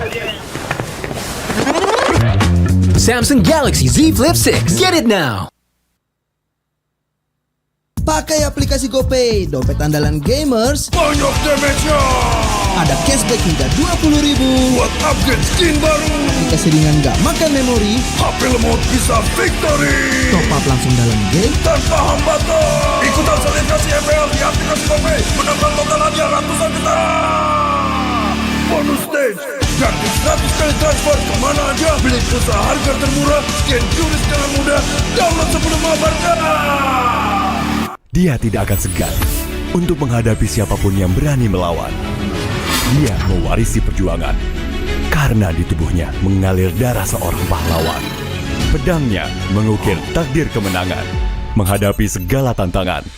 Penuh keberanian untuk terus berjalan menuju masa depan. Raihlah masa depan, nabung mulai dari hobi. Koleksi terbaru UBS Gold X Mobile Legends Bang Bang, edisi spesial MPL ID Season 13.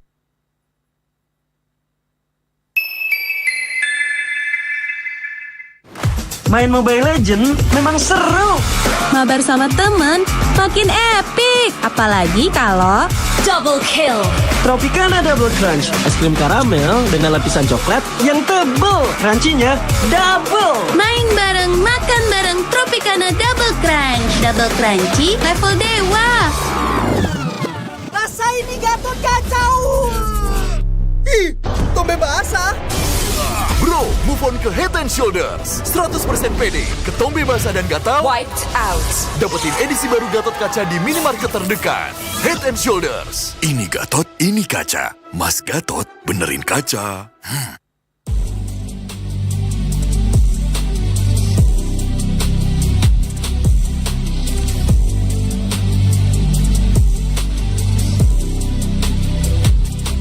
Kenangan adalah jati diri kita.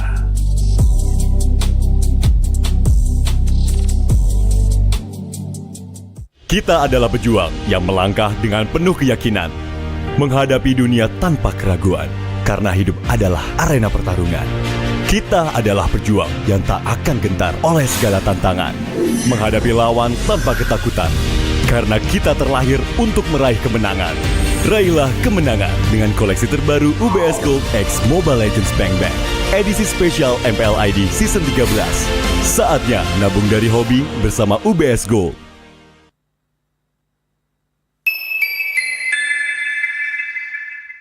Papa akan kehilangan ingatannya. Masih inget ini, Pak? Sekecil apapun perhatian adalah kekuatan. Hidupkan momen kebersamaan. IndiHome.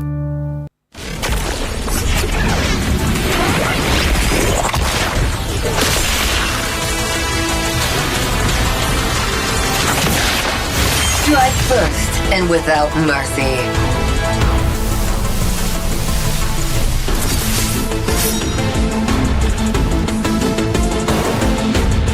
Where I tread, death follows. Enjoy your last breath. Deploying smoke. Going dark.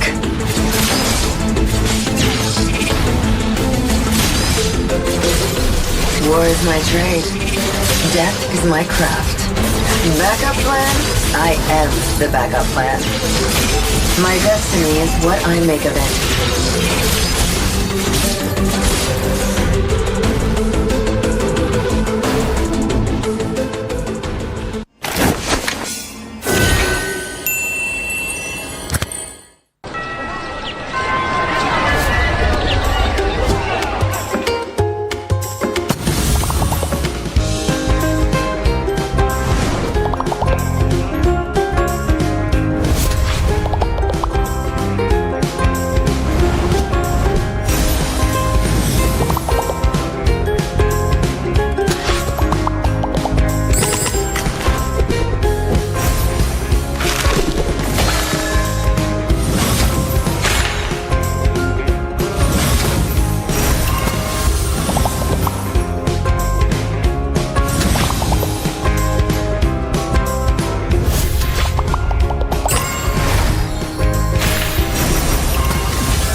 boy. What's that bird then?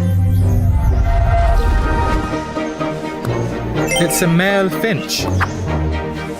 They give seeds to females in a bonding ritual.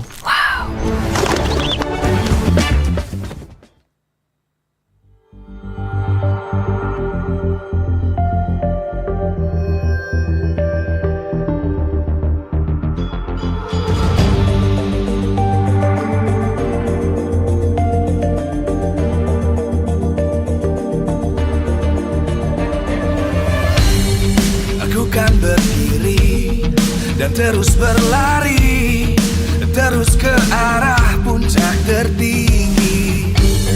Ku takkan berhenti, hanya sampai di sini.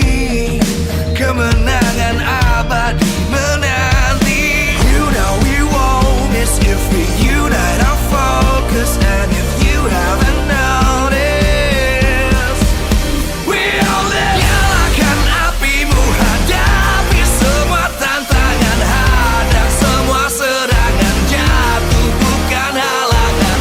Bakar semangatmu, janganlah engkau menyerah. Kita akan buat sejarah. We all this, we won't miss.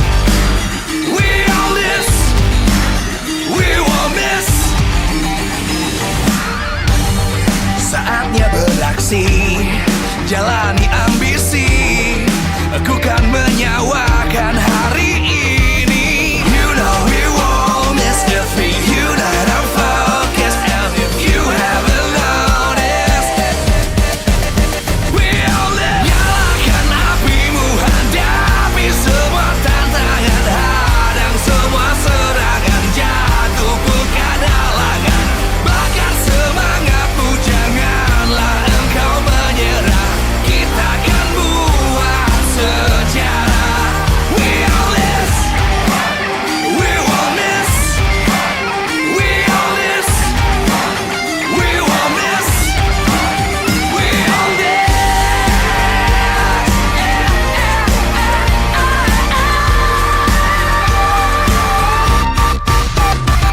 Nyalakan apimu, hadapi semua tantangan, hadang semua serangan, jatuh bukan halangan. Bakar semangatmu, janganlah engkau menyerah. Kita akan buat sejarah. We all this.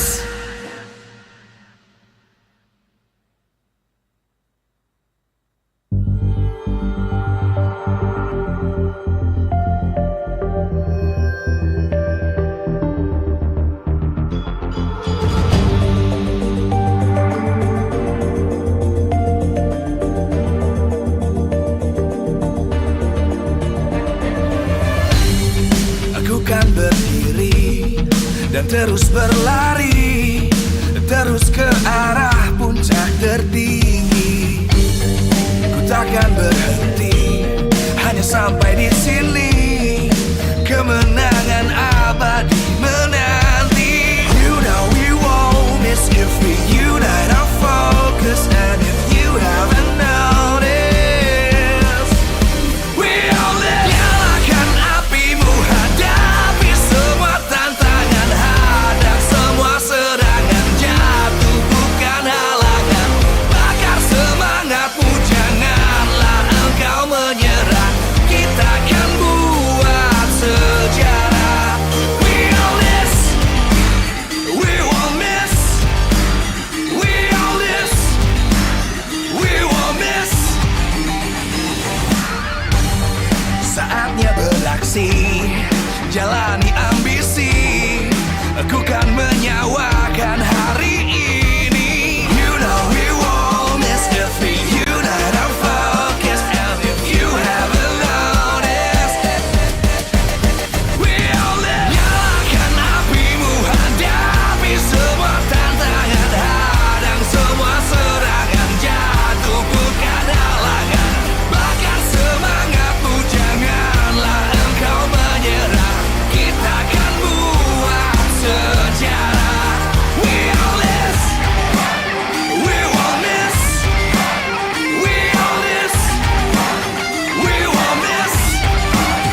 Live from Jakarta, MPL Arena.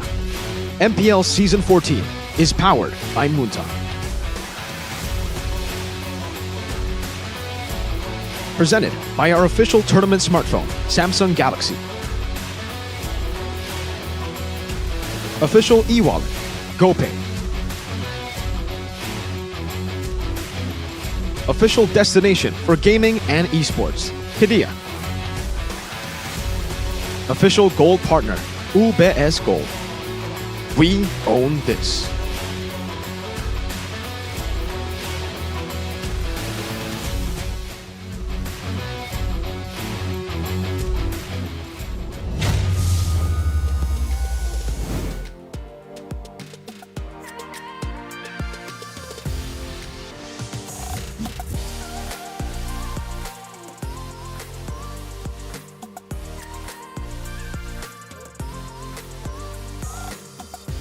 Waduh, memasuki match ketiga ini sudah ada dua super fans dari kedua tim Dandi dan juga Daus.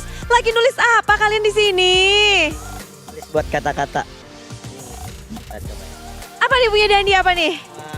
Pesanku untuk para pejuang yang mengharumkan nama Indonesia, khususnya di MPL, semoga MPL Indonesia semakin sukses membawa lebih banyak talenta yang berbakat ke panggung dunia. Wow, perjalanannya nggak hanya di panggung ini, tapi panggung dunia ya harapannya ya. Amin. Amin. Itu kalau dari Dandi, kalau Daus nulis apa? Wah memang ya semarak 17-an di MPL Arena berasa banget. Apa nih Daus? Kalau dari aku Bude, para pemimpin muda Indonesia bisa meneruskan perjuangan para pahlawan. Karena kita tahu sendiri Bude, Indonesia memang tidak sempurna tapi patut untuk diperjuangkan. Karena nahkoda terbaik tidak lahir dari ombak yang lemah. Tapi lahir dari mana itu?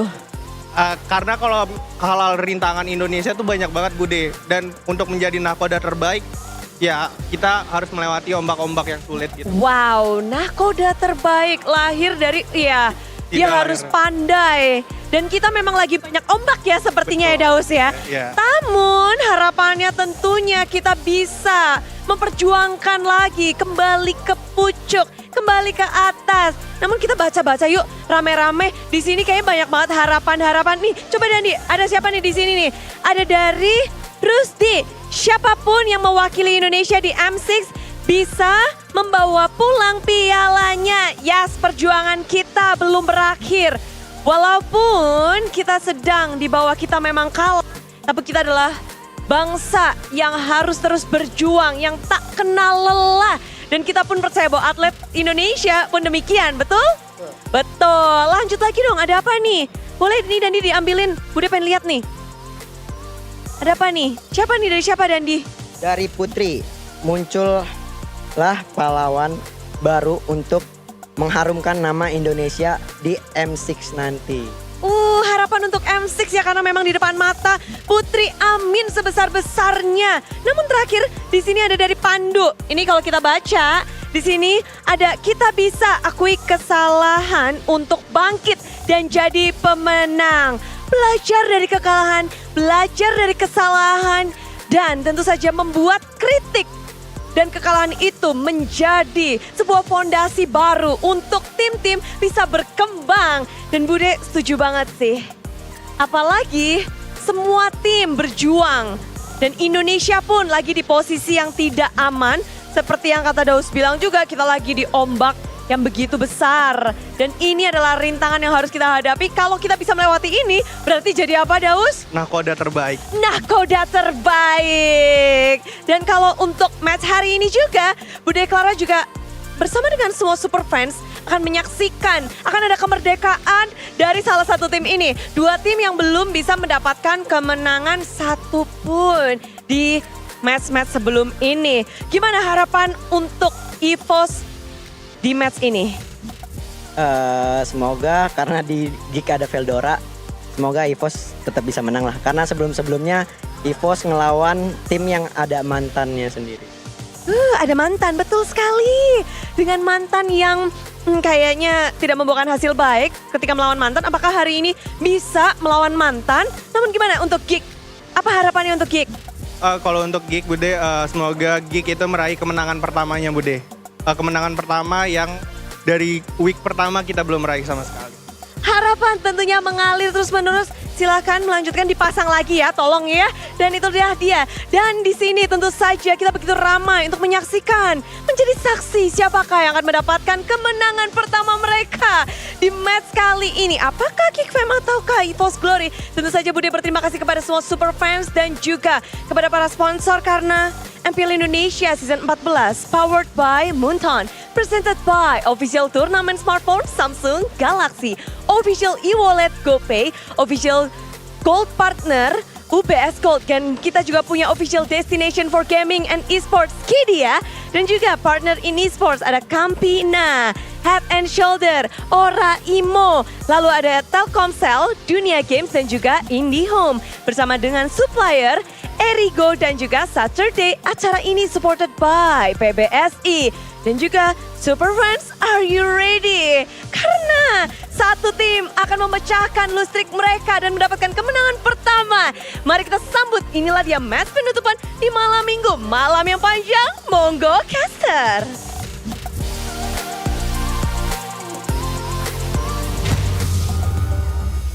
Matur nuwun Bude Klaramongsar. That means thank you so much Bude Klaramongsar for that. A lot of wishes, man. A lot of wishes to Indonesia, to Mobile Legends esports scene of Indonesia in general too. A lot of wishes that M6 we finally is able to claim that trophy. But this time around it's gonna be EVOS versus Kickfam, a rematch of that lower bracket match in MPL Indonesia playoff season 13. A heartbreaker for a lot of Kickfam fans out there.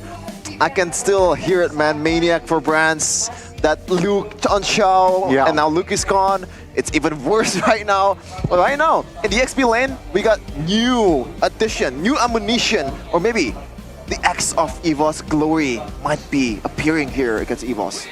It was mentioned earlier that Veldora might make an appearance, and that guy was, right on the money talking about the concerns here, because every single time EVOS has went up against their ex-teammates, it hasn't really gone well for them. And in fact, their teammates has kind of stepped up and kind of looked so much better.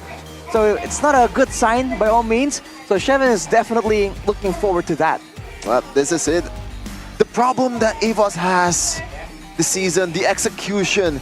2.11 KDA for Brands as a gold laner. That is nightmarish in a way. And it feels like even when Caleb came in, the draft was pretty sound, but the execution is just all over the place. As you can see here in the highlights against RRQ, Arashi. It's really a kind of an aggressive playstyle from RRQ. And for EVOS, despite the fact that they have some kind of game plan, in theory, right, on paper, to go for these big team fights, to go for these big combos, they were just unable to get the same kind of control, the same kind of setup to actually get some success. And even though they have some really experienced players like Brands, like Aran, they just weren't able to actually find this type of playstyle. And it's Iron Shiki that comes in and kind of instead outmatches Brands in the execution and even in the 1v1s. And that is something that a lot of people were talking about. What's going on with EVOS, man? Because they have the experience, they have the game time, and they know about the game. We've seen them perform. But what's going on now, right? What is the exact problem that's kind of leading to their failures? You can see there Mr. Bombastic or Fantastic. It's a coin flip for Mr. Jabran, best gold laner in Season 11, MVP of the regular season in Season 5, where he was in Bigachon Alpha, best gold laner in Season 5, also top 1 damage per game in MPL Indonesia Season 14 in gold lane. So there is some good thing that you can point out about Brands, but back again with Aaron Shikirashi, the fact that he was losing on like a matchup that Aaron Shiki actually won before. How do I say it? Brands uses the Moskov against a Harith, he loses. Brands uses the Harith against a Moskov, he still loses. So what's going on here? The laning phase is definitely a bit of a concern. On the other side though, Voloisky and Veldora, they have their own achievements right here, but a 1.50 KDA ratio and only a 55 to 56% kill teamfight participation for Beloyski. Definitely a different look from what they're used to. With Veldora being the first place in the World Cyber Games 2023 and the second place in MPL Indonesia Season 13, you kind of expect a bit more out of him. So if Veldora does come up, what can we expect? Because he's always used to playing all those aggressive heroes. They want to go for the 1v1s. They want to go for deep dives in the backline. Yeah, for example, like a Joy, even when Joy EXP is no longer viable in the XP lane for a lot of XP laners That out was there. Luke? What? Joy?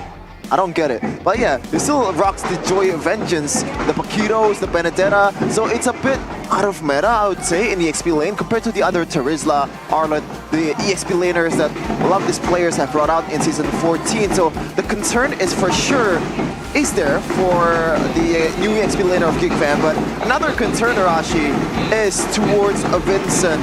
And I think it's pretty much the main topic here. Can he actually perform on those assassins, aside from the Alphas and Julians? Even on those heroes, he don't really play that great either. Exactly. In this meta where it's so flexible, when there's so many options, when your jungler is kind of locked into a single playstyle, it makes it very easy for experienced coaches to kind of see loopholes in your game and kind of force you onto those picks.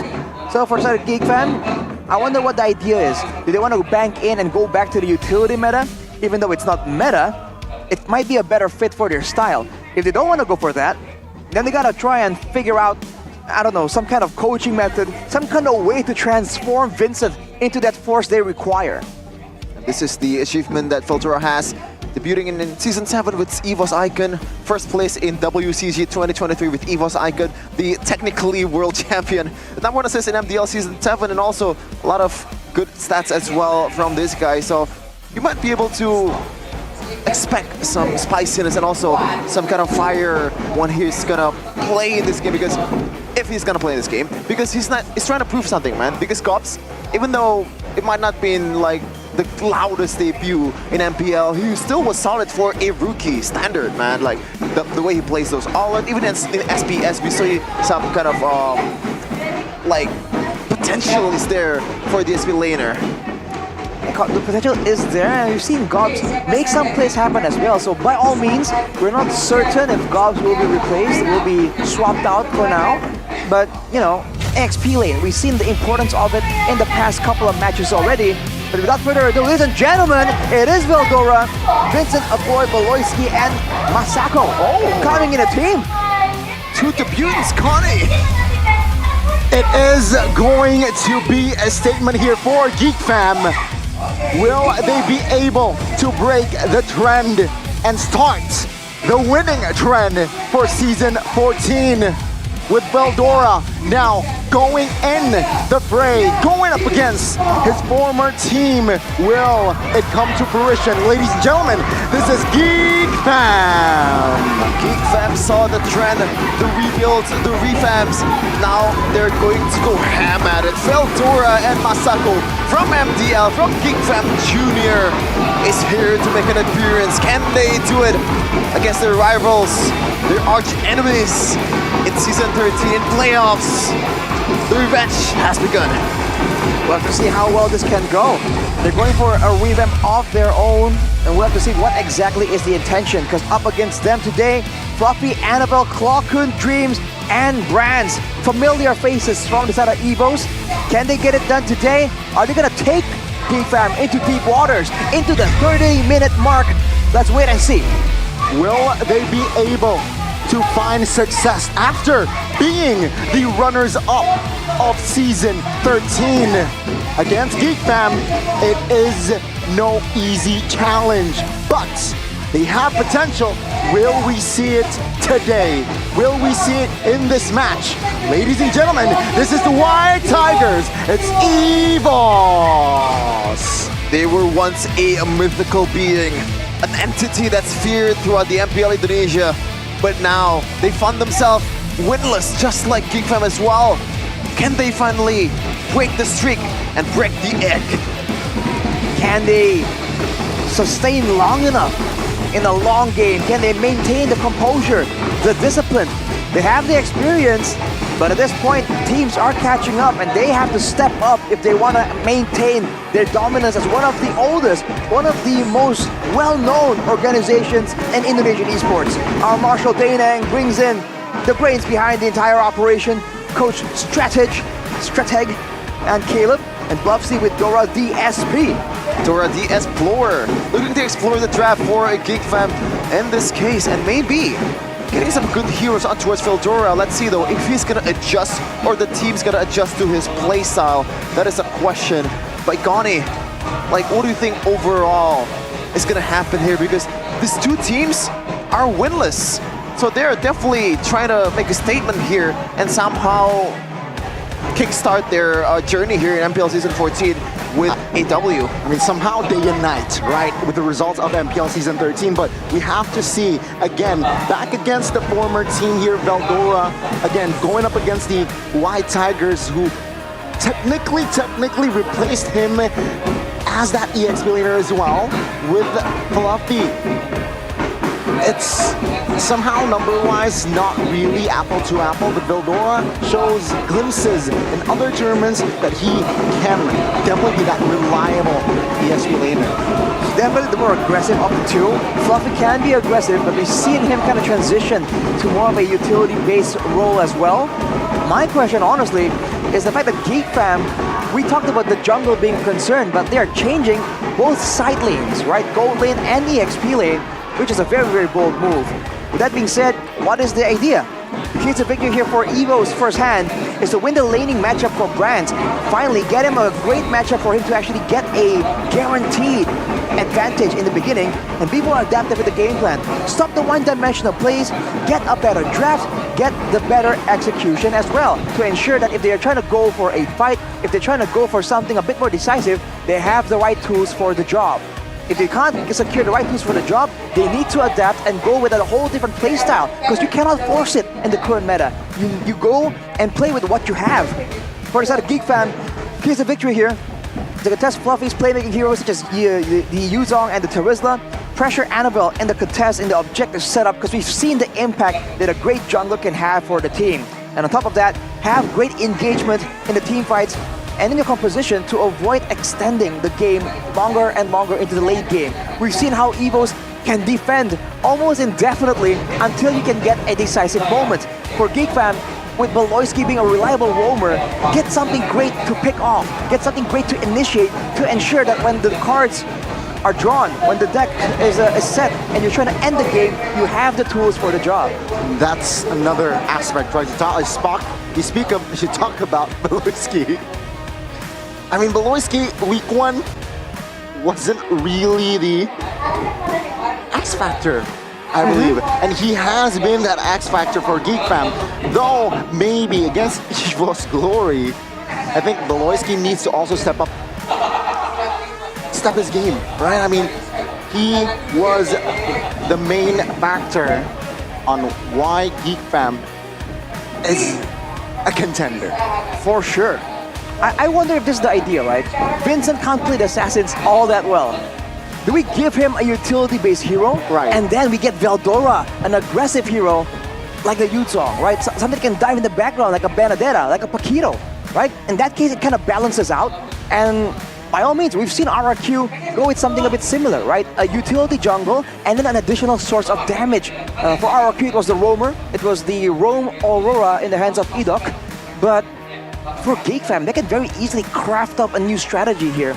Maybe even be a trendsetter for a new meta, because the Geeks are the best at doing so. Beloyski is the big brain that we always talked about.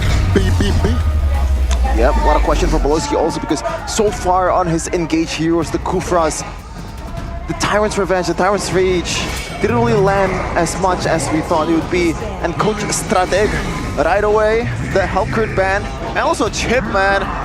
I feel bad for this guy so far. I feel like it's like 100%, like a sure ban in the first phase for the whole entire season. I think it's just a bit too dangerous to leave open. The fact that you have survivability, you have a mobility tool in the speed up, right? That they can work together with that knockup. And at the same time, you have the portals to go around and around.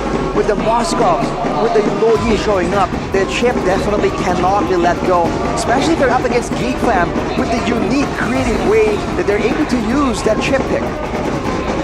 It's going to be very interesting to see here what will the last ban be. And, well, based on the two matches we saw today, Ruby has been one of the most prioritized alongside Roger, of course. So let's see here. Will it be one of them? No, it's going to be the Moscow instead. So Geek Fam, will they go for the Roger or the Zask or the Ruby? Oh, it's gonna be Ling. Whoa, we forgot about this guy, left open for Vincent. So good strategy. Okay. I feel like he really is confident to leave those assassins to Vincent Hirashi. Bit of disrespect here. I mean, we saw how he was performing on the Fanny. There was potential, but overall, it's just a more passive, a more reactive Fanny. And that is not what you want when you have an assassin jungler. You want someone that can be decisive, that can make the surprise moves. Now against a Kufra, against a Roger, the clear can be matched with the Roger, and the maneuverability is at risk when the Kufra is involved. And I think Ruby is... I believe Ruby is more of a nuisance towards the link. But then again, yeah, sure, with the bouncing ball, right? Hinders the movement. But let's see here, Geek Fam, what will they respond with here? I expect a Ruby and potentially a Terizla here early in the first phase. I think a mid laner. For the Geek Fam, yeah, the Ruby comes in. And it's going to be the mid lane, I think. No, it's going to be the Harrod, though. It's going to be a mage, but it's not going to be the mid lane. Oh, man! We got a game in our hands. Oh my goodness, it's Ling and Fanny, arguably the two most mechanical heroes in the game currently on the assassin part. Let's see though, it is going to be Annabelle. That's more known for his assassins. And Vincent now entering the second phase. Who's going to be the counters here? Because I feel like one of these teams, they already picked out a good counter towards each other. You have the Ruby for the Fanny, even the Kufra for A-Ling. So what's left on the table? I'm wondering if the Angela is in the minds of anyone, considering the two great assassins available right here. If that's the case, you're going to see a couple of bans rolled out, but we haven't seen the Angela really being tried out as much. And in fact, I think the crowd control coming in from something like a Vexana is something that they want to mitigate even more. And from the side of Geek, already the Valentina as well. A great mid laner, they can kind of kite back, they can stay somewhat safe against these dive-heavy assassin heroes. Great ban from the side of Geek Fam. Look at that, the story of the new quote laner of Geek Fam, Masako from MDL. 3rd to 4th place are MDL Season 8 and Season 7 with OP Pegasus. And also the 1st place in Season 9 with Geek Fam ID Junior. And let me remind you all again, Arashi, it was a reverse sweep from a 3-0. You gotta rub it on your face. Oh, well, it is what it is, man. Sometimes you gotta take what happens in the Land of Dawn, because you never know, right? And you never know the last ban as well. It's gonna be the Zask. Very late here. Yeah. They want to put Evos, they want to put Clockun in something a bit more punishable. But Clockun has been known to play a lot of different styles of heroes. I wonder if something new will show up right here, or if is he gonna default back to his comfort picks. Turns out it's gonna be the Aurora. Good crowd control, good AoE, good damage. And of course, the second chance at life can be a bit of a problem for Geek Fam to deal with. It's still somehow, of course, juicy target for that Ling if the passive has been triggered. But yeah, combine it with Kufra, I think the potential of the team fights, the potential of the map controls as well is going to be a problem here for the side of Geek Fam, right? Geek Fam, to complete their draft, they need some sort of, again, I really like either a Uranus or a Terizla here for the side of Geek Fam. I don't think Kagura is out of the question here because you have a lot of CCs coming in and also a good matchup against an Aura, but I don't think it's going to be picked. It's going to be a Luoyi. Wow. Interesting pick here. Not really the best against Fanny in a when she's showing up on the map, but those diversion plays, man, we've seen it happen over and over again in this day. But Annabelle, this time around, we saw Dreams in week number 1, had a cold pack on his head. Now it's Annabelle's turn. So another hurdle for Eva's glory somehow jumped on. That's unfortunate for sure. He is going to be one of the most important almost, player in the team, especially with the jungle being so important. But they get Fluffy the Eden as well. Strong leader, solid damage. That comes down to the wrong combo with the Assassins. I gotta say, the Ruby just seems a lot more annoying to me compared to the Kufra. But with all these divergent plays possibly coming through, is if Evos can kind of wait that out and counter-engage it using the Kufra, there is a chance for them to come out on top here, especially if they've comboed it with the Aurora, because that Frigid Glacier, that can absolutely nuke down a whole team. And remember, this Ruby, the Beloyski Ruby, he used it even before the hero was meta. The draft index really favors Geek Fam early to mid-game potential, late game damage potential. The only thing that favors EVOS is that control ability that they have with the Aurora, with that Kufra. But let's see though, anything can still happen in the Land of Nod. The draft index means nothing if you cannot get it done. Two teams that is still searching for their first W in Season 14. It is EVOS Glory versus Geek Fam. See here, Land of Dawn, who will strike first in this best of 3. Again, you mentioned that Ruby. Yeah, I mean, Beloyski, man, he is so... he has this smart way of playing this Ruby. Let's see if that will happen again in this match. Dreams, though, and as well as a boy, chunked early, needs to recall. Ruby and Lo Yi, the early game definitely is a bit more difficult to deal with for the side of Evos. There's a lot of spammability built into that lane. Along with the Ling, though, I wonder how Vincent is going to play this. We've seen Lings kind of go for just a split push play, going for teamfight playstyles, and also going for pickoffs. So there's a lot of ways for these assassins to kind of show up. Here the emblems, though, by Indihome, looking at the two tenacities for Fluffy and for Dreams. They know there's going to be a lot of scraps, a lot of battles, firmness for Dreams as well on top of that. But look at the pull yourself together for Beloyski. He wants to get the faster cooldown for the battle spells in order to become that main enabler. And hopefully with the Terizla in the hands of Veldora here, they can kind of have that presence in the front line so that Beloyski can be a bit more creative in how he wants to approach these fights. Also, look at that, Rashi, proper respect from a boy. He knows that he is the prime target for Annabelle, and right away, Annabelle here with the pressure. Invested the flicker early, but Beloyski responds with the flicker himself, and that will be it. Still no first blood here. The first minute. The oldest guy in the Land of Dawn with the youngest finger. But I was gonna say that a boy, Warrior's boots to kind of counteract some of the damage from the Fanny, but let's see if it's enough, especially in the mid-game once he has that Fury Hammer, that Heptasis, man. Even if it's not enough, if he can kind of delay long enough, it can still be good enough for now. Looking at the rotations, Geek Fam certainly has a bit more of a lead. They're going to get level 4 here on Veldora and a boy, so the diversion is available. But this is a very delicate moment in time. This first turtle has been a make or break moment for a lot of these teams, especially if you require a bit of a snowball. Beloyski definitely looking for a chance to kind of hide around. But for now, the fact that there's a longer range mage in the hands of Evos means they can kind of be a bit more annoying here. Dreams charging, finds Beloyski. Oh, invested all early. And Beloyski will be deleted in the map. Now Veldora will not be able to sustain the damage, surely. But I was wrong. A boy was free hitting Veldora, though will be the trade. So it's 2 for 1. Here still favoring Evos. But unfortunate there, a missed kill towards the Fanny. He was like 1 HP away, a sliver of HP. And Annabelle was able to get away. It seems like the fever is not really affecting his gameplay at all. Well, for Vincent, though, I think he had the chance to really chase down the Fanny if he wanted to, but both teams are playing it extremely safe. They don't want to be the first one to make a mistake, as Dreams still has good intelligence, good vision onto the turtle pit. With Fluffy picking up the Thunderbolt, that's quite the interesting power spike, giving him a lot more damage to work with for the next fight. As Beloyski and Veldora, they're just content staying here after pushing out the wave. Well, Geek Fam now in full control. The top lane though, Masako survives that impact of 2v1. And Vincent will respond with the turtle. So again here, the Geek Fam winning the trade. Immediately rotating to the top side, trying to help out Masako at this position.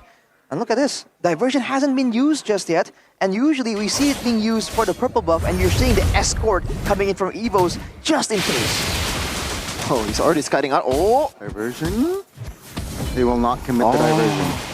Oh man, looking at the talent prediction, it seems like I'm the minority here. It's a bit sad to see that no one has a trust for the fam, but I'm definitely there, man. As Annabelle secures the heptasis, and this is the power spike of this Fanny. And remember, Rashi, a boy only uses a Purify, so he can't really get away like over the wall or something to kind of counter out the Fanny. I think he's really relying on the teammates to try and make a defensive play. With Vincent picking up the Berserker's Fury though, that's a lot more DPS available.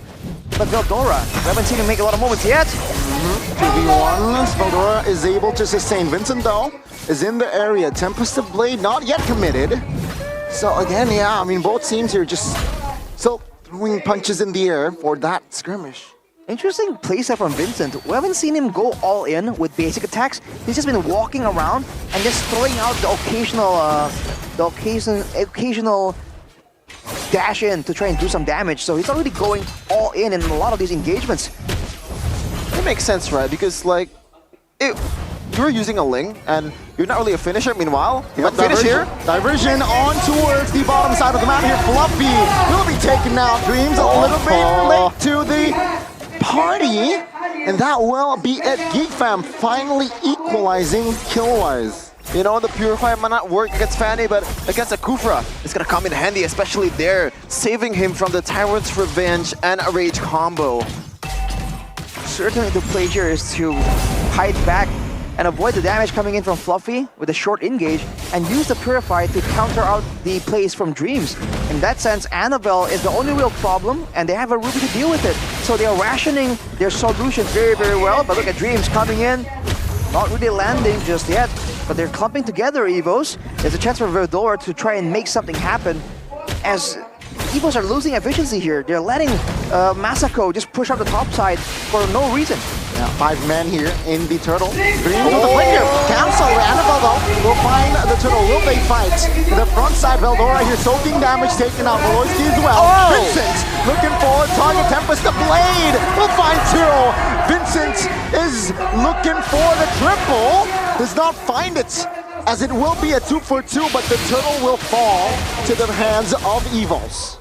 That was a weird decision from Masako, Arashi. The fact that he could have gone for the turret, but instead he was late to the party and pretty much no conversion whatsoever. I guess he thought he had time, and to his credit, they're going for a bit of a switch here. 1v1 though, Masako. 7-4 should be okay. Woo. Annabelle was just testing his powers on towards the gold laner. Okay, Vincent 2-0, not bad of a KDA for a guy that's really doubted for his assassins, but he's not gonna play it as an assassin, he's gonna build a Thunderbelt for himself. A bit of a safety for the Ling in case he got CC'd, Arashi. A bit of a hybrid build, we've seen that being used, and it still gives you a great chunk of utility and true damage. But look at Dreams, taking a lot of damage, penalty zone even. Wow, a lot of advancement on there for a roamer. He was able to get away freely, and now about 45 seconds left towards the Lord. Only 1k gold. I think can still happen, especially when Brance is using this Roger, man. Because so far in this day, that Roger, especially for RRQ, was so lethal in the hands of Sutsujin and Skylark. Let's see though, if Mr. Jabran, is it gonna be bombastic or fantastic in this game? That's always the big question, the massive coin flip. But look at the setup here. It's still going to be Geek Fam sending Masako to the bottom side. He's walking into a 4-man ambush though, but Evos might rotate a bit too early here. No, they double down. They're trying to go for potentially the big play with the Purify available. I think Masako can outplay this though. Yeah, he has the Purify. He has pretty much everything in his hand. And Geek Fam didn't really do anything as Evos. 4 men at the bottom lane for a whole 20 seconds, but no conversion whatsoever. Meanwhile, diversion here. Will commit the diversion to clear the mid wave, and they trying to blitz the Lord. Does Evo's Glory sniff this one out? And Evo shows the map.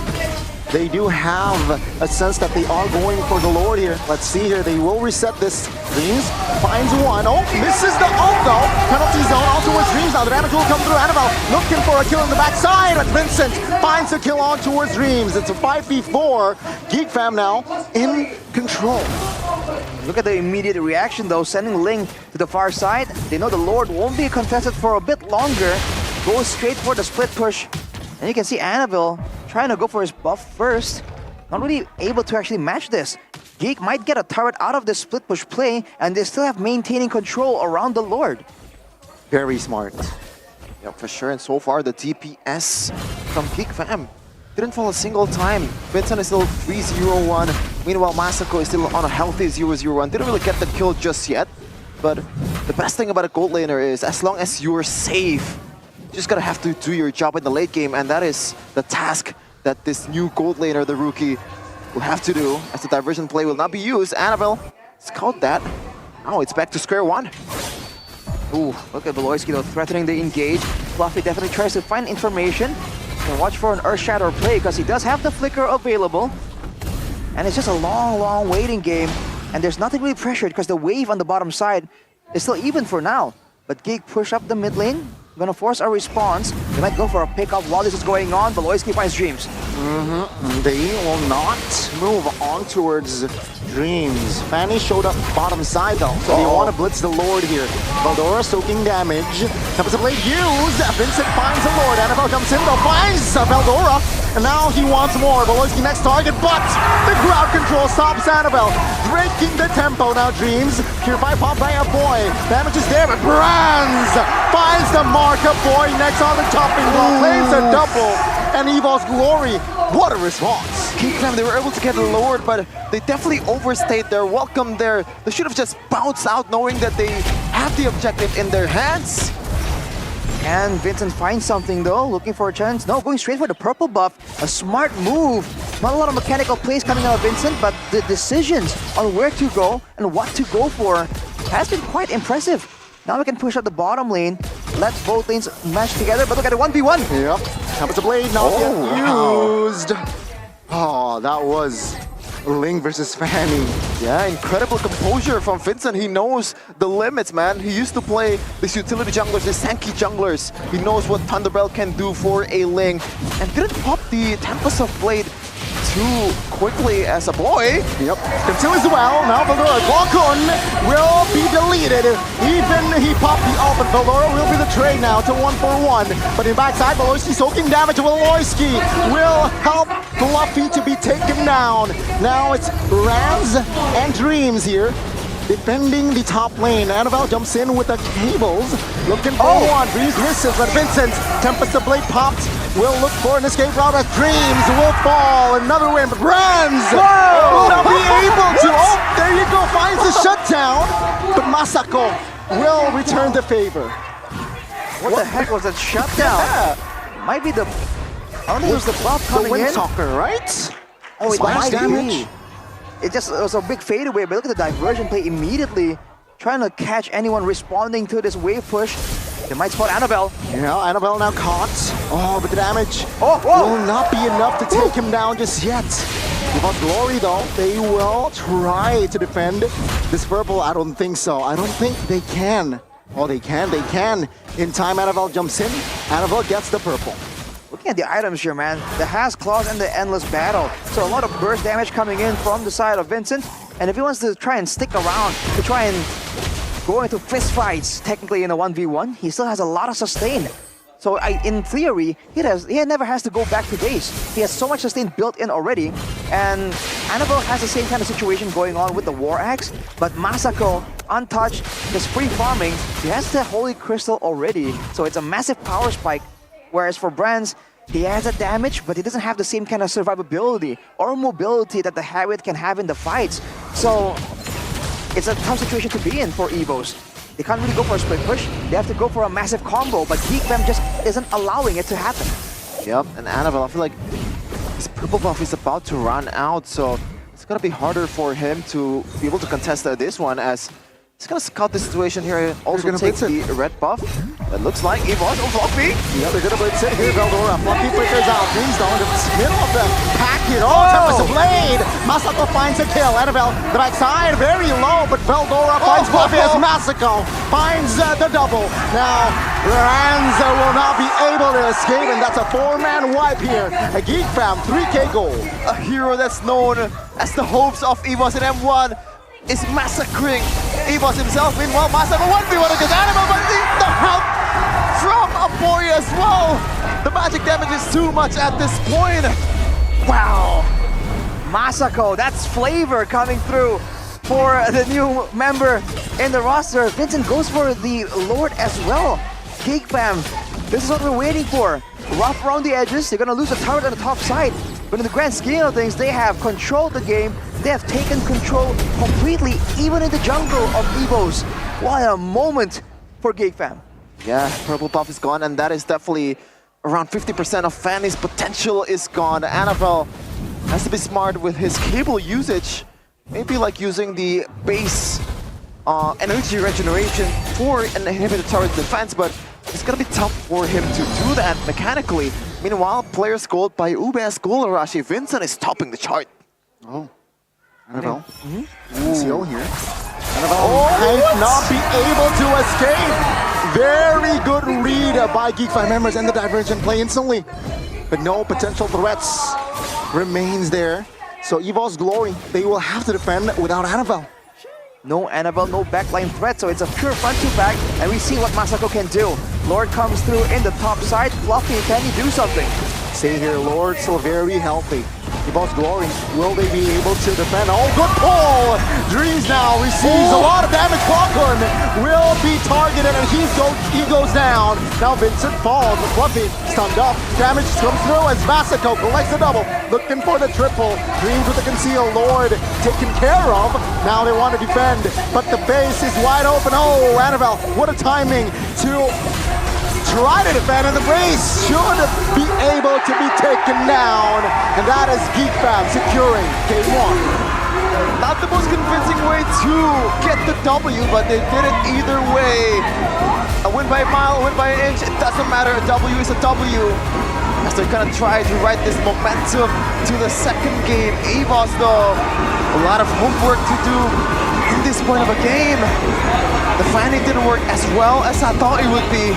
Knowing that Masako or even a boy is a prime target for them.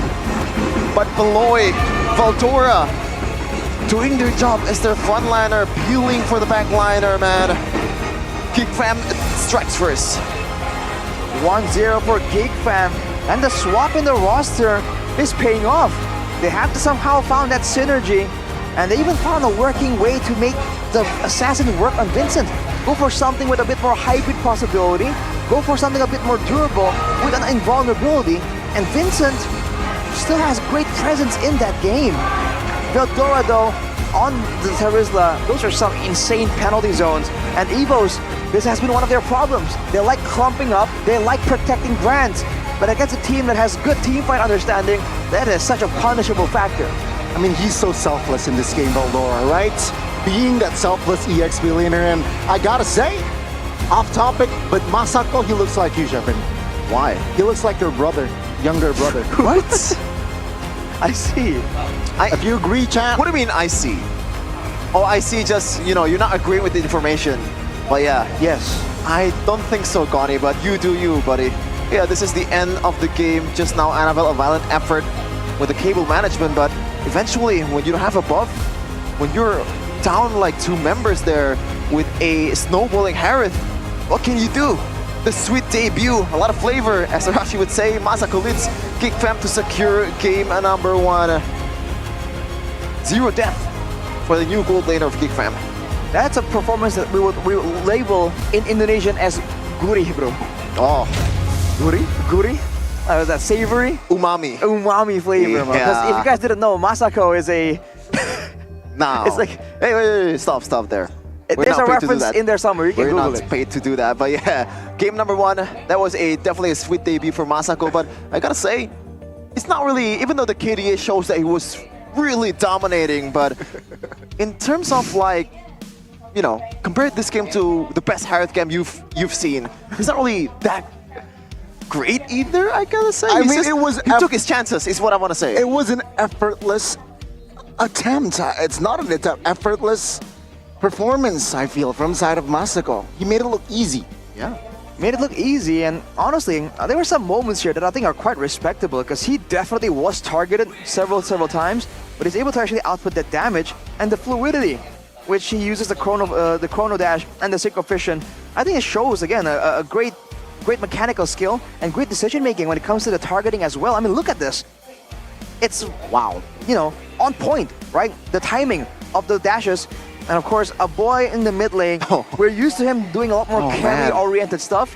In this game, he kind of took the back seat. He knows that there's a Ling. He knows that there is a Harriet as well. So for the most part, as long as he stays in the back, as long as he makes the fights difficult for the side of Evos, the physical and magical defense output from the team is solid. It's legit. This is the player of the game. The new guy on the block, Masako, with a 7-0 and 6 KDA. Winter Crown, going for expecting the all-in, expecting the desperate plays coming in from Evo still. That's presented by the Samsung Galaxy Z Fold 6 and Z Flip 6. I think that's pretty good, considering he was doing well in the laning phase, and the transition from laning into team fights, I think was quite seamless from this guy. For sure, and you can see the locker room, man. Everyone is happy. You can see Dora DS Flower. He was all smiles. Gotta love it when the little bro gets the recognition, man. And following the path of Edok, a rookie, right away getting the MVP in the first game that he played in MPL Indonesia Season 14. As the highlights, Arashi, take us through this. This was an early game fight where I really felt like Vincent maybe could have done a different choice, but look at his play, man. Dreams, that is not the way you want this to start off. And to make things worse for them, Veldora was able to buy so much time. It was a big, massive combo right here. But against the Aurora, there's just too much AoE. It looks so good for Geek Fam, but overall, it's still a 2-for-3 by Geek Fam. But afterwards, that's where it gets difficult. You're seeing the outplays coming in from the side of Geek Fam. You're seeing Evo's kind of baited. That was like a delayed damage coming through from the Lycan Pounce, by the way. So that's an interesting interaction. But once the Lord is in the picture, you can see that Geek Fam are a lot more decisive. We've been waiting for a long time to see this good old Geek Fam. And look at this. Everything is happening chaotically, but there is still order. There is still priority in the playstyle of Geek Fam. They know who to protect. They know who to try and go for aggressively. Oh. And that is what used to make Geek Fam such a fearsome opponent. Yeah, I mean, it's such a straightforward victory as well, I feel like, right? Sure, it took above 12 minutes, but the snowball, the control, I really like how they control their tempo. It's not always fight, fight, fight, but it's fight, objective, fights, objective, which consistently they did that in game one. So again, Evo's Glory, a tough opponent here, a tall order perhaps here in the second game, a lot of reparations. And Masako, man, I'm a firm believer that he looks like you. Nah, I took a second look there. I feel like it's only the nose and also the face shape that you're maybe seeing. So like half your face. Exactly. Okay, back to the game. The statistics and also the emblem, Arashi. A lot of respect towards the Fanny. Even Masako actually opted to go for tenacity.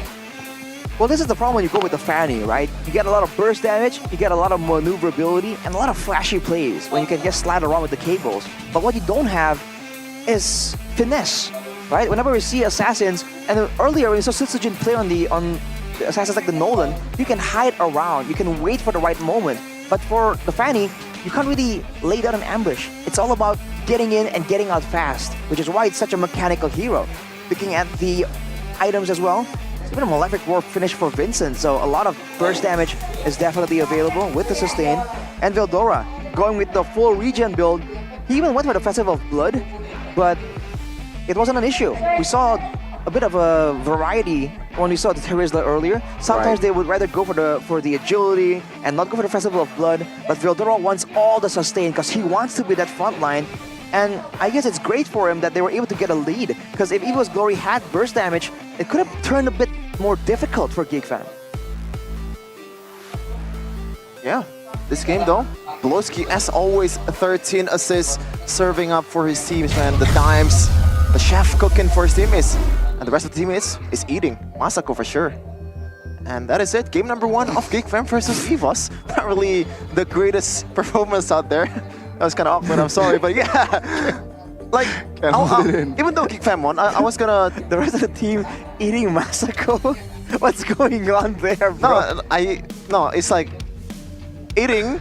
Masako for sure is eating what's that called? What's the thing called? In what? Like when you type, like what's this sign called? Oh, in brackets. Yeah, brackets. Quote unquote. I guess I don't know. But yeah, Sweet DLP Masako leads Geek Fam to secure game number 1. Yeah, I'm sorry for that. Arashi is like a cheeky one here, but yeah. I want to criticize something about Geek Fam here, man. Like, even though they won, I feel like their lower dances is not really the greatest out there. But unfortunately, we gotta take it to our host first after that whole fiasco. So, Bude Clara, time is yours. Rar. Rar, rar, rar. Rar? Rar, rar. EVOS? Rar. Oke, subtitle di bawah ya, tolong produser dikasih. Tapi Bude ngobrolnya bagaimana ini ya kalau rar, rar, rar, rar, rar, rar. Aduh, welcome rar, rar. Rar. Subtitle tulis lagi di bawah. Thank you Yupi. Bude gak akan ngobrol sama Rar kan? Sama Yupi ya? Iya, sama Yupi. Sama Yupi di sini, BA dari EVOS. Yeay. Yupi, hari ini bagaimana? Hari ini aku lagi harus berlatih nih supaya bisa menang. Wow, pantas bawa buku ya? Iya, lagi mode serius.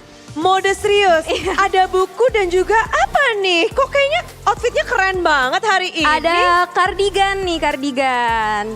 Jadi Bude, buku ini bisa kalian dapetin di e-commerce dengan search EVOS Goods. Dan juga untuk kardigannya bisa kalian dapetin kalau kalian join EVOS Academy. Nah, ini juga udah ada tulisannya nih di sini di bukunya. Ada tulisan EVOS Academy. Emang apaan tuh EVOS Academy, Yupi? Ya, jadi EVOS Academy ini adalah akademi online yang dibuat oleh EVOS yang didedikasikan untuk bisa mengedukasi dan juga melatih talenta muda di Indonesia yang tertarik sama bidang e-sports. Jadi bakal pro player? Yes, bener. Jadi buat kalian yang mau jadi pro player dan kalian yang pokoknya memang tertarik sama e-sport, kalian bisa banget join karena kita di sini itu tujuannya itu untuk bisa melahirkan talenta baru yang bisa berbakat juga di e-sport. Siapa aja nih yang boleh daftar? Semua dari kalian bisa daftar dong, karena ini kan akademinya online nih Bude. Jadi bisa diikutin sama kalian semua di seluruh Indonesia. Waduh, itu berita sangat baik ya, seluruh Indonesia bisa join. Namun cara joinnya gimana? Cara joinnya gampang banget nih Bude, tinggal masuk ke evos.gg/academy atau langsung di Instagramnya @academy by EVOS. Jangan lupa follow. Jangan lupa follow. Melahirkan bibit-bibit anyar pro player seperti Anavel. Bener, bisa banget. Oh iya, aku mau kasih tahu nih untuk periodenya. Jadi untuk batch pertama kita lagi mulai, tapi untuk batch kedua bakalan bisa dibuka di 26 bulan ini. Jadi kalian langsung daftar karena lagi dibuka nih guys untuk tanggal 26 Agustus nanti. Waduh, jangan sampai kelewatan karena semua informasi sudah disampaikan oleh Yupi dan juga Ror dengan bahasanya sendiri. Ya, katanya ya gitu. Jangan lupa suruh pada daftar ya, Ror ya. Ror. Oke. Akhir kata dari Ror? Ror. Akhir kata dari Yupi. Thank you semuanya dan jangan lupa untuk terus dukung EVOS ya guys. Terus dukung, karena mereka membutuhkan poin. Akankah mereka bisa mencuri poin? Hari ini atas Geek Fam kita akan melanjutkan ke game yang kedua jadi para caster. Monggo.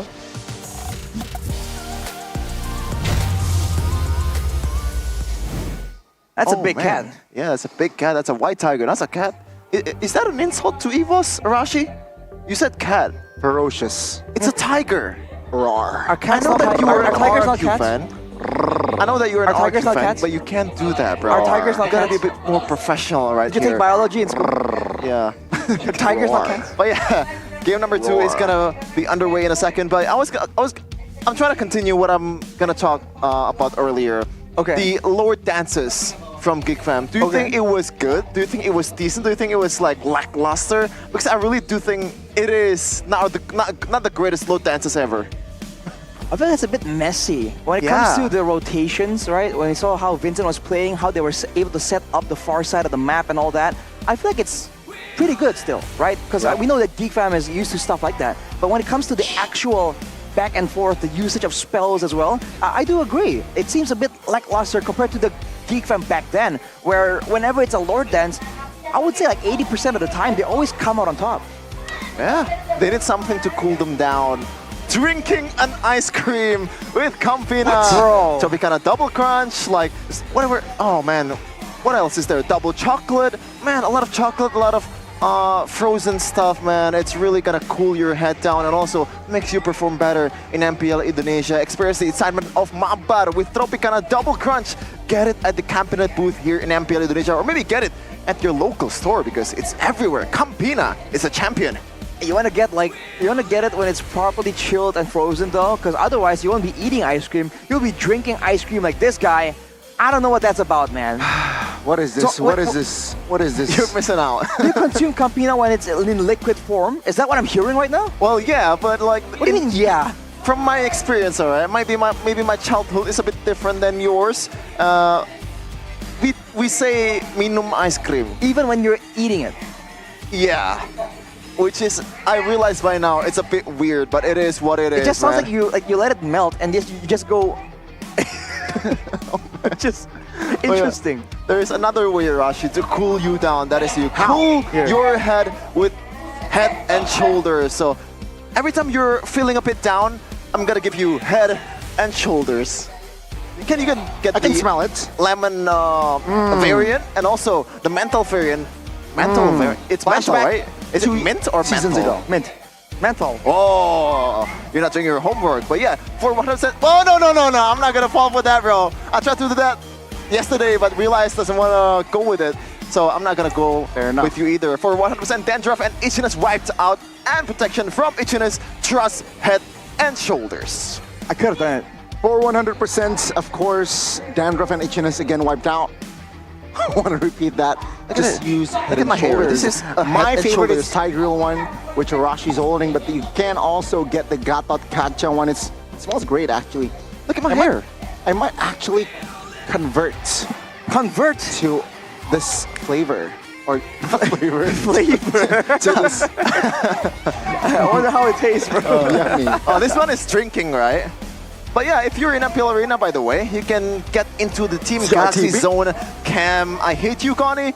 But with Samsung Galaxy, as easy as that. Bring your phone, bring your electric appliances with Samsung on its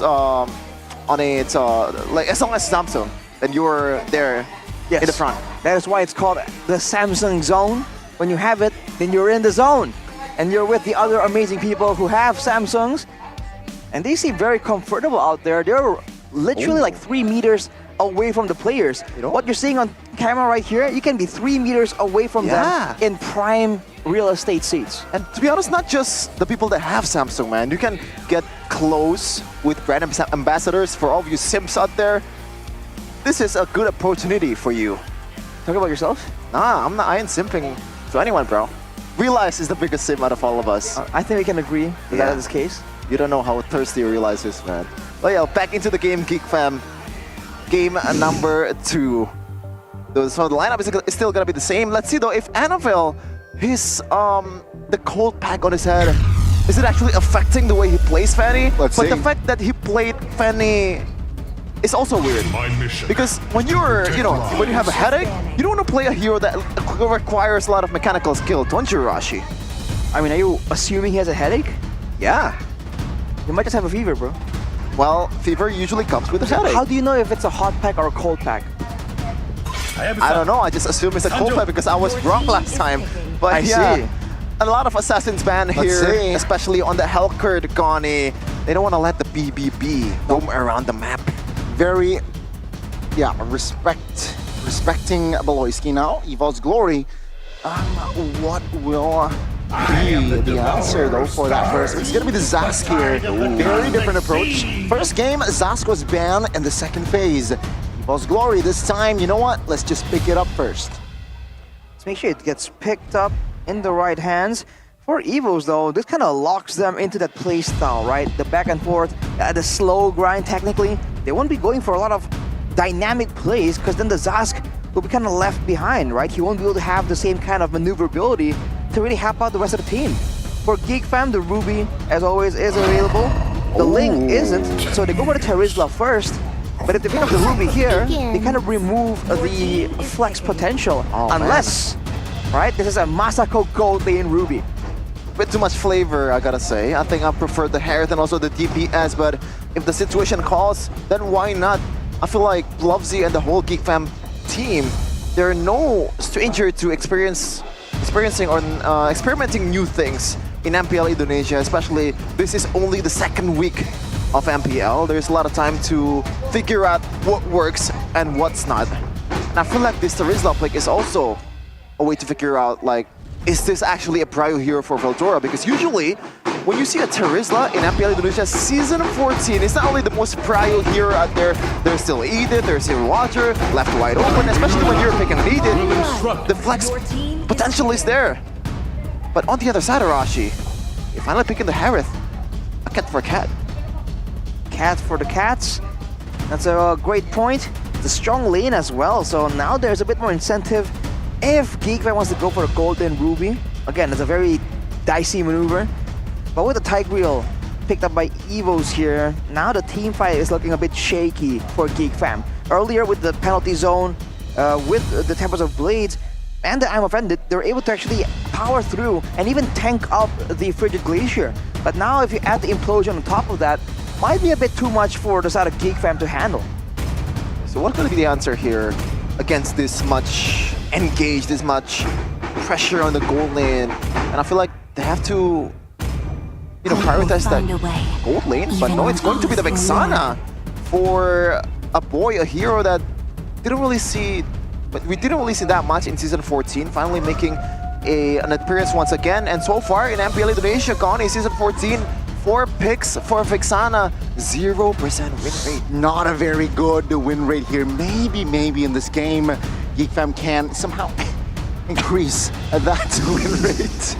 And well, 3 heroes, very good for fights. Goni noises. Right. Well, the Vexana has so much value right here because you can kind of cancel out the whole engage coming in from Evos. If you run the Purify, by the way, which I sometimes like to do, then at any point in time when the Tigreal goes for the big flicker implosion, all you have to do is press Purify and Terrify him, and it's over. No engage for your opponents. Moving to the second banning phase, Lancelot and Moskov. Very different focus for both teams, but it seems like Geekfam are more concerned about the potential for unorthodox options in the jungle. We've seen the Xbox jungle occasionally. That is not something that Geekfam want to try and really deal with. Or maybe they're just concerned about the EXP lane matchup between the Terizla and an Explorer. It is, as an XP laner myself, it is very annoying to go up against an Explorer. You can kind of win the lane in level 1 and level 2 if you're playing it carefully, but as long as the Expert just plays it a bit more safely in the first like 2 minutes, you're a toast once they get that War Axe, man. But it's going to be that Nolan for Vincent once again pulling off the Assassin. I don't know if he's gonna pull the Thunderbelt once again because it doesn't really fit with Nolan. But let's see though if he's able to actually perform on this kind of picks, because that has been the big question for Geekfam. Looking at the stat right here, by the way, the Tigreal for JS has a 64% win rate from a total of 14 times picks. So it's quite a comfort hero for Dreams. And when you look at the big team fight situation, it's kind of not really lining up though, right? With the DPS coming in from the Zaz, with maybe some burst damage coming in from the Harith, there's not a lot of ways for Evos to kind of add on to this implosion. Worst case scenario, it might just end up being a bit of a deterrent without any way to follow up on it. Wow. Oh, actually, never mind. 2 fighters here locked in. One is a dinosaur, Alpha and Brock. So, yeah, I think they want to somehow fight this Nolan with that Alpha. Barrett's EXP. And now I think Geekfam has a chance to go with the Kufra. Ruby EX. Oh, never mind, they have the Terizla. So yeah, they have locked in. It's not a flex anymore, so it's gonna be the gold lane. I think Natan or carry, either way. Natan or carry. Lunox might be viable here, but I don't know if he's gonna pull it off. Masako, we don't know how deep is his bag. But let's see, it's going to be an Natan to burst down the frontliners of Evos. A bit more traditional here. Trying to follow Skylar's footstep, man. Can he play as safe as one of the best gold laner in Indonesia? The rookie for Geekfam. It was his debut in game number 1, and he was able to be the standout somehow. well to see for Geek Fam, considering the fact that they will most likely go with Purifies and have a Vexana. Now you have concern for Evos because their only real engaged tool is the Tigreal. Maybe the Barras Flicker Daytona's Welcome, but we've seen that become a problem when there's only one real engaged tool, which is the Tigreal. Dreams is prone to being shut down completely right here, whereas for everyone else, the Daytona's Welcome, the Spear of Alpha, everything can be kind of dodged away from right here, and that's before factoring in the Eternal Guard, factoring in the Cursed Blast, and the Penalty Zone. Once again, the early game potential and late game potential favors towards Geek Fam though. Let's see if they can prove it strong in the Land of Dawn. Can EVOS force a Game 3? It is going to be Geek Fam versus EVOS Glory. So will Brands be able to be Mr. Fantastic this game to, yeah, you're right, force the series on towards a Game 3, or will it be a clean sweep for the Geeks? Looking at the clear advantage for the Alpha here, you're seeing why it's such a prio pick, and it is a signature pick for Annabelle as well. Beloyski though, trying to find some intelligence, find some information, but Dreams is trying to punish. Will not land that Sacred Hammer though, but the Litho will fall to the hands of Vincent. Wait, denied. Oh, wow! By Clocken. Should have waited for the retribution there, but at the bottom lane, he was able to get that crab. But look at that, Dreams already scouting the jungles for Vincent. As the Emblem Rashi by IndyHome, by Telkomsel, anything stands out. Oh, maybe though, we gotta wait.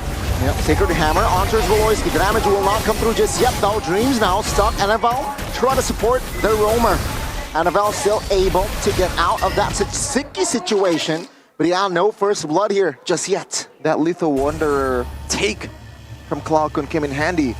Vincent wasn't able to secure level 4 just yet, and that is why Annabelle was able to be super aggressive in the early game. Meanwhile though, in XP lane, so far, not much happening. Still somewhat even. Of course, in this lane, it's quite interesting how Brands isn't really bullying Masako at all. What? He's trying to hold, but look at the audience predictions. 60% almost for the side of Geek Fam. So the opinion, at least, of the audience has swung. Look at this clear though. It's going to have a clear advantage. Beloisky will be alone, 1v2. Yep, no implosion just yet here. Clockman though has the Dominator's Descent, and Beloisky is trying to force the Dominator's Descent early. Annabelle though finds the turtle. Vincent in the backside, stunned up. Oh, Daytona's Welcome came next, and first blood will fall to the hands of EVOS Glory. The missiles connected towards Vincent, I believe, and that is why he got dragged back into the team fight. It doesn't really look good so far for Vincent's debut on this Nolan. Meanwhile, he's gonna lose another one of his objectives here. So Annabelle's gonna take it with ease. Getting away with the assistance of Clockun and Dreams. You can see the card control potential from the side of Geek. Definitely something to be worried about by EVOS. But for now, it's back to the waiting game. EVOS has a lot more advantage when both teams want to stick around. But for Geek Fam, the longer the game goes, the more they can kind of weave in and out of these fights. And maybe even bait some of the big ultimates coming in from EVOS. Especially later on with Masako reaching that late game power spike. That's where he can kind of be a real threat, even to Brands. If Brands walks up carelessly, we've seen the Harriet get blown up immediately. Yep. Look at that, some rotation there from Dreams and also Annabelle towards the bottom lane. Try to maybe punish Masako and take some jungle camps as well. So far, Geek, they're happy with just grouping up as a 4 in the mid lane. Still looking for their first kill so far in this game. And mind you, these two teams haven't won a single match yet in Season 14, so it's gonna be huge this game. Is it gonna be like a 4-game lose streak for EVOS? Meanwhile, Masako might be in trouble here. Yep, Shaman Force will not be enough to take him down. Now Beloisky there will take that minion, but yeah, I mean, that was a little bit close for comfort there. Well, Masako knows he has the safety coming in from the entropy. Now look at this. He was grouping around the turtle pit. How Geek Fam starts this fight is gonna be critical. And knowing how things are with the burst damage, I think Beloisky is hesitating quite a bit. A boy walks into the bush first. Wow. Fortunately, no one is inside just yet. But Dreams... Very close. Dreams spots him. Yep, Sacred Hammer connected. Oh, a boy in trouble. Purify. Oh, the damage will be enough to take him down. Now it's an all-out war here. Daytona's welcome. Stunning 3. And that will be Vincent and Veldora take him down. Beloyski running for the hills of Brands. Now a little bit late, but Fluffy will not be able to pull Beloy back. That was disastrous, to put it lightly, for Geek Fam. A boy checking the push. Even Vincent using the Nolan, not like it's a utility jump where he was just jumping in, and they're gonna pay the price fully. Left, right, and bottom. Even the orange buff taken, Vincent trying to punish. Spear off out. On the bright side, Masako was able to get all the gold plating on the bottom side. Finally, the turret energy shield has been dropped, but the mid turret already secured by Evos. They just have the better combo, and they're able to pull Geek Fam to fights that favor them. The fact that a boy was the one walking in first is ridiculous to me. He has the Purify as well, but he really held off on it until the last second. He was only able to barely get the Eternal Guard down. And you can't do that, man. You need to stay in the back and output that damage. That's the whole point of the Vexana. You stay alive, you apply the passive on multiple people, and the longer the fight goes, the more difficult it gets because your teammates become bombs that cannot do damage to you. Yeah, I feel like, oh, Beloyski looking for something here with a concealed play, but no one is in the vicinity for Evos. They read that one perfectly. Meanwhile, Dreams, this might be a chance for them. Annabelle here, dealing damage. Oh, the peel and the stun will be enough. Annabelle finding one. Now Dreams in trouble under the turret. Both members here taken out. Dreams for Veldora. Evo's Glory finds a response. Well, at least it's an equal trade in terms of kills, but once again, the conversion. They're invading the purple buff and also getting that turret in the bottom lane. Again, it's Evo's Glory now. In a very healthy lead. It's a very healthy lead at this point. 4K at 6 minutes. We haven't really seen Evos be this aggressive this early on. Starlium completed 4 brands, so damage potential is there. And Tikura's rush for Fluffy, despite the fact that he's going up against a lot of magic damage, he's just trying to make sure that when Vincent or Beloyski tries to make a play, or Veldora tries to 1v1 him, he can sustain from it. Geek Fam go with a very fast turtle attempt. Yep, Masako finds a turtle. And now they want to fight with the flicker as well, finding Beloyski. The damage will come through, Beloyski will fall on the backside. It is Daytona's welcome, connected to Masako. Annabelle, Alphabelle finds the double. Beautiful engage from Fluffy. He knows who to go for. And it's the key, man. We certainly saw Skylar on a Natan. As long as you have a Natan in the late game, you are A-okay. There's still hope for you. But in this case, finally, picking up the most important member on Geek Fam in this situation. It's ridiculous that the Barats can find a way to get a Natan. It really you really shouldn't be that close to danger. 1v1 on the bottom side though, Annabelle and Vincent. Oof. That's a fighter against an assassin though, and Vincent understands that. For now, Geek Fam will be clearing out, trying to just do damage control, but even the buff is kind of camped on by Evos. They're leaving their buffs up in favor of just denying Geek Fam all of their tools. See here, purple buff will be taken away. Flicker from Beloy. Oh, that's interesting. And that will be X, Evo's Glory winning that purple buff contest. Good reaction there from Fluffy, fading that I'm offended. And I feel like at this point, you gotta wait for Masako to pop off and get those items and rely on that BBB magic. Because so far, there's really not much of a conversion for Geek Fam. Only 1 kill in 8 minutes. It definitely isn't ideal.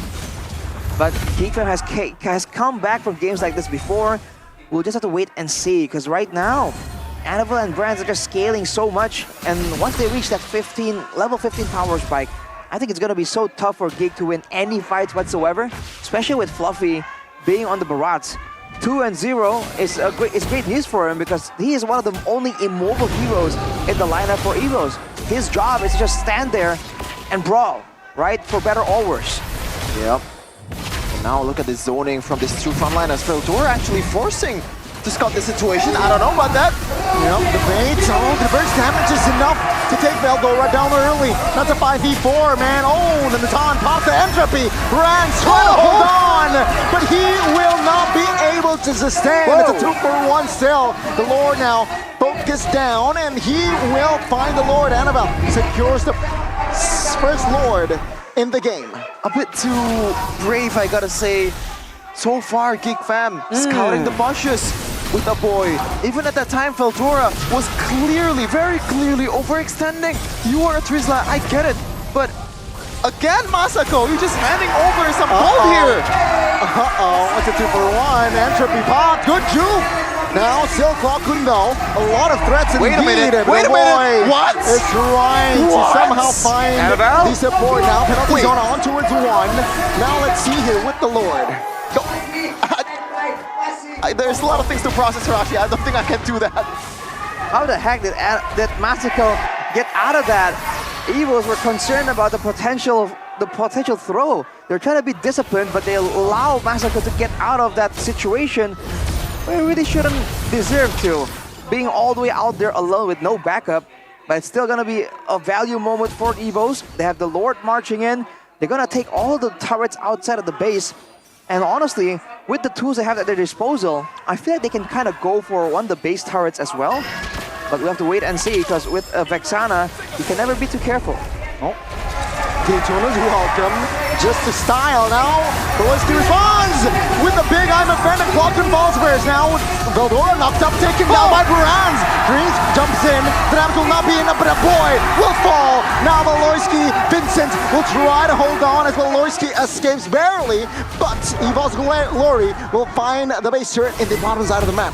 Oh, I thought it was gonna be an outplay there. A turnaround from the BBB Magic. But it's just too much.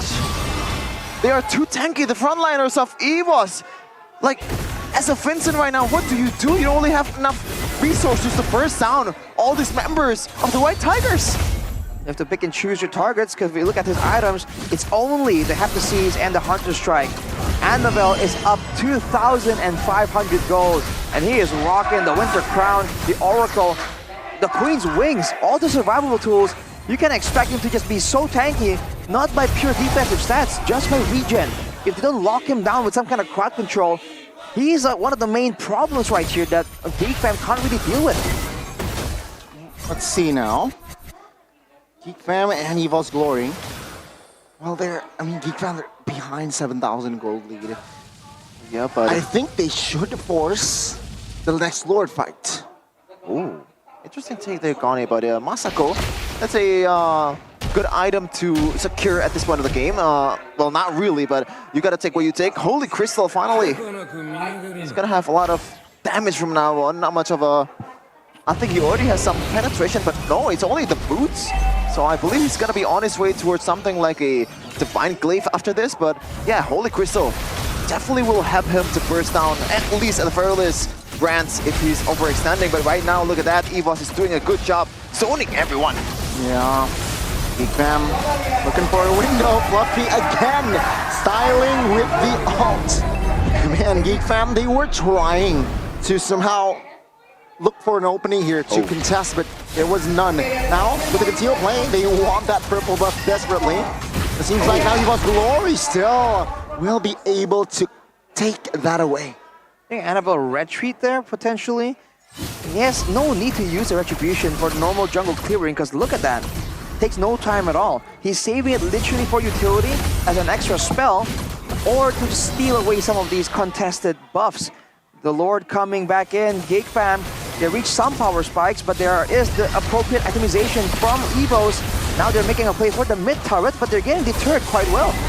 The Lord will be taken care of. Daytona's welcome with the flicker on towards Veloski. What a play from Fluffy. Veloski now will fall in the hands of Clockgun. Now Geek Fam defends with 3. EVO's Glory, they're eyeing for that mid. Veldora used the penalty zone already. Vincent looking for the flanks, but the damage will not come through. Geek Fam again stands with 4. They have to clear the bottom side of the map here as EVO's Glory still pressuring the base of Geek Fam.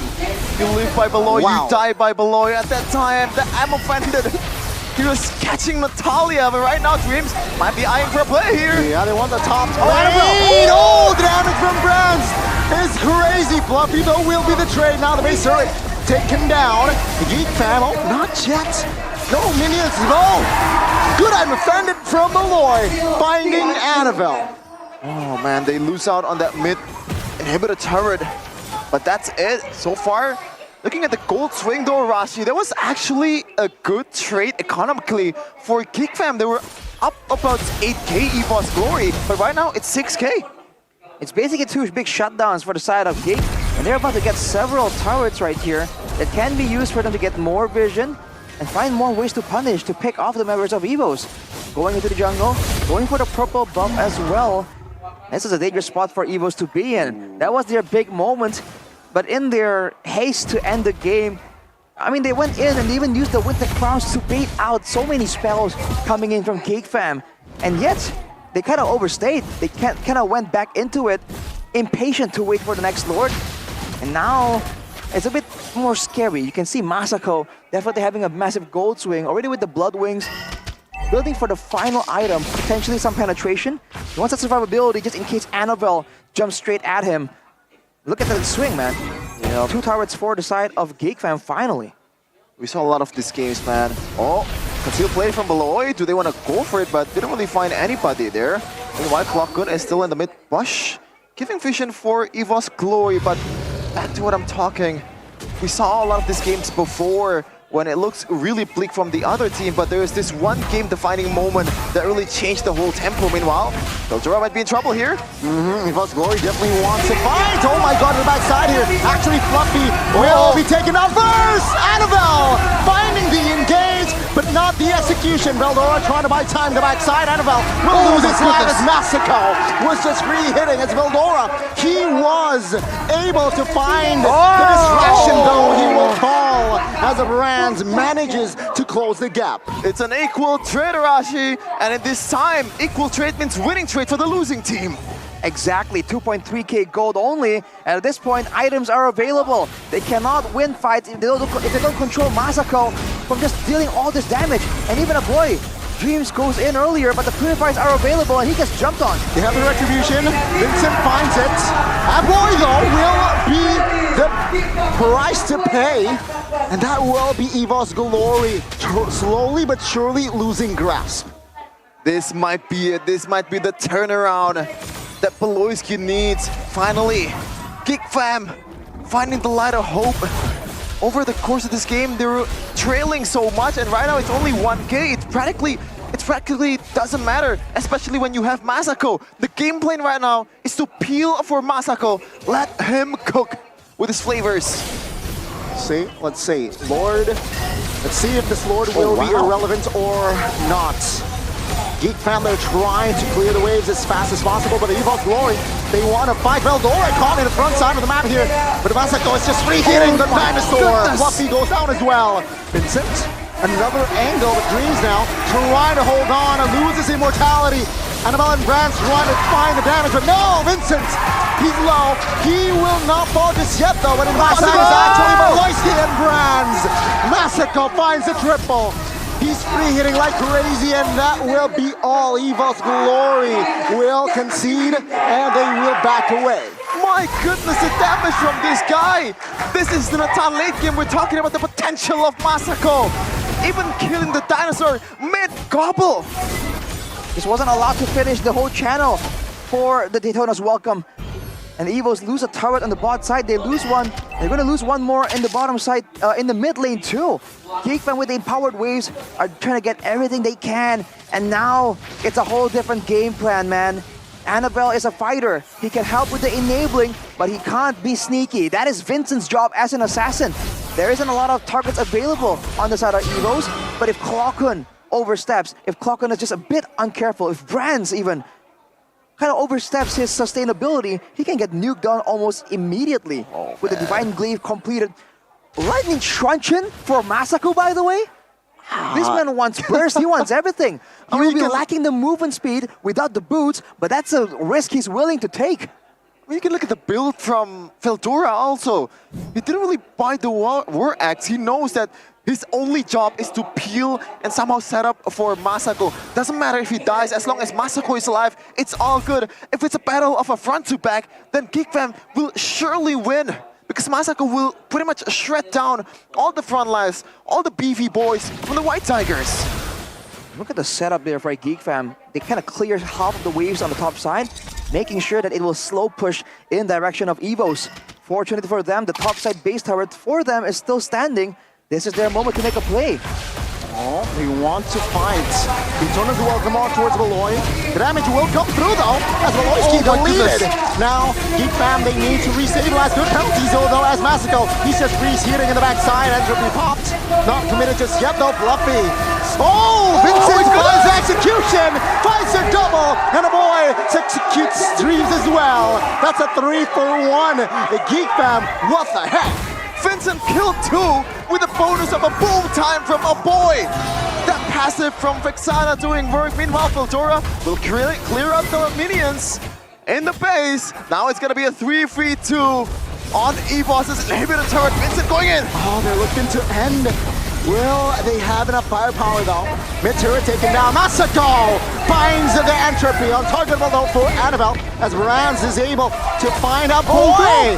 Now Vincent will not be able to save his immortality. Masako will try to take some space. And now they want to focus down the Lord. Oh, the disconnection there. A boy was focusing towards Brands because he thought that he was the biggest threat out of all of them. Meanwhile, now Masako will try to blitz this one. Can EVOS catch up this time? Oh, he got knocked up. It's gonna be close, it's gonna be close. Annabelle jumps in with the Spear of Alpha! Annabelle finds a retribution and takes down Eldora. Geek Fam running for the hills, but now momentum is all for the White Tigers. Game of inches. That single Lord knockup cost Geek Fam the Lord. And right now, they're gonna have to pay the price. It's a 3-3-4 in the base. Do they want to wait for the Lord? And it looks like they will. But there is still hope for Geek Fam in Masako once again. It is a late game, Nathan. Objective is to defend this guy and try to make a play out of it.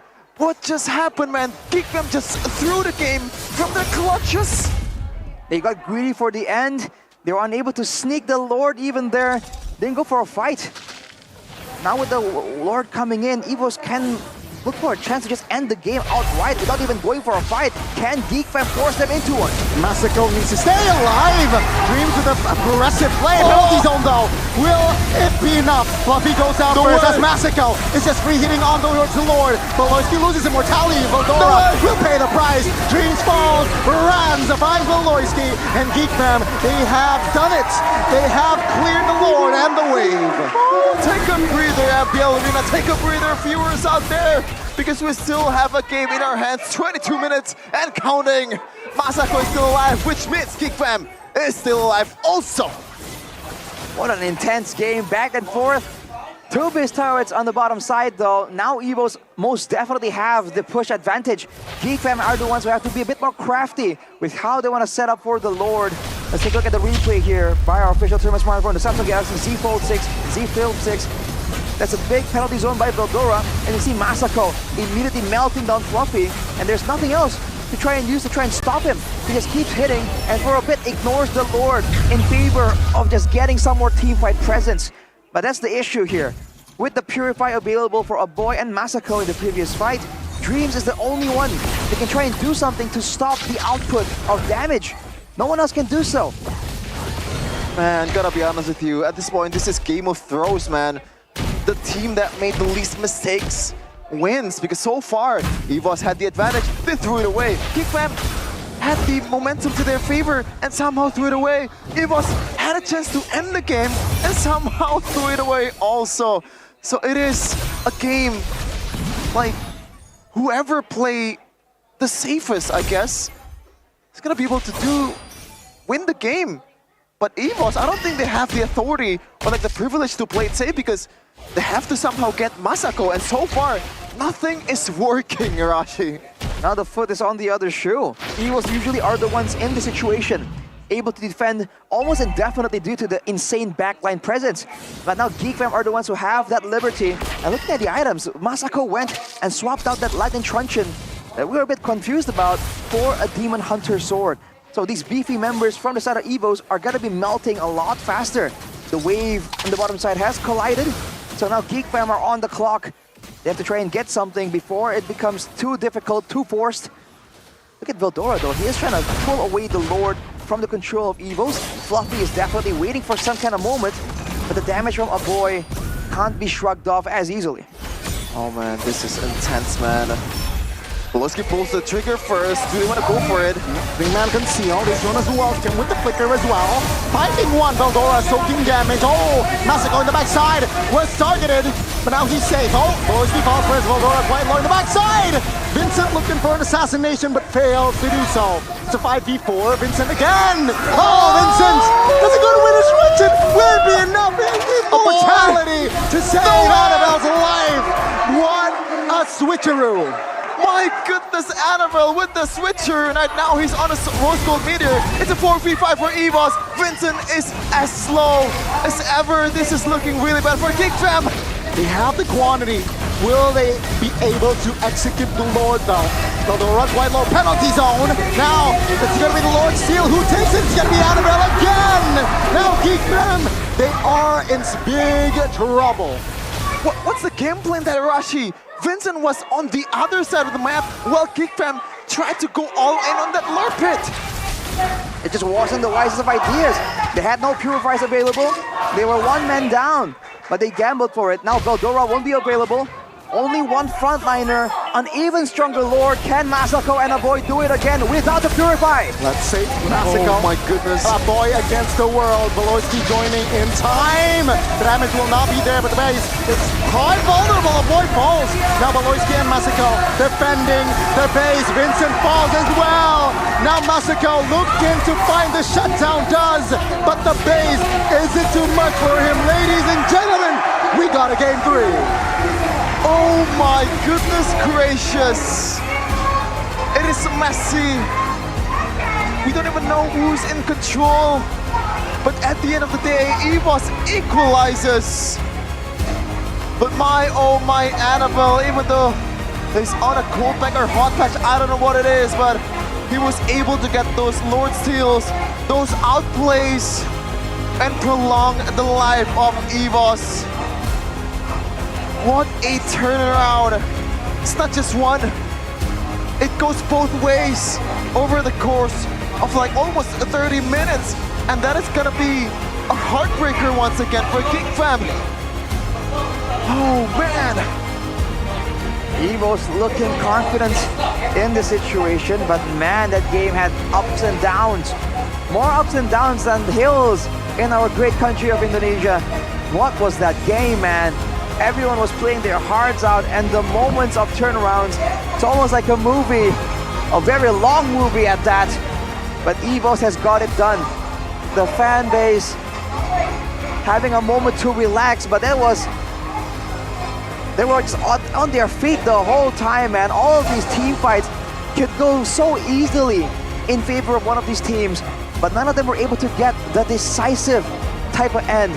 Like a whole team wipeout to really get the decisive end to the game.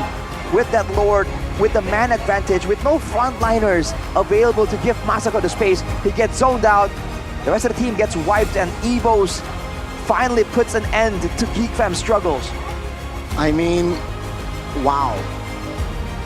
I am still, you know what it feels like? Playoffs MPL ID Season 13.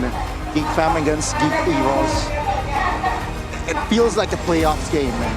The only difference though, that was game 7, so it hurts much more for all the Geek Fam fans out there. But it is going to be game 3 for this day. The first time after 2-0s in 2 matches in Royal Derby RQ winning out against Onyx. And now we gotta watch game 3 of Evos versus Geek Fam. Can they actually play a more strategic and also safe gameplay, man? Because that was like, I'm sorry to say this, but that was all over the place. Not just for Geek Fam, but also for Evos.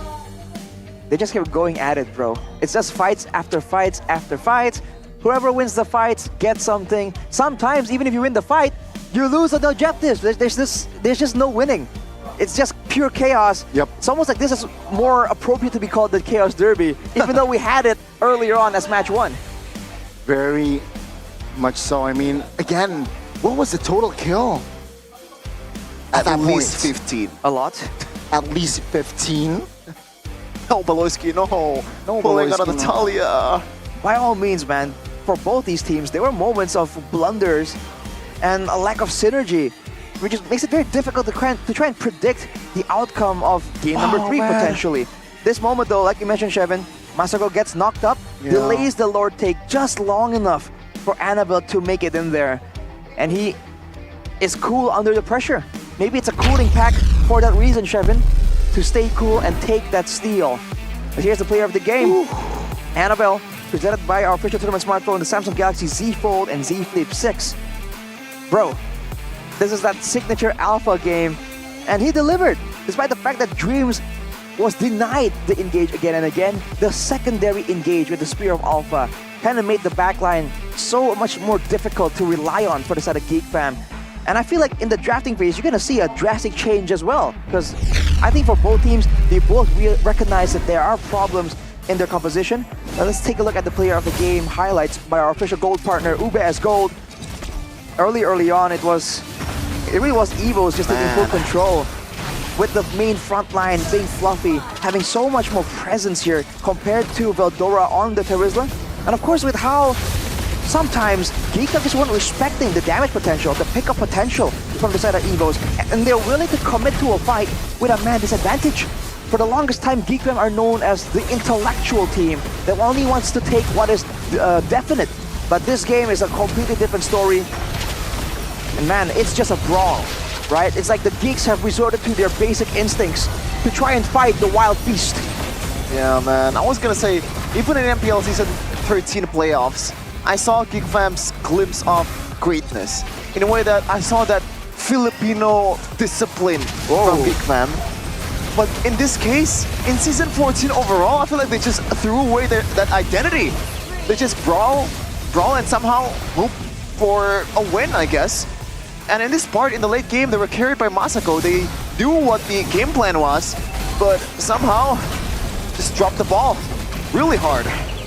It really feels like, on occasion, both teams are trying to mind game each other. Like, Geekfam were going to go for that risky Lord, not because they knew they can burst it down, because they were expecting Evos to be too worried about the engage tools, engage potential.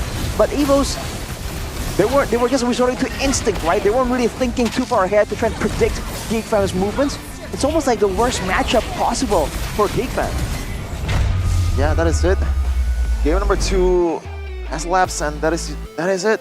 The man of the hour, Annabelle. Is that a Konoha? It is Konoha. I guess he wants to play Hayabusa. Give him the Hayabusa, man, to cosplay it. But yeah, 26-minute match. That was exhausting for the players, bro. Like, it feels like we've mentioned it over and over again. Like, the fact that they dropped the ball really hard. And right now, Geek Fam, there's gonna be a lot of talk in the locker room, is what I want to say. And I don't think it's gonna be a good time talking about it. But Arashi, the emblems and the statistics, what can you see here? What can you see? Looking at the items, there have been so many swaps you can't really remember every single one. I mean, I remember Masako going with the Lightning Truncheon and thinking it was kind of curious, but I guess he was trying to burst down the squishier targets, right? Playing a bit more burst heavy like, but that's just not the way to go against this kind of composition. He just needs that shred, so he went for that Demon Hunter Sword. That's about the only major change I caught in the middle of that chaotic game. Looking at the damage dealt, Geek Fam did an insane amount, but look at the damage taken, 740,000, dude. This was a long game with a lot of fights. Yeah, the fact that 4 Lords, you can see there in Annabelle's graphic at the bottom, 4 Lords taken. 4. And not all of them are uncontested. Even like, in fact, he was able to stole it right from Vincent's hand. When Vincent's like 2 inches away from the Lord, well, like Annabelle, he was struggling to get there. It's pretty much a conceal, a lot of things that he has to, I guess, invest to get to there. But we're gonna see what's happening with our host Bude Clara Mongstar in a second. Dari 2 player yang hadir pula di sini di tengah-tengah kita Psycho dan juga fans. Halo. Halo. Ini rame-rame dari EVOS Icon dan juga EVOS Holy hadir ke sini untuk mendukung EVOS kah atau ada yang lain? Ngedukung. Pastinya mendukung. Masih mendukung. Ini janjian kalian berdua? Ya. Semuanya janjian. Ada siapa aja emang Psychots? Kan ada Holy, ada Icon. Ala komplit. Dukung kakak soalnya. Dukung kakak di sini. Namun semua orang juga pasti penasaran nih ya. What happened Ayah Naon? EVOS ini lagi kenapa nih? Kok kayaknya struggling banget di early season 14? Mau lu dulu apa gua? Lu. Gua. Mungkin kayaknya kalau week 1 ya, dari playernya kayak kelihatan emang lagi nggak fit dari kondisi badannya. Terus semoga aja lah week ini bisa kasih yang lebih baik lah. Betul, Bude juga dengar kalau Dreams juga sakit sampai pakai pads, Bude lihat. Dan katanya dia jarang sakit, sekalinya sakit lama. Bener, dia kayak gitu dari dulu. Aduh, semoga baik-baik saja semua player dari EVOS. Tapi kalau kira-kira hari ini atau minggu ini udah pada fit belum nih? Harusnya udah sih, tapi Nea tadi pakai baby vapor kayaknya lagi nggak enak juga kayaknya. Kayaknya. Kita doakan yang terbaik ya, semoga lekas sembuh. Tapi kalau dari Psychots ya, keadaan yang tidak mendukung berarti ya. Kalau dari fans, early season kayaknya deja vu season lalu nih fans. Iya sih Bude. Nostalgia dikit ya. Iya. Tapi sama sih kayak Psychot, si Dreams lagi sakit soalnya, week 1. Oke. Jadi memang buat latihan pun nggak bisa gitu kali ya. Dan harus banyak istirahat. Tapi ngomong-ngomong ini kan kita menarik ya, banyak banget tim yang melakukan perombakan. Benar. Tapi EVOS tidak melakukan hal itu. Apakah itu bisa jadi salah satu hal yang membuat tim lawan bisa membaca EVOS Glory sekarang? Kalau misal dari segi strategi sih mungkin EVOS punya. Mungkin ya. Tapi kayak kan kebanyakan tim kayak rombak dan dari strategi pun berubah dari draft mungkin dari power hero. Mungkin kalau dari EVOS bisa punya strategi inilah yang tersembunyi mungkin. Ada yang belum dikeluarin pastinya walaupun player sama tapi gameplay dan strategi berbeda. Ya benar. Apalagi season 14 ini gimana sih? Kalau fans ngeliat season 14 ini dari mungkin metanya, apakah ini agak memberatkan EVOS atau bagaimana? Kalau menurut aku sih meta EVOS banget sih Bude. Meta EVOS soalnya meta assassin kan, Annabelle jago banget assassinnya. Annabelle jago banget. Dan yes, Annabelle dengan bye-bye fevernya semoga bisa mengeluarkan semua kemampuannya. Karena ini momen dimana salah satu tim akan memecahkan blue streak mereka. Kemenangan pertama untuk kedua tim. Kalau kalian lihat, apakah tren positif ada di EVOS atau di mantan EVOS? Ada aura-aura, gimana kalian ada? Kan kita ngelihat sebelum ini, EVOS tuh selalu melawan mantan dan gak bisa menang. Apakah sekarang dengan adanya mantan EVOS di player Geek Fam, ini akan menyulitkan EVOS? Menurut aku Amin menang sih Bude. Amin menang. Amin gak bisa. Mantan gak jadi masalah, Van? Gak jadi Bude, optimis menang, 2-1. Optimis menang. Coba dong mungkin ada yang, apa yang bisa mereka lakukan atau semangatin mereka nih? Tetap semangat aja sih, jangan putus asa, percaya diri lah penting. Kalau Veldora? Buat Veldora apa ya? Semangat terus Vel, walaupun mantan. Walau mantan? Tetap semangat terus. Tetap semangat. Untuk EVOS? Kalau buat EVOS, semoga menang lah 2-1. Soalnya pengen banget gue ngeliat teman-teman gue menang buat hari ini. Dan kita juga sebenarnya menantikan, terima kasih sekali. Selamat menyaksikan karena kita akan melanjutkan game yang ketiga. Ready? Ready dong. Ready, so let's go. Kita ke game ketiga, game penentuan EVOS dan juga Geek Fam.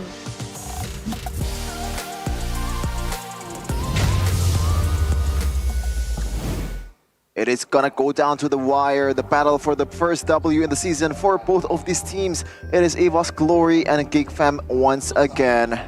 This time around, the stake, oh man. I'm still not over it, man. That game number 2. Hey, the players are over it. It's a best of 1.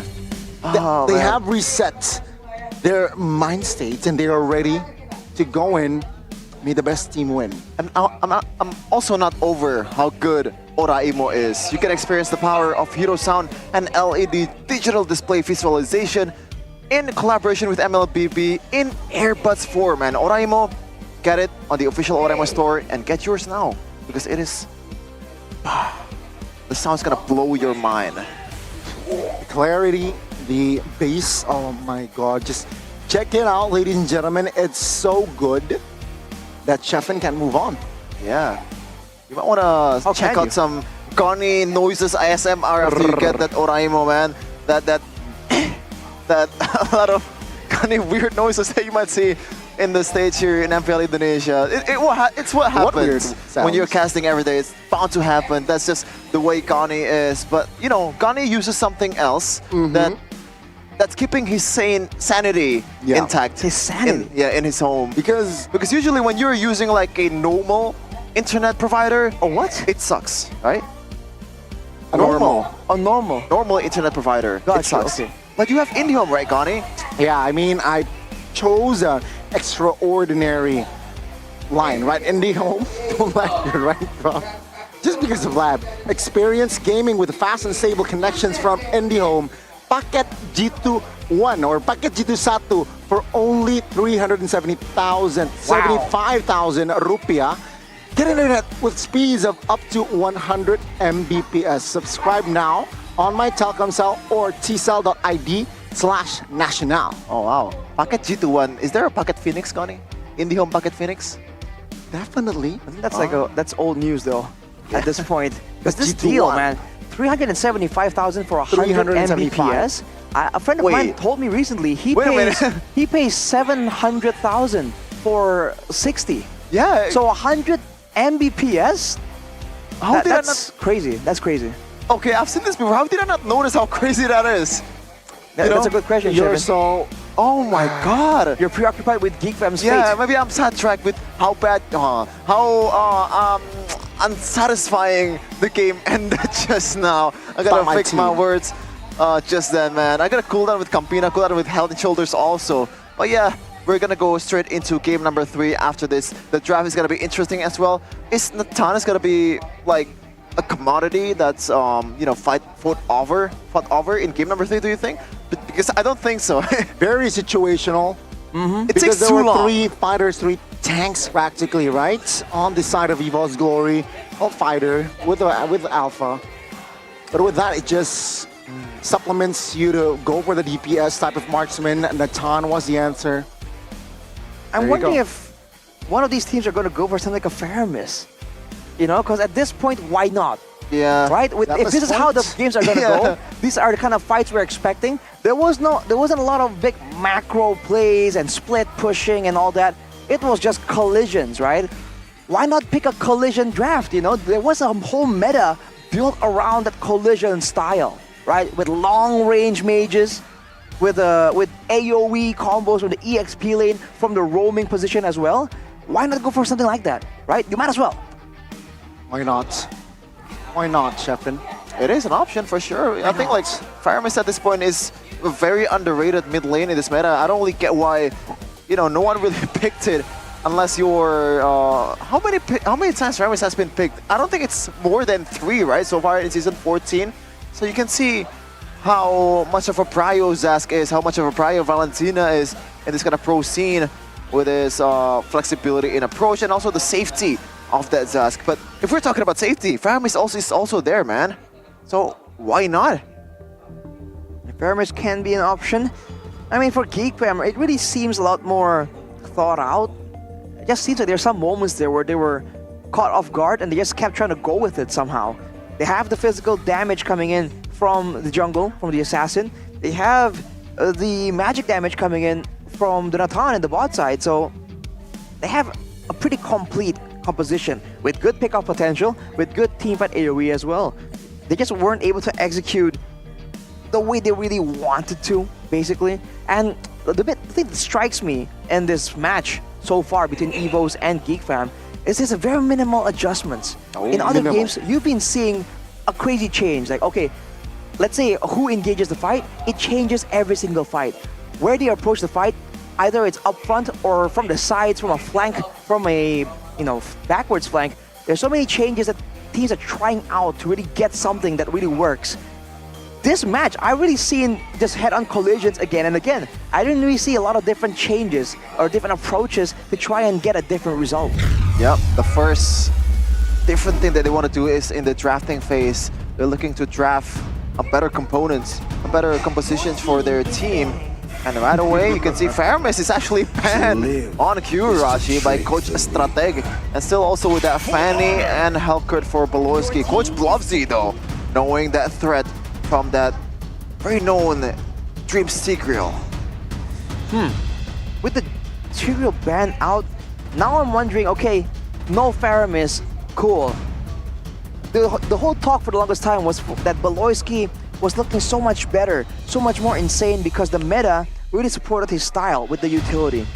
Should they go for something, you know, healing based at this point?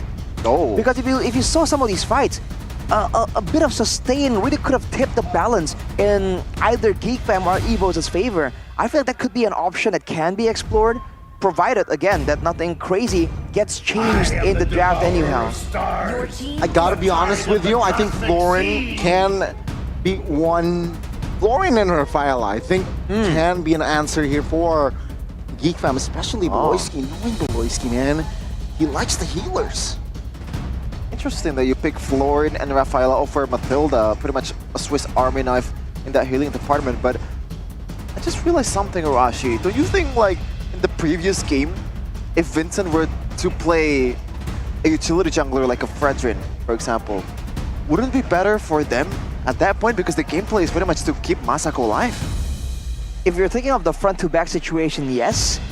But at the same time, the concern is the lack of physical damage. That's why the Natalis or the Harith is always paired with a physical damage fighter or assassin in the jungle. It's always been the case so far. Now for GeekFam, they get their hands on the Hylas and the Harith. See, it's a bit of a front-to-back type of deal, but now they're using the Harith. And I mean, earlier we saw that Masako was able to use his Harith to great effect. So maybe this will be the winning solution. The Moskov, though, is left open, and considering the lack of macro playmaking from both teams earlier, that could be something that EVOs can use to try and match the pressure, the presence of GeekFam. Bit harsh for all of us today, to be honest, after that game number 2. But let's see, though, if it's going to be picked up by Coach Strateg. Do they want to emphasize on that goal lane first? Picking up here. Oh my goodness, it's got to be a Franco. Wow. And also a carry. This is, I gotta say, this is very, very risky. I can see the idea, though. Classic if you dreams, wanna, though. Yeah, if you just wanna ulti, like Iron Hook the horse, you can actually burst it with a carry. So it kind of solves the problem in a way, but when you're on a full frontal team fight, I don't think it's gonna be a good thing, man. If it's a full front to back, that depends, right? Now for EVOs, it's a pick-off type of deal. If they get their hands on something like an Edith, on something like a Minotaur, now it's gonna be difficult. Oh wait, no Minotaur for sure, actually. Something with AoE in the XP lane, maybe a Terizla, then they can make sure that whoever gets pulled can't be saved by the rest of his team. And I think GeekFam will acknowledge that that is a concern.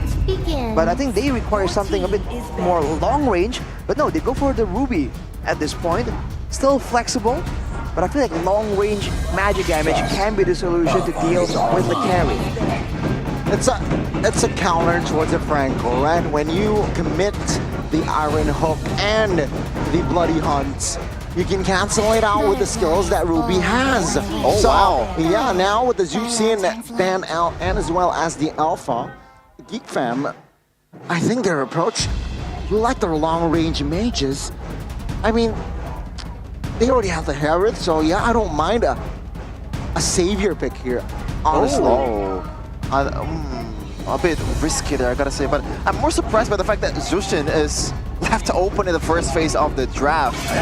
Interesting decision here for both of these teams. And Hayabusa gonna be banned.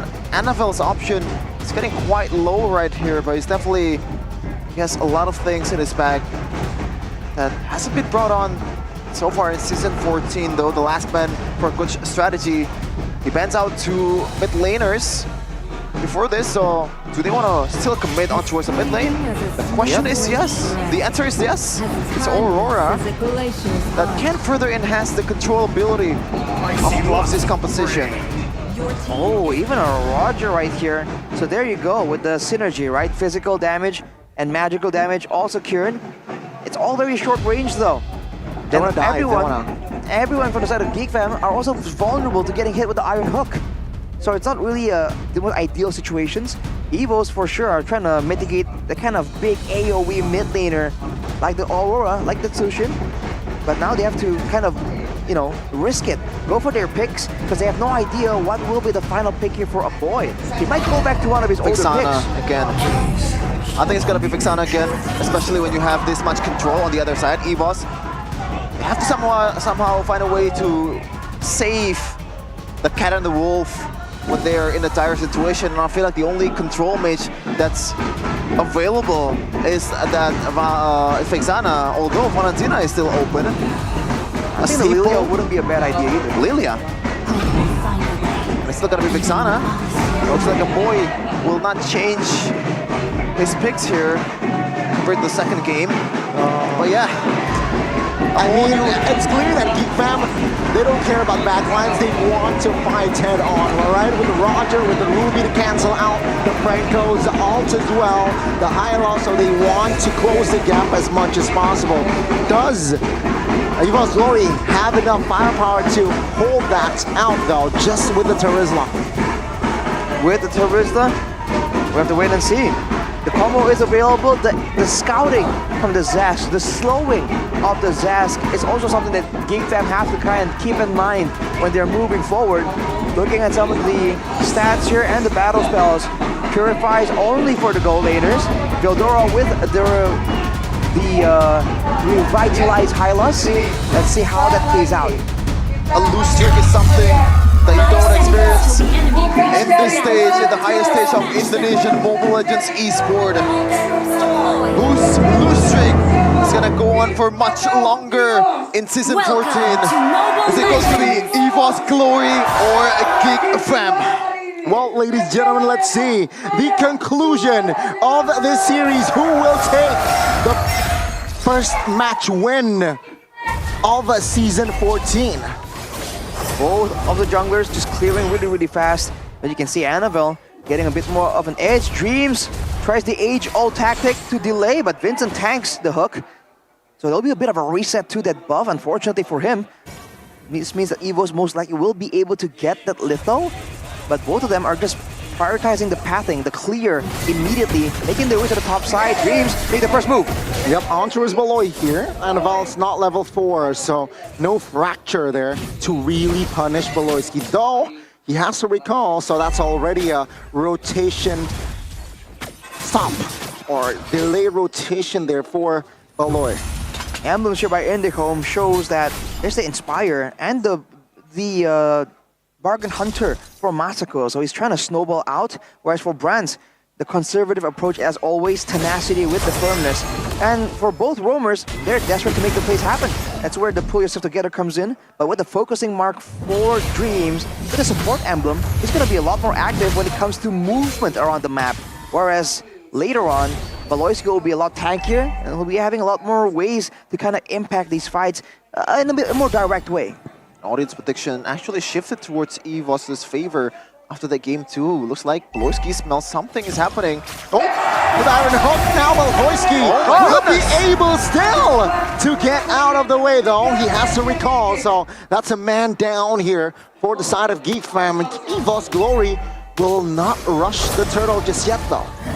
But they have all the tools available to kind of take this one. Vincent though actually goes away from the vicinity. Valdora level 4. Now let's see, Warriors pathway not yet invested. Vincent though caught to the backside, Annabelle secures the turtle. Oh, good stun! And that will be Vincent taken down. Geek Fam failed on the objective and they have failed on the fight. It's unfortunate for them. They sent Vildora to the front to maybe try and deny Annabelle, but at the same time they left their backliners vulnerable. With Beloyski not level 4 just yet. Later on though, with a bit more items, the Hylas can actually zone out Annabelle, because I don't think any assassin would want to try and deal with the horse. Yeah, for sure. And also, the horse gonna come in handy when even in the late game, if Dreams lands a hook towards one of the member of Geek Fam, the first thing is they have a lot of cancels on their arsenal. And also, that glorious pathway is pretty much the perfect counter-engage mechanic for Geek Fam. So if they want to catch up, it's as easy as pie. Can definitely go on the pathway immediately, but they don't have a reason, any kind of solution here for the aggressiveness of Dreams on this Franco. Not anyone can actually take that hook. We saw Baloyski try to just earlier on, and he can get bursted down very, very low. So no flicker means that he won't be able to withstand all that aggression. But they spot out Dreams, technically seeing the movement of the crab. So Vincent still keeping up in farm, but Annabelle is pulling ahead ever so slightly. And right now, still very quiet so far. Only 1 kill in 4 minutes. EVOS leading about 700 gold lead, but it is easily catchable. And the reason why it's so quiet is the fact that Poloski right now is, is more prone to getting hooked. He knows that Dreams knows how to play Franco also. 2 Franco players battling it out in the Land of Dawn. It's gonna be an interesting match. Here's the issue when you have a main front line being the EXP lane. The roamer, before the 5-man grouping actually happens, will struggle quite a bit by being picked off. And in fact, I think Baloyski will be picked off several more times before the late game rolls around. Geek Fam has the pressure here in the turtle side, but Dreams, he threw the hook already. This is the turtle gonna go to Geek Fam. A 3-1 as well. And yeah, no compensation here for side of EVOS Glory though. Top lane is actually the gold shield turret that will be, wow, munched down 100%, even the turrets. I don't think they're gonna be able to finish the job though, so Vildora a bit late, but never too late to secure a tower there as he's gonna recoil back. And Masako, the Iron Hook to press Valoyski. The damage will come through. Shaman Force will not have enough range to do damage, but the top lane will be sacrificed there by Masako. Very good read, and the first structure will be taken out top lane. Side for Geek Fam, they send the Hylas top only to recall and go back bot. Very inefficient use of time if you think of the usual Geek Fam, but now look at a boy trying to clear, but there's a play from the side of EVOS. Oh man, Annabelle now needs to be careful. Oh, the flanks here with the glorious pathway. A boy falls though, but Brand's now caught and will be the trade. Now it's a 4v4, Dream still there. Will not go for an engage, but that is Geek responding. A marksman for a mid. Yeah, you saw that coming, and also you saw that coming, Arasi. Baloyski getting picked off. He said that he's gonna go down quite a few times before the late game comes. And also said that glorious pathway, man, that is an instant counter-engage mechanic as Vincent. Taking a bit of a heat here, but at the end of the day, Geek is able to secure a turret for themselves. Oh. Ooh, almost.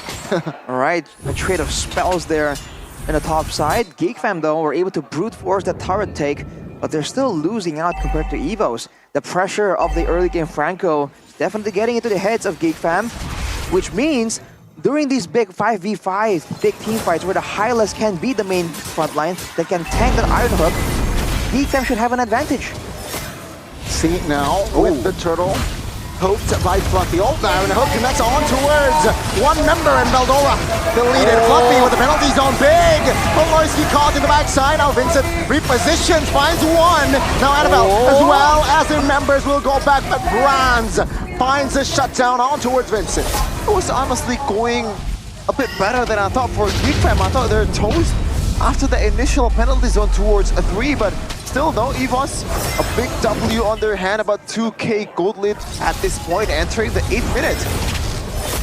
Definitely a tough spot to be in. Asako though, getting bursted down. Oh, the fracture wasn't enough to take him down, and Shaman Force there helped him survive. I guess the game plan is still the same, man.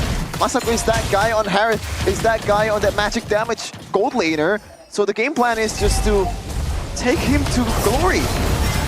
Once again though, if you look at Geek Fam, the fact that Vincent and the rest of the team weren't able to help Veldora out when he got jumped on, what were they expecting, right? I think they were really thinking that EVOS are setting up a trap, but when they sent Veldora forwards, you just mentioned that they have a lot of catch, a lot of cancels as well to try and stop the suppression, the bloody hunt from Dreams. But none of that we're seeing. And I feel like if they want to win, they gotta try and deal with the Iron Hook threat a bit better, right? At least follow up on their members getting jumped on a bit better. Because even though there's a penalty zone, nothing's stopping them from going forward and landing a very simple Eternal Guard from long distance. Yeah, and there's nothing stopping Dreams from owning the bushes, man. I feel like every time Geek is just trying to somehow read where Dreams is going, and every time you're playing reactively, responsively to this kind of pick-off roamer, it's not a good thing. Meanwhile though, Feldora using that movement speed boost to kind of scout out the vicinity, but he doesn't know if Dreams is there to catch him. Oh, he missed! He missed. He missed the horsey. It's a big horsey, but the hook does not land. The wave on the bottom side, though, is still pushing for Geek, and they were able to get a turret off the back of just macro wave control. Well, though we got game fact here by GoPay Aboy.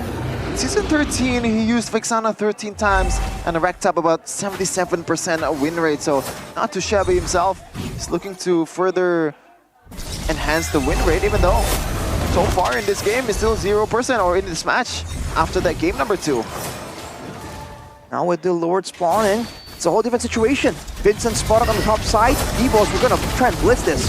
Yep, let's see Lord's pathway committed now. And Annabelle secures the Lord with composure. Now it's going to be Evo's Glory looking to disengage, but Feldora says no. 3 members taken down, and Evo's Glory, they got the Lord, but they will lose on fight and structures. I mean, quite literally ran through everybody there, the glorious pathway, and everyone in unison trying to take down what they can after losing out on the Lord. Annabelle. Right now though, Annabelle is not spotted out. Ooh. Still gets away.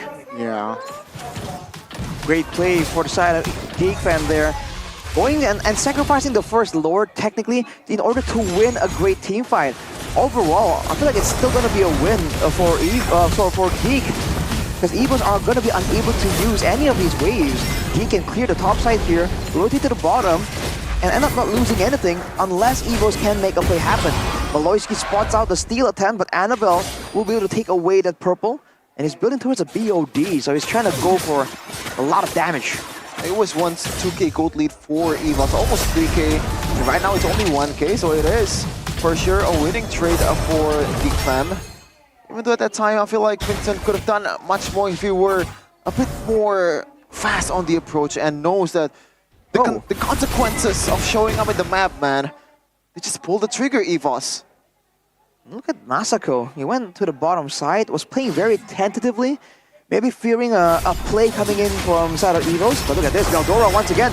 Yep, now with the conceal as well, Maloyski. Oh, good. Glorious pathway, dominance descent already committed. Oh, that's a big Eternal's gone on to it too. A member falls now. They're looking for Fluffy. The damage will be enough to take him down. Annabelle finds Malloy. That's a trade on towards a roamer, but it's a 2-for-1 still in favor of Geek Fam. Man, that was 1 inch away to punish Brands. If that Synchro Fusion and that Chrono Dash caught Brands, there's pretty much a chain of barrage of magic damage towards Brands. And right now, once again, a winning trade for Geek Fam. And I feel like they finally found the formula, Rashi. Just pretty much try to get Clock on and see what happens. It's about being the first to make the move and just denying Dreams any kind of Iron Hook. Because if earlier there with the Glorious Pathway procced up, if Dreams went for the Iron Hook, it doesn't matter. Everyone's gonna jump straight towards him anyways.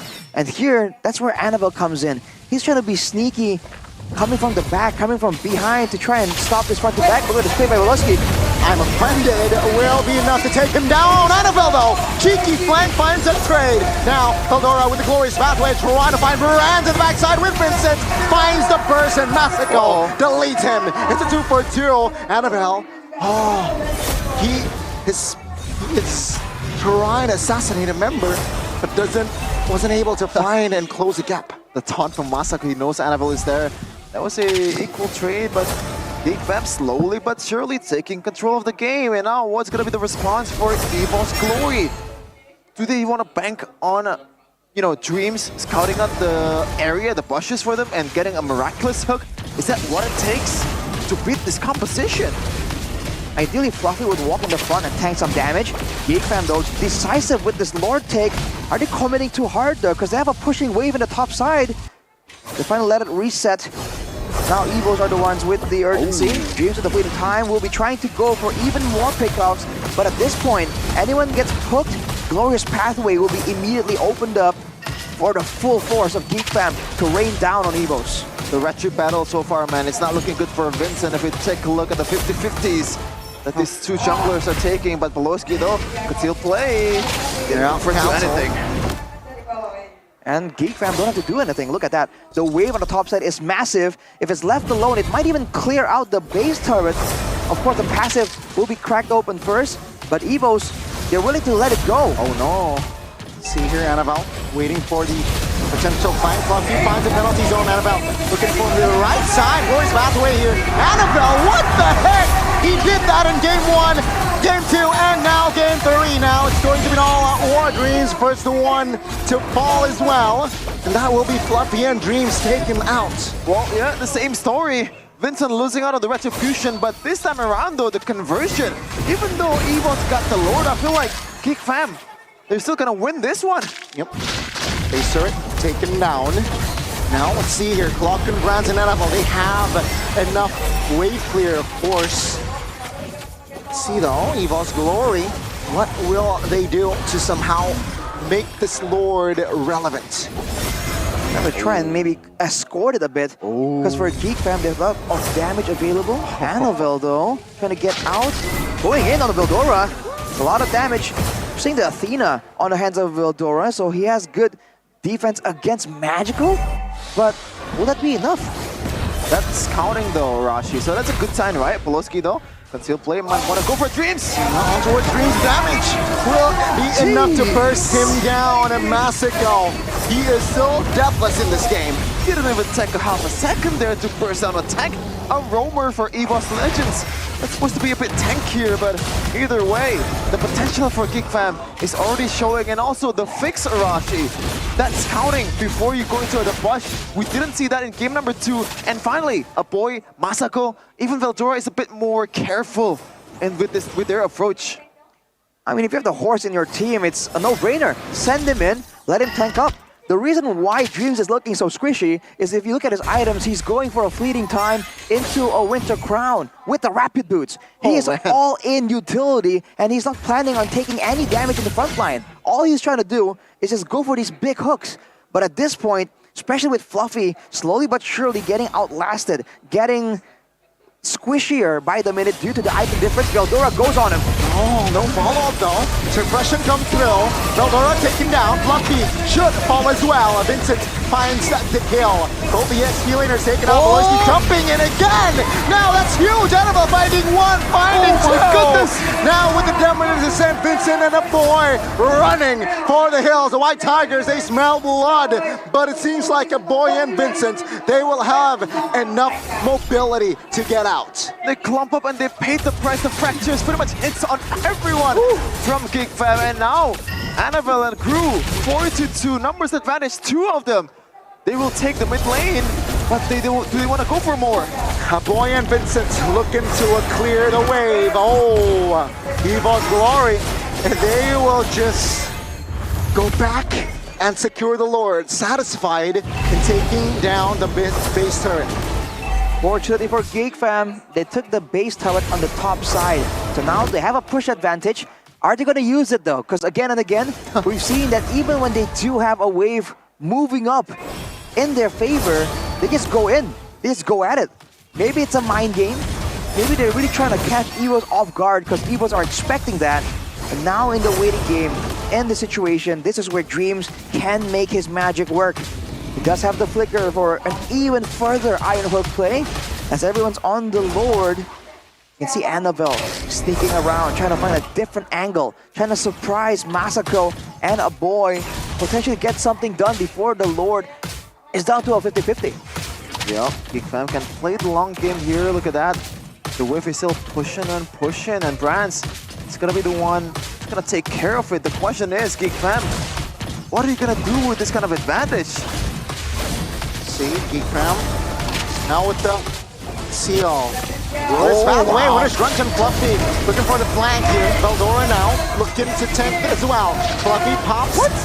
The penalty zone, but the Purifying was there. Now Veldora will not be able to escape. Lockhorn saves the day. The White Tigers have the Lord once again.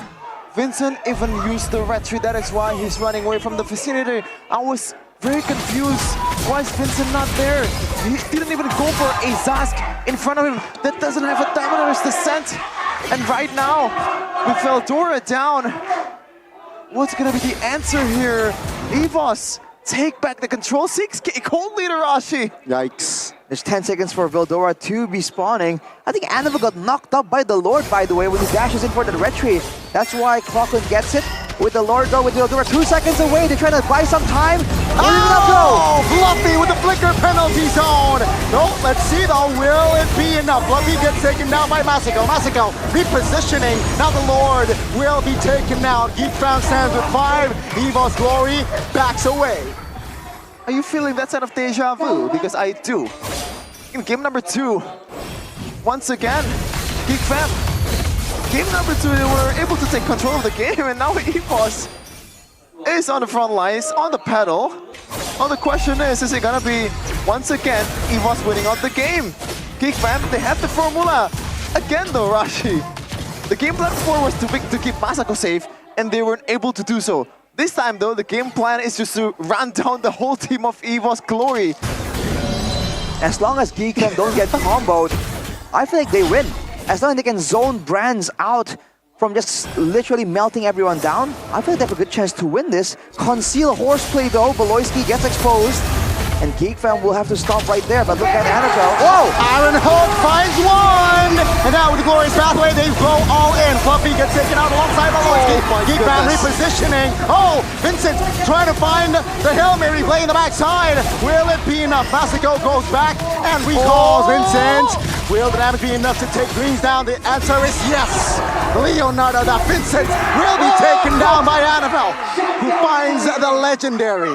Oh man, that Roger solo plays have been popping off this day, man. Sutsujin, Skylar, and now Vincent might be redeeming for his sins so far that he committed in this game or in this match overall.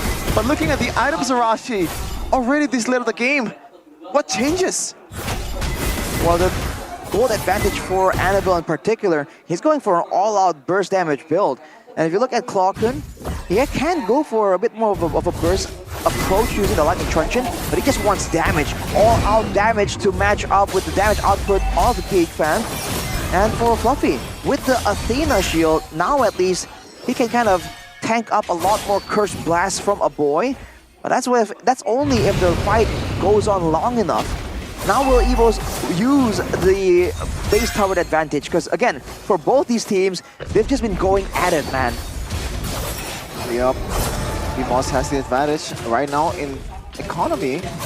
Yeah, as you said, Arashi, if the game plan is executed well, then Geek Fam, the chance to lose is definitely very scarce or very low.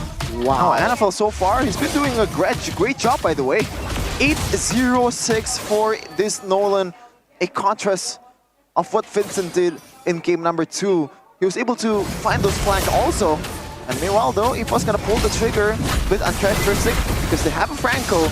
Now, what will be the response for Geek Fam this time around? Because look at the waves, Arashi, this time around, it's favoring the White Tigers. Exactly. EVOS can just keep doing this indefinitely. Brands is taking some damage, but overall, they can just keep waiting around. They can let Clockun kind of scout out and harass, and they can just wait for Dreams to land an Iron Hook and not engage unless that happens. For Geek, the best way is to just go in for an all-out engage, but with the waves so far back, they're forced to let a boy. Oh man. But he's coming. See? Will this be the play? I mean, both teams hesitating. Oh, Iron defended flicker towards the backside. Now Fluffy, will he be able to defend and sustain? The answer is no. Geek Fam fights with 5 in the mid lane though. It's going to be Annabelle looking for the end. Is this a distraction? Is this what Evo's Glory needs? Take a look at the Lord. Take a look at the Lord. Now Vincent moves on towards Annabelle, who will lose his immortality. And Annabelle will get taken down as Veldora will try to distract the Lord's area. Lockman and Braz trying to defend, but Veldora is so sustainable. He will lose his immortality as the Lord will be taken by Massico. In the backside, Braz, will he have enough speed to get away? Vincent, the wall finds the mark in the backside. Braz taken down. Another member falls as well. Colossus against the world, but it is too much for Evo's Glory to find the space. As does it, man. Win by an inch, win by a mile, doesn't matter. A win to kickstart the season for Geek Fam in Season 14. Finally, breaking the egg. The family stands strong before the Tigers. But on the other side, for losing streak for Evo's Glory. It's not looking so good for them. It's a tough situation all round when you have a slugfest, a brawl in the lower side of the standings, but Evos and Geek make it work. Unfortunately for them, only one shot prevailed today, and that is Geek, as the White Tigers sink even further down into absolution. That was a weird call for Geek Fam at the end of the game. The jungler goes away from the Lord. He was trying to capitalize on it, and Annabelle, interesting approach there, trying to somehow end the game. A boy read that. And Veldora, being the saving grace, I guess, for Geek Fam. He was able to delay the Lord take from this 2 DPS for Evo's Glory. And that's going to be the defining moment of that game. Geek Fam prevails. Revenge over that playoff series in Season 13, and this is the ending moment of the game. A valiant effort by Annabelle. So far, he was the standout for Evo's Glory. He only died a single time in that moment, and to be honest, that was a good play. It was a good read though. It was a better read from the side of Geek Fam and Vincent. What? He's so fast? Yeah, but let's see though what they have to say after that hard-fought win, a slugfest of a win with Geek Fam. Who declare take it away? What the fuck did I just say? Buat memperingati inilah dia kemenangan pertama untuk Geek Fam. Waduh, udah dapat foto keren dan ini momen yang dinantikan oleh Geek Fam Unity pastinya. Baloy, minggu kedua rupanya ini adalah waktu kalian kah? Apa-apa udah selesai. Akhirnya bisa ngedapetin kemenangan saat ini. Alhamdulillah. Alhamdulillah. Prosesnya lumayan panjang ya. Nah iya karena kan banyak yang baru kan. Kali ini kan kita 3 yang baru, Veldora, Vincent, dan Masako. Jadi kayak emang kita lagi on process aja. On process, tapi on track dong pastinya. Iya betul ya. Progresnya tentu hari ini kita bisa rasakan dengan kemenangan kalian. Masih panjang sih karena kan aku dari Arab kan, terus latihannya agak kurang sih kak. Jadi kayak proses kita lebih telat. Jadi kita masih lama sih di 100%. Masih lama Ya. dari 100%. Berapa persen sekarang kalau boleh tahu Baloy? 40% deh. Buset baru 40 ini guys. Jadi jangan panik Geek Fam Unity. Namun merombak terus, meracik terus-terusan. Mendatangkan Veldora untuk melawan EVOS. Apakah itu kuncinya? Mendatangkan mantan dari EVOS. Digendong Dempsey sama Vincent. Tapi ya Veldora, tapi kamu kan pastinya ada dong sesuatu. Kamu punya banyak sekali pengalaman juga bersama dengan EVOS. Bagaimana kamu menghadapi EVOS hari ini? Disemangatin Baloy. Disemangatin Baloy. Itu yang nge-push kamu. Bohong bude bohong. Emang beneran, kuat beneran. mental dia. Mentalnya kuat. Kryptonite juga mantankah sepertinya ini jawaban Baloy? Sengaja? Karena kita kalah kan sama 2 mantan kan, jadi kali ini Veldora yang kita kasih lah menang lawan mantan. Kalau lawan mantan, kasih mantan juga. Wah. Ini yang baru, tapi Vincent juga baru hadir. Bude akhirnya bisa ngobrol. Gimana Vincent? Sekarang di tim baru dan prosesnya dari Vincent sendiri. Ya puji Tuhan yang terpenting nyaman lah. Ya terus kita cuman butuh proses aja sih, butuh waktu buat adaptasi. Proses dan adaptasi yang dibutuhkan. Ya betul. Untuk mengejar tadi kan agak sedikit tertinggal berarti ya proses dari tim Geek Fam. Apa yang kalian lakukan untuk mengejar tim-tim yang sudah mungkin berproses lebih cepat daripada kalian? Lebih ke arah fokus sama tim sendiri aja sih, biar kita ya lebih cepat lah progresnya gitu. Lebih cepat berprogres dengan membawa juara MDL kah? Tentu saja. Tentu saja Masako.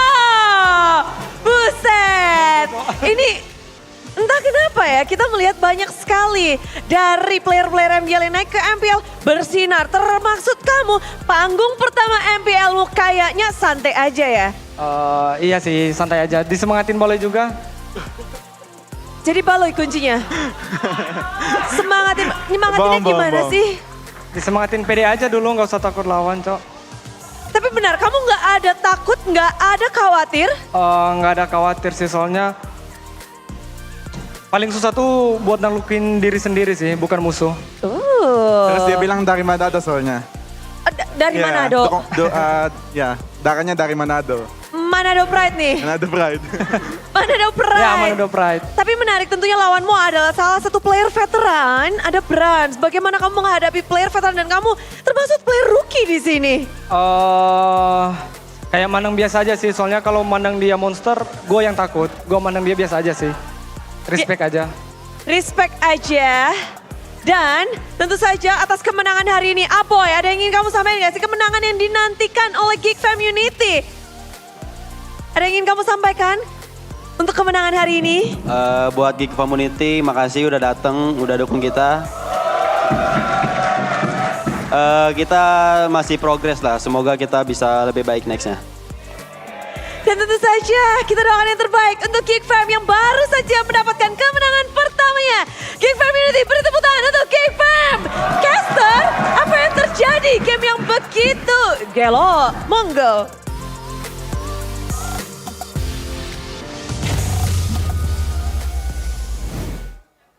Man, gotta be honest with you, I want to be happy. Like, I am still happy, but the game...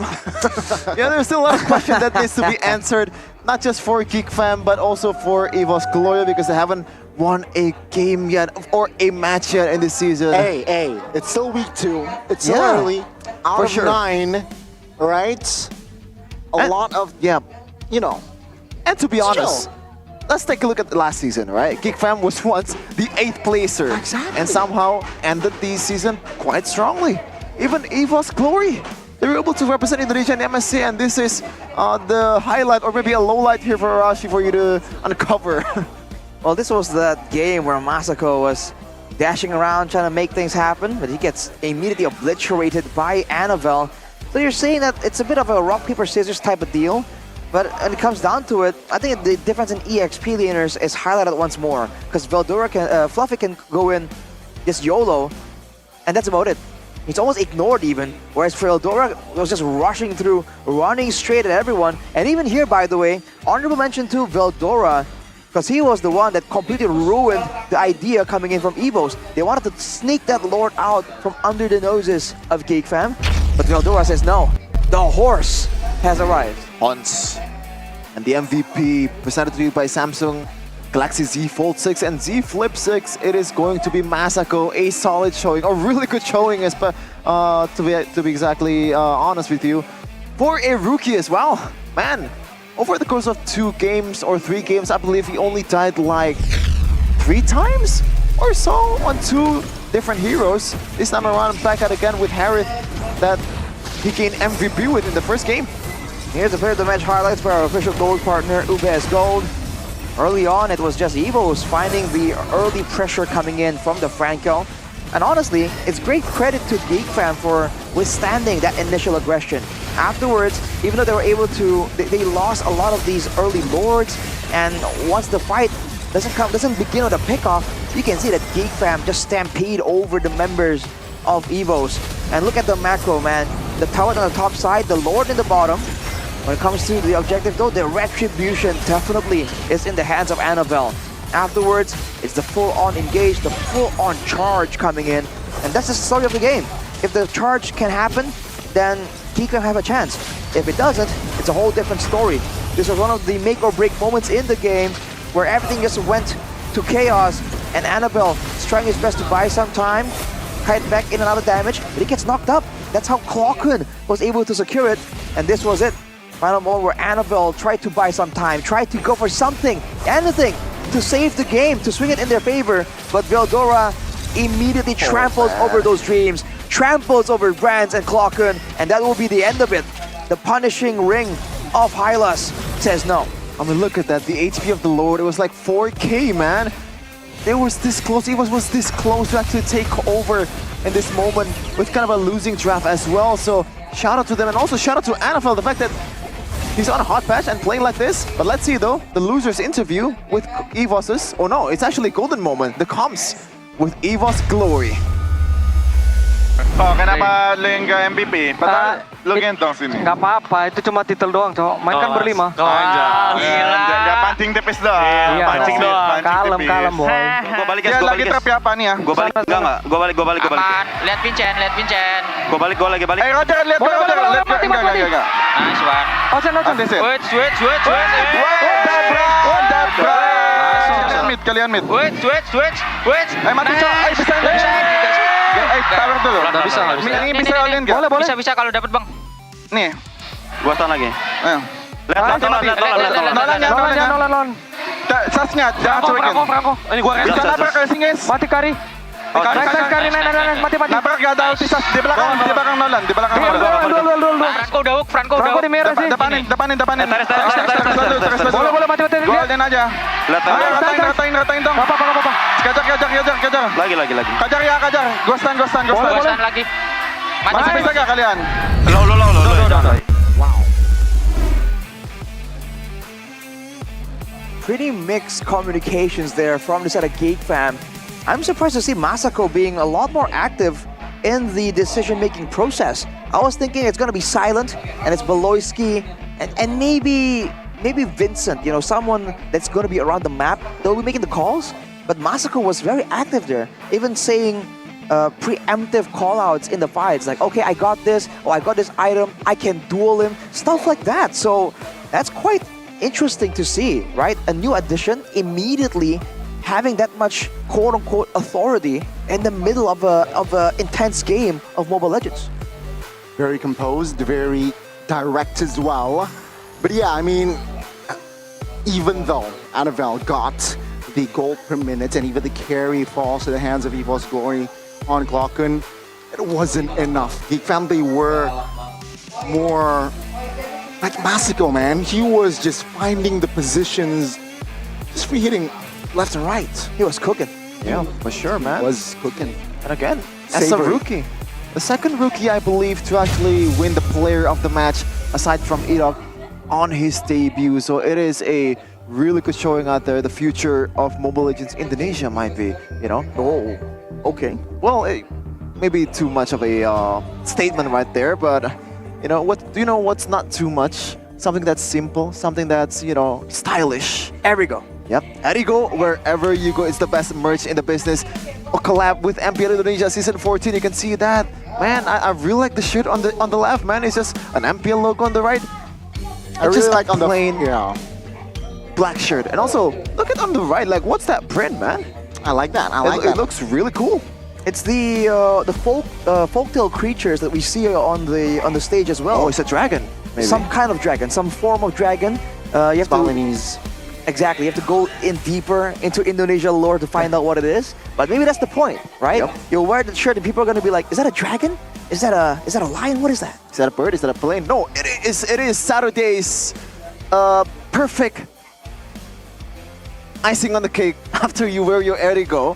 Yeah. So yeah, okay. Just I your mean, Saturdays, right? You know, for your complete. glasses. You We know, don't really have that here yet because we still have to wait. If you're interested though, you can check it out in at Saturdays.lifestyle on Instagram and TikTok. And also, Saturdays.com, and all Saturday store, man. It is so cool. Even in Season 13, exactly. it was also so cool. I was about to say, Season 13, Saturdays, you guys rock, all right? And now hopefully you bring out some new bangers for 14, man. And also, what day is it? What day is this? It's a Saturday. It's a perfect day to buy it. It's a... Whoa. Okay, okay. Mind blown. Interesting. Wow. Why are Amazing. you mind blown? Wow, that's crazy. It's meant to be. It is meant to be. As crazy as these skins coming in from the 10th anniversary of Mobile Legends, anniversary of Moonton Games, man. Just log in now and unlock multiple epic skin for free. They just keep on giving us this skin, man. Even Natalia collector skin. How crazy is that, man? A collector skin for the low price of 0 rupiah, $0. Wow. 0 quid, man. Nada. Gratis. On top of that, by the way, free trials for all heroes and 125 skins will also be available, including 25 exclusive epic skins. So time to check on them now, man. It's such a value event. You don't have to do anything, and you can try out all these skins, all these heroes. Don't miss out, man. Yeah, you dripped out on real life, now get dripped out on the game with the skins as well. Drip, and drip. also, you can show off your collection of skins right now, right? Because we have the new collector system. I gotta be honest with you, every time I play with Omwawa, with KB, those guys already has all the skins, man. After I flex my mega collector animation, they just flex again with bigger muscles, with world collector, that reddish hue on that, you know, on the screen. That's so cool. That's how you know you're a baller, man. When you have that amount of skins, it is unreal. But what is real is the possibility for Mobile Legends and Moonton to win the Esports Awards right now. So don't miss out. Make sure that you vote us for Esports Game of the Year, Mobile Esports Game of the Year, and Esports Publisher of the Year. All possible right now. It's going to happen in Riyadh on the 24th of August, 2024. So make sure you get it done quick because, you know, we got games to beat, man. Yep, if you're a baller, you're gonna vote, man. You gotta help us out here because if we got voted as the best, then we got more recognition, we got more views, and we got more better players in MPL. Or maybe in the long term, in the long run, we're gonna import European players, and NA players. Kid Baba is gonna come here, Momozine is gonna come here. I don't know, man. Whoa. I like it's it. A possibility. It's a possibility. It is a possibility. Oh, that's a far reach, man. Maybe we're there already. If ever you're Zane, you know. What? Kid Bomba, Momozine. Shevin's got your number. Zane, if you're here. Shevin's in the building. Shevin's in the building. That's all I can say. I don't know if that's the right attraction, but we got here Kiria play of the day with very obviously. Oh man, it's Sutsujin with the Savage. And look at how this plays out. Initially, it just looks so bad for our RQ. You can see that Fnatic Onyx were able to get the better of them due to that mobility. But afterwards, they left the most dangerous person for last. And look at that damage coming in. Everyone tries to scramble, try and save each other. But that was a mistake, man. Setsujin is on the hunt. And also shout out to Paape as well, when he actually watched the stream live and he was like, oh man, I can't believe this is happening. He cannot believe that Sutsujin got the Savage against the Sky Kings. And also he can't believe that Onyx lose out against RRQ in 2-0 in that kind of fashion, man. What's that feeling, was surprising, man? Owning a man. team that you know that you made the right decision. Bringing Cascade, bringing NMM, bringing Sutsujin, bringing Edok and Rince. Also Tyrant coming back again in the lineup. Quick shout out though, Mirko immediately started spamming me. Bro, I told you! Because he said there's a chance that our Q are actually doing better than Fnatic Onyx. It depends on how fast they can progress. And today, it was kind of proven. And Mirko immediately just started spamming. Bro, I told you! I told you! I think it's because of Cascade and NMM. A lot of bias there from Mirko, and also a lot of happiness from Mirko. Also 3-0 so far. Pikachu and Alpha is still standing strong on top of the food chain. Meanwhile, though, the theme is back again. I'm happy, man. The blue team's doing really bad right now. They're, for all of you esports enthusiasts, if you don't make a team, don't make a blue team, bro. Oh, it's a curse. But we got new matches here tomorrow and Sunday. Yeah, Ziewa versus BTR. The Gods takes on the Robots. Alter Ego versus Fnatic Onyx. This is gonna be interesting. Also, the match of the day for day number 6. And also TLID and RBL, two teams that is also struggling this season, trying to make something happen. And TLID, gotta be honest with you, with Aaron Shaky coming in, Fabian also, the man of the hour, the star of MPL Indonesia that's coming in. No, MPL Indonesia. He actually won Player of the Week after he got to MPL. How crazy is that? I mean, I think we've seen it before, but it's still a crazy showing, man. Yeah. And especially his prowess on the mic. Whew, bro. Oh, man. You can see it live, though. Yep. All the action, how? Buy the tickets. Yeah, in MPL Indonesia website, available from 9th of August through 6th of October. You can get also 10% discount with GoPay coins. No, it's with GoPay app. And also 10K cashback from GoPay coins, man. It's all in one in GoPay app. A lot of benefits, especially if you come here to MPL Indonesia, watching the match of the day tomorrow. Dewa versus BTR Dewa. and TLID versus RBL, man. Because Aaron Chiki actually talked some trash for Odysseus as well before the game begin, man. Yesterday, he said that, hey, keep your, prepare your words. Because we know that you're not gonna follow through, or you're not gonna be able to make it happen. You're just all talk. Yeah. Exactly. But yeah, that is it for today's, ladies and gentlemen. 3 incredible matches today in Saturdays. But we're gonna see you tomorrow for more incredible matches in MPL Indonesia Season 14. We own this. Mereka menang dengan memberikan telur kepada lawannya. Bigetron Alpha berhasil ngedapetin kemenangan, begitu pula dengan RRQ Hoshi.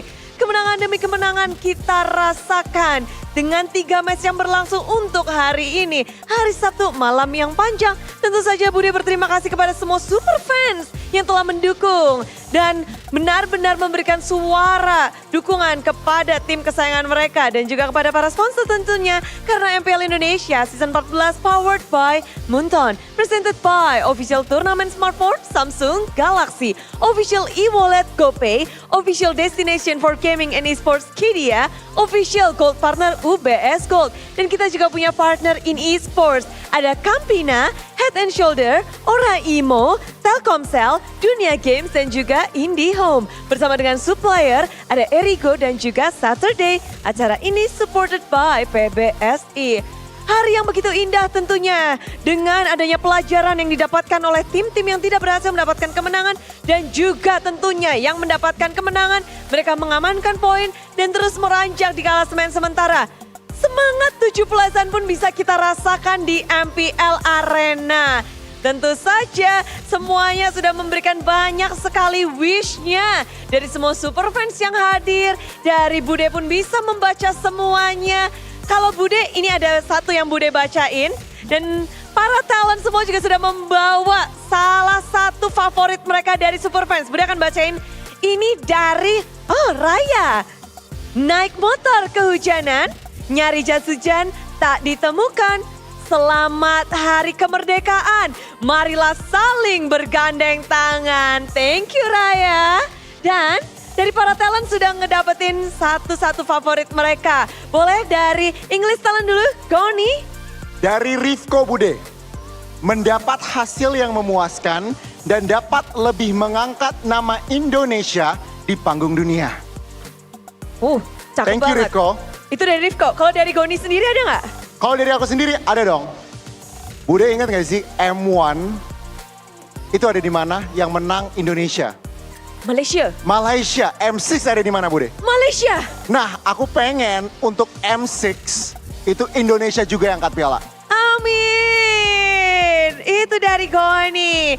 Gimana kalau dari Nevin? Ada yang sudah kamu ambil tentunya? Udah, aku bacain dulu ya Bude. Ini dari Steven Refs. Pesanku untuk para pejuang yang mengharumkan nama Indonesia. Semoga pokoknya semangat untuk para juara untuk mengharumkan Indonesia. Terima kasih Steven Refs. Wah itu dari Steven, amin. Tapi kalau dari Nevin sendiri, apa wish kamu untuk 17 ini? Wah kalau dari aku ya pastinya jangan sampai ada kata menyerah di kamus kalian. Terus berkembang dan titip nama Indonesia di kancah internasional. Terima kasih juga pastinya buat MPL yang selalu menjadi wadah kita. Yes, terus berjuang. Thank you banget Nevin. Namun selanjutnya ada Shevin. Siapa yang kamu ambil dari siapa tuh? Ya, dari Kia ini ya. Langsung baca aja. Makin adil, maju kembali menerapkan Pancasila. Semoga esports Indonesia terus go internasional. Wuhu. Itu dari Kia. Kalau dari Shevin? Di season 14 ini banyak banget tim yang mencoba untuk rebuild, revamp, mengganti player dan mencoba hal-hal baru lagi dan percaya lagi ke talent Indonesia yang di MPL. Jadi semoga rebuildnya berhasil, semoga makin kompetitif juga dan bisa somehow membuat scene Indonesia itu lebih kompetitif di internasional. Oke, amin sekali tentunya. Semua bisa memberikan yang terbaik. Itu dari Shevin. Thank you Shevin. Lalu dari Pak Pulung. Ngambil punya siapa Pak Pulung? Ini tadi ngambil punya siapa ya? Nggak ada namanya serius. Jadi buat teman-teman semua, ini dia main layang-layang di pinggir kali, lihat katak lompat ke papan. Sambut hari merdeka dengan suka hati, sambut aku ke hatimu kapan. Iya. Aduh, ternyata ini cocok banget sih Pak Pulung sengaja ngambilnya ya. Iya. Ya. Dengan semangat kemerdekaan nih pokoknya ya, teman-teman. Pokoknya sambut hati aku lah. Itu wishnya Pak Pulung?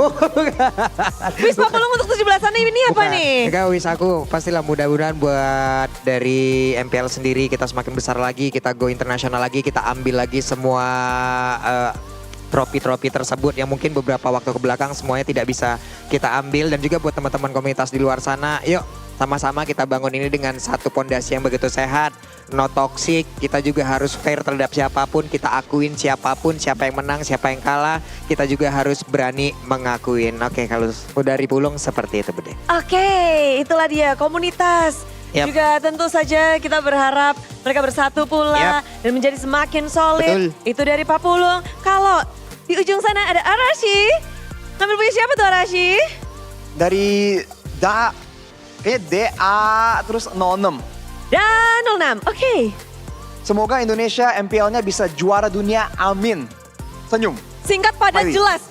Tapi kita amin paling Amin. keras. Itu kalau dari Da, kalau dari Arashi? Akhir-akhir ini kan banyak tim yang udah mulai ngomong ya, taunting. Semoga aja sih Indonesia tuh bisa makin solid, makin makin Indo pride. Jadi kita bisa saling beda-beda fans. Gue ini kan fans Onyx, gue fans RRQ. Bisa saling bercanda-bercanda, sindir-sindiran. Tapi ujung-ujungnya di bawah fun, di bawah seru. Karena ujung-ujungnya kita semua fans Indonesia gitu Fans kan. Indonesia. Harus solid ngelawan fans MLBB juga. Makanya berkisah bareng-bareng dan solid terus lah. Biarpun bisa saling sindir-sindiran. Shevin gak diajak? Kevin juga. Shevin juga. Oke, tentu dong. Kan contoh. Semua diajak ya sama Arashi. Ini Om Wawa diajak gak nih? Thank you Arashi, tapi kalau dari Om Wawa apa nih Om Wawa? Ada nih dari Vior. Bang Bior? Bukan, Oh. namanya sama kali ya. Beneran jadi negara yang punya generasi emas deh, tanda senyum. Oh. Wih, dan bisa dapat medali emas, amin. Oke, Luar biasa. Om itu kalau dari Vior, kalau dari Om Wawa sendiri? Mungkin melanjutkan aja kali ya. Kayak ya kita memang butuh buat generasi emas juga. Dan semoga ada regenerasi buat dari MDL yang bisa naik ke MPL juga seperti yang kita lihat di season 14 ini. Dan bahkan ya kita agak perlu takut juga mungkin untuk membuat sesuatu yang baru. Mungkin entah dari draftnya, dari strateginya. Sehingga bisa mendapatkan kembali piala ke Indonesia. Amin, semua doa yang terbaik tentunya untuk para atlet Indonesia, para pro player kita, biar bisa bangkit kembali, mendapatkan piala, mengibarkan bendera merah putih di kancah internasional. Kalau dari Bude sendiri, Bude berharap kita berbeda-beda, tetapi satu jua, komunitas begitu luas. Mari kita bersatu untuk berjuang bersama, bangkit kembali, dan menjadi komunitas yang solid. Dan tentu saja dengan nama Indonesia. 17 Agustus begitu meriah apalagi di MPL Arena dan juga tentu di minggu ini semuanya bersemangat untuk merayakan kemerdekaan Indonesia. Semuanya masih berproses dan hari ini kita harus usai karena esok hari akan menjadi match yang cukup panjang juga. Tentu kita akan nanti teriak merdeka bersama ya. Setelah MPL Indonesia We Own This, terus merdeka gitu, oke? Jadi kita pamit undur diri, terima kasih dan sampai jumpa esok hari di MPL Indonesia Season 14. We Own This, merdeka!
ke